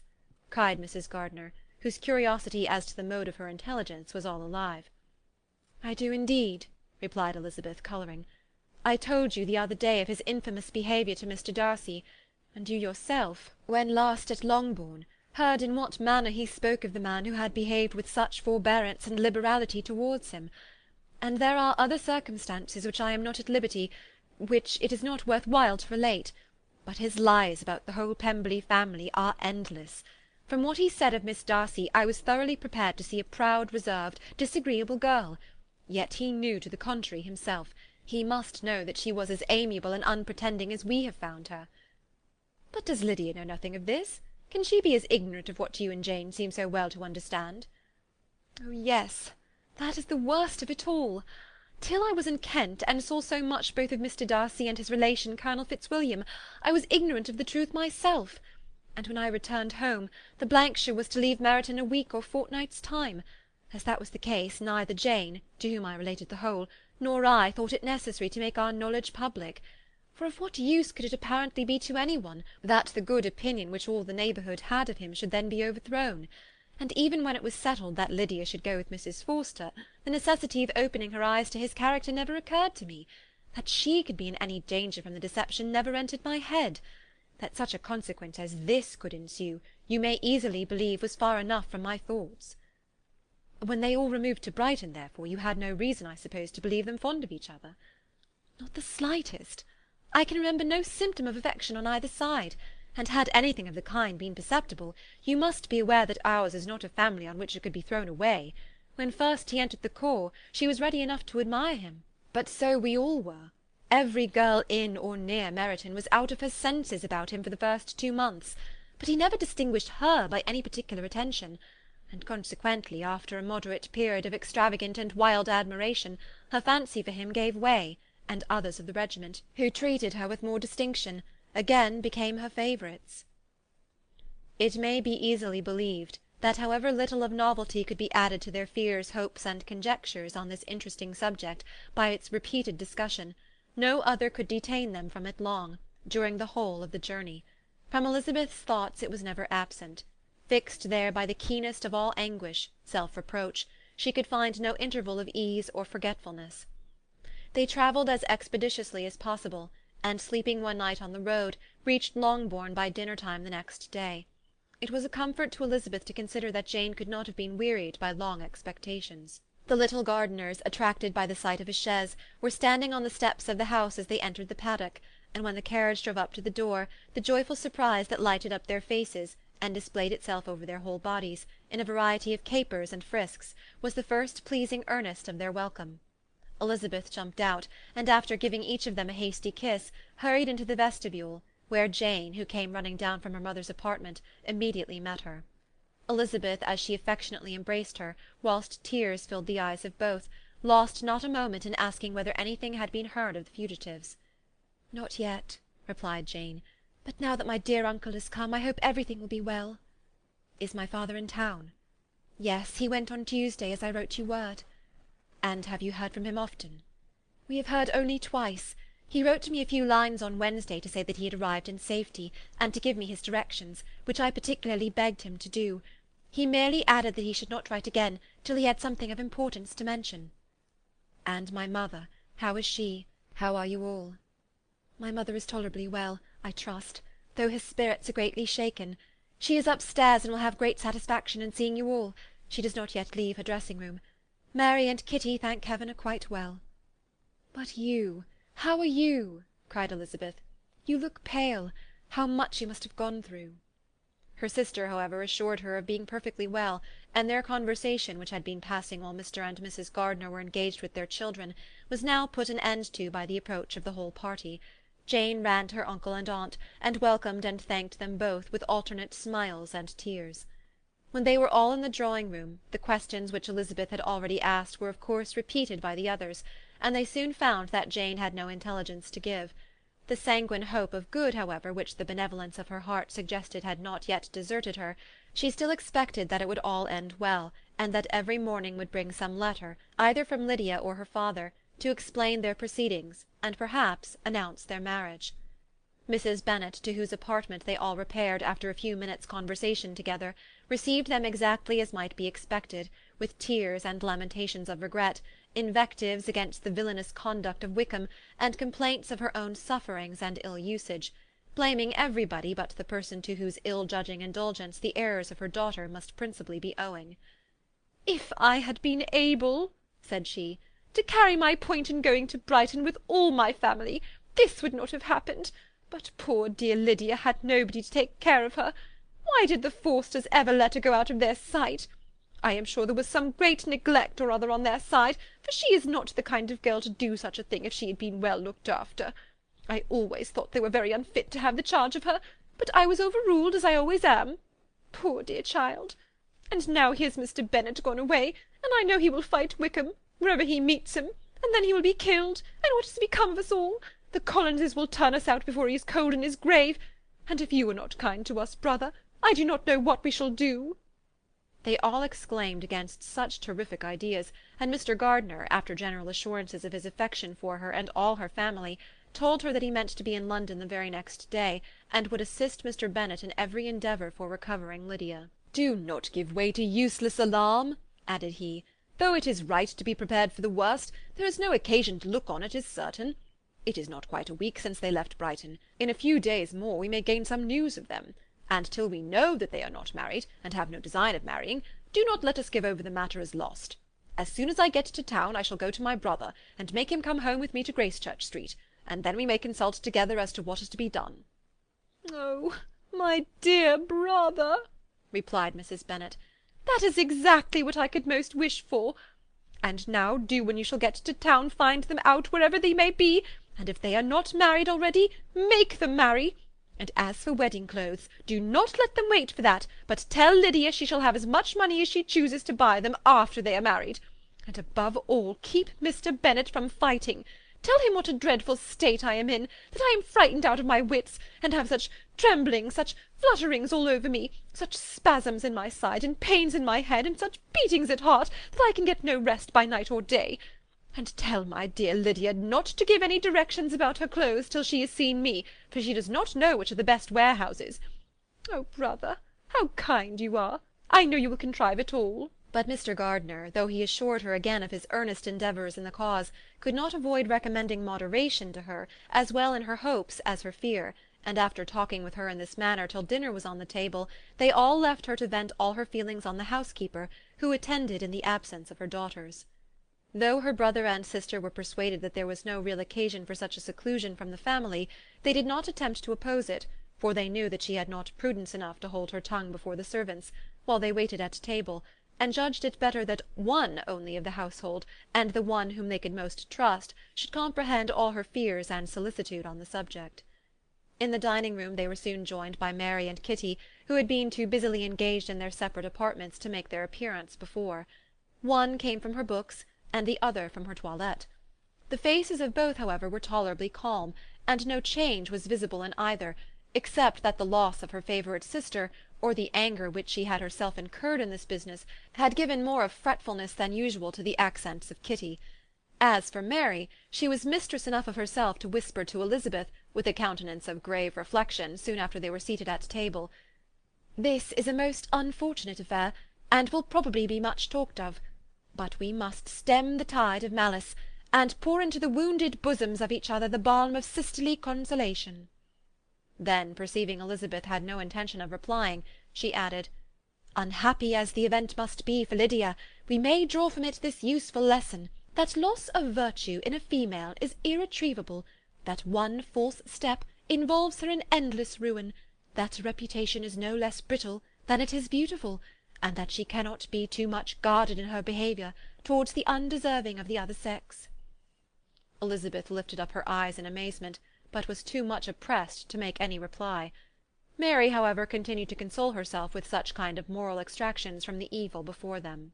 In the afternoon, the two elder Miss Bennets were able to be for a half-hour by themselves, and Elizabeth instantly availed herself of the opportunity of making any inquiries which Jane was equally eager to satisfy. After joining in general lamentations over the dreadful sequel of this event, which Elizabeth considered as all but certain, and Miss Bennet could not assert to be wholly impossible, the former continued the subject by saying, "But tell me all and everything about it which I have not already heard. Give me further particulars.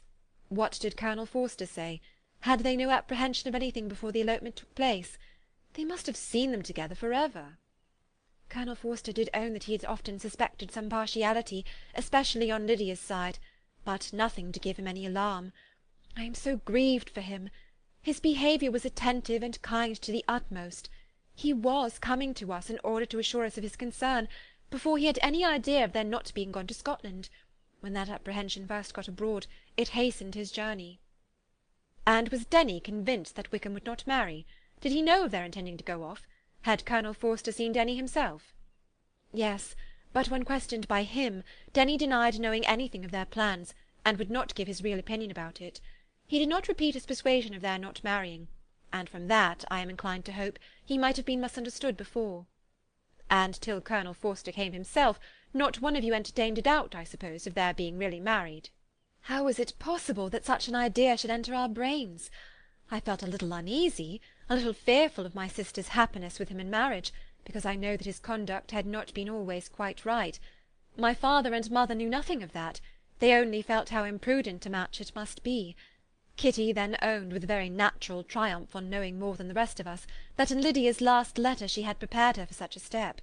She had known, it seems, of their being in love with each other many weeks. But not before they went to Brighton?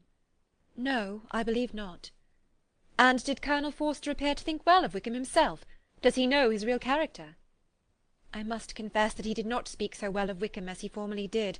He believed him to be imprudent and extravagant, and since this sad affair has taken place, it is said that he left Meryton greatly in debt, but I hope this may be false.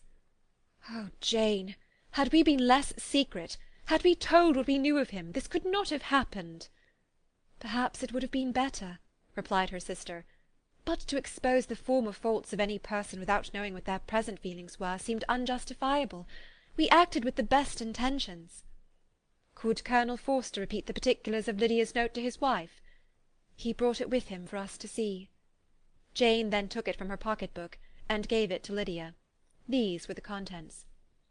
My dearest Harriet, you will laugh when you know where I am gone, and I cannot help laughing myself at your surprise to-morrow morning, as soon as I am missed. I am going to Gretna Green, and if you cannot guess with who, I shall think you a simpleton, for there is but one man in the world I love, and he is an angel. I should never be happy without him, so think it no harm to be off. You need not send them word at Longbourn of my going if you do not like it, for it will make the surprise the greater when I write to them and sign my name Lydia Wickham. What a good joke it will be! I can hardly write for laughing. Pray make my excuses to Pratt for not keeping my engagement and dancing with him to-night. Tell him I hope he will excuse me when he knows all, and tell him I will dance with him at the next ball we meet with great pleasure. I shall send for my clothes when I get to Longbourn, but I wish you would tell Sally to mend a great slit in my worked muslin gown before they are packed up. Good-bye. Give my love to Colonel Forster. I hope you will drink to our good journey. Your affectionate friend, Lydia Bennet. Oh, thoughtless, thoughtless Lydia! cried Elizabeth when she had finished it. What a letter is this, to be written at such a moment! But at least it shows that she was serious on the subject of their journey. Whatever he might afterwards persuade her to, it was not on her side a scheme of infamy. My poor father, how he must have felt it! I never saw anyone so shocked. He could not speak a word for full 10 minutes. My mother was taken ill immediately, and the whole house in such confusion. Oh, Jane, cried Elizabeth, was there a servant belonging to it who did not know the whole story before the end of the day? I do not know. I hope there was. But to be guarded at such a time is very difficult. My mother was in hysterics, and though I endeavoured to give her every assistance in my power, I am afraid I did not do so much as I might have done. But the horror of what might possibly happen almost took from me my faculties. Your attendance upon her has been too much for you. You do not look well. Oh, that I had been with you! You have had every care and anxiety upon yourself alone. Mary and Kitty have been very kind, and would have shared in every fatigue, I am sure, but I did not think it right for either of them. Kitty is slight and delicate, and Mary studies so much that her hours of repose should not be broken in on. My Aunt Phillips came to Longbourn on Tuesday after my father went away, and was so good as to stay till Thursday with me. She was of great use and comfort to us all. And Lady Lucas has been very kind. She walked here on Wednesday morning to condole with us, and offered her services, or any of her daughters, if they should be of any use to us. She had better have stayed at home, cried Elizabeth. Perhaps she meant well, but under such a misfortune as this, one cannot see too little of one's neighbours. Assistance is impossible, condolence insufferable.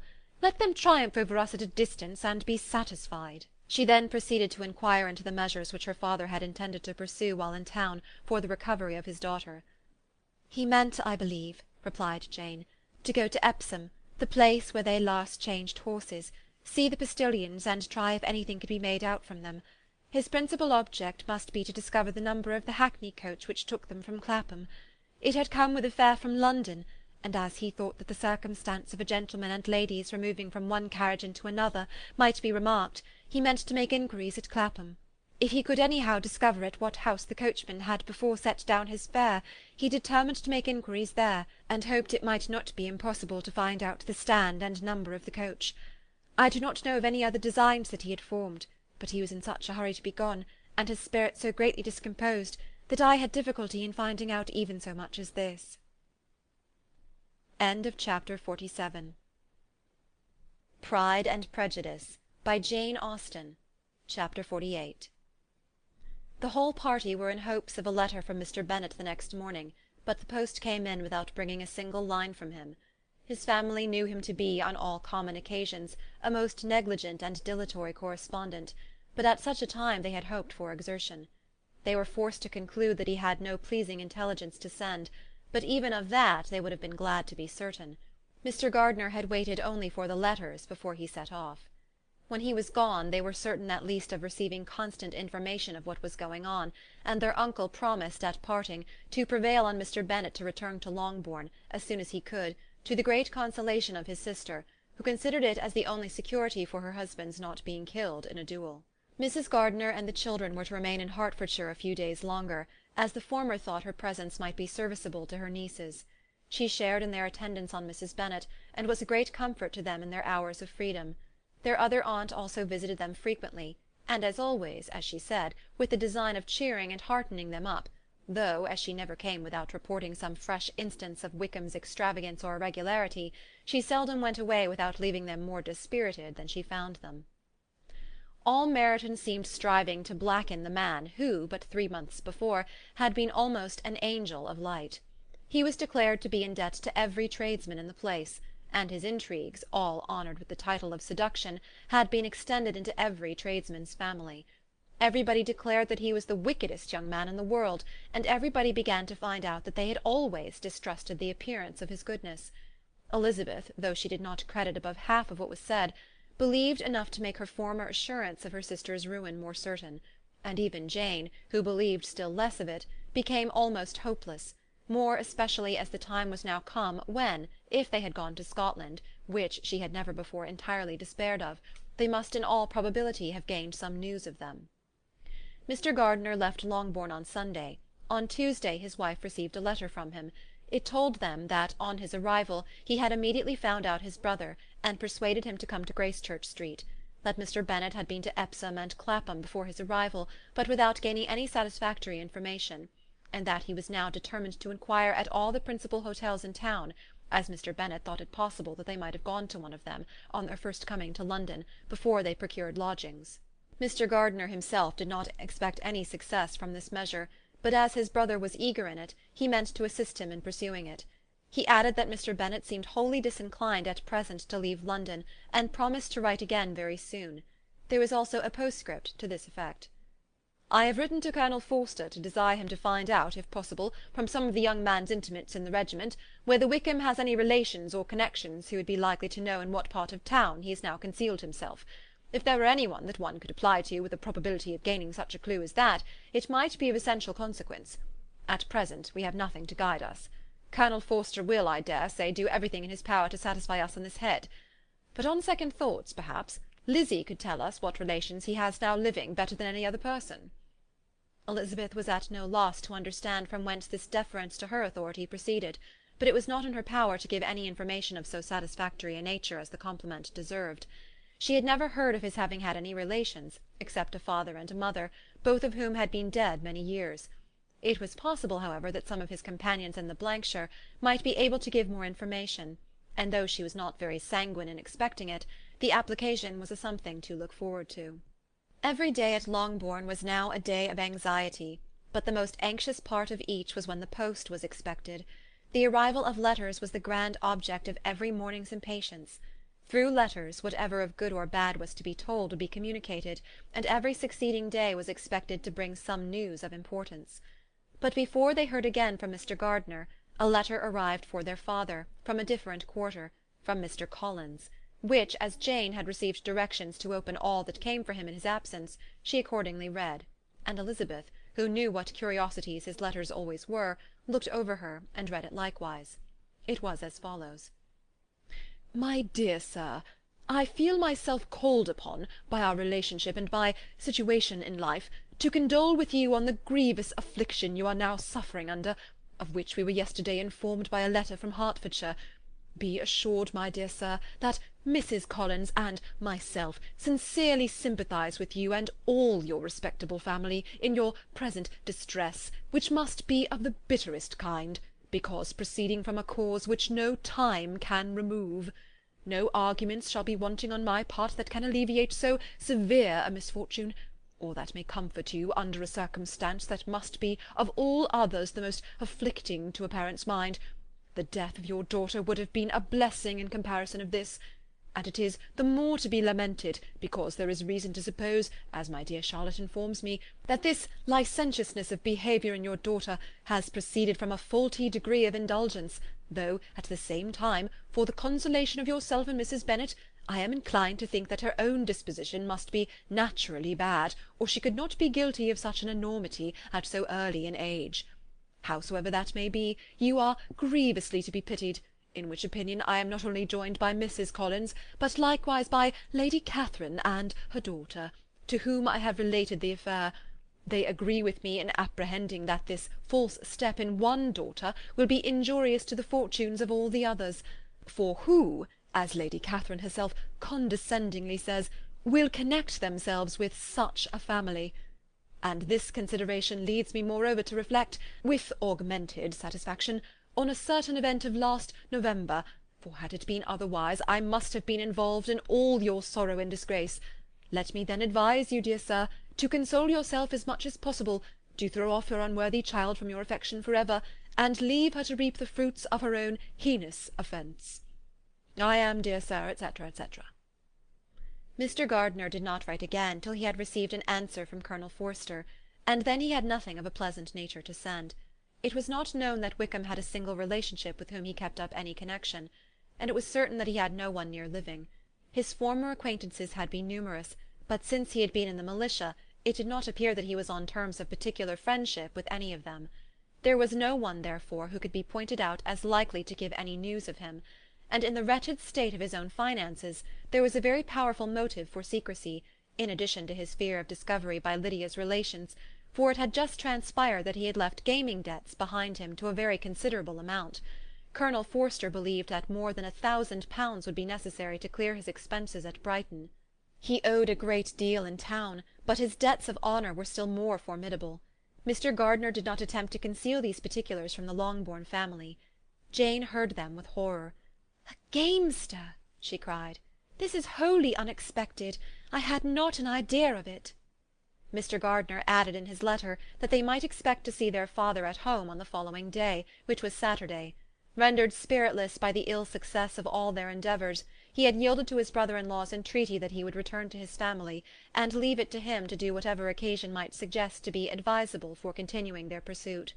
When Mrs. Bennet was told of this, she did not express so much satisfaction as her children expected, considering what her anxiety for his life had been before. "What! Is he coming home, and without poor Lydia?" she cried. "Sure he will not leave London before he has found them. Who is to fight Wickham and make him marry her, if he comes away?" As Mrs. Gardiner began to wish to be at home, it was settled that she and the children should go to London at the same time that Mr. Bennet came from it. The coach therefore took them at the first stage of their journey, and brought its master back to Longbourn. Mrs. Gardiner went away in all the perplexity about Elizabeth and her Derbyshire friend that had attended her from that part of the world. His name had never been voluntarily mentioned before them by her niece, and the kind of half-expectation which Mrs. Gardiner had formed of their being followed by a letter from him had ended in nothing. Elizabeth had received none since her return that could come from Pemberley. The present unhappy state of the family rendered any other excuse for the lowness of her spirits unnecessary. Nothing therefore could be fairly conjectured from that, though Elizabeth, who was by this time tolerably well acquainted with her own feelings, was perfectly aware that, had she known nothing of Darcy, she could have borne the dread of Lydia's infamy somewhat better. It would have spared her, she thought, one sleepless night out of 2. When Mr. Bennet arrived, he had all the appearance of his usual philosophic composure.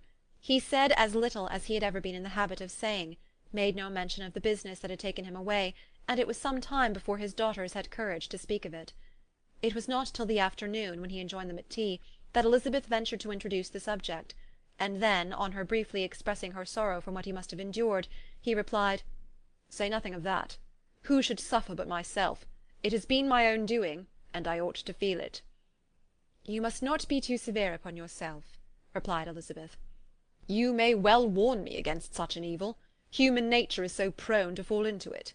No, Lizzie, let me once in my life feel how much I have been to blame. I am not afraid of being overpowered by the impression. It will pass away soon enough." "Do you suppose them to be in London?" "Yes. Where else can they be so well concealed?" "And Lydia used to want to go to London," added Kitty. "She is happy, then," said her father dryly, "and her residence there will probably be of some duration." Then, after a short silence, he continued, "Lizzie, I bear you no ill will for being justified in your advice to me last May, which, considering the event, shows some greatness of mind." They were interrupted by Miss Bennet, who came to fetch her mother's tea. "This is a parade," he cried, "which does one good. It gives such an elegance to misfortune. Another day I will do the same. I will sit in my library, in my nightcap and powdering-gown, and give as much trouble as I can. Or perhaps I may defer it till Kitty runs away." "I am not going to run away, papa," said Kitty fretfully. "If I should ever go to Brighton, I would behave better than Lydia." "You go to Brighton? I would not trust you so near it as Eastbourne for £50. No, Kitty, I have at last learnt to be cautious, and you will feel the effects of it. No officer is ever to enter my house again, nor even to pass through the village. Balls will be absolutely prohibited, unless you stand up with one of your sisters, and you are never to stir out of doors till you can prove that you have spent 10 minutes of every day in a rational manner." Kitty, who took all these threats in a serious light, began to cry. "Well, well," said he, "do not make yourself unhappy. If you are a good girl for the next 10 years, I will take you to a review at the end of them." Pride and Prejudice by Jane Austen. Chapter 49. 2 days after Mr. Bennet's return, as Jane and Elizabeth were walking together in the shrubbery behind the house, they saw the housekeeper coming towards them, and concluding that she came to call them to their mother, went forward to meet her, but instead of the expected summons when they approached her, she said to Miss Bennet, "I beg your pardon, madam, for interrupting you, but I was in hopes that you might have had some good news from town, so I took the liberty of coming to ask." "What do you mean, Hill? We have heard nothing from town." "Dear madam," cried Mrs. Hill in great astonishment, "don't you know there is an express come for master for Mr. Gardiner? He has been here this half-hour, and master has had a letter." Away ran the girls, too eager to get in to have time for speech. They ran through the vestibule into the breakfast-room, from thence to the library. Their father was in neither, and they were on the point of seeking him upstairs with their mother, when they were met by the butler, who said, "If you are looking for my master, ma'am, he is walking towards the little copse." Upon this information, they instantly passed through the hall once more, and ran across the lawn after their father, who was deliberately pursuing his way towards a small wood on one side of the paddock. Jane, who was not so light nor so much in the habit of running as Elizabeth, soon lagged behind, while her sister, panting for breath, came up with him and eagerly cried out, "Oh, papa, what news? What news? Have you heard from my uncle?" "Yes, I have had a letter from him by express." "Well, and what news does it bring, good or bad?" "What is there of good to be expected?" said he, taking the letter from his pocket. "But perhaps you would like to read it." Elizabeth impatiently caught it from his hand. Jane now came up. "Read it aloud," said their father, "for I hardly know myself what it is about." "Gracechurch Street, Monday, August 2nd. My dear brother, at last I am able to send you some tidings of my niece, and such as, upon the whole, I hope it will give you satisfaction. Soon after you left me on Saturday, I was fortunate enough to find out in what part of London they were. The particulars I reserve till we meet. It is enough to know they are discovered. I have seen them both." "Then it is as I always hoped," cried Jane. "They are married." Elizabeth read on. "I have seen them both. They are not married, nor can I find there was any intention of being so. But if you are willing to perform the engagements which I have ventured to make on your side, I hope it will not be long before they are. All that is required of you is, to assure to your daughter, by settlement, her equal share of the £5,000 secured among your children after the decease of yourself and my sister, and moreover to enter into an agreement of allowing her, during your life, £100 per annum. These are conditions which, considering everything, I had no hesitation in complying with, as far as I thought myself privileged, for you. I shall send this by express, that no time may be lost in bringing me your answer. You will easily comprehend from these particulars that Mr. Wickham's circumstances are not so hopeless as they are generally believed to be. The world has been deceived in that respect, and I am happy to say there will be some little money, even when all his debts are discharged, to settle on my niece, in addition to her own fortune. If, as I conclude will be the case, You send me full powers to act in your name throughout the whole of this business.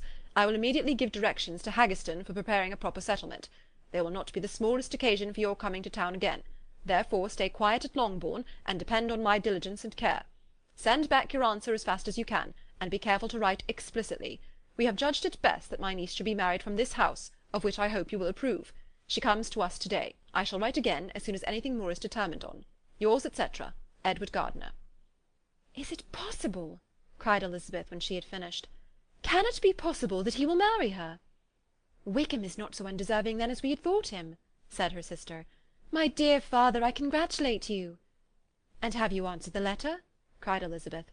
No, but it must be done soon. Most earnestly did she then entreat him to lose no more time before he wrote.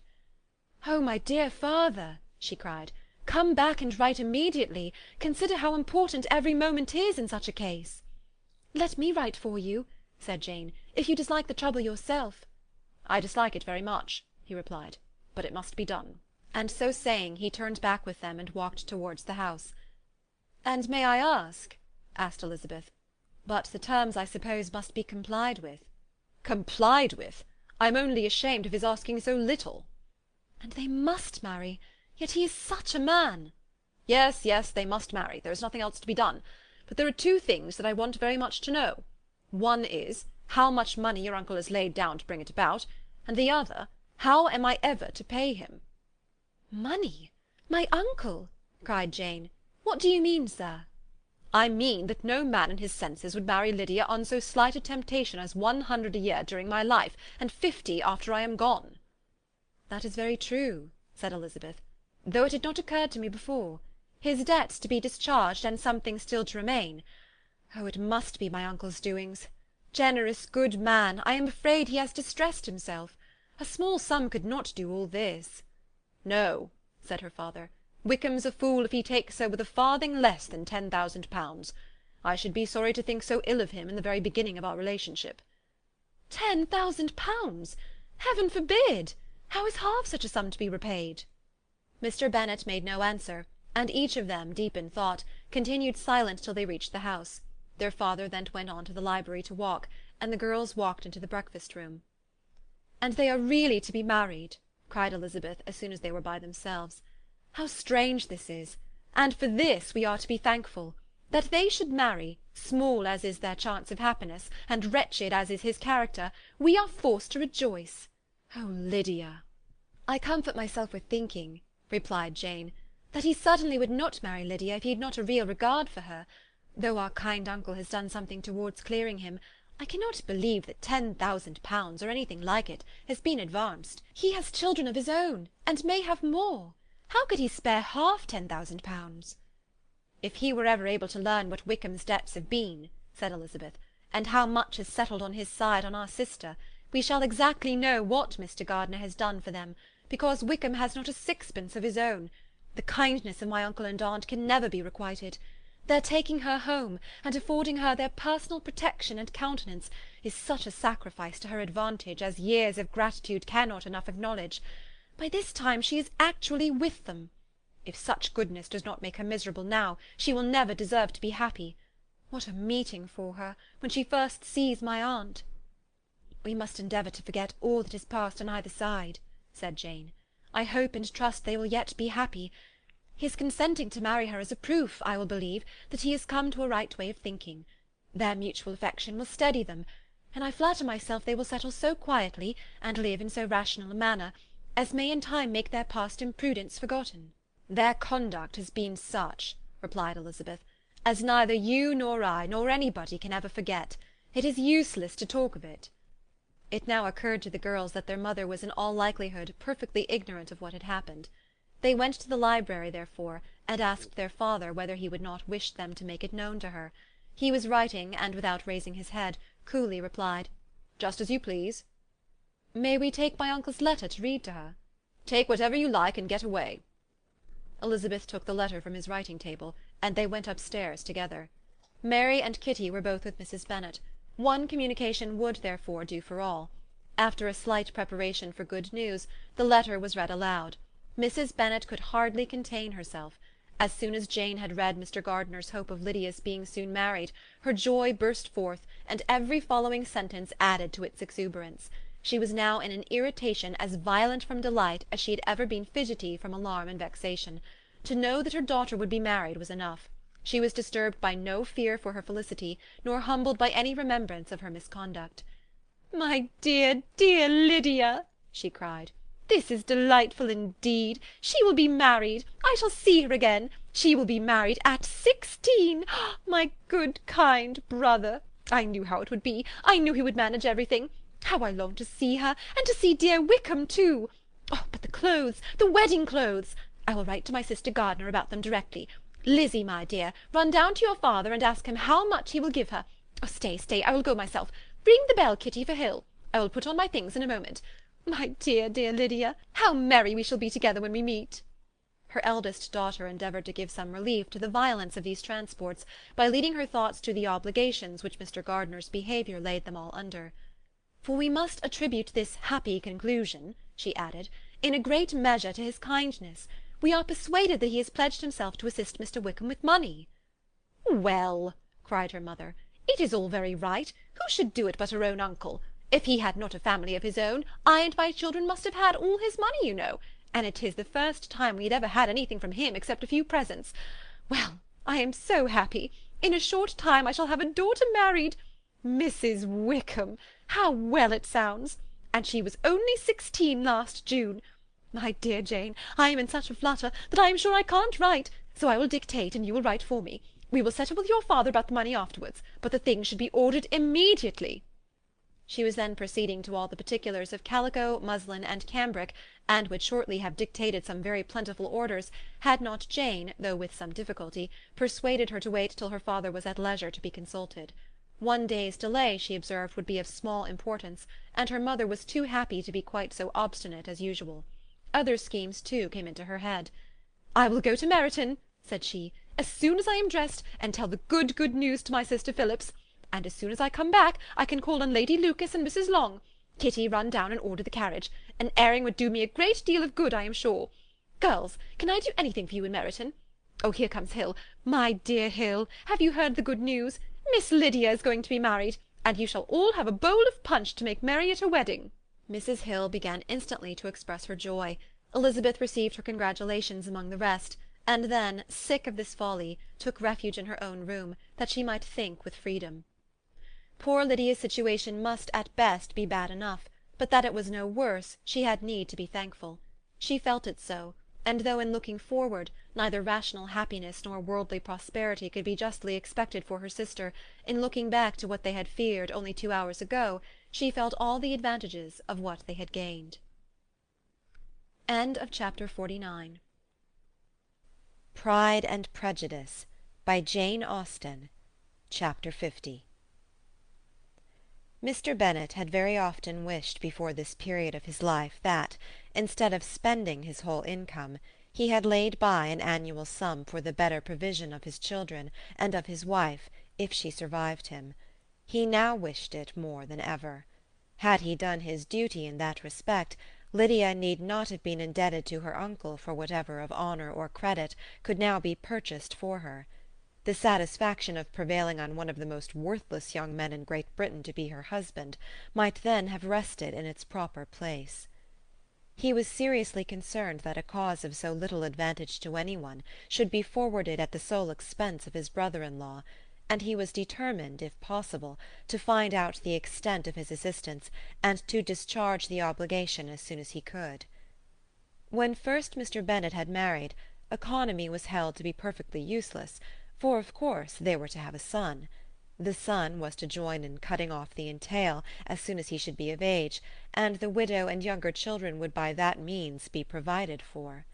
5 daughters successively entered the world, but yet the son was to come, and Mrs. Bennet, for many years after Lydia's birth, had been certain that he would. This event had at last been despaired of, but it was then too late to be saving. Mrs. Bennet had no turn for economy, and her husband's love of independence had alone prevented their exceeding their income. £5,000 was settled by marriage articles on Mrs. Bennet and the children. but in what proportions it should be divided amongst the latter depended on the will of the parents. This was one point, with regard to Lydia at least, which was now to be settled, and Mr. Bennet could have no hesitation in acceding to the proposal before him. In terms of grateful acknowledgment for the kindness of his brother, though expressed most concisely, he then delivered on paper his perfect approbation of all that was done, and his willingness to fulfil the engagements that had been made for him.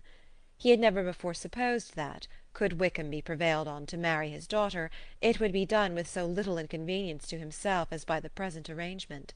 He would scarcely be £10 a year the loser by the 100 that was to be paid them, for what with her board and pocket allowance, and the continual presents and money which passed to her through her mother's hands, Lydia's expenses had been very little within that sum. That it would be done with such trifling exertion on his side, too, was another very welcome surprise, for his wish at present was to have as little trouble in the business as possible. When the first transports of rage which had produced his activity in seeking her were over, he naturally returned to all his former indolence. His letter was soon dispatched, for, though dilatory in undertaking business, he was quick in its execution.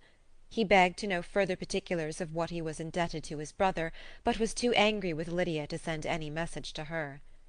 The good news spread quickly through the house, and with proportionate speed through the neighbourhood. It was borne in the latter with decent philosophy. To be sure, it would have been more for the advantage of conversation had Miss Lydia Bennet come upon the town, or, as the happiest alternative, been secluded from the world in some distant farmhouse. But there was much to be talked of in marrying her, and the good-natured wishes for her well-doing which had proceeded before from all the spiteful old ladies in Meryton lost but a little of their spirit in this change of circumstances, because with such a husband her misery was considered certain. It was a fortnight since Mrs. Bennet had been downstairs, but on this happy day she again took her seat at the head of the table, and in spirits oppressively high. No sentiment of shame gave a damp to her triumph. The marriage of a daughter, which had been the first object of her wishes since Jane was 16, was now on the point of accomplishment, and her thoughts and her words ran wholly on those attendants of elegant nuptials, fine muslins, new carriages, and servants. She was busily searching through the neighbourhood for a proper situation for her daughter, and without knowing or considering what their income might be, rejected many as deficient in size and importance.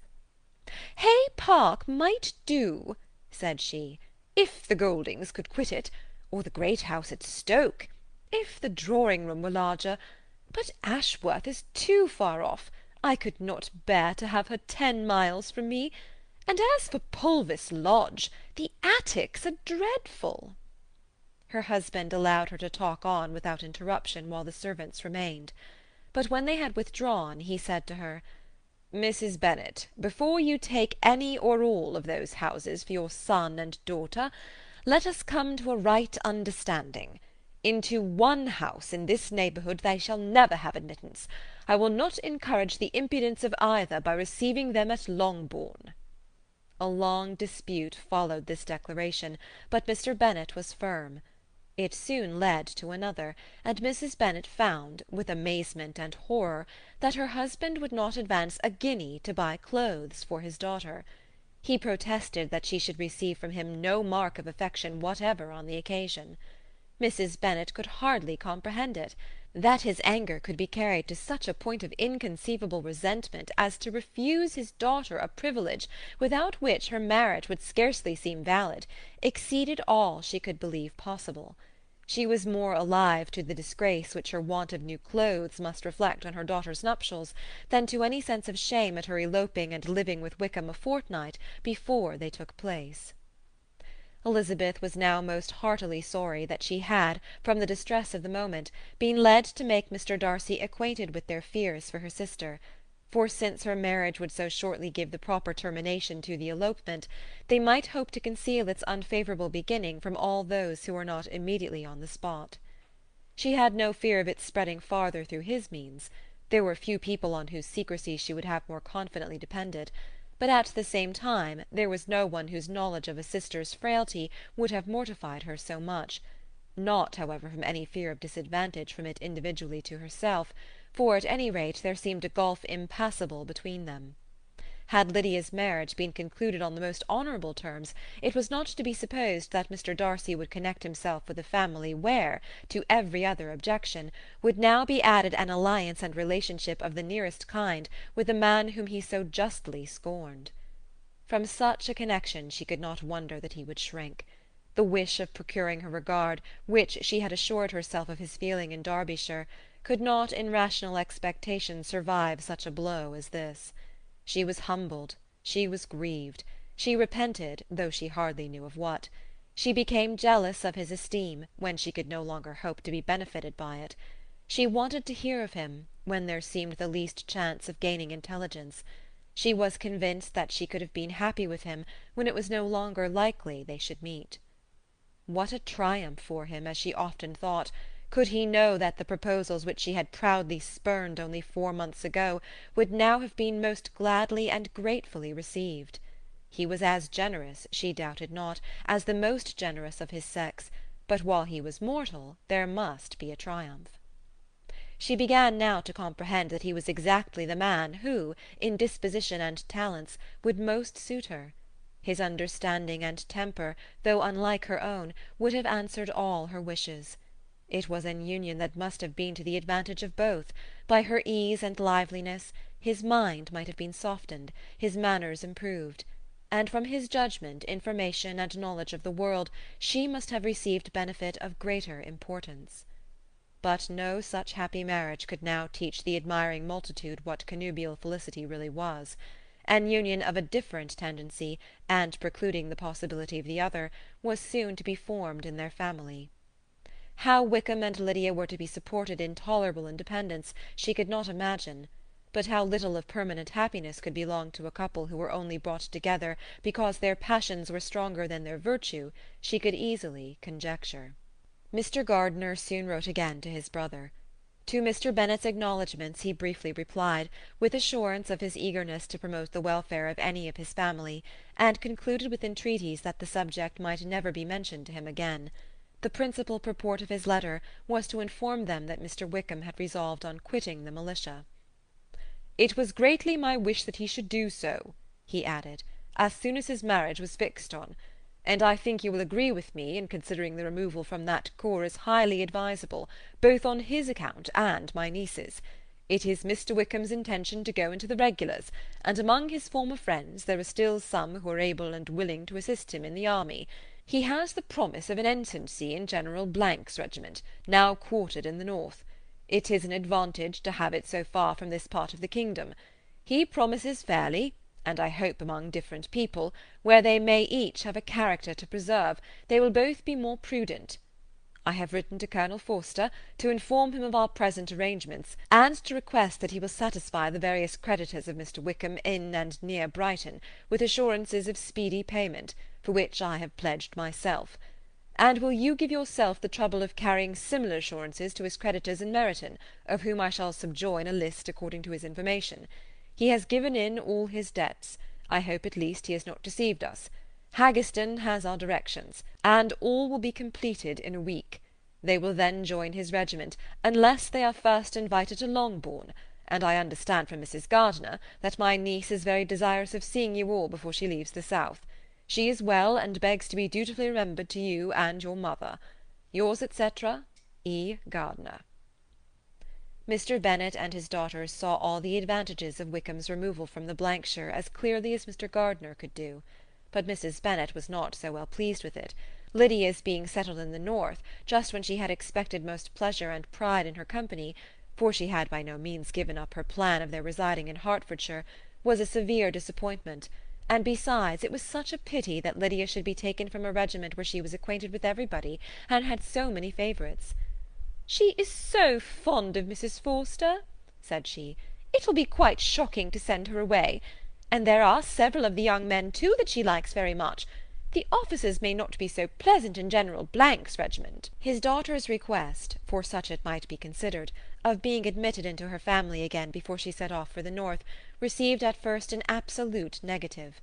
But Jane and Elizabeth, who agreed in wishing, for the sake of their sister's feelings and consequence, that she should be noticed on her marriage by her parents, urged him so earnestly, yet so rationally and so mildly, to receive her and her husband at Longbourn as soon as they were married, that he was prevailed on to think as they thought and act as they wished. And their mother had the satisfaction of knowing that she would be able to show her married daughter in the neighbourhood before she was banished to the north. When Mr. Bennet wrote again to his brother, therefore, he sent his permission for them to come, and it was settled that as soon as the ceremony was over they should proceed to Longbourn. Elizabeth was surprised, however, that Wickham should consent to such a scheme, and had she consulted only her own inclination, any meeting with him would have been the last object of her wishes. End of chapter 50.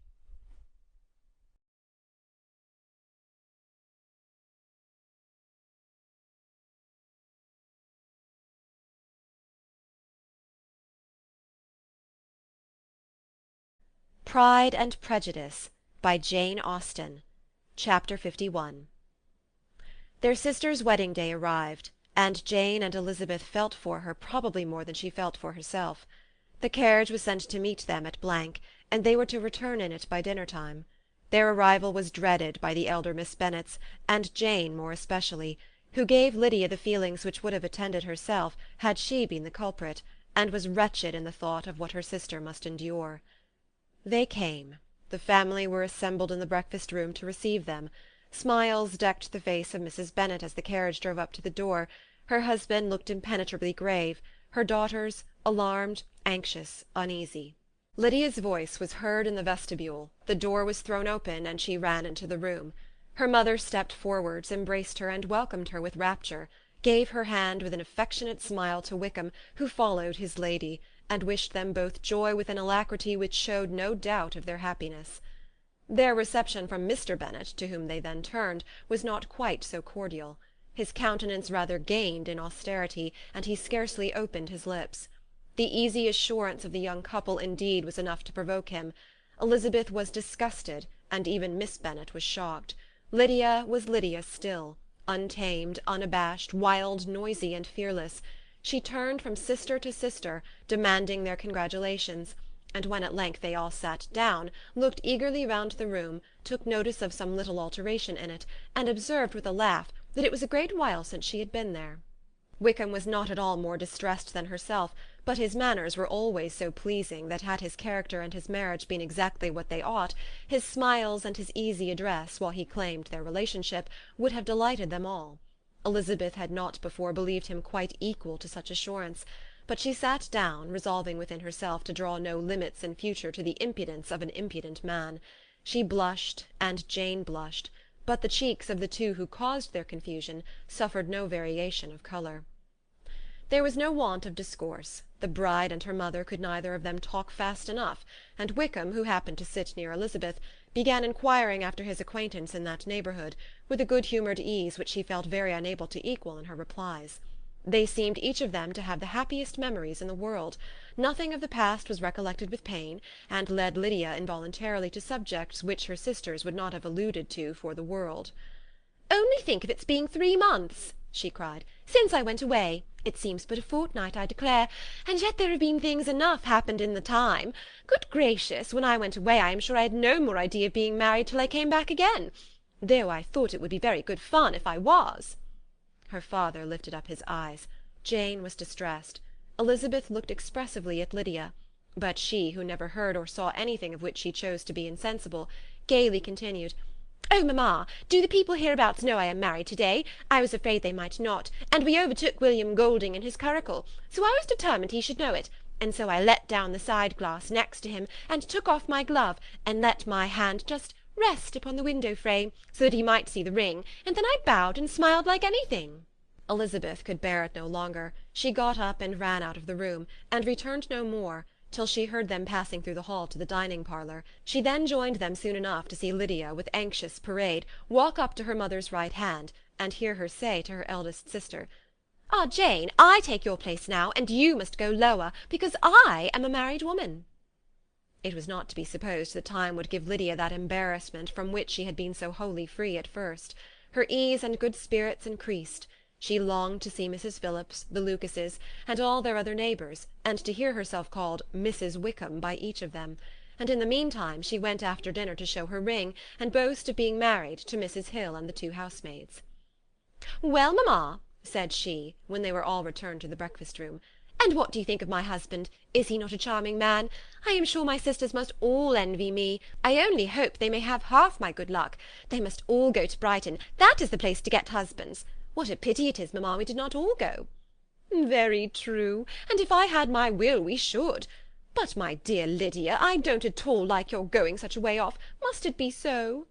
"Oh Lord, yes, there is nothing in that. I shall like it of all things. You and papa and my sisters must come down and see us. We shall be at Newcastle all the winter, and I dare say there will be some balls, and I will take good care to get partners for them all." "I should like it beyond anything," said her mother. "And then, when you go away, you may leave one or two of my sisters behind you, and I dare say I shall get husbands for them before the winter is over." "I thank you for my share of the favour," said Elizabeth, "but I do not particularly like your way of getting husbands." Their visitors were not to remain above 10 days with them. Mr. Wickham had received his commission before he left London, and he was to join his regiment at the end of a fortnight. No one but Mrs. Bennet regretted that their stay would be so short, and she made the most of the time by visiting about with her daughter and having very frequent parties at home. These parties were acceptable to all. To avoid a family circle was even more desirable to such as did think than such as did not. Wickham's affection for Lydia was just what Elizabeth had expected to find it, not equal to Lydia's for him. She had scarcely needed her present observation to be satisfied, from the reason of things, that their elopement had been brought on by the strength of her love rather than by his, and she would have wondered why, without violently caring for her, he chose to elope with her at all, had she not felt certain that his flight was rendered necessary by distress of circumstances, and if that were the case, he was not the young man to resist an opportunity of having a companion. Lydia was exceedingly fond of him. He was her dear Wickham on every occasion. No one was to be put in competition with him. He did everything best in the world, and she was sure he would kill more birds on the 1st of September than anybody else in the country. One morning, soon after their arrival, as she was sitting with her two elder sisters, she said to Elizabeth, "Lizzie, I never gave you an account of my wedding, I believe. You were not by when I told mamma and the others all about it. Are not you curious to hear how it was managed?" "Not really," replied Elizabeth. "I think there cannot be too little said on the subject." "La, you are so strange! But I must tell you how it went off. We were married, you know, at St. Clement's, because Wickham's lodgings were in that parish, and it was settled that we should all be there by 11 o'clock. My uncle and aunt and I were to go together, and the others were to meet us at the church. Well, Monday morning came, and I was in such a fuss. I was so afraid, you know, that something would happen to put it off, and then I should have gone quite distracted. And there was my aunt, all the time I was dressing, preaching and talking away just as if she was reading a sermon. However, I did not hear above 1 word in 10, for I was thinking, you may suppose, of my dear Wickham. I longed to know whether he would be married in his blue coat. Well, and so we breakfasted at 10 as usual. I thought it would never be over, for by the by you are to understand that my uncle and aunt were horrid unpleasant all the time I was with them. If you'll believe me, I did not once put my foot out of doors, though I was there a fortnight, not one party or scheme or anything. To be sure, London was rather thin, but however, the little theatre was open. Well, and so just as the carriage came to the door, my uncle was called away upon business to that horrid man, Mr. Stone. And then, you know, when once they got together, there is no end of it. Well, I was so frightened I did not know what to do, for my uncle was to give me away, and if we were beyond the hour we could not be married all day. But luckily he came back again in 10 minutes' time, and then we all set out. However, I recollected afterwards that if he had been prevented going, the wedding need not be put off, for Mr. Darcy might have done as well." "Mr. Darcy?" repeated Elizabeth in utter amazement. "Oh, yes, he was to come there with Wickham, you know. Oh, but gracious me! I quite forgot. I ought not to have said a word about it. I promised them so faithfully. Oh, what will Wickham say? It was to be such a secret." "If it was to be a secret," said Jane, "say not another word on the subject. You may depend upon my seeking no further." "Oh, certainly," said Elizabeth, though burning with curiosity. "We will ask you no questions." "Thank you," said Lydia, "for if you did, I should certainly tell you all, and then Wickham would be angry." On such encouragement to ask, Elizabeth was forced to put it out of her power by running away. But to live in ignorance on such a point was impossible, or at least it was impossible not to try for information. Mr. Darcy had been at her sister's wedding. It was exactly a scene, and exactly among people where he had apparently least to do and least temptation to go. Conjectures as to the meaning of it, rapid and wild, hurried into her brain, but she was satisfied with none. Those that best pleased her, as placing his conduct in the noblest light, seemed most improbable. She could not bear such suspense, and hastily seizing a sheet of paper, wrote a short letter to her aunt, to request an explanation of what Lydia had dropped, if it were compatible with the secrecy which had been intended. "You may readily comprehend," she added, "what my curiosity must be to know how a person unconnected with any of us, and comparatively speaking a stranger to our family, should have been amongst you at such a time. Pray write instantly, and let me understand it, unless it is, for very cogent reasons, to remain in the secrecy which Lydia seems to think necessary, and then I must endeavour to be satisfied with ignorance. Not that I shall, though," she added to herself as she finished the letter, "and, my dear aunt, if you do not tell me in an honourable manner, I shall certainly be reduced to tricks and stratagems to find it out." Jane's delicate sense of honour would not allow her to speak to Elizabeth privately of what Lydia had let fall. Elizabeth was glad of it. Till it appeared whether her inquiries would receive any satisfaction, she had rather be without a confidant. End of chapter 51. Pride and Prejudice, by Jane Austen. Chapter 52.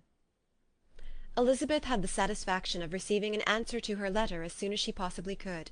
She was no sooner in possession of it than, hurrying into the little copse, where she was least likely to be interrupted, she sat down on one of the benches and prepared to be happy, for the length of the letter convinced her that it did not contain a denial.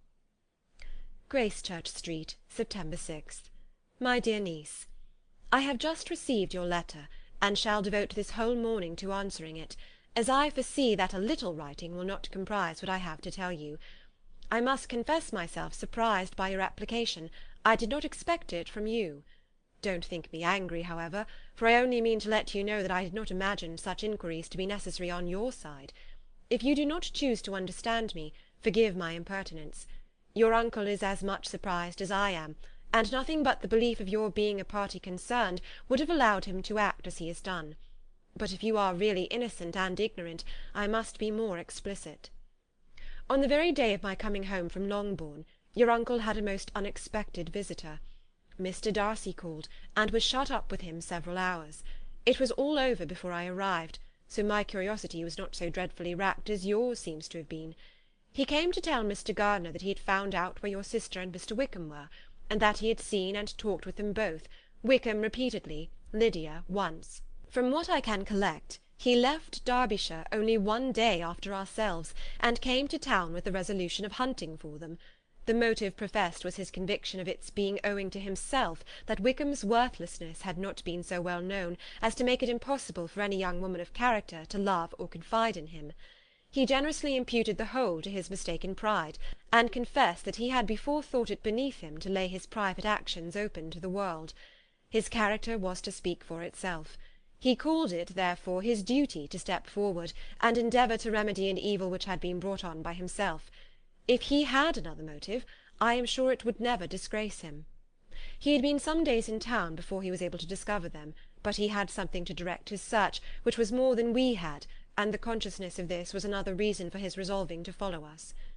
There is a lady, it seems, a Mrs. Young, who was some time ago governess to Miss Darcy, and was dismissed from her charge on some cause of disapprobation, though he did not say what. She then took a large house in Edward Street, and has since maintained herself by letting lodgings. This Mrs. Young was, he knew, intimately acquainted with Wickham, and he went to her for intelligence of him as soon as he got to town. But it was 2 or 3 days before he could get from her what he wanted. She would not betray her trust, I suppose, without bribery and corruption, for she really did know where her friend was to be found. Wickham, indeed, had gone to her on their first arrival in London, and had she been able to receive them into her house, they would have taken up their abode with her. At length, however, our kind friend procured the wished-for direction. They were in Street. He saw Wickham, and afterwards insisted on seeing Lydia. His first object with her, he acknowledged, had been to persuade her to quit her present disgraceful situation, and return to her friends as soon as they could be prevailed on to receive her, offering his assistance as far as it would go. But he found Lydia absolutely resolved on remaining where she was. She cared for none of her friends, she wanted no help of his, she would not hear of leaving Wickham. She was sure they should be married some time or other, and it did not much signify when. Since such were her feelings, it only remained, he thought, to secure and expedite a marriage, which in his very first conversation with Wickham he easily learnt had never been his design. He confessed himself obliged to leave the regiment, on account of some debts of honour which were very pressing, and scrupled not to lay the ill consequences of Lydia's flight on her own folly alone. He meant to resign his commission immediately, and as to his future situation, he could conjecture very little about it. He must go somewhere, but he did not know where, and he knew he should have nothing to live on. Mr. Darcy asked him why he had not married your sister at once. Though Mr. Bennet was not imagined to be very rich, he would have been able to do something for him, and his situation must have been benefited by marriage.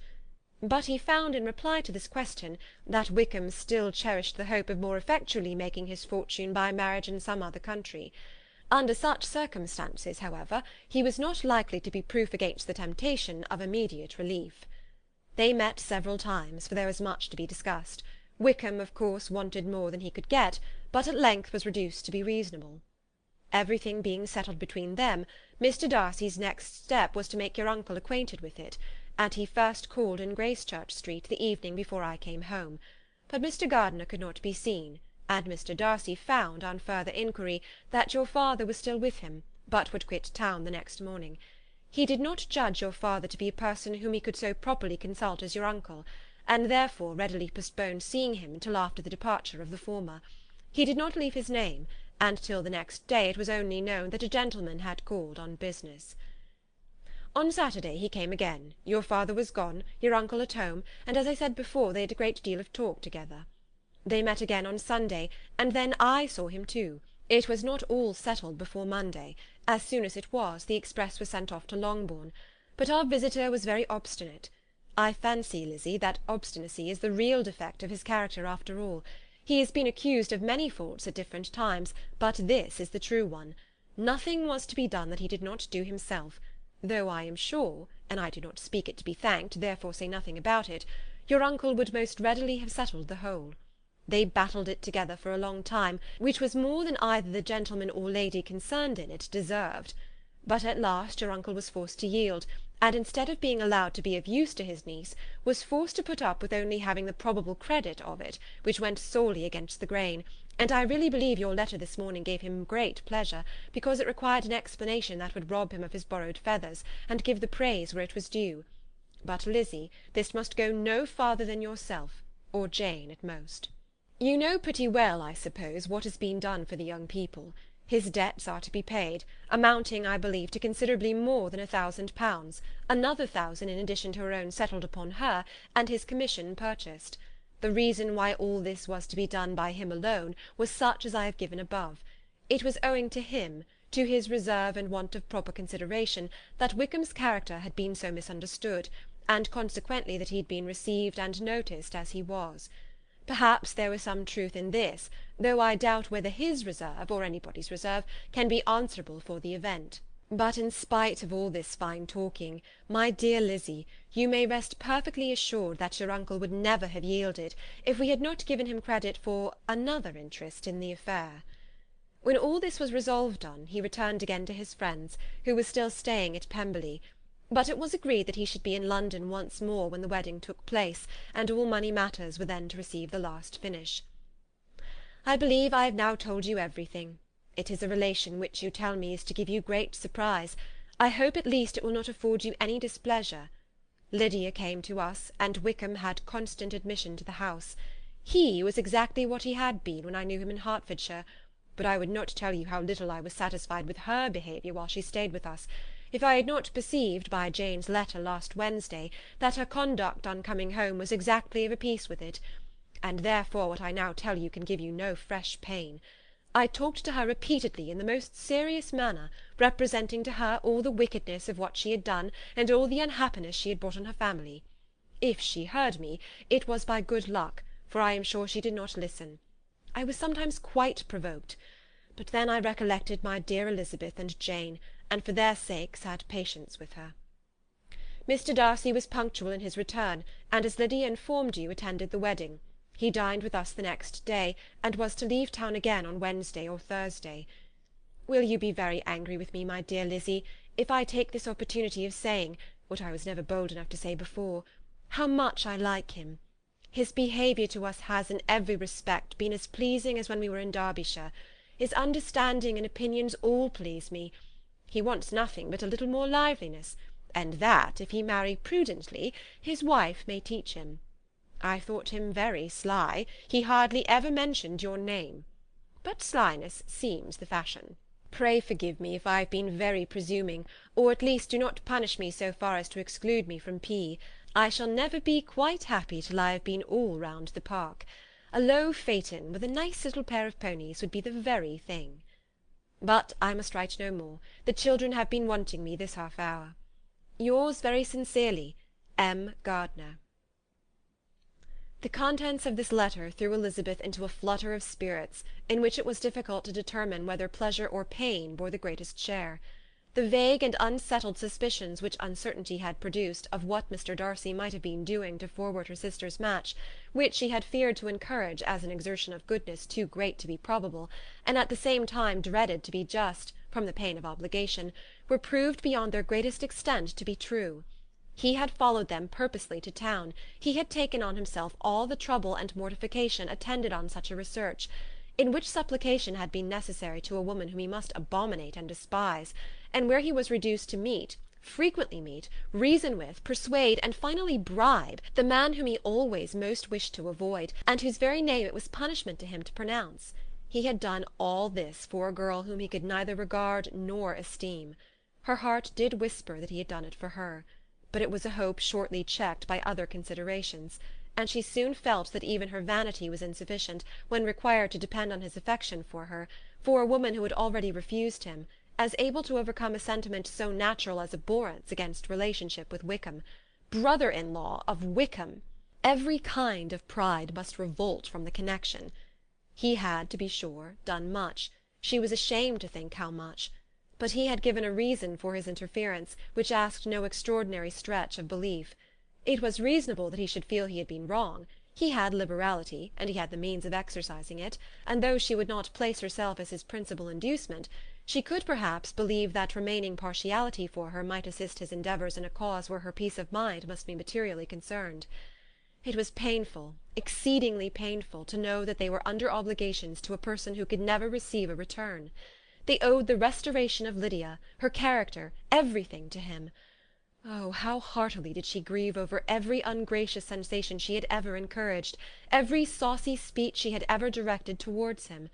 For herself she was humbled, but she was proud of him, proud that in a cause of compassion and honour he had been able to get the better of himself.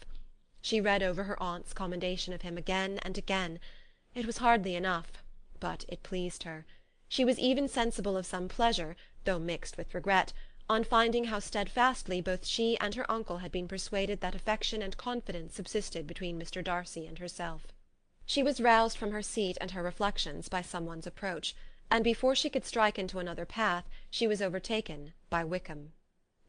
"I am afraid I interrupt your solitary ramble, my dear sister," said he as he joined her. "You certainly do," she replied with a smile, "but it does not follow that the interruption must be unwelcome."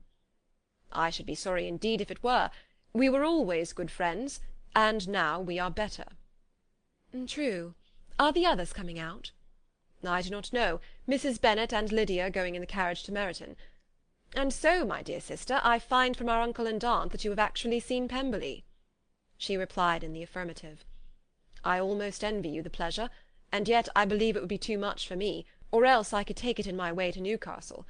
And you saw the old housekeeper, I suppose?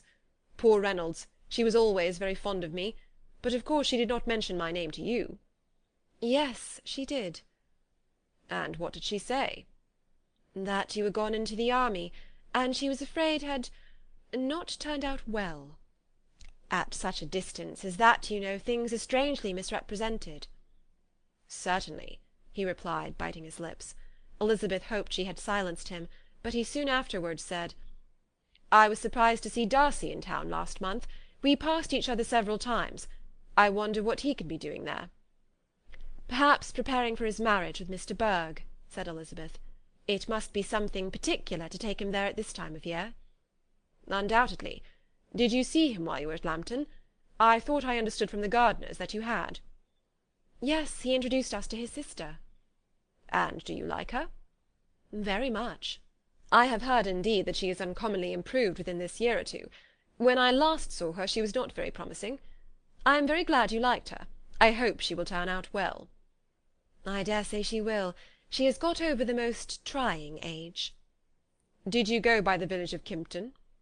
I do not recollect that we did. I mention it because it is the living which I ought to have had. A most delightful place, excellent parsonage house. It would have suited me in every respect. How should you have liked making sermons? Exceedingly well. I should have considered it as part of my duty, and the exertion would have been nothing. One ought not to repine, but to be sure it would have been such a thing for me. The quiet, the retirement of such a life would have answered all my ideas of happiness. But it was not to be. Did you ever hear Darcy mention the circumstance when you were in Kent? I have heard from authority, which I thought as good, that it was left you conditionally only, and at the will of the present patron. You have. Yes, there was something in that. I told you so from the first, you may remember. I did hear, too, that there was a time when sermon-making was not so palatable to you as it seems to be at present, that you actually declared your resolution of never taking orders, and that the business had been compromised accordingly. You did?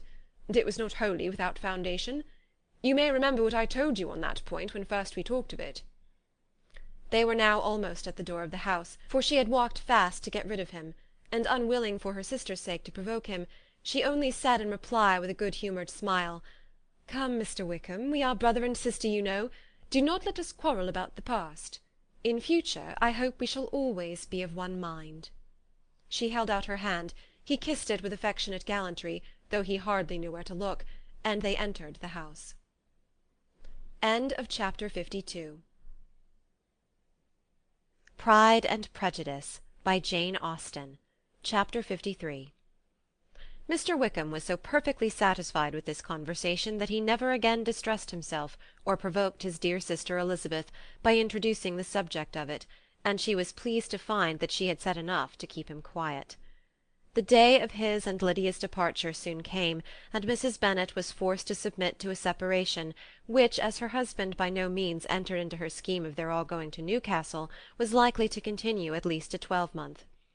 "Oh, my dear Lydia!" she cried, "when shall we meet again?" "Oh, Lord, I don't know. Not these 2 or 3 years, perhaps." "Write to me very often, my dear." "As often as I can. But you know married women have never much time for writing. My sisters may write to me. They will have nothing else to do." Mr. Wickham's adieus were much more affectionate than his wife's. He smiled, looked handsome, and said many pretty things. "He is as fine a fellow," said Mr. Bennet as soon as they were out of the house, "as ever I saw. He simpers and smirks and makes love to us all. I am prodigiously proud of him.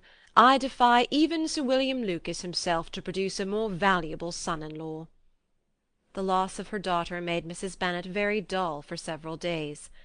"I often think," said she, "that there is nothing so bad as parting with one's friends. One seems so forlorn without them." "This is the consequence, you see, madam, of marrying a daughter," said Elizabeth. "It must make you better satisfied that your other 4 are single." "It is no such thing. Lydia does not leave me because she is married, but only because her husband's regiment happens to be so far off. If that had been nearer, she would not have gone so soon." But the spiritless condition which this event threw her into was shortly relieved, and her mind opened again to the agitation of hope, by an article of news which then began to be in circulation. The housekeeper at Netherfield had received orders to prepare for the arrival of her master, who was coming down in a day or two to shoot there for several weeks. Mrs. Bennet was quite in the fidgets. She looked at Jane, and smiled and shook her head by turns. "Well, well, and so Mr. Bingley is coming down, sister," for Mrs. Phillips first brought her the news. "Well, so much the better. Not that I care about it, though. He is nothing to us, you know, and I am sure I never want to see him again. But, however, he is very welcome to come to Netherfield if he likes it, and who knows what may happen? But that is nothing to us. You know, sister, we agreed long ago never to mention a word about it. And so is it quite certain he is coming?" "You may depend on it," replied the other. for Mrs. Nicholls was in Meryton last night. I saw her passing by, and went out myself on purpose to know the truth of it, and she told me that it was certain true. He comes down on Thursday at the latest, very likely on Wednesday. She was going to the butcher's, she told me, on purpose to order in some meat on Wednesday, and she has got 3 couple of duck just fit to be killed." Miss Bennet had not been able to hear of his coming without changing colour.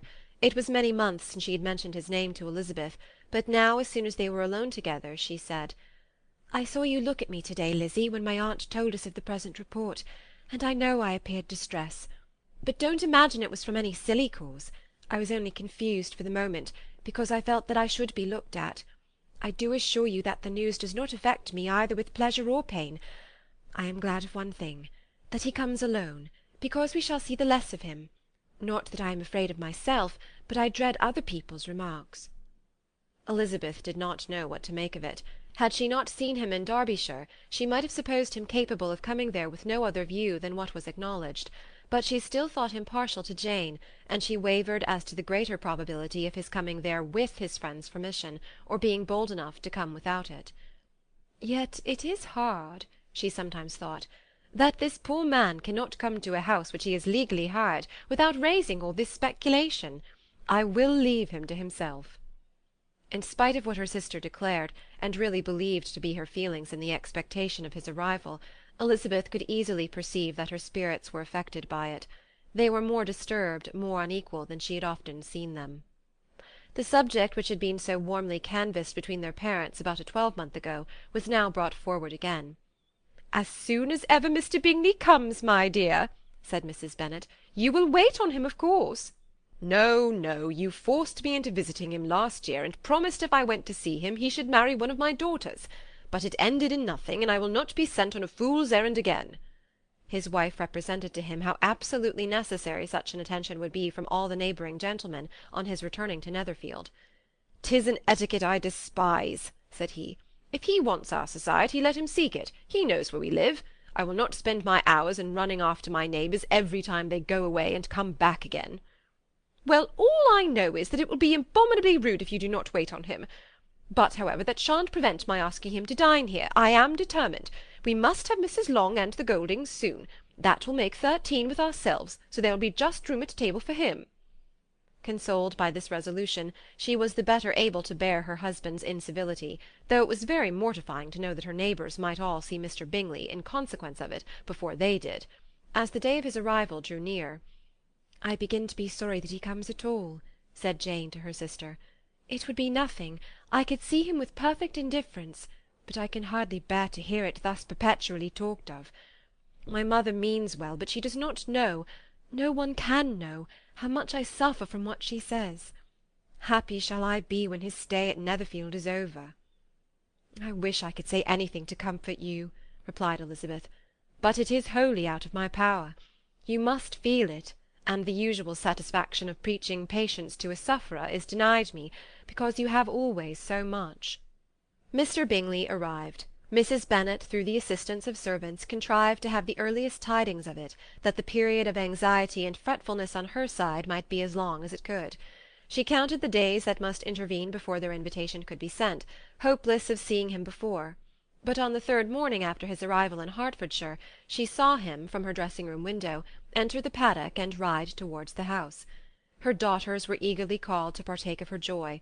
Jane resolutely kept her place at the table, but Elizabeth, to satisfy her mother, went to the window. She looked, she saw Mr. Darcy with him, and sat down again by her sister. "There is a gentleman with him, mamma," said Kitty. "Who can it be?" "Some acquaintance or other, my dear, I suppose. I am sure I do not know." "La!" replied Kitty, "it looks just like that man that used to be with him before, Mr. What's-his-name, that tall, proud man." "Good gracious! Mr. Darcy! And so it does, I vow. Well, any friend of Mr. Bingley's will always be welcome here, to be sure, but I must say that I hate the very sight of him." Jane looked at Elizabeth with surprise and concern. She knew but little of their meeting in Derbyshire, and therefore felt for the awkwardness which must attend her sister in seeing him almost for the first time after receiving his explanatory letter. Both sisters were uncomfortable enough. Each felt for the other, and of course for themselves, and their mother talked on of her dislike of Mr. Darcy, and her resolution to be civil to him only as Mr. Bingley's friend, without being heard by either of them. But Elizabeth had sources of uneasiness which could not be suspected by Jane, to whom she had never yet had courage to show Mrs. Gardiner's letter, or to relate her own change of sentiment towards him. To Jane he could only be a man whose proposals she had refused, and whose merit she had undervalued, but to her own more extensive information he was the person to whom the whole family were indebted for the first of benefits, and whom she regarded herself with an interest, if not quite so tender, at least as reasonable and just as what Jane felt for Bingley. Her astonishment at his coming to Netherfield, to Longbourn, and voluntarily seeking her again, was almost equal to what she had known on first witnessing his altered behaviour in Derbyshire. The colour which had been driven from her face returned for half a minute with an additional glow, and a smile of delight added lustre to her eyes, as she thought for that space of time that his affection and wishes must still be unshaken. But she would not be secure. "Let me first see how he behaves," said she. "It will then be early enough for expectation." She sat intently at work, striving to be composed, without daring to lift up her eyes, till anxious curiosity carried them to the face of her sister as the servant was approaching the door. Jane looked a little paler than usual, but more sedate than Elizabeth had expected. On the gentlemen's appearing her colour increased, yet she received them with tolerable ease, and with a propriety of behaviour equally free from any symptom of resentment or any unnecessary complaisance. Elizabeth said as little to either as civility would allow, and sat down again to her work, with an eagerness which it did not often command. She had ventured only one glance at Darcy. He looked serious as usual, and she thought more as he had been used to look in Hertfordshire than as she had seen him at Pemberley. But perhaps he could not in her mother's presence be what he was before her aunt and uncle. It was a painful, but not an improbable, conjecture. Bingley she had likewise seen for an instant, and in that short period saw him looking both pleased and embarrassed. He was received by Mrs. Bennet with a degree of civility which made her two daughters ashamed, especially when contrasted with the cold and ceremonious politeness of her curtsy and address to his friend. Elizabeth particularly, who knew that her mother owed to the latter the preservation of her favourite daughter from irremediable infamy, was hurt and distressed to a most painful degree by a distinction so ill applied. Darcy, after inquiring of her how Mr. and Mrs. Gardiner did, a question which she could not answer without confusion, said scarcely anything. He was not seated by her, perhaps that was the reason of his silence, but it had not been so in Derbyshire. There he had talked to her friends when he could not to herself, but now several minutes elapsed without bringing the sound of his voice, and when occasionally, unable to resist the impulse of curiosity, she raised her eyes to his face, she as often found him looking at Jane as at herself, and frequently on no object but the ground. More thoughtfulness and less anxiety to please than when they had last met were plainly expressed. She was disappointed, and angry with herself for being so. "Could I expect it to be otherwise?" said she. "Yet why did he come?" She was in no humour for conversation with any one but himself, and to him she had hardly courage to speak. She inquired after his sister, but could do no more. "It is a long time, Mr. Bingley, since you went away," said Mrs. Bennet. He readily agreed to it. "I began to be afraid you would never come back again. People did say you meant to quit the place entirely at Michaelmas, but however I hope it is not true. A great many changes have happened in the neighbourhood since you went away. Miss Lucas is married and settled, and one of my own daughters. I suppose you have heard of it. Indeed, you must have seen it in the papers. It was in the Times and the Courier, I know, though it was not put in as it ought to be.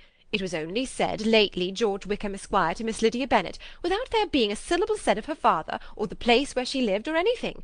It was my brother Gardiner's drawing up too, and I wonder how he came to make such an awkward business of it. Did you see it?" Bingley replied that he did, and made his congratulations. Elizabeth dared not lift up her eyes. How Mr. Darcy looked, therefore, she could not tell.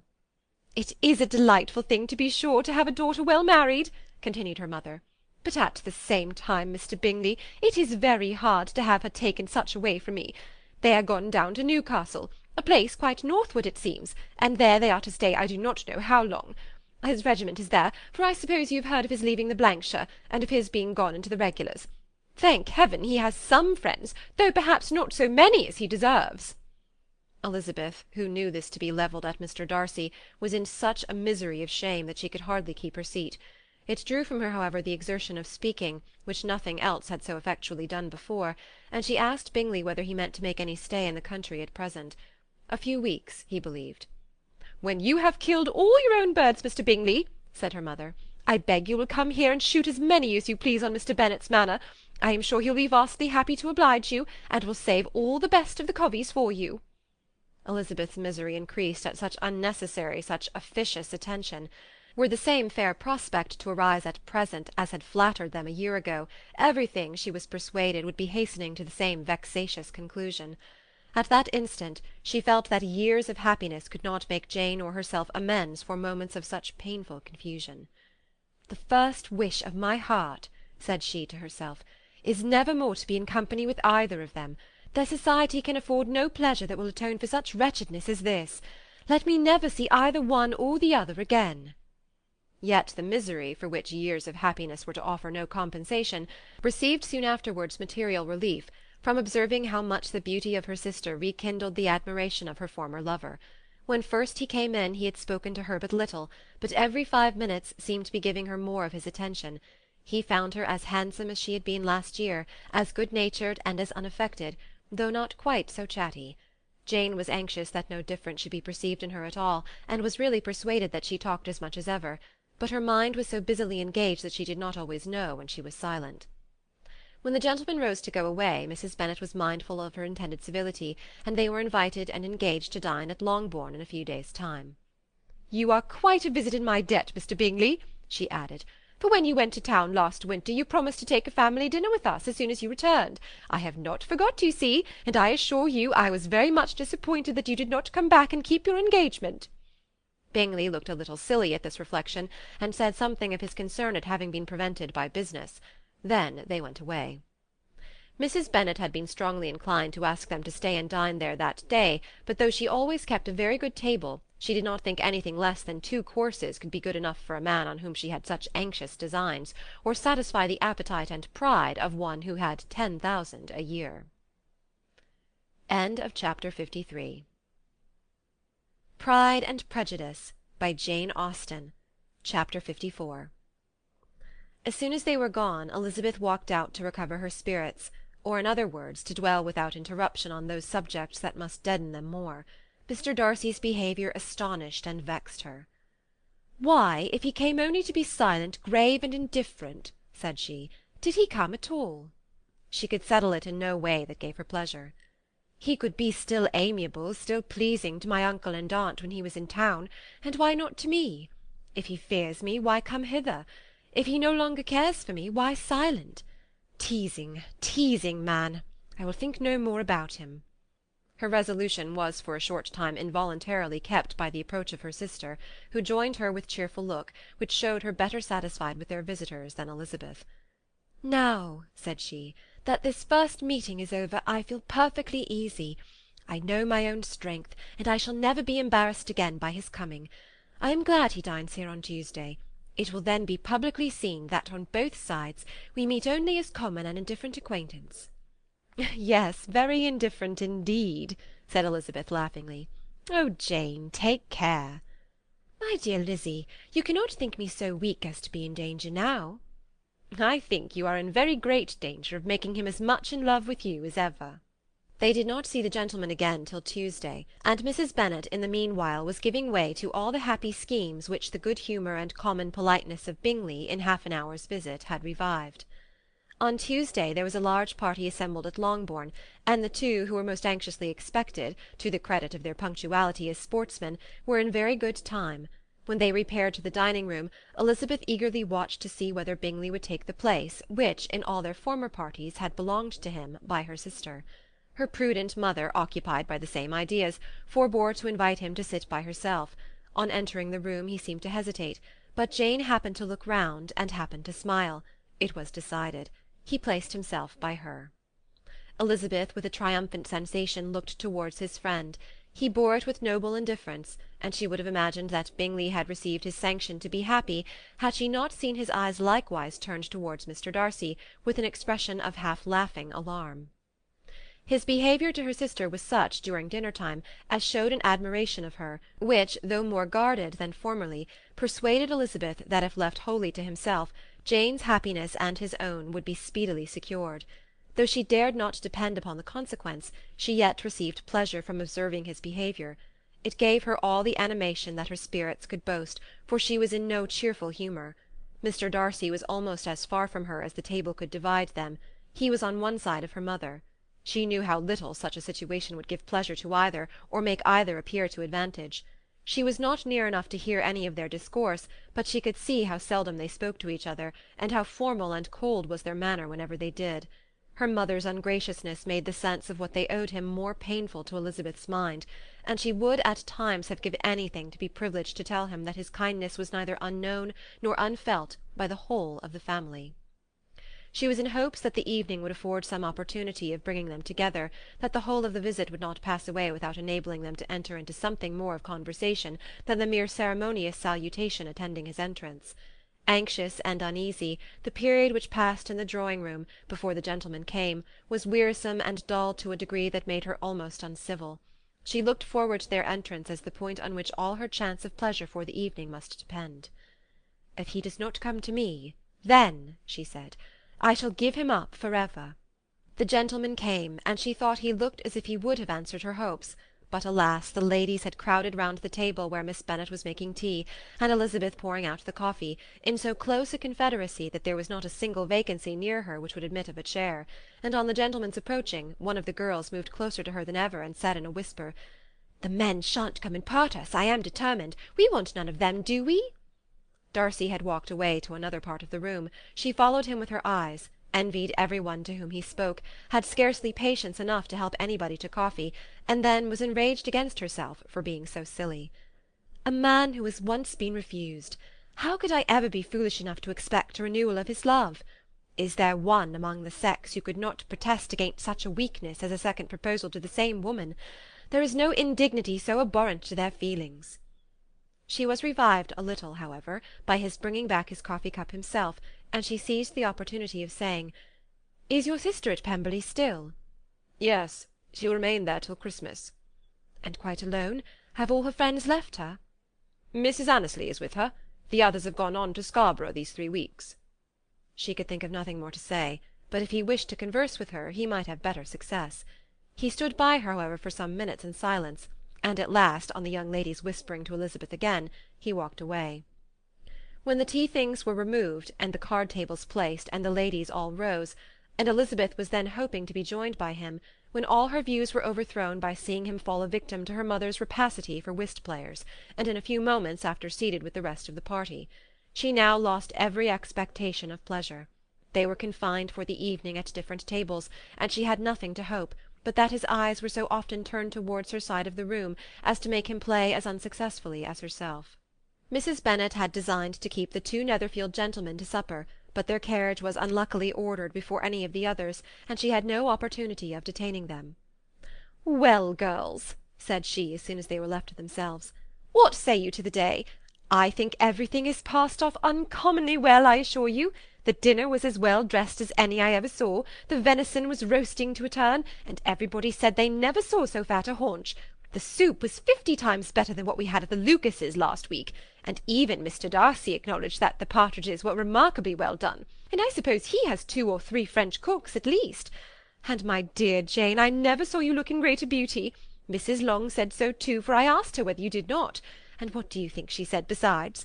'Ah, Mrs. Bennet, we shall have her at Netherfield at last.' She did indeed. I do think Mrs. Long is as good a creature as ever lived, and her nieces are very pretty behaved girls, and not at all handsome. I like them prodigiously." Mrs. Bennet, in short, was in very great spirits. She had seen enough of Bingley's behaviour to Jane to be convinced that she would get him at last, and her expectations of advantage to her family, when in a happy humour, were so far beyond reason that she was quite disappointed at not seeing him there again the next day to make his proposals. "It has been a very agreeable day," said Miss Bennet to Elizabeth. "The party seemed so well selected, so suitable with one another. I hope we may often meet again." Elizabeth smiled.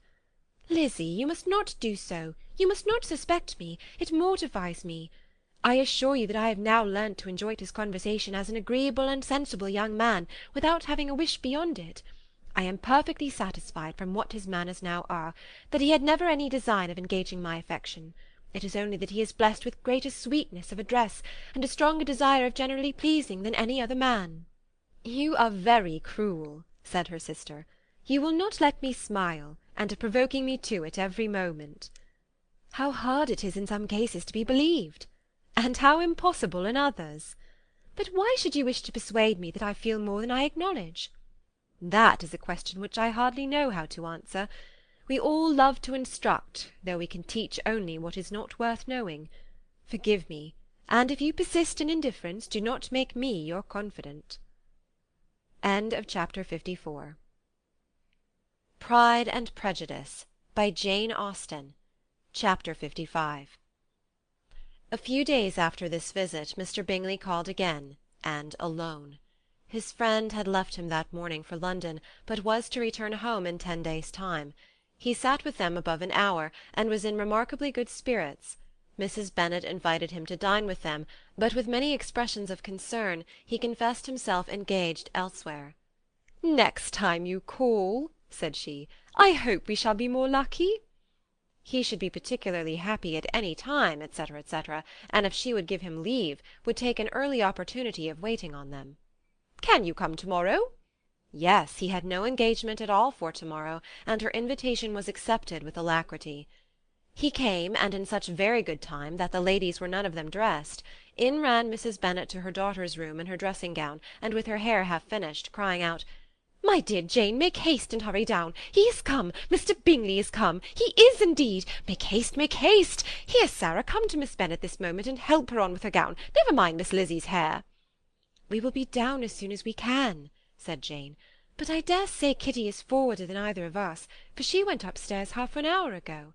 "Oh, hang Kitty! What has she to do with it? Come, be quick, be quick! Where is your sash, my dear?" But when her mother was gone, Jane would not be prevailed on to go down without one of her sisters. The same anxiety to get them by themselves was visible again in the evening. After tea Mr. Bennet retired to the library, as was his custom, and Mary went upstairs to her instrument. 2 obstacles of the 5 being thus removed, Mrs. Bennet sat down, and winking at Elizabeth and Catherine for a considerable time, without making any impression on them. Elizabeth would not observe her, and when at last Kitty did, she very innocently said, "What is the matter, mamma? What do you keep winking at me for? What am I to do?" "Oh, nothing, child, nothing. I did not wink at you." She then sat still 5 minutes longer, but unable to waste such a precious occasion, she suddenly got up, and saying to Kitty, "Come here, my love, I want to speak to you," took her out of the room. Jane instantly gave a look at Elizabeth which spoke her distress at such premeditation, and her entreaty that she would not give in to it. In a few minutes Mrs. Bennet half opened the door and called out, "Lizzie, my dear, I want to speak with you." Elizabeth was forced to go. "We may as well leave them by themselves, you know," said her mother as soon as she was in the hall. "Kitty and I are going upstairs to sit in my dressing-room." Elizabeth made no attempt to reason with her mother, but remained quietly in the hall, till she and Kitty were out of sight, then returned to the drawing-room. Mrs. Bennet's schemes for the day were ineffectual. Bingley was everything that was charming, except the professed lover of her daughter. His ease and cheerfulness rendered him a most agreeable addition to their evening party, and he bore with the ill-judged officiousness of the mother, and heard all her silly remarks with a forbearance and command of countenance particularly grateful to the daughter. He scarcely needed an invitation to stay supper, and before he went away an engagement was formed, chiefly through his own and Mrs. Bennet's means, for his coming next morning to shoot with her husband. After this day Jane said no more of her indifference. Not a word passed between the sisters concerning Bingley, but Elizabeth went to bed in the happy belief that all must speedily be concluded, unless Mr. Darcy returned within the stated time. Seriously, however, she felt tolerably persuaded that all this must have taken place with that gentleman's concurrence. Bingley was punctual to his appointment, and he and Mr. Bennet spent the morning together, as had been agreed on. The latter was much more agreeable than his companion expected. There was nothing of presumption or folly in Bingley that could provoke his ridicule, or disgust him into silence, and he was more communicative and less eccentric than the other had ever seen him. Bingley, of course, returned with him to dinner, and in the evening Mrs. Bennet's invention was again at work to get everybody away from him and her daughter. Elizabeth, who had a letter to write, went into the breakfast-room for that purpose soon after tea, for as the others were all going to sit down to cards, she could not be wanted to counteract her mother's schemes. But on returning to the drawing-room, when her letter was finished, she saw, to her infinite surprise, there was reason to fear that her mother had been too ingenious for her. On opening the door, she perceived her sister and Bingley standing together over the hearth, as if engaged in earnest conversation, and had this led to no suspicion, the faces of both, as they hastily turned round and moved away from each other, would have told it all. Their situation was awkward enough, but hers, she thought, was still worse. Not a syllable was uttered by either, and Elizabeth was on the point of going away again, when Bingley, who, as well as the other, had sat down, suddenly rose, and whispering a few words to her sister, ran out of the room. Jane could have no reserves from Elizabeth where confidence would give pleasure, and instantly embracing her, acknowledged with the liveliest emotion that she was the happiest creature in the world. "'Tis too much," she added, "by far too much. I do not deserve it. Oh, why is everybody not as happy?" Elizabeth's congratulations were given with a sincerity, a warmth, a delight, which words could but poorly express. Every sentence of kindness was a fresh source of happiness to Jane, but she would not allow herself to stay with her sister, or say half that remained to be said for the present. "I must go instantly to my mother," she cried. "I would not on any account trifle with her affectionate solicitude, or allow her to hear it from any one but myself. He is gone to my father already. Oh, Lizzie, to know that what I have to relate will give such pleasure to all my dear family! How shall I bear so much happiness?" She then hastened away to her mother, who had purposely broken up the card-party, and was sitting upstairs with Kitty. Elizabeth, who was left by herself, now smiled at the rapidity and ease with which such an affair was finally settled, that had given them so many previous months of suspense and vexation. "And this," said she, "is the end of all his friends' anxious circumspection, of all his sisters' falsehood and contrivance, the happiest, wisest, most reasonable end." In a few minutes she was joined by Bingley, whose conference with her father had been short and to the purpose. "Where is your sister?" said he hastily as he opened the door. "With my mother upstairs. She will be down in a moment, I dare say." He then shut the door, and coming up to her, claimed the good wishes and affection of a sister. Elizabeth honestly and heartily expressed her delight in the prospect of their relationship.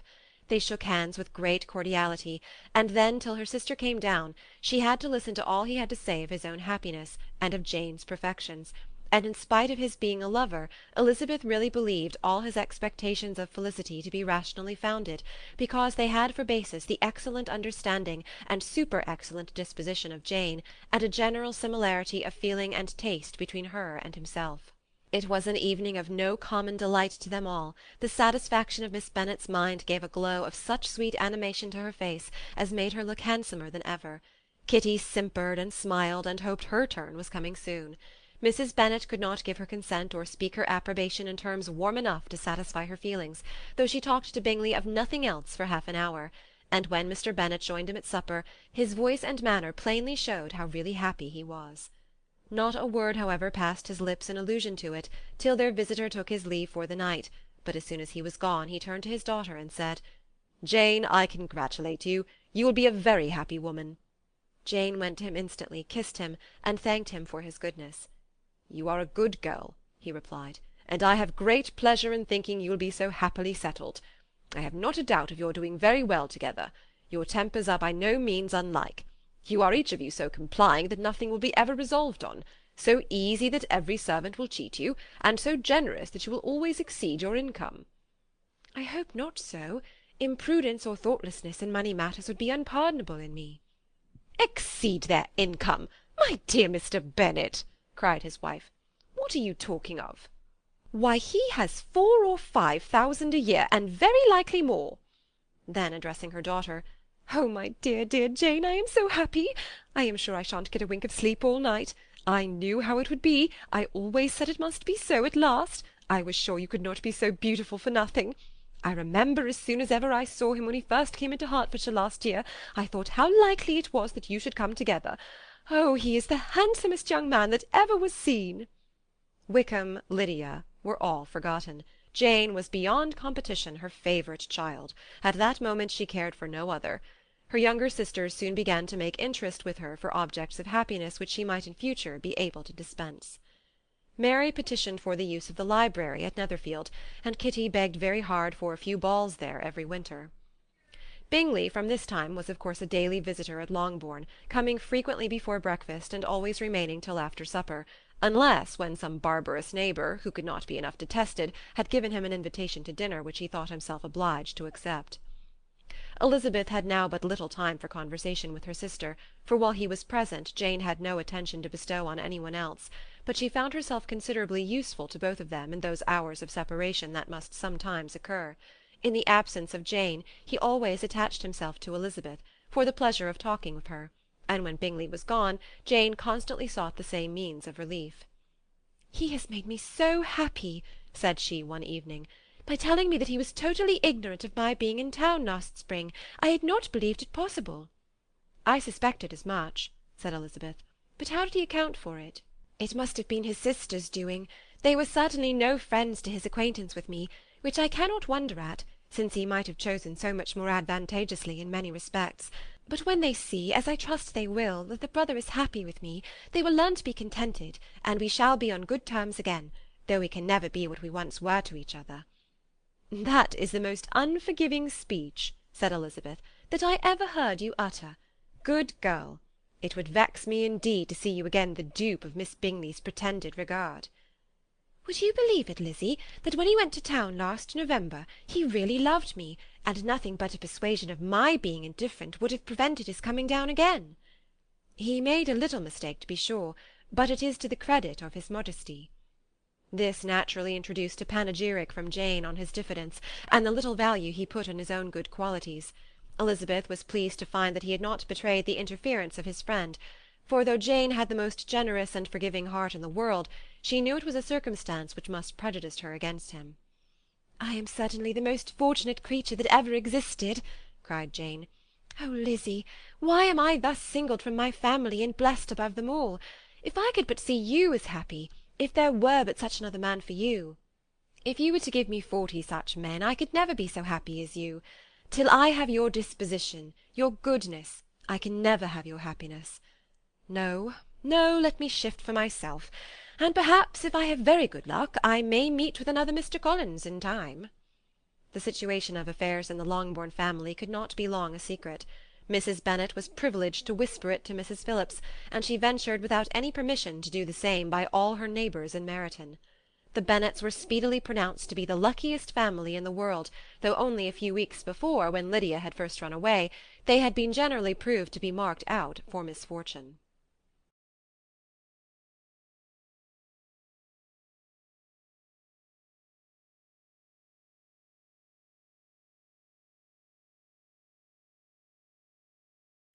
Pride and Prejudice, by Jane Austen.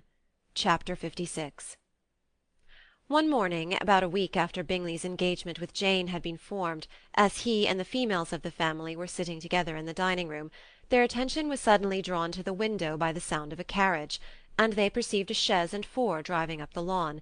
It was too early in the morning for visitors, and besides, the equipage did not answer to that of any of their neighbours. The horses were post, and neither the carriage nor the livery of the servant who preceded it were familiar to them. As it was certain, however, that somebody was coming, Bingley instantly prevailed on Miss Bennet to avoid the confinement of such an intrusion, and walk away with him into the shrubbery. They both set off, and the conjectures of the remaining three continued, though with little satisfaction, till the door was thrown open and their visitor entered. It was Lady Catherine de Bourgh. They were, of course, all intending to be surprised, but their astonishment was beyond their expectation, and on the part of Mrs. Bennet and Kitty, though she was perfectly unknown to them, even inferior to what Elizabeth felt.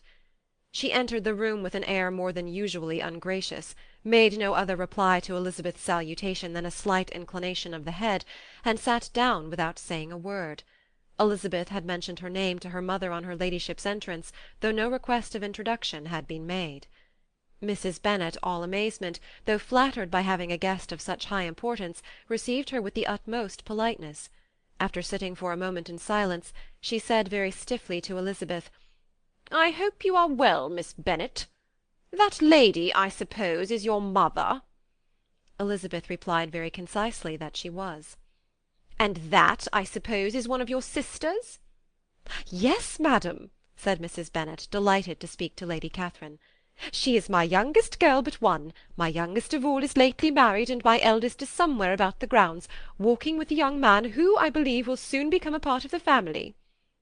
"You have a very small park here," returned Lady Catherine after a short silence. "It is nothing in comparison of Rosings, my lady, I dare say, but I assure you it is much larger than Sir William Lucas's." "This must be a most inconvenient sitting-room for the evening in summer. The windows are full west." Mrs. Bennet assured her that they never sat there after dinner, and then added, "May I take the liberty of asking your ladyship whether you left Mr. and Mrs. Collins well?" "Yes, very well. I saw them the night before last." Elizabeth now expected that she would produce a letter for her from Charlotte, as it seemed the only probable motive for her calling. But no letter appeared, and she was completely puzzled. Mrs. Bennet with great civility begged her ladyship to take some refreshment, but Lady Catherine very resolutely, and not very politely, declined eating anything, and then rising up said to Elizabeth, "Miss Bennet, there seemed to be a prettyish kind of a little wilderness on one side of your lawn. I should be glad to take a turn in it, if you will favour me with your company." "Go, my dear," cried her mother, "and show her ladyship about the various walks. I think she will be pleased with the Hermitage." Elizabeth obeyed, and running into her own room for her parasol, attended her noble guest downstairs. As they passed through the hall, Lady Catherine opened the doors into the dining-parlour and drawing-room, and pronouncing them after a short survey to be decent-looking rooms, walked on. Her carriage remained at the door, and Elizabeth saw that her waiting-woman was in it. They proceeded in silence along the gravel walk that led to the copse. Elizabeth was determined to make no effort for conversation with a woman who was now more than usually insolent and disagreeable.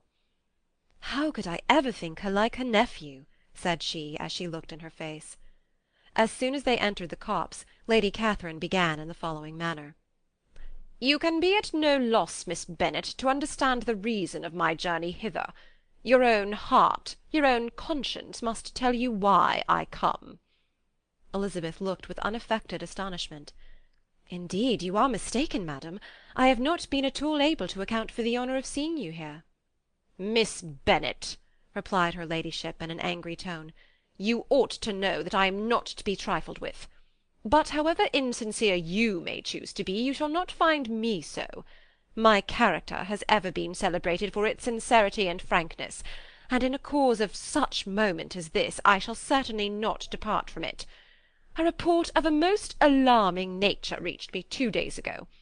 I was told that not only was your sister on the point of being most advantageously married, but that you, that Miss Elizabeth Bennet, would in all likelihood be soon afterwards united to my nephew, my own nephew, Mr. Darcy.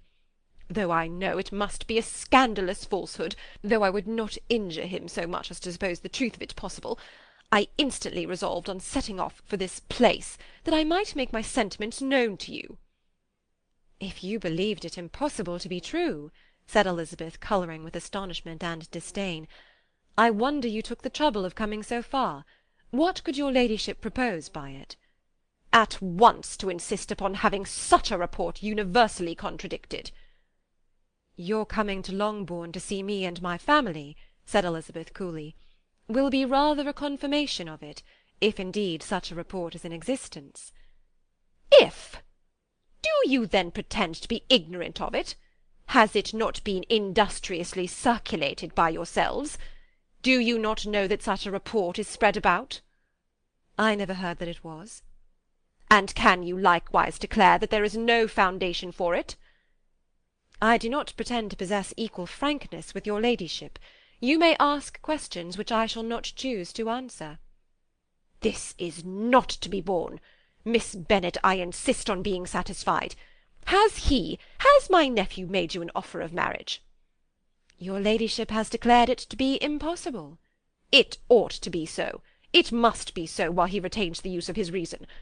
But your arts and allurements may, in a moment of infatuation, have made him forget what he owes to himself and to all his family. You may have drawn him in." "If I have, I shall be the last person to confess it." "Miss Bennet, do you know who I am? I have not been accustomed to language such as this. I am almost the nearest relation he has in the world, and am entitled to know all his dearest concerns. But you are not entitled to know mine, nor will such behaviour as this ever induce me to be explicit. Let me be rightly understood. This match, to which you have the presumption to aspire, can never take place. No, never. Mr. Darcy is engaged to my daughter. Now what have you to say?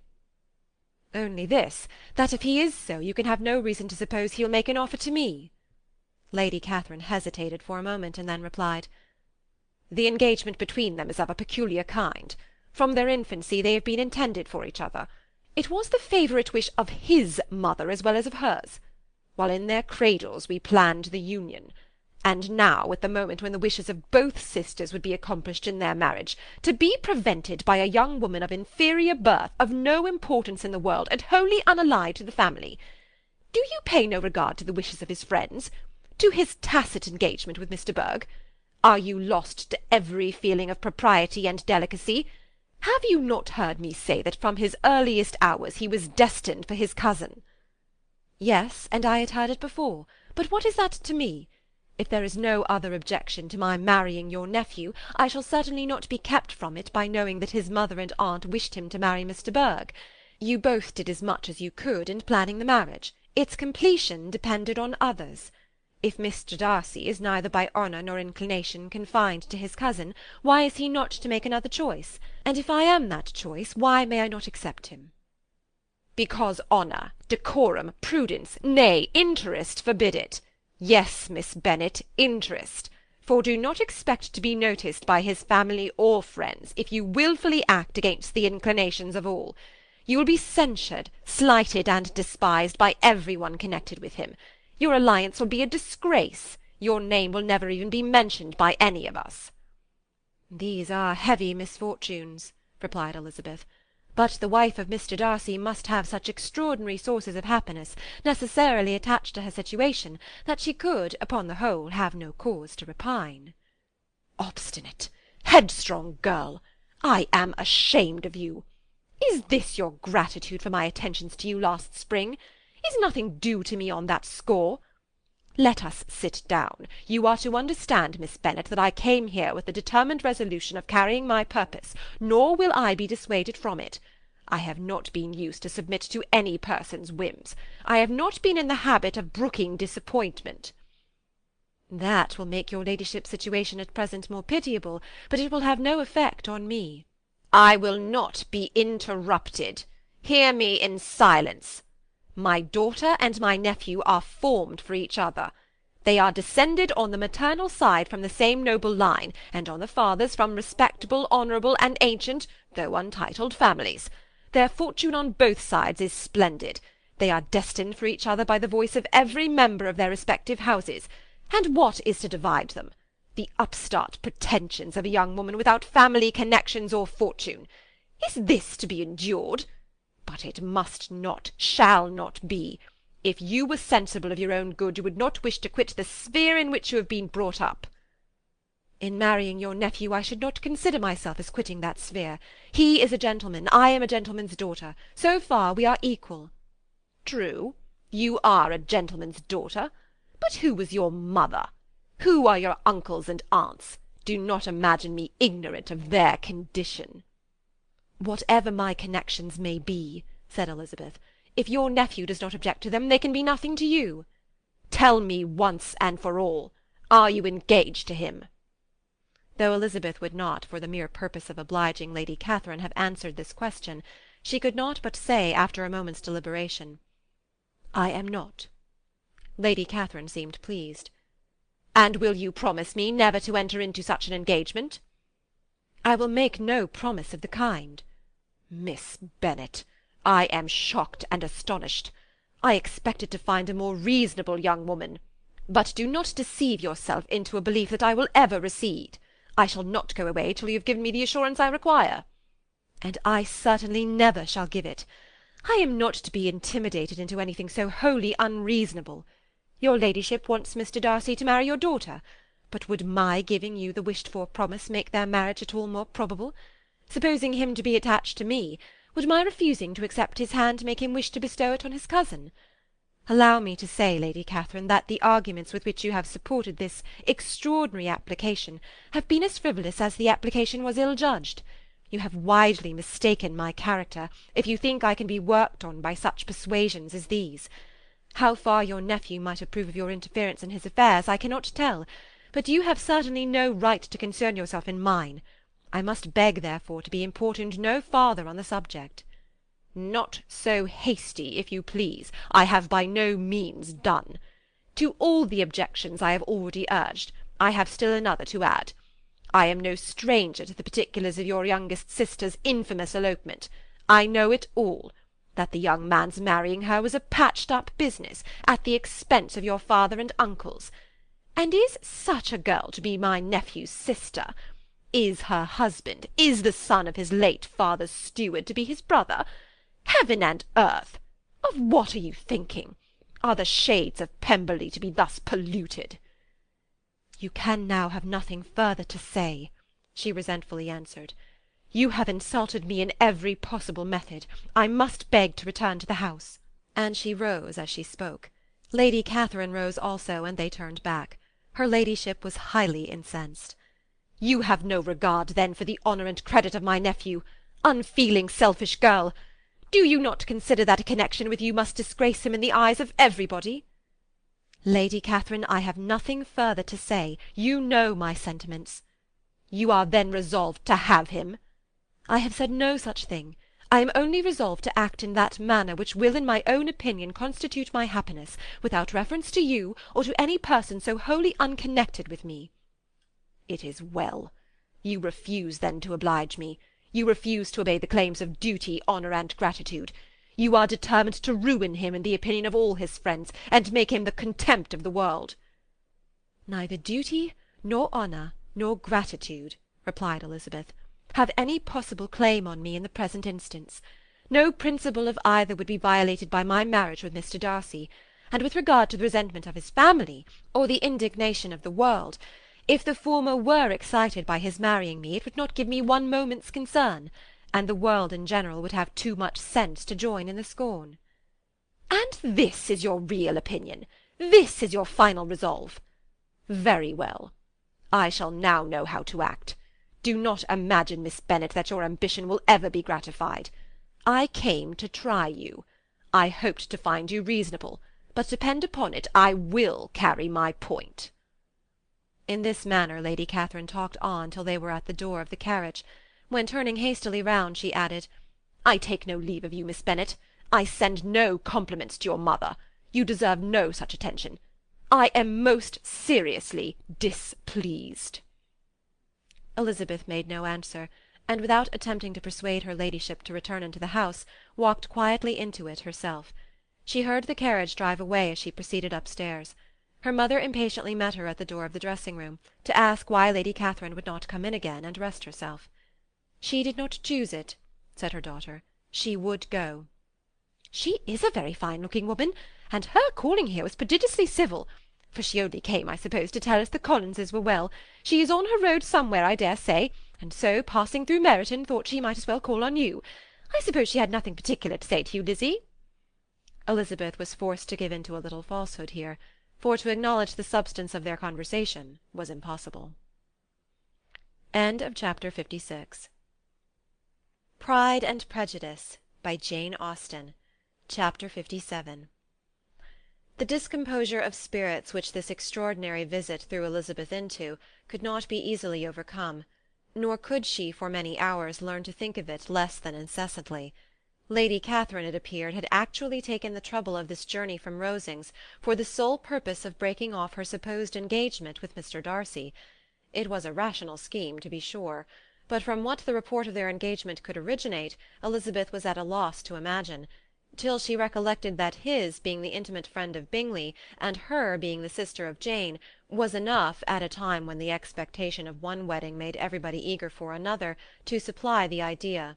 She had not herself forgotten to feel that the marriage of her sister must bring them more frequently together, and her neighbours at Lucas Lodge, therefore, for through their communication with the Collinses the report she concluded had reached Lady Catherine, had only set that down as almost certain and immediate, which she had looked forward to as possible at some future time.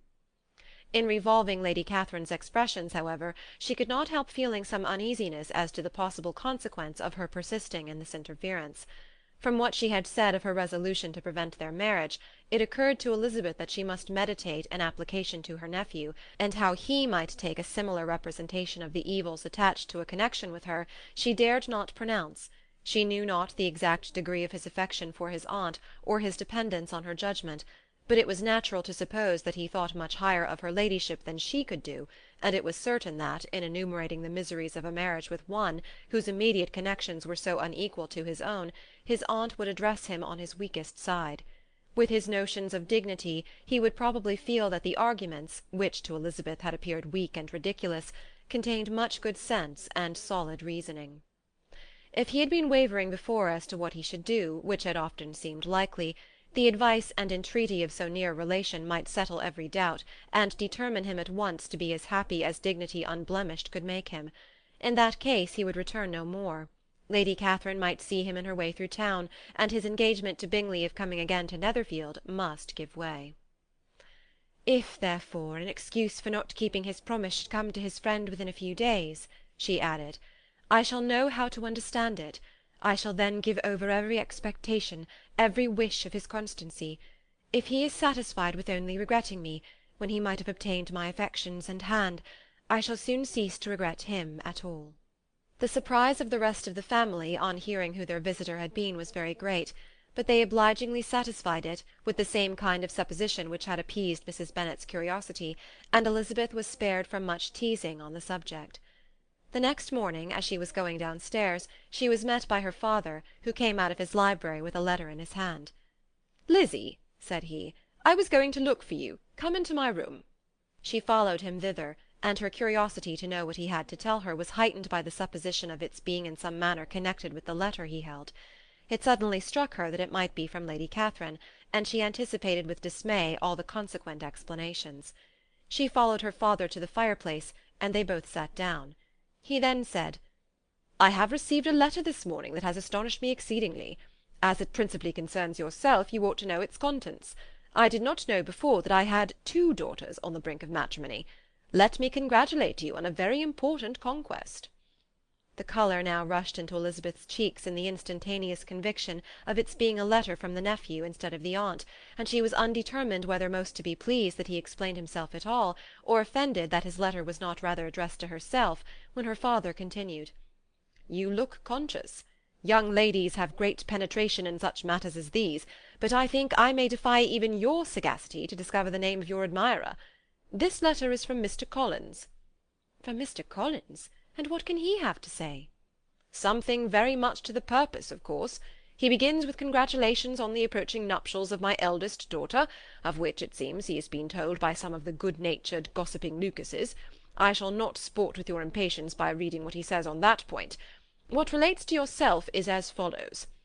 Having thus offered you the sincere congratulations of Mrs. Collins and myself on this happy event, let me now add a short hint on the subject of another, of which we have been advertised by the same authority.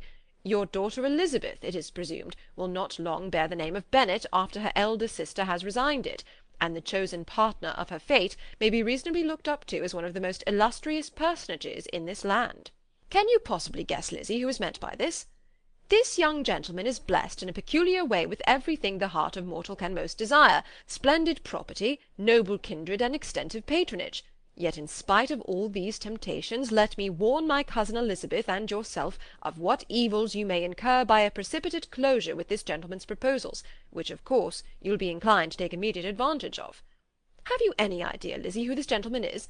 But now it comes out. My motive for cautioning you is as follows. We have reason to imagine that his aunt, Lady Catherine de Bourgh, does not look on the match with a friendly eye. Mr. Darcy, you see, is the man. Now, Lizzie, I think I have surprised you. Could he or the Lucases have pitched on any man within the circle of our acquaintance, whose name would have given the lie more effectually to what they related? Mr. Darcy, who never looks at any woman but to see a blemish, and who probably never looked at you in his life. It is admirable." Elizabeth tried to join in her father's pleasantry, but could only force one most reluctant smile. Never had his wit been directed in a manner so little agreeable to her. "Are you not diverted?" "Oh, yes. Pray read on." "After mentioning the likelihood of this marriage to her ladyship last night, she immediately, with her usual condescension, expressed what she felt on the occasion, when it became apparent that on the score of some family objections on the part of my cousin, she would never give her consent to what she termed so disgraceful a match. I thought it my duty to give the speediest intelligence of this to my cousin, that she and her noble admirer may be well aware of what they are about, and not run hastily into a marriage which has not been properly sanctioned. Mr. Collins, moreover, adds, I am truly rejoiced that my cousin Lydia's sad business has been so well hushed up, and am only concerned that their living together before the marriage took place should be so generally known. I must not, however, neglect the duties of my station, or refrain from declaring my amazement at hearing that you received the young couple into your house as soon as they were married. It was an encouragement of vice. Had I been the rector of Longbourn, I should very strenuously have opposed it. You ought certainly to forgive them as a Christian, but never to admit them in your sight, or allow their names to be mentioned in your hearing. That is his notion of Christian forgiveness. The rest of his letter is only about his dear Charlotte's situation, and his expectation of a young olive branch. But, Lizzie, you look as if you did not enjoy it. You are not going to be missish, I hope, and pretend to be affronted at an idle report. For what do we live but to make sport for our neighbours, and laugh at them in our turn?" "Oh," cried Elizabeth, "I am excessively diverted, but it is so strange." "Yes, that is what makes it amusing. Had they fixed on any other man it would have been nothing. But his perfect indifference, and your pointed dislike, make it so delightfully absurd. Much as I abominate writing, I would not give up Mr. Collins' correspondence for any consideration. Nay, when I read a letter of his, I cannot help giving him the preference even over Wickham, much as I value the impudence and hypocrisy of my son-in-law. And pray, Lizzie, what said Lady Catherine about this report? Did she call to refuse her consent?" To this question his daughter replied only with a laugh, and as it had been asked without the least suspicion, she was not distressed by his repeating it. Elizabeth had never been more at a loss to make her feelings appear what they were not. It was necessary to laugh when she would rather have cried. Her father had most cruelly mortified her by what he said of Mr. Darcy's indifference, and she could do nothing but wonder at such a want of penetration, or fear that perhaps, instead of his seeing too little, she might have fancied too much. Chapter 57. Pride and Prejudice, by Jane Austen. Chapter 58. Instead of receiving any such letter of excuse from his friend, as Elizabeth half expected Mr. Bingley to do, he was able to bring Darcy with him to Longbourn before many days had passed after Lady Catherine's visit. The gentleman arrived early, and before Mrs. Bennet had time to tell him of their having seen his aunt, of which her daughter sat in momentary dread, Bingley, who wanted to be alone with Jane, proposed their all walking out. It was agreed to. Mrs. Bennet was not in the habit of walking, Mary could never spare time, but the remaining 5 set off together. Bingley and Jane, however, soon allowed the others to outstrip them. They lagged behind, while Elizabeth, Kitty, and Darcy were to entertain each other. Very little was said by either. Kitty was too much afraid of him to talk, Elizabeth was secretly forming a desperate resolution, and perhaps he might be doing the same. They walked towards the Lucases because Kitty wished to call upon Maria, and as Elizabeth saw no occasion for making it a general concern, when Kitty left them she went boldly on with him alone. Now was the moment for her resolution to be executed, and while her courage was high, she immediately said, "Mr. Darcy, I am a very selfish creature, and for the sake of giving relief to my own feelings, care not how much I may be wounding yours. I can no longer help thanking you for your unexampled kindness to my poor sister. Ever since I have known it, I have been most anxious to acknowledge to you how gratefully I feel it. Were it known to the rest of my family, I should not have merely my own gratitude to express." "I am sorry, exceedingly sorry," replied Darcy in a tone of surprise and emotion, "that you have ever been informed of what may, in a mistaken light, have given you uneasiness. I did not think Mrs. Gardiner was so little to be trusted." "You must not blame my aunt. Lydia's thoughtlessness first betrayed to me that you had been concerned in the matter, and of course I could not rest till I knew the particulars. Let me thank you again and again, in the name of all my family, for that generous compassion which induced you to take so much trouble, and bear so many mortifications for the sake of discovering them." "If you will thank me," he replied, "let it be for yourself alone.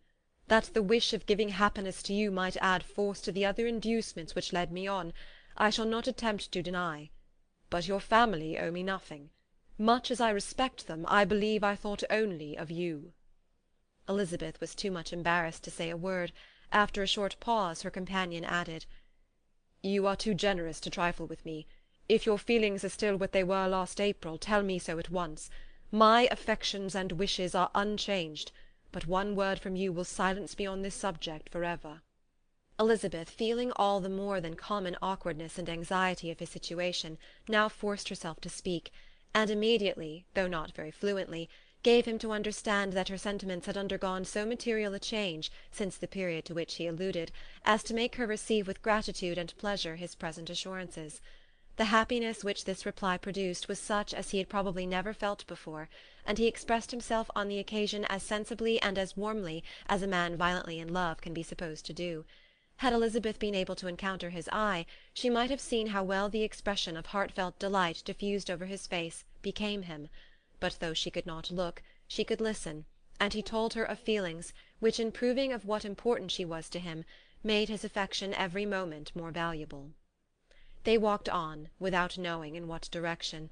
There was too much to be thought and felt and said for attention to any other objects.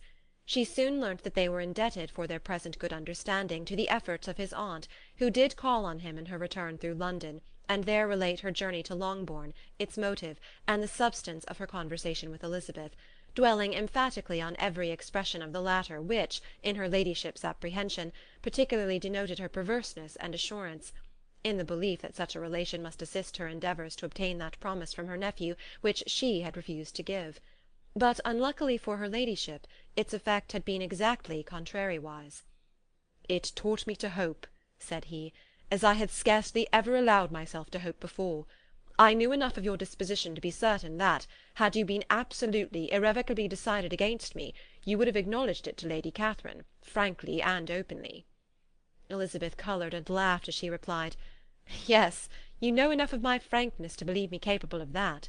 After abusing you so abominably to your face, I could have no scruple in abusing you to all your relations."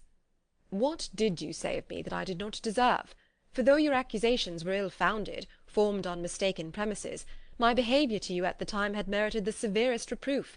It was unpardonable. I cannot think of it without abhorrence." "We will not quarrel for the greater shame of blame annexed to that evening," said Elizabeth. "The conduct of neither, if strictly examined, will be irreproachable. But since then we have both, I hope, improved in civility." "I cannot be so easily reconciled to myself. The recollection of what I then said, of my conduct, my manners, my expressions during the whole of it, is now, and has been many months, inexpressibly painful to me. Your reproof, so well applied, I shall never forget. Had you behaved in a more gentlemanlike manner. Those were your words. You know not, you can scarcely conceive how they have tortured me, though it was some time, I confess, before I was reasonable enough to allow their justice." "I was certainly very far from expecting them to make so strong an impression. I had not the smallest idea of their ever being felt in such a way." "I can easily believe it. You thought me then devoid of every proper feeling. I am sure you did. The turn of your countenance I shall never forget, as you said that I could not have addressed you in any possible way that would have induced you to accept me." "Oh, do not repeat what I then said. These recollections will not do at all. I assure you that I have long been most heartily ashamed of it." Darcy mentioned his letter. "Did it?" said he. "Did it soon make you think better of me? Did you, on reading it, give any credit to its contents?" She explained what its effect on her had been, and how gradually all her former prejudices had been removed. "I knew," said he, "that what I wrote must give you pain, but it was necessary.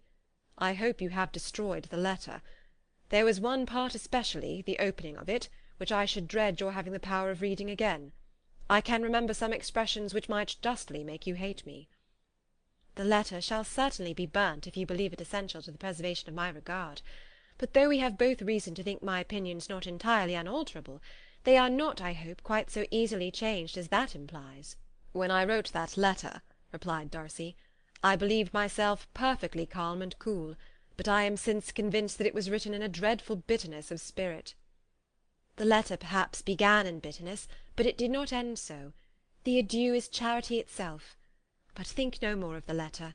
The feelings of the person who wrote and the person who received it are now so widely different from what they then were, that every unpleasant circumstance attending it ought to be forgotten. You must learn some of my philosophy. Think only of the past as its remembrance gives you pleasure. I cannot give you credit for any philosophy of the kind. Your retrospections must be so totally void of reproach that the contentment arising from them is not of philosophy, but, what is much better, of innocence. But with me it is not so. Painful recollections will intrude which cannot, which ought not, to be repelled. I have been a selfish being all my life, in practice though not in principle. As a child I was taught what was right, but I was not taught to correct my temper.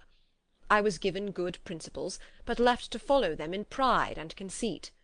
Unfortunately an only son, for many years an only child, I was spoilt by my parents, who, though good themselves, my father particularly, all that was benevolent and amiable, allowed and encouraged almost taught me to be selfish and overbearing, to care for none beyond my own family circle, to think meanly of all the rest of the world, to wish at least to think meanly of their sense and worth compared with my own. Such I was from 8 to 28, and such I might still have been but for you, dearest, loveliest Elizabeth. What do I not owe you? You taught me a lesson, hard indeed at first, but most advantageous. By you I was properly humbled. I came to you without a doubt of my reception. You showed me how insufficient were all my pretensions to please a woman worthy of being pleased. Had you then persuaded yourself that I should? Indeed I had. What will you think of my vanity? I believed you to be wishing, expecting my addresses. My manners must have been in fault, but not intentionally, I assure you. I never meant to deceive you, but my spirits might often lead me wrong. How you must have hated me after that evening! Hate you? I was angry, perhaps, at first, but my anger soon began to take a proper direction. I was almost afraid of asking what you thought of me when we met at Pemberley. You blamed me for coming. No, indeed. I felt nothing but surprise. Your surprise could not be greater than mine in being noticed by you. My conscience told me that I deserved no extraordinary politeness, and I confess that I did not expect to receive more than my due. My object, then, replied Darcy, was to show you by every civility in my power that I was not so mean as to resent the past, and I hoped to obtain your forgiveness, to lessen your ill opinion, by letting you see that your reproofs had been attended to. How soon any other wishes introduced themselves I can hardly tell, but I believe in about half an hour after I had seen you. He then told her of Georgiana's delight in her acquaintance, and of her disappointment at its sudden interruption, which naturally leading to the cause of that interruption, she soon learnt that his resolution of following her from Derbyshire in quest of her sister had been formed before he quitted the inn, and that his gravity and thoughtfulness there had arisen from no other struggles than what such a purpose must comprehend. She expressed her gratitude again, but it was too painful a subject to each to be dwelt on further. After walking several miles in a leisurely manner, and too busy to know anything about it, they found at last, on examining their watches, that it was time to be at home. What could become of Mr. Bingley and Jane? Was a wonder which introduced the discussion of their affairs. Darcy was delighted with their engagement. His friend had given him the earliest information of it. "I must ask whether you were surprised," said Elizabeth. "Not at all. When I went away I felt that it would soon happen." "That is to say, you had given your permission. I guessed as much." And though he exclaimed at the term, she found that it had been pretty much the case. "On the evening before my going to London," said he, "I made a confession to him, which I believe I ought to have made long ago. I told him of all that had occurred to make my former interference in his affairs absurd and impertinent. His surprise was great. He had never had the slightest suspicion. I told him, moreover, that I believed myself mistaken in supposing, as I had done, that your sister was indifferent to him, and as I could easily perceive that his attachment to her was unabated, I felt no doubt of their happiness together." Elizabeth could not help smiling at his easy manner of directing his friend. "Did you speak from your own observation," said she, "when you told him that my sister loved him, or merely from my information last spring?" "From the former. I had narrowly observed her during the 2 visits which I had lately made here, and I was convinced of her affection." "And your assurance of it, I suppose, carried immediate conviction to him?" "It did. Bingley is most unaffectedly modest. His diffidence had preventing his depending on his own judgment in so anxious a case, but his reliance on mine made everything easy. I was obliged to confess one thing, which for a time, and not unjustly, offended him. I could not allow myself to conceal that your sister had been in town 3 months last winter, that I had known it, and purposely kept it from him. He was angry. But his anger, I am persuaded, lasted no longer than he remained in any doubt of your sister's sentiments. He has heartily forgiven me now." Elizabeth longed to observe that Mr. Bingley had been a most delightful friend, so easily guided that his worth was invaluable, but she checked herself. She remembered that he had yet to learn to be laughed at, and it was rather too early to begin. In anticipating the happiness of Bingley, which of course was to be inferior only to his own, he continued the conversation till they reached the house. In the hall they parted. End of chapter 58. Pride and Prejudice by Jane Austen. Chapter 59. "My dear Lizzie, where can you have been walking to?" was a question which Elizabeth received from Jane as soon as she entered their room, and from all the others when they sat down to table. She had only to say in reply that they had wandered about, till she was beyond her own knowledge. She coloured as she spoke, but neither that nor anything else awakened a suspicion of the truth. The evening passed quietly, unmarked by anything extraordinary. The acknowledged lovers talked and laughed, the unacknowledged were silent. Darcy was not of a disposition in which happiness overflows in mirth, and Elizabeth, agitated and confused, rather knew that she was happy than felt herself to be so, for besides the immediate embarrassment there were other evils before her. She anticipated what would be felt in the family when her situation became known. She was aware that no one liked him but Jane, and even feared that with the others it was a dislike which not all his fortune and consequence might do away. At night she opened her heart to Jane. Though suspicion was very far from Miss Bennet's general habits, she was absolutely incredulous here. "You are joking, Lizzie. This cannot be. Engaged to Mr. Darcy! No, no, you shall not deceive me. I know it to be impossible. This is a wretched beginning indeed. My sole dependence was on you, and I am sure nobody else will believe me if you do not. Yet indeed I am in earnest. I speak nothing but the truth. He still loves me, and we are engaged." Jane looked at her doubtingly. "Oh, Lizzie, it cannot be. I know how much you dislike him." "You know nothing of the matter.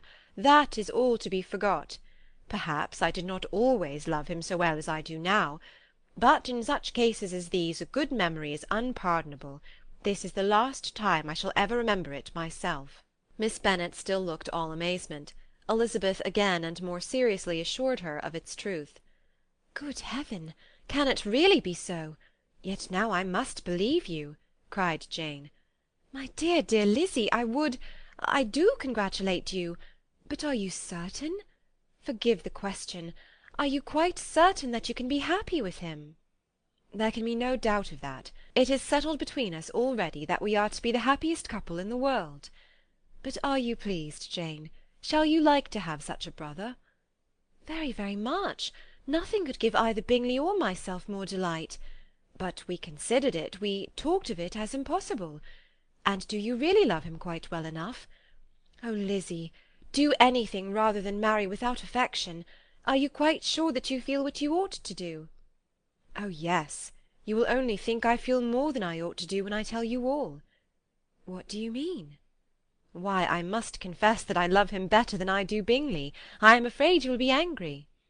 "My dearest sister, now be serious. I want to talk very seriously.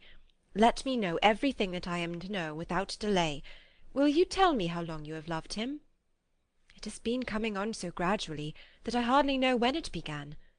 But I believe I must date it from my first seeing his beautiful grounds at Pemberley." Another entreaty that she would be serious, however, produced the desired effect, and she soon satisfied Jane by her solemn assurances of attachment. When convinced on that article, Miss Bennet had nothing further to wish. "Now I am quite happy," said she, "for you will be as happy as myself. I always had a value for him. Were it for nothing but his love of you, I must always have esteemed him. But now, as Bingley's friend and your husband, there can only be Bingley and yourself more dear to me. But, Lizzie, you have been very sly, very reserved with me. How little did you tell me of what passed at Pemberley and Lambton! I owe all that I know of it to another, not to you." Elizabeth told her the motives of her secrecy. She had been unwilling to mention Bingley, and the unsettled state of her own feelings had made her equally avoid the name of his friend. But now she would no longer conceal from her his share in Lydia's marriage. All was acknowledged, and half the night spent in conversation. "Good gracious!" cried Mrs. Bennet, as she stood at a window the next morning. "If that disagreeable Mr. Darcy is not coming here again with our dear Bingley, what can he mean by being so tiresome as to always be coming here? I had no notion but he would go a-shooting or something or other, and not disturb us with his company. What shall we do with him? Lizzie, you must walk out with him again, that he may not be in Bingley's way." Elizabeth could hardly help laughing at so convenient a proposal, yet was really vexed that her mother should be always giving him such an epithet. As soon as they entered, Bingley looked at her so expressively, and shook hands with such warmth, as left no doubt of his good information, and he soon afterwards said aloud, "Mrs. Bennet, have you no more lanes hereabouts in which Lizzie may lose her way again to-day?" "I advise Mr. Darcy, and Lizzie, and Kitty," said Mrs. Bennet, "to walk to Oakham Mount this morning. It is a nice long walk, and Mr. Darcy has never seen the view." "It may do very well for the others," replied Mr. Bingley, "but I am sure it will be too much for Kitty. Won't it, Kitty?" Kitty owned that she had rather stay at home. Darcy professed a great curiosity to see the view from the Mount, and Elizabeth silently consented. As she went upstairs to get ready, Mrs. Bennet followed her, saying, "I am quite sorry, Lizzie, that you should be forced to have that disagreeable man all to yourself. But I hope you will not mind it. It is all for Jane's sake, you know, and there is no occasion for talking to him, except just now and then, so do not put yourself to inconvenience." During their walk it was resolved that Mr. Bennet's consent should be asked in the course of the evening. Elizabeth reserved to herself the application for her mother's. She could not determine how her mother would take it, sometimes doubting whether all his wealth and grandeur would be enough to overcome her abhorrence of the man. But whether she were violently set against the match, or violently delighted with it, it was certain that her manner would be equally ill adapted to do credit to her sense, and she could no more bear that Mr. Darcy should hear the first raptures of her joy than the first vehemence of her disapprobation. In the evening, soon after Mr. Bennet withdrew to the library, she saw Mr. Darcy rise also and follow him, and her agitation on seeing it was extreme. She did not fear her father's opposition, but he was going to be made unhappy, and that it should be through her means, that she, his favourite child, should be distressing him by her choice, should be filling him with fears and regrets and disposing of her, was a wretched reflection, and she sat in misery till Mr. Darcy appeared again, when, looking at him, she was a little relieved by his smile. In a few minutes he approached the table where she was sitting with Kitty, and while pretending to admire her work, said in a whisper, "Go to your father, he wants you in the library." She was gone directly. Her father was walking about the room, looking grave and anxious. "Lizzie," said he, "what are you doing? Are you out of your senses to be accepting this man? Have you not always hated him?" How earnestly did she then wish that her former opinions had been more reasonable, her expressions more moderate. It would have spared her from explanations and professions which it was exceedingly awkward to give, but they were now necessary, and she assured him, with some confusion, of her attachment to Mr. Darcy. "Or, in other words, you are determined to have him. He is rich, to be sure, and you may have more fine clothes and fine carriages than Jane, but will they make you happy?" "Have you any other objection," said Elizabeth, "than your belief of my indifference?" "None at all. We all know him to be a proud, unpleasant sort of man, but this would be nothing if you really liked him." I do like him," she replied with tears in her eyes. "I love him. Indeed, he has no improper pride. He is perfectly amiable. You do not know what he really is.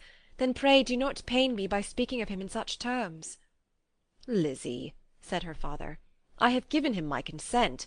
He is the kind of man, indeed, to whom I should never dare refuse anything which he condescended to ask. I now give it to you, if you are resolved on having him. But let me advise you to think better of it. I know your disposition, Lizzie. I know that you could be neither happy nor respectable unless you truly esteemed your husband, unless you looked up to him as a superior. Your lively talents would place you in the greatest danger in an unequal marriage. You could scarcely escape discredit and misery. My child, let me not have the grief of seeing you unable to respect your partner in life. You know not what you are about." Elizabeth, still more affected, was earnest and solemn in her reply, and at length, by repeated assurances that Mr. Darcy was really the object of her choice, by explaining the gradual change which her estimation of him had undergone, relating her absolute certainty that his affection was not the work of a day, but had stood the test of many months' suspense, and enumerating with energy all his good qualities, she did conquer her father's incredulity, and reconcile him to the match. "Well, my dear," said he, when she ceased speaking, "I have no more to say. If this be the case, he deserves you. I could not have parted with you, my Lizzie, to any one less worthy." To complete the favourable impression, she then told him what Mr. Darcy had voluntarily done for Lydia. He heard her with astonishment. "This is an evening of wonders indeed! And so Darcy did everything, made up the match, gave the money, paid the fellow's debts, and got him his commission. So much the better. It will save me a world of trouble and economy. Had it been your uncle's doing, I must and would have paid him. But these violent young lovers carry everything their own way. I shall offer to pay him to-morrow. He will rant and storm about his love for you, and there will be an end of the matter." He then recollected her embarrassment a few days before, on his reading Mr. Collins's letter, and after laughing at her some time, allowed her at last to go, saying as she quitted the room, "If any young men come for Mary or Kitty, send them in, for I am quite at leisure." Elizabeth's mind was now relieved from a very heavy weight, and after half an hour's quiet reflection in her own room, she was able to join the others with tolerable composure. Everything was too recent for gaiety, but the evening passed tranquilly away. There was no longer anything material to be dreaded, and the comfort of ease and familiarity would come in time. When her mother went up to her dressing-room at night, she followed her and made the important communication. Its effect was most extraordinary, for on first hearing it, Mrs. Bennet sat quite still, and unable to utter a syllable. Nor was it under many, many minutes that she could comprehend what she heard, though not in general backward to credit what was for the advantage of her family, or that came in the shape of a lover to any of them. She began at length to recover, to fidget about in her chair, get up, sit down again, wonder and bless herself. "Good gracious! Lord bless me! Only think!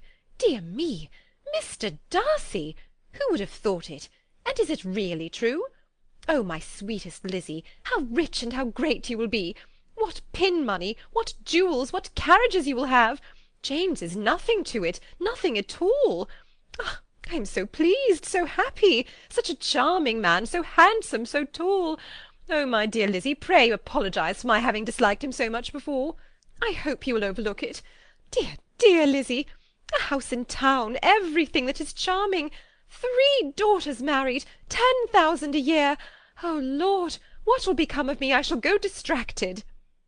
This was enough to prove that her approbation need not be doubted, and Elizabeth, rejoicing that such an effusion was heard only by herself, soon went away. But before she had been 3 minutes in her own room, her mother followed her.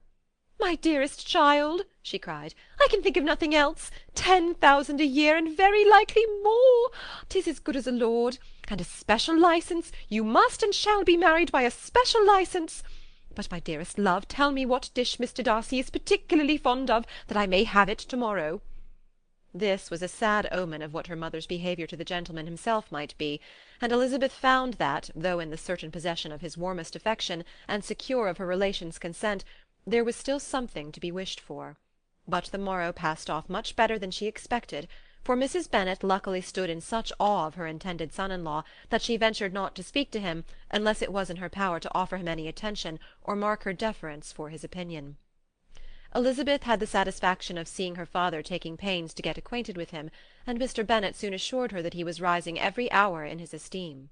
"I admire all my 3 sons-in-law highly," said he. "Wickham, perhaps, is my favourite, but I think I shall like your husband quite as well as Jane's." End of chapter 59. Pride and Prejudice, by Jane Austen. Chapter 60. Elizabeth's spirits soon rising to playfulness again, she wanted Mr. Darcy to account for his having ever fallen in love with her. "How could you begin?" said she. "I can comprehend your going on charmingly when once you had made a beginning, but what could set you off in the first place?" "I cannot fix on the hour, or the spot, or the look, or the words which laid the foundation. It is too long ago. I was in the middle before I knew that I had begun." "My beauty you had early withstood, and as for my manners, my behaviour to you was at least always bordering on the uncivil, and I never spoke to you without rather wishing to give you pain than not. Now be sincere. Did you admire me for my impertinence?" For the liveliness of your mind, I did. You may as well call it impertinence at once. It was very little less. The fact is that you were sick of civility, of deference, of officious attention. You were disgusted with the women who were always speaking and looking and thinking for your approbation alone. I roused and interested you because I was so unlike them. Had you not been really amiable, you would have hated me for it, but in spite of the pains you took to disguise yourself, your feelings were always noble and just, and in your heart you thoroughly despised the persons who so assiduously courted you. There, I have saved you the trouble of accounting for it, and really, all things considered, I begin to think it perfectly reasonable. To be sure, you knew no actual good of me, but nobody thinks of that when they fall in love. Was there no good in your affectionate behaviour to Jane while she was ill at Netherfield? Dearest Jane! Who could have done less for her? But make a virtue of it by all means. My good qualities are under your protection, and you are to exaggerate them as much as possible, and in return it belongs to me to find occasions for teasing and quarrelling with you as often as may be, and I shall begin directly by asking you what made you so unwilling to come to the point at last. What made you so shy of me when you first called, and afterwards dined here? Why, especially when you called, did you look as if you did not care about me? Because you were grave and silent, and gave me no encouragement. But I was embarrassed. And so was I. You might have talked to me more when you came to dinner. A man who had felt less might. How unlucky that you should have a reasonable answer to give, and that I should be so reasonable as to admit it. But I wonder how long you would have gone on, if you had been left to yourself. I wonder when you would have spoken if I had not asked you. My resolution of thanking you for your kindness to Lydia had certainly great effect. Too much, I am afraid, for what becomes of the moral if our comfort springs from a breach of promise? For I ought not to have mentioned the subject. This will never do. You need not distress yourself. The moral will be perfectly fair. Lady Catherine's unjustifiable endeavours to separate us were the means of removing all my doubts. I am not indebted for my present happiness to your eager desire of expressing your gratitude. I was not in a humour to wait for any opening of yours. My aunt's intelligence had given me hope, and I was determined at once to know everything. Lady Catherine has been of infinite use, which ought to make her happy, for she loves to be of use. But tell me, what did you come down to Netherfield for? Was it merely to ride to Longbourn and be embarrassed, or had you intended any more serious consequence? My real purpose was to see you, and to judge, if I could, whether I might ever hope to make you love me. My avowed one, or what I avowed to myself, was to see whether your sister was still partial to Bingley, and if she were, to make the confession to him which I have since made. Shall you ever have courage to announce to Lady Catherine what is to befall her? I am more likely to want more time than courage, Elizabeth, but it ought to be done, and if you will give me a sheet of paper, it shall be done directly. And if I had not a letter to write myself, I might sit by you and admire the evenness of your writing, as another young lady once did. But I have an aunt, too, who must not be longer neglected. From an unwillingness to confess how much her intimacy with Mr. Darcy had been overrated, Elizabeth had never yet answered Mrs. Gardiner's long letter. But now, having that to communicate which she knew would be most welcome, she was almost ashamed to find that her uncle and aunt had already lost 3 days of happiness, and immediately wrote as follows. I would have thanked you before, my dear aunt, as I ought to have done, for your long, kind, satisfactory detail of particulars, but to say the truth, I was too cross to write. You supposed more than really existed. But now suppose as much as you choose. Give a loose rein to your fancy, indulge your imagination in every possible flight which the subject will afford, and unless you believe me actually married, you cannot greatly err. You must write again very soon, and praise him a great deal more than you did in your last. I thank you again and again for not going to the Lakes. How could I be so silly as to wish it? Your idea of the ponies is delightful. We will go round the park every day. I am the happiest creature in the world. Perhaps other people have said so before, but not one with such justice. I am happier even than Jane. She only smiles. I laugh. Mr. Darcy sends you all the love in the world that he can spare from me. You are all to come to Pemberley at Christmas. Yours, etc. Mr. Darcy's letter to Lady Catherine was in a different style, and still different from either was what Mr. Bennet sent to Mr. Collins in reply to his last. Dear Sir, I must trouble you once more for congratulations. Elizabeth will soon be the wife of Mr. Darcy. Console Lady Catherine as well as you can. But if I were you, I would stand by the nephew. He has more to give. Yours sincerely, etc. Miss Bingley's congratulations to her brother on his approaching marriage were all that was affectionate and insincere. She wrote even to Jane on the occasion, to express her delight, and repeat all her former professions of regard. Jane was not deceived, but she was affected, and though feeling no reliance on her, could not help writing her a much kinder answer than she knew was deserved. The joy which Miss Darcy expressed on receiving similar information was as sincere as her brother's in sending it. 4 sides of paper were insufficient to contain all her delight, and all her earnest desire of being loved by her sister. Before any answer could arrive from Mr. Collins, or any congratulations to Elizabeth from his wife, the Longbourn family heard that the Collinses were come themselves to Lucas Lodge. The reason of this sudden removal was soon evident. Lady Catherine had been rendered so exceedingly angry by the contents of her nephew's letter, that Charlotte, really rejoicing in the match, was anxious to get away till the storm was blown over.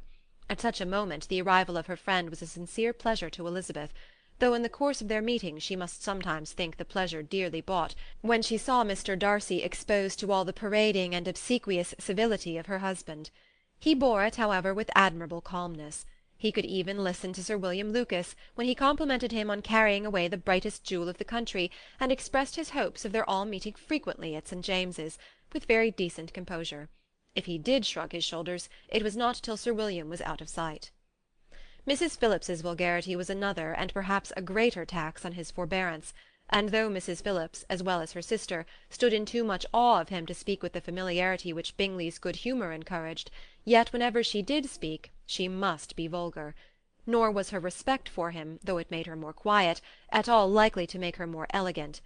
Elizabeth did all she could to shield him from the frequent notice of either, and was ever anxious to keep him to herself, and to those of her family with whom he might converse without mortification, and though the uncomfortable feelings arising from all this took from the season of courtship much of its pleasure, it added to the hope of the future, and she looked forward with delight to the time when they should be removed from society so little pleasing to either, to all the comfort and elegance of their family party at Pemberley.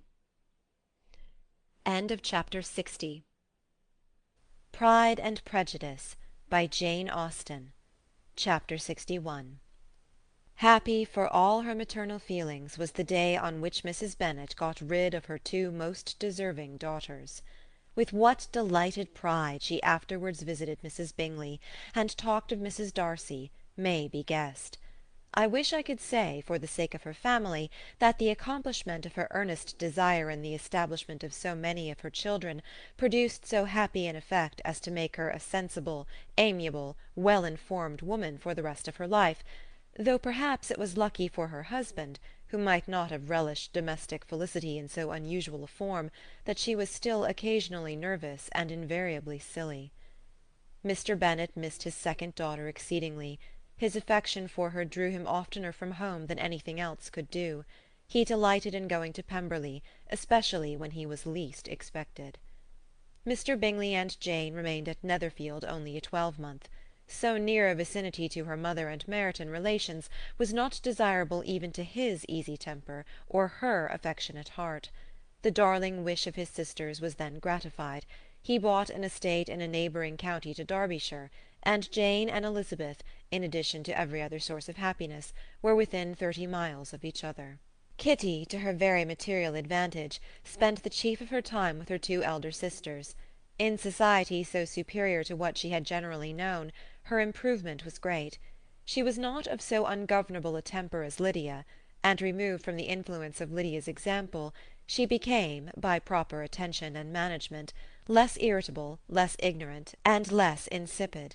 From the further disadvantage of Lydia's society she was of course carefully kept, and though Mrs. Wickham frequently invited her to come and stay with her, with the promise of balls and young men, her father would never consent to her going.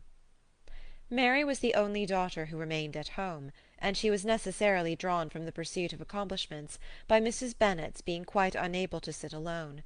Mary was obliged to mix more with the world, but she could still moralize over every morning visit, and as she was no longer mortified by comparisons between her sister's beauty and her own, it was suspected by her father that she submitted to the change without much reluctance. As for Wickham and Lydia, their characters suffered no revolution from the marriage of her sisters.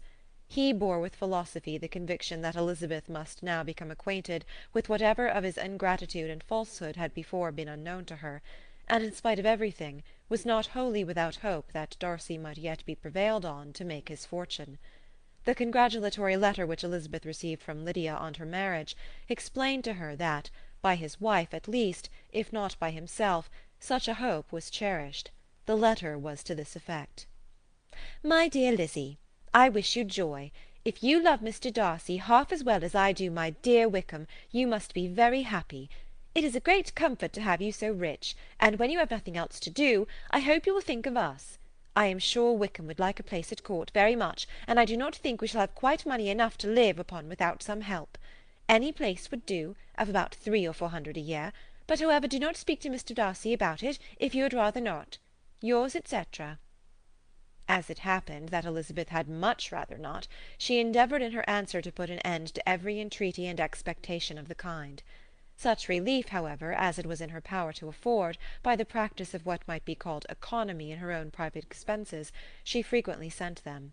It had always been evident to her that such an income as theirs, under the direction of two persons so extravagant in their wants and heedless of the future, must be very insufficient to their support, and whenever they changed their quarters, either Jane or herself were sure of being applied to for some little assistance towards discharging their bills. Their manner of living, even when the restoration of peace dismissed them to a home, was unsettled in the extreme.